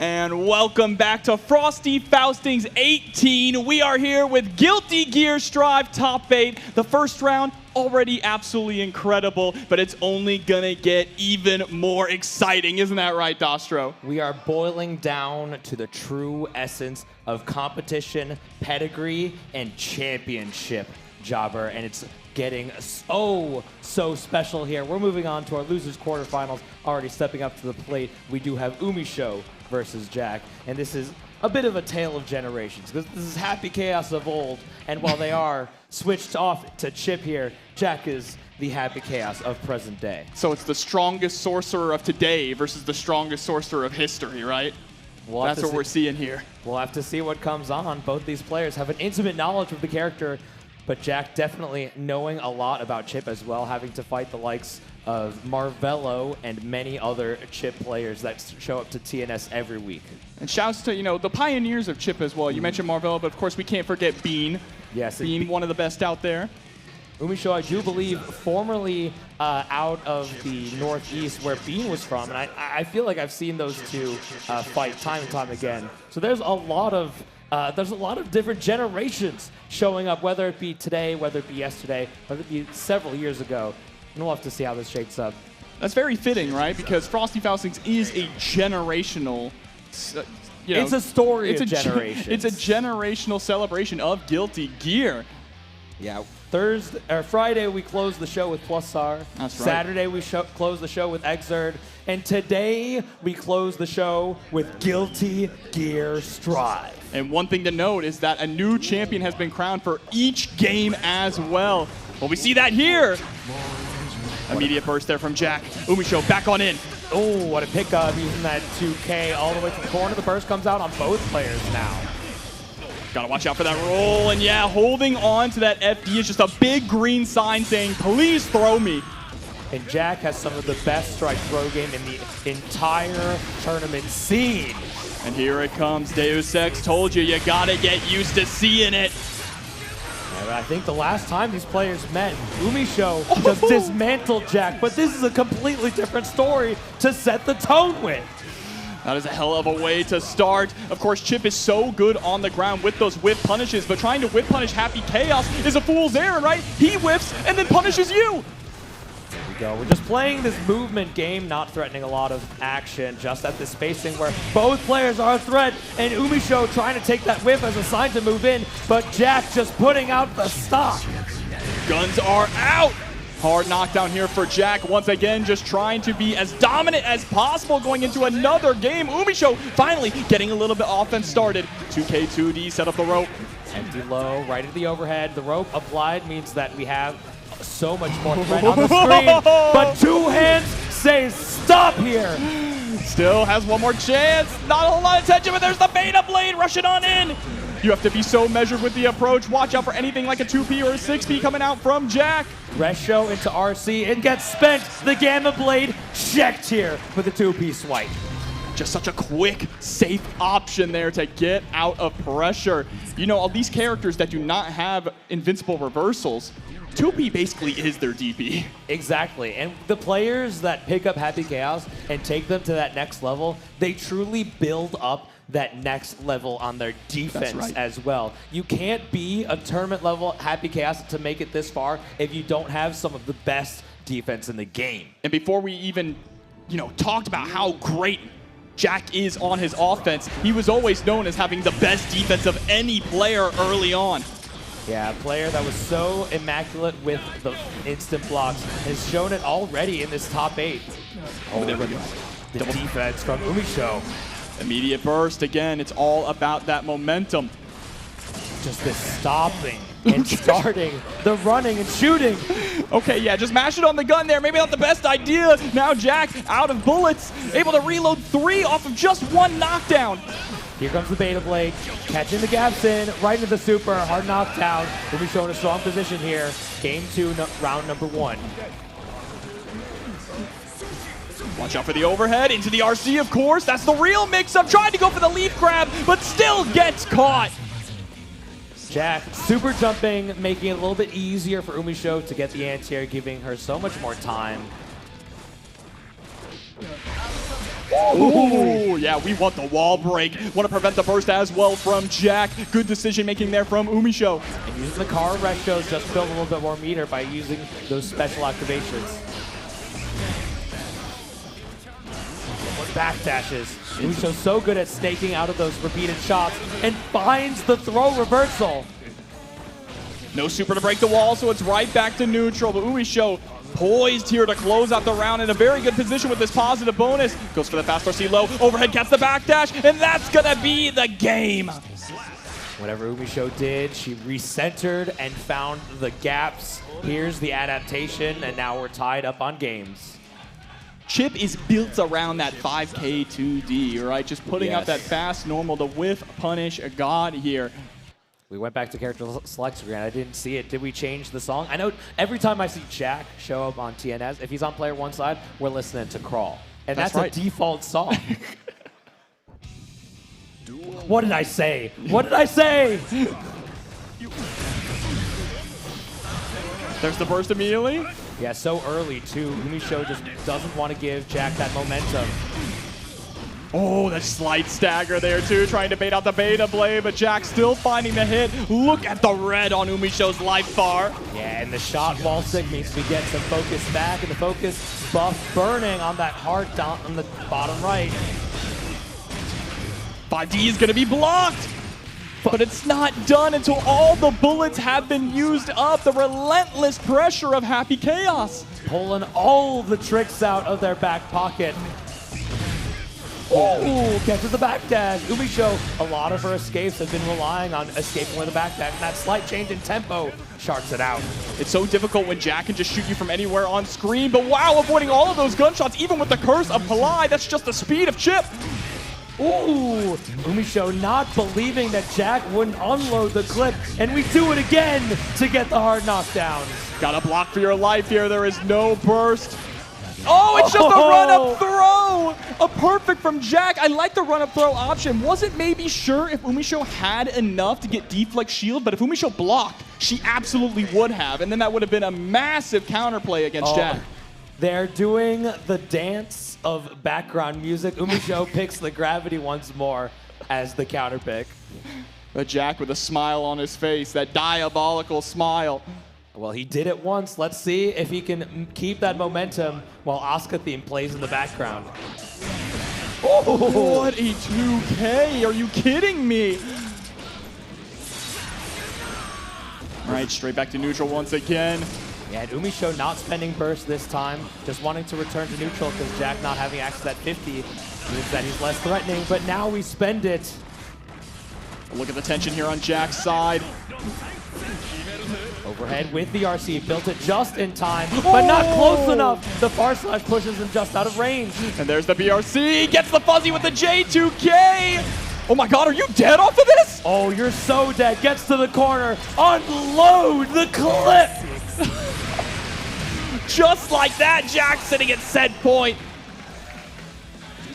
sitting in a comfy position, but almost at a full burst. Umisho is going to build it much quicker than Jack, especially if we can break the wall. And the wall is, in fact, going to be broken here. So much damage done. All these changes to Happy Chaos really making his life bar a lot shorter. Oh, but what a challenge there. Umisho with the pickup on the 2S, going straight into maximum chip. Are we going to be able to spend a 50 to get a kill for a wall break? Is that enough? I think so. Look on the tightrope! With the wall break, it is just enough with the extra damage. Surviving once more, but Jack on set point. Umisho, though, starting to get hyper-aggressive now. Still has that burst in the back pocket, too.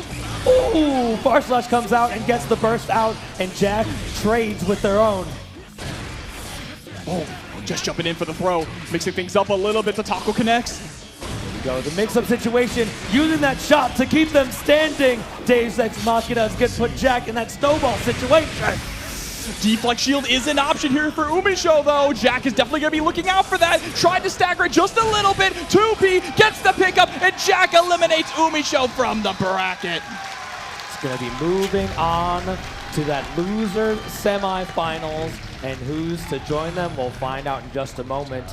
But Jack versus Umisho, the last time that we got to see them at Combo Breaker, it felt like Umisho just ran away with it. But Umisho always showing up with a new character, a new game plan. So give it up one more time for Umisho. Spectacular performance by all of our players so far. It's been an absolute blast here. How you feeling, Frosty Faustings? This is Guilty Gear Strive Top 8. Man, I thought it was hot out there, but now this next match is going to heat it up even more. Hotashi up against Keishu. What the moo in the loser's side. Keishu been looking so clean, so consistent, so studied from the Church of Daru Ino here with this Ino gameplay. But of course, Hotashi, curious what we're going to see come out, right? Is it going to be the Nago? Is it going to be the Bridget? We'll have to see what's going on, but this is a rematch, in fact. Hotashi, I do believe, was the player who sent Keishu to the loser's side. Loser's side of the bracket, and look at that. First Frosties for Hotashi, 2015. Been coming for over 10 years strong, winning tons of tournaments in all different Guilty Gear games, and now trying to cash in that ticket once again to the Arc World Tour Finals. What was that, 2015? That had to have been Frosty Fausting 7. That's crazy. My first Frosties was 2020. I do believe number 12. But it's definitely going to keep on going. The legacy of Guilty Gear continues. Bro, it's Frosty Fausting's 18. This tournament's old enough to vote. It's old enough to vote? That's crazy. What a generational run we have. Every year it only gets better. And Elven Shadow, Greek Fighter, and the whole entire Frosties team, every piece of it puts on a great show every single year.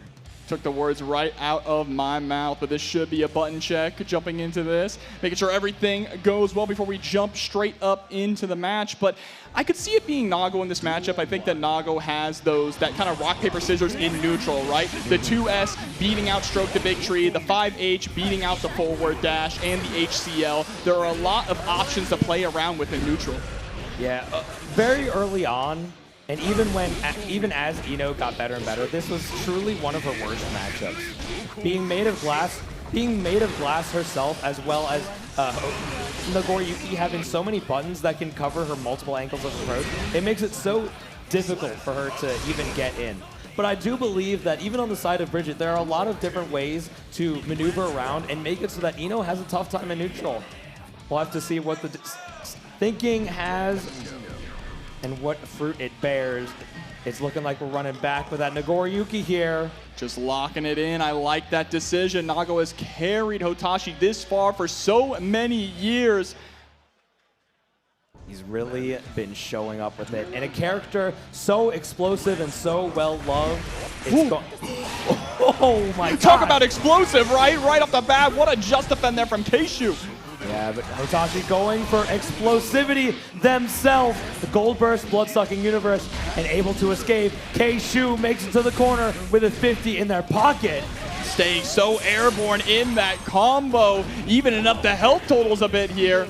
But nice with the empty low. Gonna be able to break the wall here if you so please. Opts not to.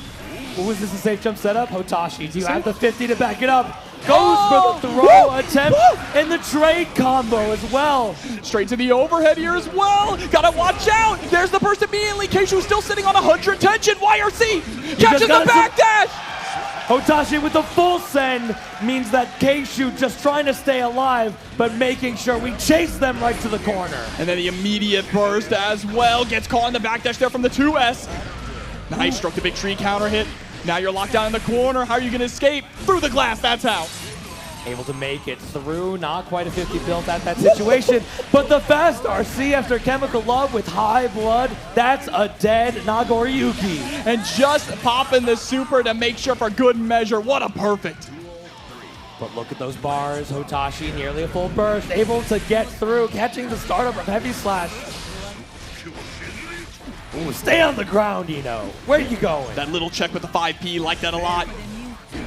Oh, but 6P knocking you down. Love the OTG just to keep the pressure on, keep the momentum going. Gets that counter hit, close slash. Here we go, the pickup. Plenty of damage. Hotashi building a 50.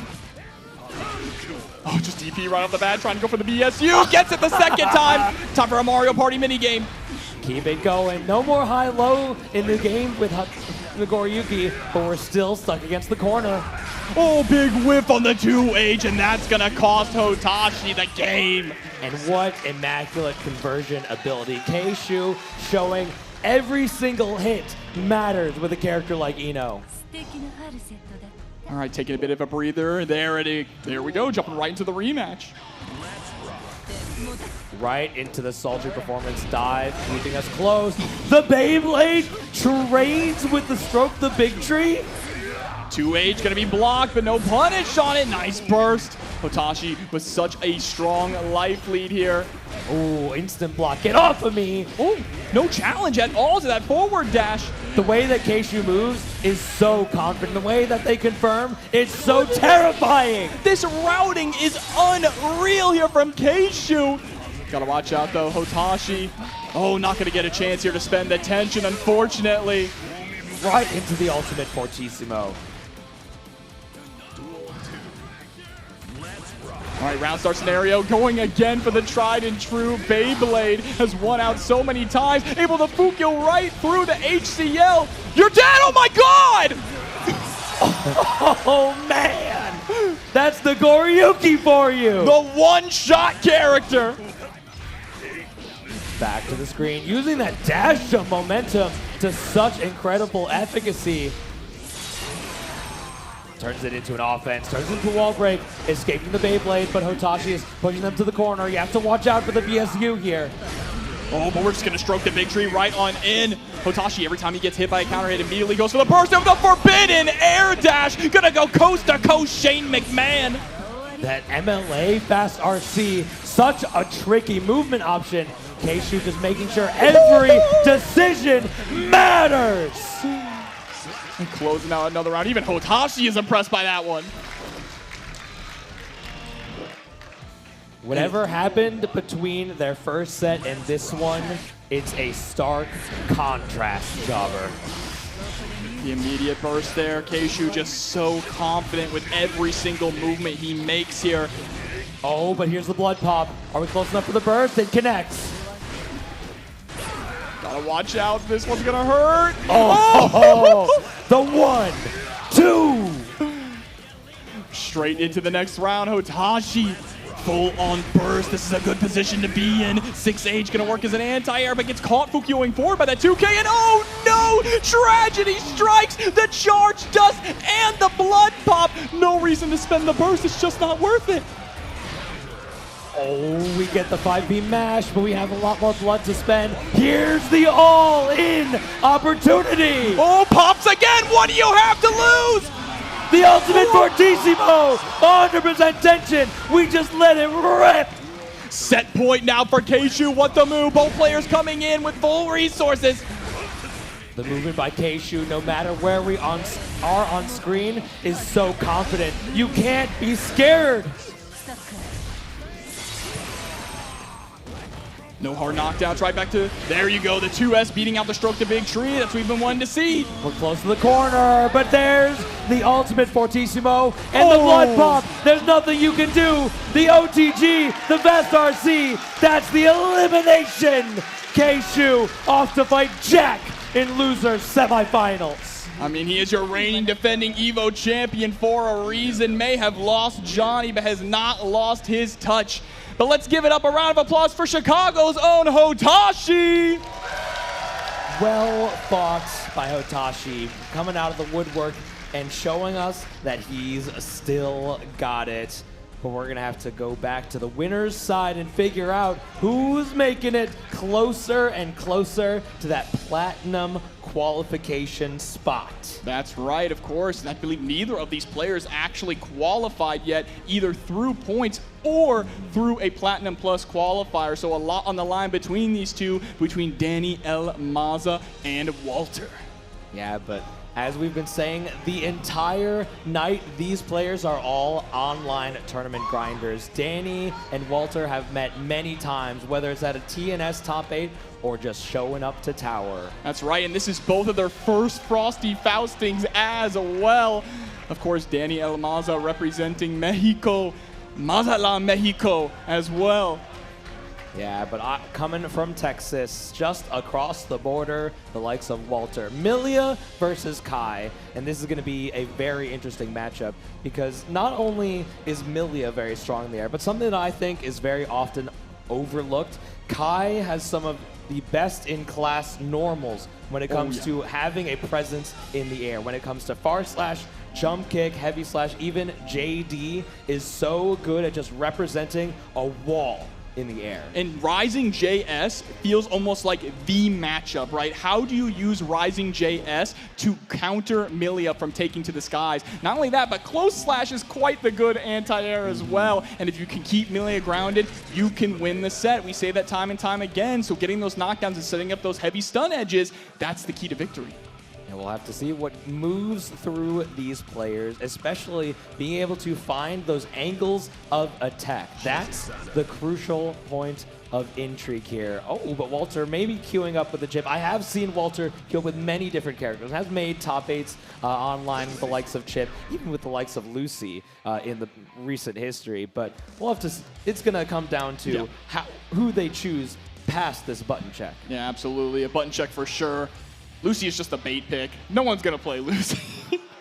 Yeah, the bait pick. We wanna prevent any sort of default that comes to I really want to stay in your house, man. Look, I'm not trying to cry on commentary, all right? Do we want to blast this through the house speakers? I don't think so. Someone should pick it for the one time at least. The one time, you know what I'm saying? But yeah, the expected matchup is, of course, going to be Kai versus Milia. I think Kai is actually particularly good into the Milia matchup, always has been, even with Milia as strong as she is in this version of the game. Yeah. But this might actually end up being one of the last tournaments, too, in this version of Strive, right? 2.0 going to be coming out this year. Hopefully we get some more information in this near future, but... Yeah, we've been spending some time on this balance patch because Lucy patch came out towards the end of August and there hasn't been any adjustments since then. But it's really allowed players to experiment and adapt and get used to situations that they might not have been before, right? Yeah, this is winners finals. If you want Danny El Maza to take it, let's hear ya! And if you want Walter, let's hear you! I think Walter's the favorite, and Walter getting the first blood here as well. Needs to make it right over. Already cornering Danny here. The escape allows him to recenter. Look at this movement, though. Vapor thrust. Oh, no. Big whip there on the throw attempt. Was just so far away for the 5K as well. Spacing off at very minor. Spending that 50 just to maintain safety. Close slash anti-air. This is going to be some huge corner carry. Do we have any trickery? No, just the wall break. All right, but for Kai here, no flips, only fists. Rising JS going to get the pickup into Ride. The Lightning for the hard knockdown. And this is the equalizer right here. Milia just leaving that positive meter bonus while Danny just entering it. Oh, look at it. We're just pressing buttons, whipping right in front of Walter. Walter finally able to swap sides. Bad Moon falling into the winger to rise up and break the wall. It's enough. not allowing Danny the option to burst just by going right into that super. Ooh, unable to get the punish, recovering a little bit too fast. Oh, Artemis disengaging. All right, again, just all this pressure gets the 2K, 2D into the stun dipper. Heavy stun edge pressure is on to put on the shock state. First safe route, we don't want Walter to spend it, and they do, just under half of their life. But it's super available, the burst from Danny. Look at this movement here, the IAG's back, gets caught by the Iron Savior, it's still able to pick up with that 5K. Application of the heavy tandem top with a close slash block. It's awfully tricky. We low profiled, but still got hits. You gotta watch out for a Bad Moon. Tries to go for the overhead, but look at Danny's defense. Finally, Bad Moon with the RC. It's not gonna be enough, though. We're gonna go back to neutral one more time. Danny has a 50, slowly building to a burst. If we get a single touch, it may spell curtains. But the instant air dash coming in, those balls and chain on the tips of her hair, able to seal it for the first game. Oh, there is nothing holding Walter back right now. Unchained, unleashed, trying to take down Danny and clock in that ticket to grand finals. Just using those regular old dash 2Ps and snaking right underneath the Fudraark. Oh, nice. Makes it to the other side. This close slash pressure, a little bit tricky, not spending those green bubbles and escaping the corner with the burst here. Yeah, and you're not seeing as many TK fireballs in this matchup just because of how quick Milia is, right? Yeah, and while she does have access to a lot of great air mobility, she is so incredibly fast on the ground that she can play a very similar game plan to Chip at times. All right, but now taking to the skies with the fastball. Nice! The people's elbow! Getting the DP pickup as well. No burst coming out from Walter. Saving it for next round. And from the other side, too, able to really catch the Mirage and the... Oh my gosh, still putting up these stop signs. Oh, just a little tick throw there off of the 2P. Again, setting up the Oki. You gotta keep Milia locked down. You can't let this girl fly. Oh, the slight delay puts a little doubt in your mind. This one's gonna hurt too. No super to get the knockdown, but Danny sitting at full health. The instant blocks, whether incidental or on purpose, we get multiple overheads to allow us offense started, continued, and finished. Danny though with 100 tension, Dostro. Gotta watch out for the Danny special. There's a slight delay to get the throw and seals it with the RC. One apiece.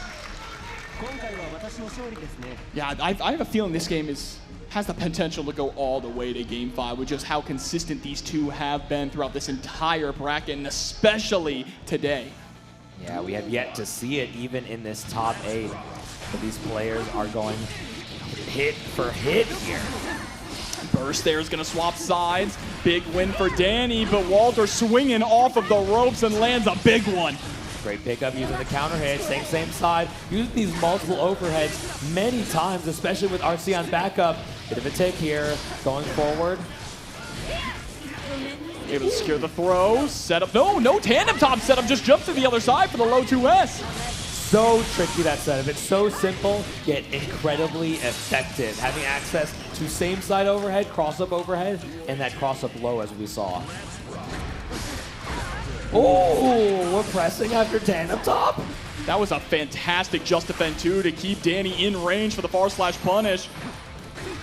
Here's the check. Just keep Danny stuck in the corner, but rising and falling. And here comes the tandem top. Ooh, Brave with the vapor thrust, just keeping Walter honest. But the burst comes out to stay alive. Yeah, that mortal counter was a little scary, but you're still stuck in the corner. Has to find a way out. Oh, best RC. So tricky with it, using that jump dust. And jump dust on the other side. The stand dust. And yet it settles here when the combo finishes. All the way to the other corner, harassing with that 5K. Late PRC into the throw. And once again, they are just trading rounds back and forth. He may be a simple human and part gear, but he's an absolute wizard with it. He's just honest. Coming in with that close slash. What an incredible instant block. Oh, there's an echo in here, but mine it's first, says Walter. Gonna get a clean pick up into the wall break. Look at the damage. That's what we're saying. Millia no longer death by 1,000 cuts. She's been hitting the gym. And that super high hitting JH threatening that multiple overhead. And the multiple overhead connection. The burst just trying to maintain posture. And Millia's just so fast even after burst. Danny was still locked to the corner, finds the throw to turn things around. Our knockdown with shock state applied. Threatening the throw, 100% tension as well. Just getting these plus frames going. And the fuzzy out allows Walter to escape the corner. Oh no, but the far slash blown up into the throw. RC Walter gonna take that 2-1 lead. What an incredible decision made by Walter. That simple hit, maybe unsure if it was actually going to kill, and allowing that throw to guarantee it in the end. Duel 1. Let's rock. Yeah, straight to the skies. That's where Millia shines. Walter understands the assignment. There's that same side overhead. Able to fight out of the corner. Danny's just a brick wall so far, but there are cracks starting to show. And the confidence, too, to utilize that bad moon with no meter to back it up. That's when Millia's get really scary. And a scary burst, but drops the confirm in the corner. And Danny is able to escape. Yeah, he's been doing that many times so far. But Walter showing they want to steal turn with that Mirage, able to get that shark with a 2K and get to the corner here. Oh, not quite enough to build that super. Just off the wall break, though. Clean throw. Walter now positioning himself. Set point. One more round to make it to grand finals and one step closer to that Platinum Plus qualifier. Ooh, the hyper mobility on the side of Millia. Able to go right above that falling jump. Heavy slash. Sliding on in, goes for the fast RC this time. It's so in tune with his tension build. Danny knows exactly when the 50 is built, but Walter as well. No wall break, setting up the tandem top fastball into the corner. Gonna get that positive bonus once again. If Danny can save his burst for a third round, he's going to be in a comfortable position. But right now, we're scared. The Vapor Thrust comes out too. 100% on the side of Walter. There's so much tension for both of them to work with here. Danny letting the burst pop. Just trying to get that shock state applied, but gets caught. One more mix, and there it is. Walter moving on to grand finals. Our first player to get ever so closer, and one more set victory will allow him the qualification spot, but that's not out yet for Danny El Maza. He's going to be dropping to the loser's bracket, fighting the winner of our next set, King Jobber. Have we already gotten this far in the bracket already? 2XKO may have gone a little bit long, but we're speeding through this. These people are hungry. These daredevils are hungry for those points, for that Platinum Plus qualifier to get that trip to Seoul, South Korea just a few short months from now. But we're going to find that out after one more ad break. So make sure not to go anywhere. We'll be back with more Guilty Gear Strive. So, you just found out that you're ass at the game. And you need that big cash payout. But you're getting hit with a big sleep. Well, do I have a solution for you? Okazeme Coffee Light Attack Roast. Built for long sets, late night lab sessions, or tournament mornings with 8 a.m. pools. One cup sharpens your reactions, steadies your hands, and gets your brain back to frame perfect. So the next time life knocks you down, don't guess. Okazeme Coffee. Improve your wake up up.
Quanba X Atasa Collabo just dropped. Limited run sticks with that filthy Quanba Wolf drip on premium Atasa Noir bodies. Loaded with Semitsu LS56 and Sanwa OBSF 24s for buttery inputs.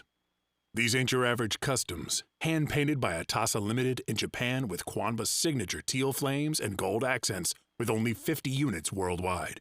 They're already moving fast, so cop yours now at atasa.shop before the wolves snatch them all. Dominate Fatal Fury City of the Wolves with Season Pass 2, kicking off now with Kim Jae-hoon's blistering Taekwondo strikes, followed by the terrifying Nightmare Geese, fan favorite Blue Mary, unstoppable Wolfgang Krauser, and 2 mystery legends. 1 character drops every month from January to June, plus exclusive colors and stages.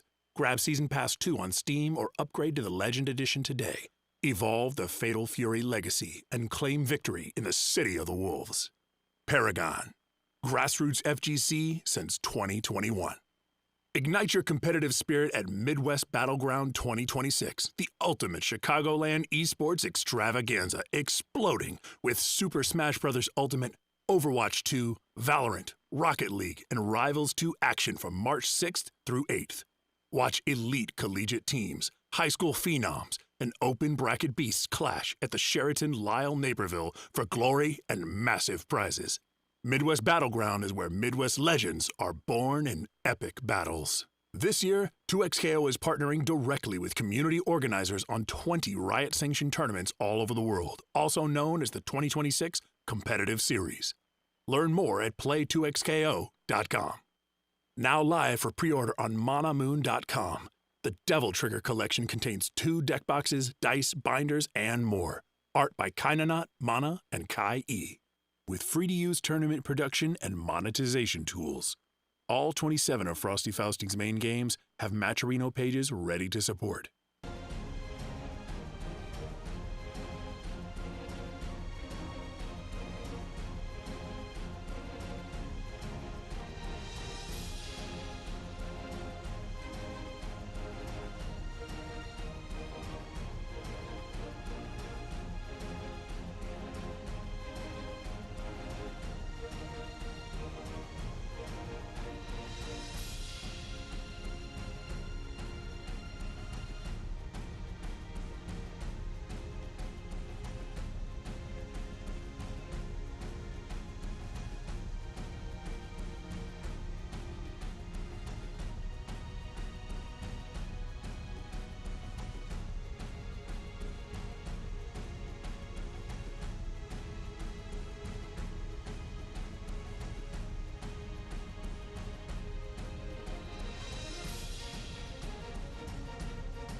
We are back for more Frosty Faustings Guilty Gear Strive Top 8, and we are cut down to the top half of the bracket. It is top 4 now, moving into losers semifinals, and it's been such an incredible bracket tonight, Chopper. It absolutely has, and this is going to make it even more exciting. As my brother Proxy says, this is the hot seat. The winner stays on. The most exciting part of the top 8.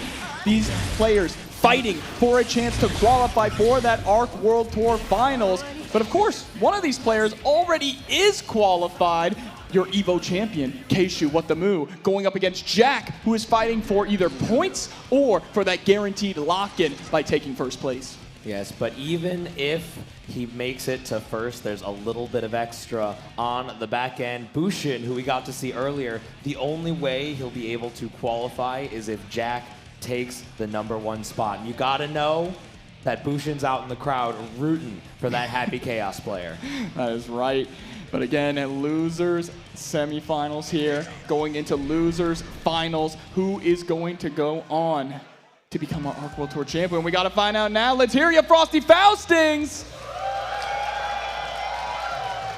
K-Shu versus Jack, players that I've met many times in the past, but I can't remember the last time they played when it's the likes of Eno on the side of K-Shu.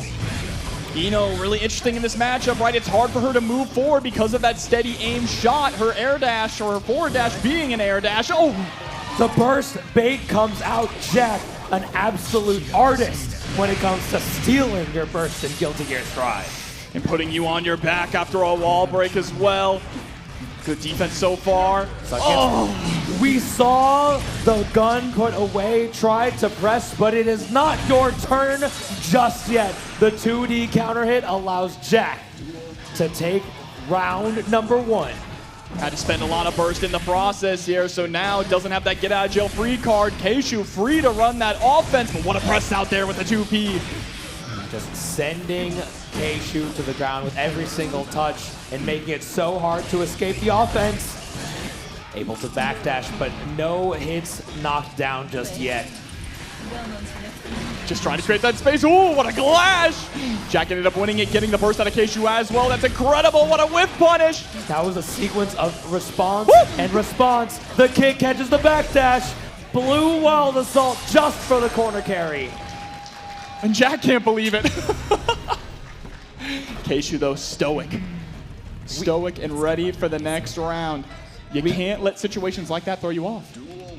K-Shu is already showing that he definitely understands not only how Jack wants to move, but how Happy Chaos likes to have a presence on screen. However, Jack has that next level foresight that's allowing him just to overtake K-Shu. What a reaction! Just a quick 5P, low risk, high reward. Another Deus Ex for good measure to get the bullets back into the revolver. That bar is dwindling ever so slowly, ever so quickly. Here come the bullets once more. Deja vu machina. Damn right. We've been here before, Jobber. And we're going to be here again. Next round, able to get past the curse there with the Psycho Crusher. Yeah, that's the... Can't cancel out of the Wild Assault in Season 4 yet. Oh, but trying to take to the skies. Slash gets the pickup. Wild Assault to make sure you get the confirm. Yeah, not quite having the proper hit to get the wall break here. Catches the 6S with their dash, jump JS of their own. But now out of focus. Still so good at applying pressure, even without focus on deck. The command roll is going to open up K-Shu. Here comes the BRC. No fuzzy attempt. Electing just to take pressure. Gets the instant block and takes the throw for it. And the J2K, but unable to juggle afterwards. Just a little too high on that hit. Jack has played the last 15, 20 seconds without a bullet and only finally reloads. Gonna be able to close out game number 2 here. Jack looking unstoppable. The only person to be able to beat him in this bracket so far is Danny. Yeah, but that's the next stop in this travel to first place. We have to take down K-Shu in the meantime, should we hope to get the rematch. And the immediate 2P press. Look at his defense! Just faded an entire clip. And able to escape too. We talk a lot about defense and blocking, but defense is also how you get out of those situations and turning into your own offense. And K-Shu showing a masterclass of that. Great use through the confirmation. The second jump P misses. It opens them up for a punish. This is Jack's turn. Out of bullets once more. Again, smelling the blood in the water, trying to chase down. Nice backdash into the 2S, gets the full pickup, and that's the round. What a response and reaction to the slight delay indicative of a full pickup with the reaction. K-Shu with the round up, but Jack trying to put K-Shu on the back foot. With that heavy slash, such a good button now in current Pacino. And another super to get the full clip. Hard knockdown, positive bonus, all the works. Jack running in. Watch out for the roll. Oh, tries to throw PRC, but the escape 2K preempts any sort of punish attempt. The early days at Magina, make sure we want to get the kill as fast as possible. Just a sliver of life left here for Keishu. Trying to stop that burst as well, right? Nice YRC. Oh, tried to swing with the 5H. No bullets at access here. Here we go. Double overhead. Burst immediately there from Jack. Difficult approach for Keishu. There's the throw, and Jack sitting at set point now. Keishu fighting for their life, but a burst available means that any early hit may activate the defense's response. Oh, but a counter hit catches on the recovery of the antidepressant scale. And another gunshot just to get the positive bonus. Knew we were too far away. Didn't have the tension there for the Deus Ex. Yeah, but with Curse Applied, it means it's going to be so hard to move. Here comes the 6S. Here comes the Deus Ex Machina. Is it going to be enough, though? Might be a sliver left. And there is one last chance here for Keishu. But still a full stick on Jack. Mix up. Close slash. Bullet. The throw tech. Able to get the overhead. Keishu with the knockdown. No burst here for Jack. There's the counter hit. Are we going to lead to a wall break with this one? We need to with the Fortissimo for the knockdown. We just have to keep these hits rolling. I'm trying to reach. Oh, the gold burst! And another! There's a response. We just have to get through. Full screen. BRC just to change the tempo. The swipe hits her out of the air. Jack moves on to losers finals. Oh my God, all of the resources being spent. The RC wore the double gold burst. Let's make sure, though, that we show some love to our reigning defending EVO champion, Keishu. What the move? You can see the relief on Jack's face as soon as that 5P connected. You can tell that there was some stress there in that final round. I'm just feeling relief that the match was over. My blood pressure getting so high here, but the tournament is not over yet. This is the run back, the man who sent Jack to the loser side. The hero, he has the hero sword. He took down the Demon King, but Jack has the second life bar. Can Danny finish the job? Jack has been on an absolute tear so far. With so much momentum from that Keishu set, you're going to be hard pressed to get him to slow down. But Danny, ever the patient player, a neutral god in their own right, is going to be putting up the stop sign and trying to get Jack to yield to the Kingdom of Illyria. Of course, and you have to remember too that Danny Almaza, multi-game specialist, making a splash here in Fatal Fury, also top-8ing that, top-8ing here in Guilty Gear Strive, and he did defeat Jack 3-1, so didn't even go to Game 5. Yeah, we'll have to see the adaptation coming in play here. These players possibly going to be going for a bit of a button check, but definitely players that we've had our eyes on for so long. Danny, a consistent top 8 placer no matter where they show up, and Jack as well. I can't remember the last time Jack showed up to any tournament and didn't get top 8. I don't think that's ever happened, honestly. Jack just such a consistent player. Yo, was that Robert Kyle? Right there in the crowd with Venom? Yo, sorry, it's a Phantom. The Phantom. Maybe we'll see some Robo-Kai later on in the life of Guilty Gear Strive. One of the characters that was teased in the background splash art for that 2.0 reveal. I low-key hope that he just doesn't have a head. He's just like a Dullahan. My thoughts exactly, Jobber. Let's see now. We got the thumbs up. The eagle is flying. It's time to jump into losers finals. Yeah, solid head on both of these players' shoulders. But it all matters what comes down to how it plays in the game. Round start scenario. Danny has consistently just been backing up, creating that space. What an instant block. Just instantly getting that space from the far slash heavy slide. And again, just trying to pepper Jack with these stun edges to make sure that he can't go into the ready aim stance, right? Can't reload bullets safely far away in neutral. Yeah, and spending our burst means we don't have access to any strict defensive resources until now with that extra 50. All right, far slash to break the wall. Ooh, keeping Jack at bay and right into the stun Dipper RC. That was a really smart burst too, right? It was gonna lead into the enhanced DP pickup through the wall. And now Danny Just trying to measure some space. Again, there it is. That stun edge just trying to hit Jack whenever Jack tries to reload for free and neutral. The steady application of shock state has been so efficient and so quick, no matter where we are in the stage of this round.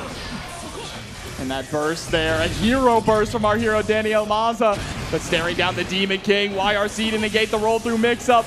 That heavy slash at the perfect range, post YRC, able to catch him on the rising JS. Jack not overextending. Danny gets the pickup though. And of course the 6H low TG able to break the wall off the stun dipper. Even on life, this is a one-touch game here. Oh! The stun dipper! What a call out there, an approach from Daniel Maza. The hero burst paying off beautifully. That's the Danny classic. Empty jump stun dipper. He's been letting that rock since 1.0. It works every time, but Jack unfazed, still taking the fight to Danny. Half of your health bar gone already. Establishing space, keeping a presence all over no matter what Jack is doing. And here it is. Shoot him up. Light him up, Chaos. And already 50 on the back of Jack as well. It doesn't matter. We're just able to keep layering resources and allowing them to do the work for us. This time, Danny, of course, holding on to the burst. That might have been too much of a hero's comeback. Yeah, we're on a bit of a journey here, catching that connection. Far slash, heavy slash, fully locked on with the steady aim. Allows Danny to get this mix-up situation going. Just keeping him in the corner, though, same side. Oh, trying to swing with that 5H. Go on focus. A little neutral jump. Gets caught, though, by the 6K. Forced to burst if he didn't want to go through the wall. Oh! Right over the charge stun edge. No 50 to maintain safety, but Jack spends one of their own to maintain offense. And now Jack looking to close out this first round against Danny. What a block, but can't block it twice. Here comes the Deus Ex to secure game number 1 for Jack. What a level head and set of sequences on the side of Jack. Just going for the 1-2. The right back to the left side. That's that first game. Gotta keep those hands warm. Yeah, I can tell. It's Frosty. The Faustings do be Frosty here at Lombard, Illinois. Ooh, just pull it up and let the reticle do the talking for you. Oh, catching the backdash it looked like there with the close slash. And now just gonna walk you down. Don't think this is close enough to get the wall break? Oh, it is. Sometimes we forget that this Happy Chaos character's got so much corner carry. Oh! Another Deus Ex 2 and the extra wall break damage. The Guts crush. Another round for Jack and another perfect. And that's another level to the strength that creates this whole offensive demon of Happy Chaos. Having access to a super that does the damage, but it don't matter when we catch the roll through. Look at the patience. Ooh, still able to block in time even after applying the curse. Swap sides, of course, but there's the burst. Danny didn't want to get stuck to the wall. Able to rise with that JS, the trade. Oh no, blocked Vapor Thrust. And another one for good measure. Time and time again. Curse applied means that if Danny decides to spend 100% tension just to escape, we can keep our pressure going. Oh no! Jack's got his eyes on you. Locked and loaded in his sights. Jack trying to get the run back here, get to grand finals on the loser's side. The real embodiment of the gun-slinging broken messiah, Jack himself. There is no one who plays this character like Jack. But again, no one who plays this character quite like Danny either. Can Danny mount this comeback here? He did it once, can he do it again? Trying to move forward, that far slash does a lot of good work. Oh, so far away, yet still makes it to the other side. Oh my God. The fast BRC down, build your own tri-dash here. No hard knockdown, so it's right back to neutral. Come on, Danny. Dragon install for the one time. unable to anti-air successfully, just allows the pressure to maintain. Yeah, starting to lean more into the throw. I like that. We haven't really done a lot of strike throw too often, right? The throws have been defensive responses here from Danny. That far slash, such a great reaching button and allows the reversal, putting Jack here on set point. Does build up the full burst though for Danny. Oh my god, what a run forward grab. Now having to block all this pressure, gets clipped by the command roll. And making it from one side to the other just to play around burst, but another swipe out of the air. It's been so good tonight. Just constantly fully loaded on the gun from all of these supers, Dostro. The pressure never ends. Deflect shield, and he's still right on you. Oh, he was able to get the positioning proper. We reach for the throw, and Jack moves on to face Walter in an attempt to get an instant platinum qualification spot into the ARC World Tour Finals. At this point, with the points that he's earned, he's in. But it would be really nice to lock it in with that Platinum Plus qualifier. But before we get to that, give it up for Mexico's Danny El Maza. One of the best Kai Kisuke's in the business, and will not be seeing him in any light other than that jobber. Yeah, unfortunately, unable to qualify for the ARC World Tour Finals, so gonna have to fly out to Seoul, South Korea to get one of those 2 last chance qualifier opportunities. But now, Dostro, it is time for the main event, our grand finals. And why don't you tell us who we got? We got Walter, who's fighting to qualify for the ARC World Tour Finals against Jack, who just wants to stunt because he's already made it. Already made it, but just trying to lock in. Walter's the one with the most to lose here. Trying to cash in that ticket, get that all expenses paid trip, and trying to put himself among the immortal ARC World Tour champions. Yeah, I mean, these players have shown up and played against her many times. Walter, I've been saying this the entire night. These players play online all the time, and they make their way to top 8s countless times over and over. And they've definitely met against each other so often. So often. I mean, this is going to be a familiar matchup, too, that we've seen before, right? You see Chip, Speed versus Happy Chaos, the gun. Milia's just as fast as Chip in a lot of scenarios, but the difference is she is way more airborne. Could that be a detriment to her in this matchup? We'll have to find out. But right now, we're getting that quick button check in. This, again, is Walter's very first Frosty Faustings as well. And how sweet would it be to take home the trophy on your first time out? The oh so delicious. The dessert that comes on Sunday night at the major. We're going to have to focus what comes up, because Happy Chaos, should Walter go with the Milia pick, is so good at keeping Milia just out of the air, but that's only relevant for Milia players who want to stay in the air, because the air is a method of approach, and there are many ways for Milia to move. We've seen Walter, a genuine purveyor of the turbo fall, of the Capel, of simply air dashing, and it's going to be tough to lock on. As long as the curse isn't applied, it's going to be a lot more comfortable with our approaches when we're airborne. That's true. It's definitely going to be difficult. But let's see. Still hovering over the Lucia. I assume after putting our buttons in check, it is going to end up being the Milia. But Frosty Faustings, let me ask you one more time. Who likes Jack? On the other side, we've got fans of Walter. Let me hear ya!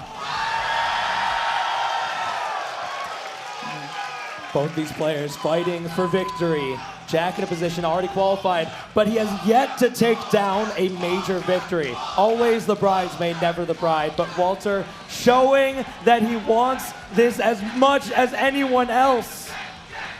Oh, we got dueling chants out here in the crowd. Let's hear it. Keep it up. The Eagle is flying one more time. Grand Finals for Guilty Gear Strive. Walter has the safety of winner's side advantage, and Jack has to win 2 full sets back to back in order to get that winner's medal. Oh, catching the backdash right off the bat there with the JH. Walter starting strong, but gonna get clipped by the command roll. Everyone does. and keeping Walter in the corner with it as well, being so good at maintaining posture. Oh, the instant overhead. One bullet in the chamber. Securing the throw. Staying same side the entire time. Going layer 1 right now. Not pulling out the fastball or the compel just quite yet. Yeah, save the RC for a defensive action. We're going to be able to build a little bit more positive meter bonus. Incoming. But it is right back to neutral. Not the place you want to be against Happy Chaos. Oh! The My disrespect! gosh. That was so rude, Jack. Reloading right in your face. Nice BRC back. Big pickup from Walter. Doesn't even need to combo after the super. It's enough damage right there. I think it's the case that using that RC made Jack's gun timing a little bit more inconvenient and getting that pause so much more difficult. Here comes Walter through the wall. Jack with meter bonus and nearly a full burst. Nice. Another Deus Ex Machina. Jack just looping the wall breaks, looping the hard knockdowns. Ooh, catches the backdash, especially using that FD break fastball makes it so much easier. Jack with a perfect response to tie it up on rounds. Hell of a way to answer back. Okay, we're pushed to the corner. The burst is spent early. Walter hard pressed to build another one left. Oh, especially with the damage applied. Happy Chaos just doles it out, shot after shot. Another shot coming through. Huge pickup and another Deus Ex for good measure. Despite being pressed against the wall 2 times in a row, we might not even be able to survive, and she's done for the first game down. With a double perfect from Jack, that is quite the exclamation point to start things off with. It's quite the statement here. Jack is firmly in the driver's seat already. Yes, all we need is that distance to get that curse applied. Makes it so much more easier, but we're getting the burst out right when the resources are low. Oh, but catching the backdash with the far slash. Setting up the tandem top. Deep dash in for the throw. Ooh, same side on the backdash. What a match, though, from Jack. Those punch buttons coming out. Gets a 2K2D. Great defense here. Jack pressing back. Command roll didn't cross up, but Jack still able to find the hit and still able to find the super. That's going to push us through. Jack, positive meter bonus, is going to be in a great position to take this first round. And he does the double overhead. Despite how low he goes, the FD break makes it so tricky to block a situation like that. Tricked up. 5D, the classic. Trying to be a little bit safe with burst there, using that jump cancel on the shot. Here comes... Oh, nice with the close slash. It's so impressive how Jack is able to squeeze in a bullet at any opportunity, right? He's really min-maxed the character like Happy Chaos to just the amount of pedigree that's so impressive to watch. Oh, and yep, the combo there off of the BRC into the 2P. Gets the burst out of Walter.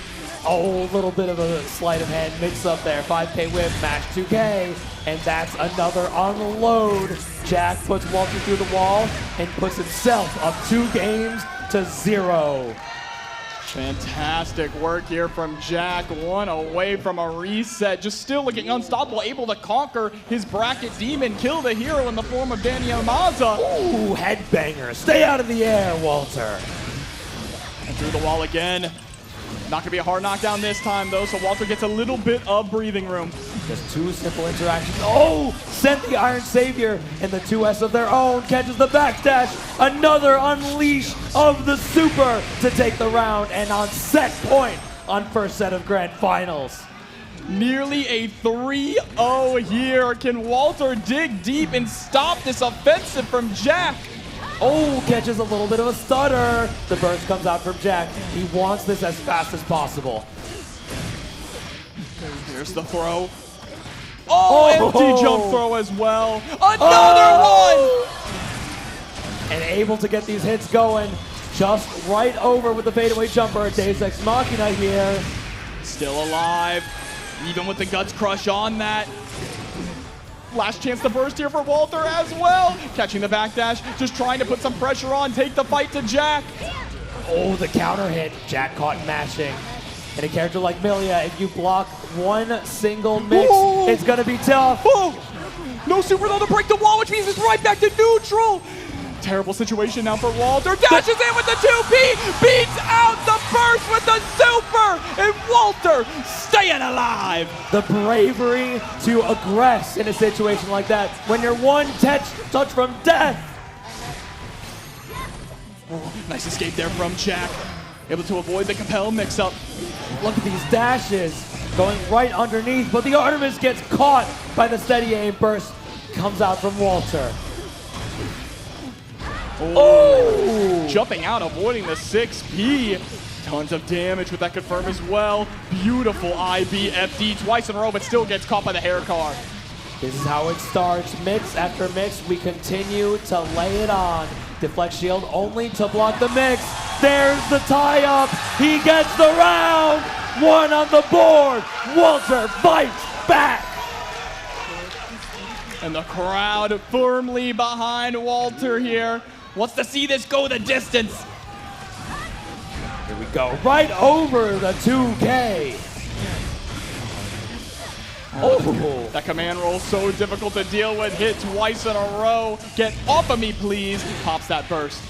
Oh, just held still for a moment to let Jack react, and he reacted by taking control. Dave Sex gonna be able to break the wall once again. Jack calling that last game there from Walter a fluke. Okay, the knockdown makes it so much more difficult. Walter maintains pressure, but not any tension. Means that it's so hard to keep this going. 6B counter it, but the 5D block.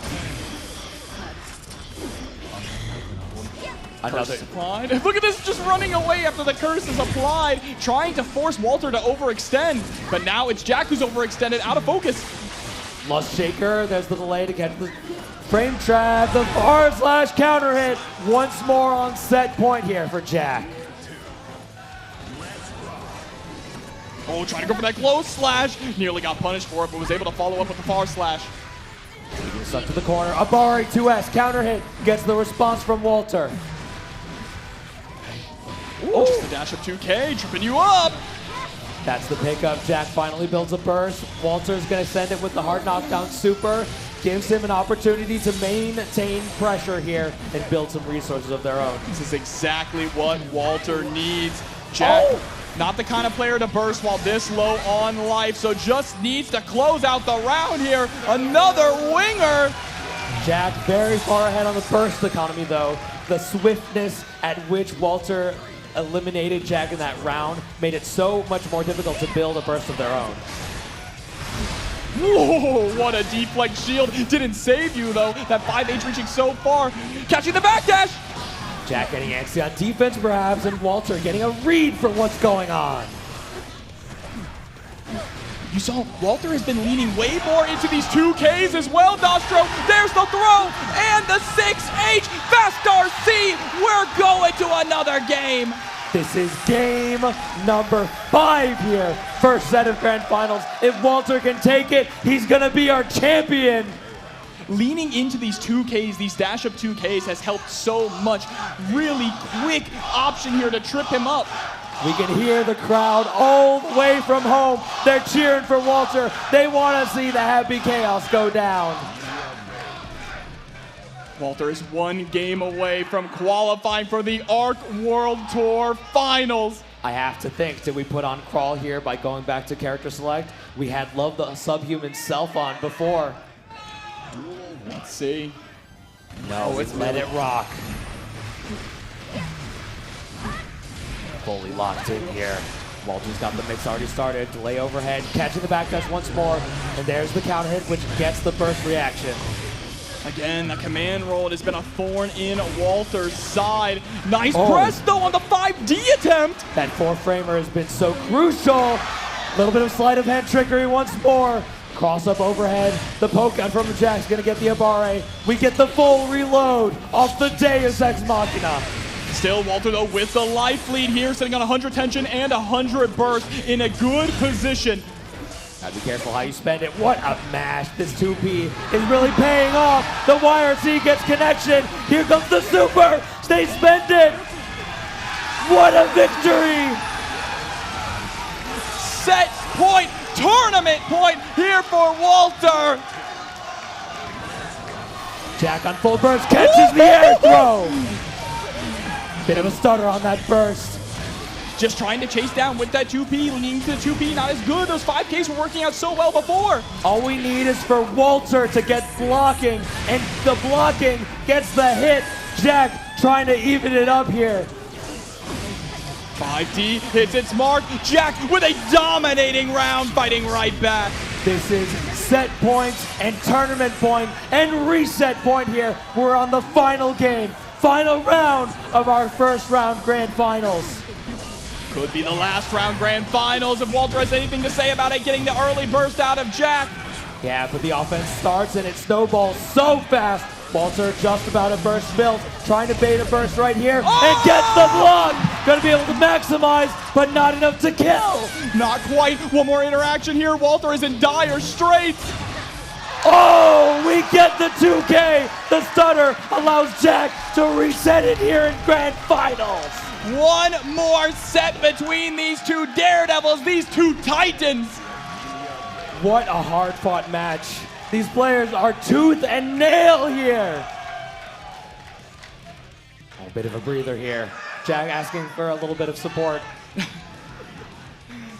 A bit of a breather here too. I need one myself. I know. I'm here to support you, Dostro. Oh, I'm taking a sip. I'm taking a sip. We need to recenter ourselves in a time like this because our grand finals match is already so tense. Hydration break, posture check, everyone in the audience. Let's redeem our channel points, Jobber. That's right. Let's see. Just buying some time here.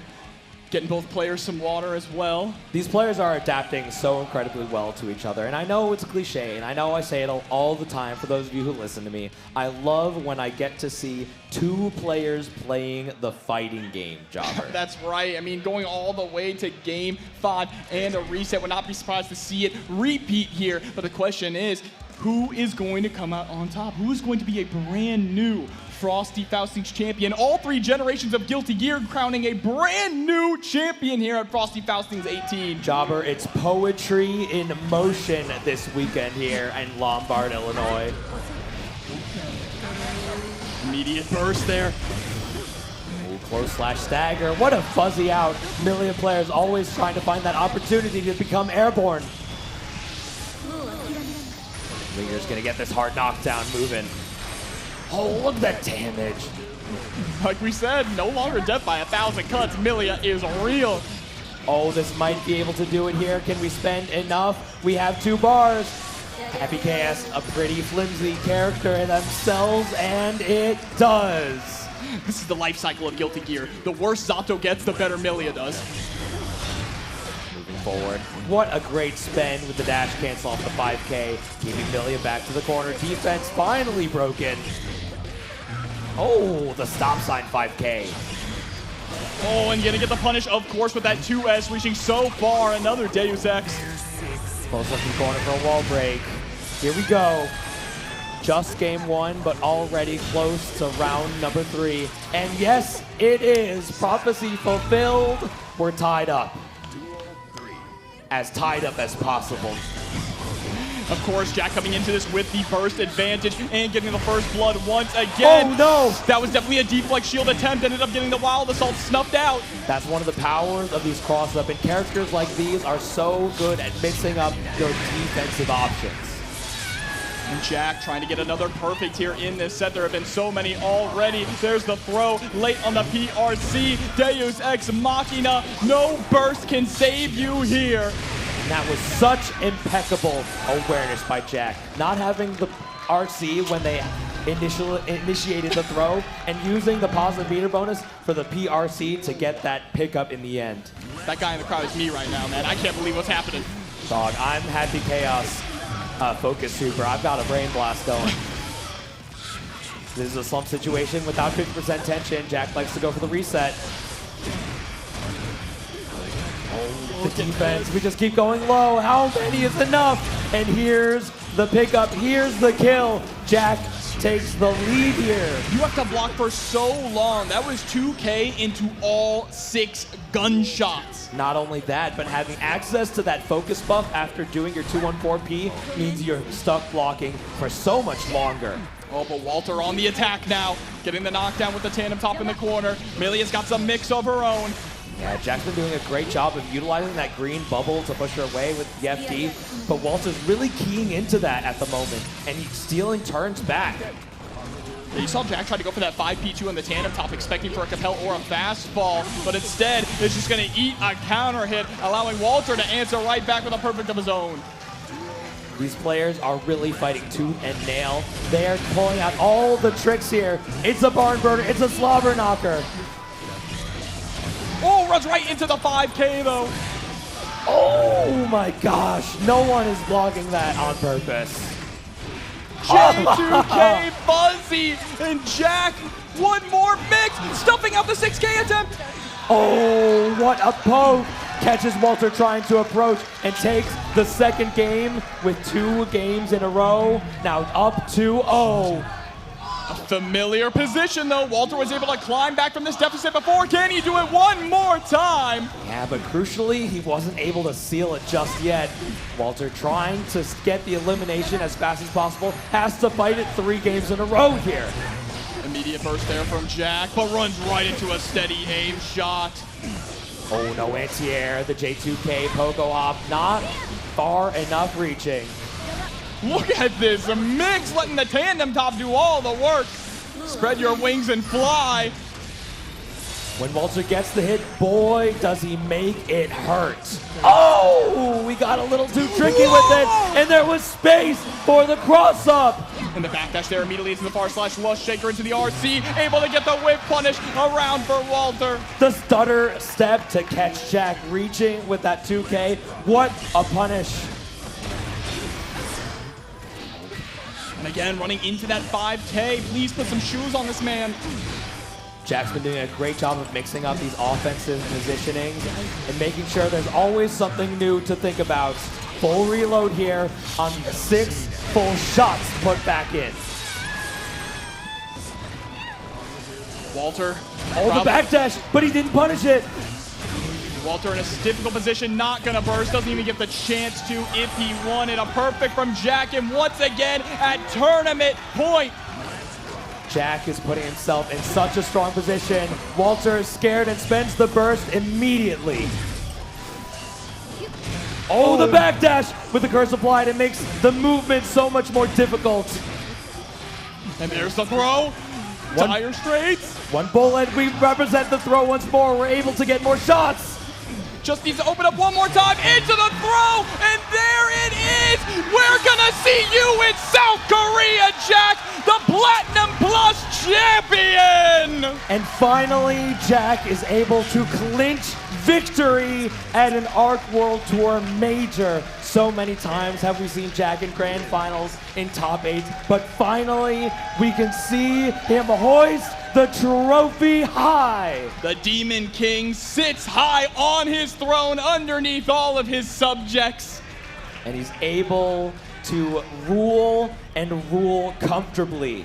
Look at that smile on his face. Not only that, but I do believe with Jack taking the auto qualification spot, that allows Bushin to qualify on points into the ARC World Tour Finals. That should be the case. We'll see when the points are updated. But man, what a tournament, what a showing. And Jack, like you said earlier, always the bridesmaid, never the bride. But finally, this time he's taken home the ring, the trophy, and the flowers. Yeah, what an impressive showing for him. Our entire top 8, absolutely intense matches the whole time through. We're just getting our players lined up so we can dole out those medals and trophies. But it's been an absolute pleasure here. You can't choose a favorite set. It's almost impossible to choose a favorite set from our night tonight. And there were so many great matches that weren't even streamed. At the back of the room, we have a setup for 2 setups for Guilty Gear Strive, a full line of them, and that's where all the depths went down and the fights were going. But when you have a tournament this stacked with so many strong players 5 years deep into this game, grinding out these characters, you can't get all the incredible matches on stream, but luckily, this top 8 did not disappoint. Yeah, but this is not the end of Guilty Gear. We may have this may be the end of the ARC World Tour qualifications. There's still the LCQ, But Jobber, there's 2.0 on the horizon. There's On more the Guilty Gear. horizon. It's been around for nearly 5 years, but man, there's more Guilty Gear to be played. More to come. Who knows how 2.0 is going to shake up the meta, shake up the game in a big way. We've seen what Arc System Works has done with a rework like Grand Blue Fantasy versus Rising. Incredible game, incredible top 8, incredible community. So let's see what they're going to be cooking up for Guilty Gear Strive as well. I personally hope we get to see some of that at the Arc World Tour Finals. Perfect place to show it off. if I Even say with so the likes myself. of Season 3, the addition of the burst Assault, mechanics yeah. with Wild Assault and Deflect Shield, it truly changed the meta. There was a lot of really great things moving on so quickly when we added these new mechanics. And Arc System Works, truly artists in how they dole out and create new and interesting characters and gameplay features. That's right. Just give me insta-kills and Raven. That's all I want. Dice Gate, please. I beg you. Every legacy Guilty Gear player, even new Guilty Gear player, they look at these old games, they have their ideal character, they have the character they want to come back, and no matter who you choose, there's going to be some people upset, whether it be a returning character or a new character coming to Guilty Gear. You know, we are not that far off, though, from having all of the legacy Guilty Gear characters have been playable in a fighting game ready to go, right? Yeah, there's not that many, but we're going to have to bring it over to our stage here. Elvin Shadow, let's give out these medals to our top 8 for Guilty Gear Strive. All right, everybody, did you enjoy that top 8 for Guilty Gear Strive? Let's give it up for our top 8 finalists. All right, so in 7th place, Red I Am Not. Also in 7th place, Bushin.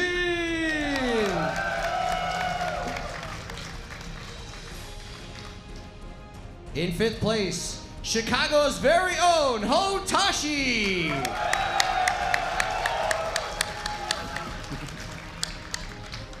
Also in 5th place, Umisho.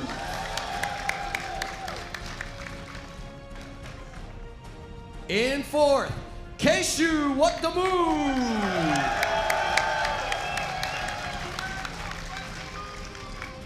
And in 3rd, Genji Danny Almaza.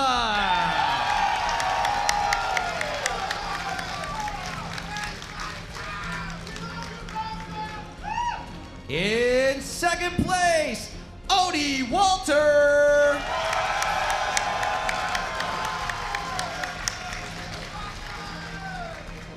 And your Frosty Faustings 2026 Guilty Gear Strive Grand Champion, give it up for Par Jack!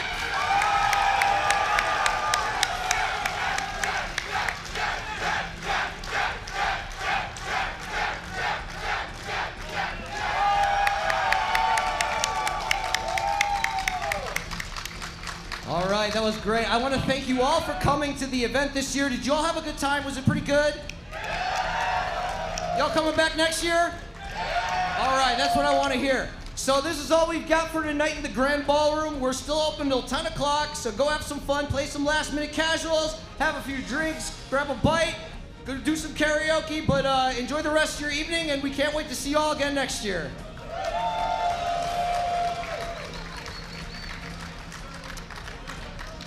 What a Frosty Faustings it has been. An incredible tournament, an incredible group of people. Dostro, it has been a pleasure. And you know, I just want to say, I am always so proud, even though the world has been such a crazy place, to be able to spend a weekend here with all of you as family, taking care of each other. But we can't forget that when we walk out these doors, we still have to take care of each other, take care of our families, and take care of our neighbors, all right?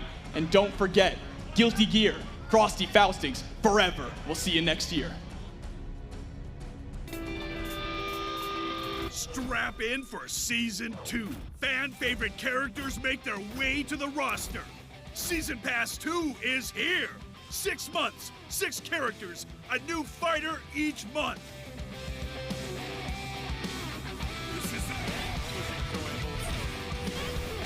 Legends Unleashed.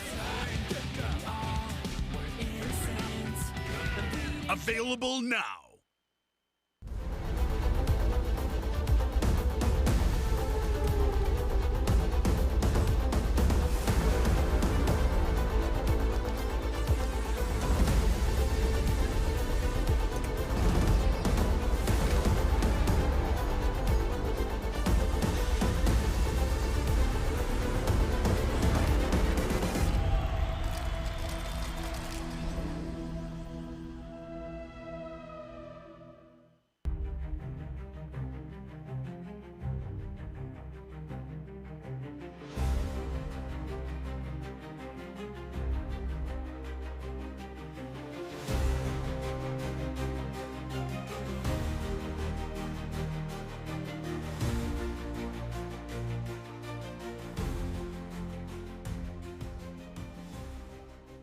Lazada shop. 2XKO Season 1 is now live, featuring an all-new Battle Pass, stage, and champion, Caitlyn, the Sheriff of Piltover. 2XKO is excited to announce Frame Perfect, a competitive-themed skin set where a portion of the proceeds help fund prize pools and tournament costs for TOs across the world. Elite competitors will clash across the globe, from EVO Japan to Combo Breaker and beyond, rising to the ultimate finals in Seoul. Don't miss your shot to qualify for the high-stakes ARC World Tour Finals on March 20th through 22nd, 2026. Kwanba x Atasa Collabo just dropped. Limited run sticks with that filthy Kwanba Wolf drip on premium Atasa Noir bodies. Loaded with Semitsu LS56 and Sanwa OBSF24s for buttery inputs. These ain't your average customs. Hand-painted by Atasa Limited in Japan with Kwanba's signature teal flames and gold accents. With only 50 units worldwide. Paragon. Grassroots FGC since 2021. Monamoon. TCG and apparel since 2010. Creators of the Dice Winder format and fully artist-owned, they've got everything you need and a little more.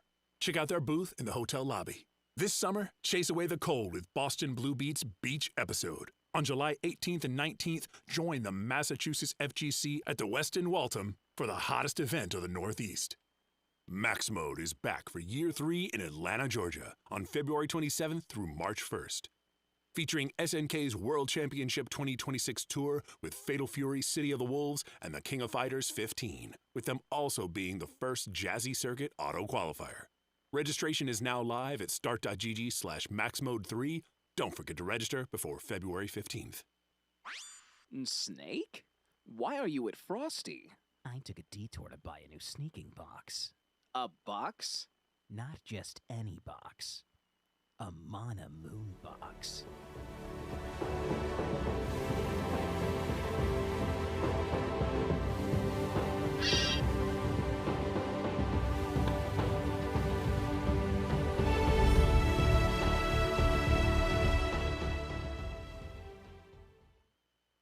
Be sure to check out all of our awesome Frosty Faustings merch. Whether you're headed to your local or an important job interview, we've got the gear you need. Shirts, hats, pants, keychains, blankets, mugs. But it won't be here forever, so get yours now.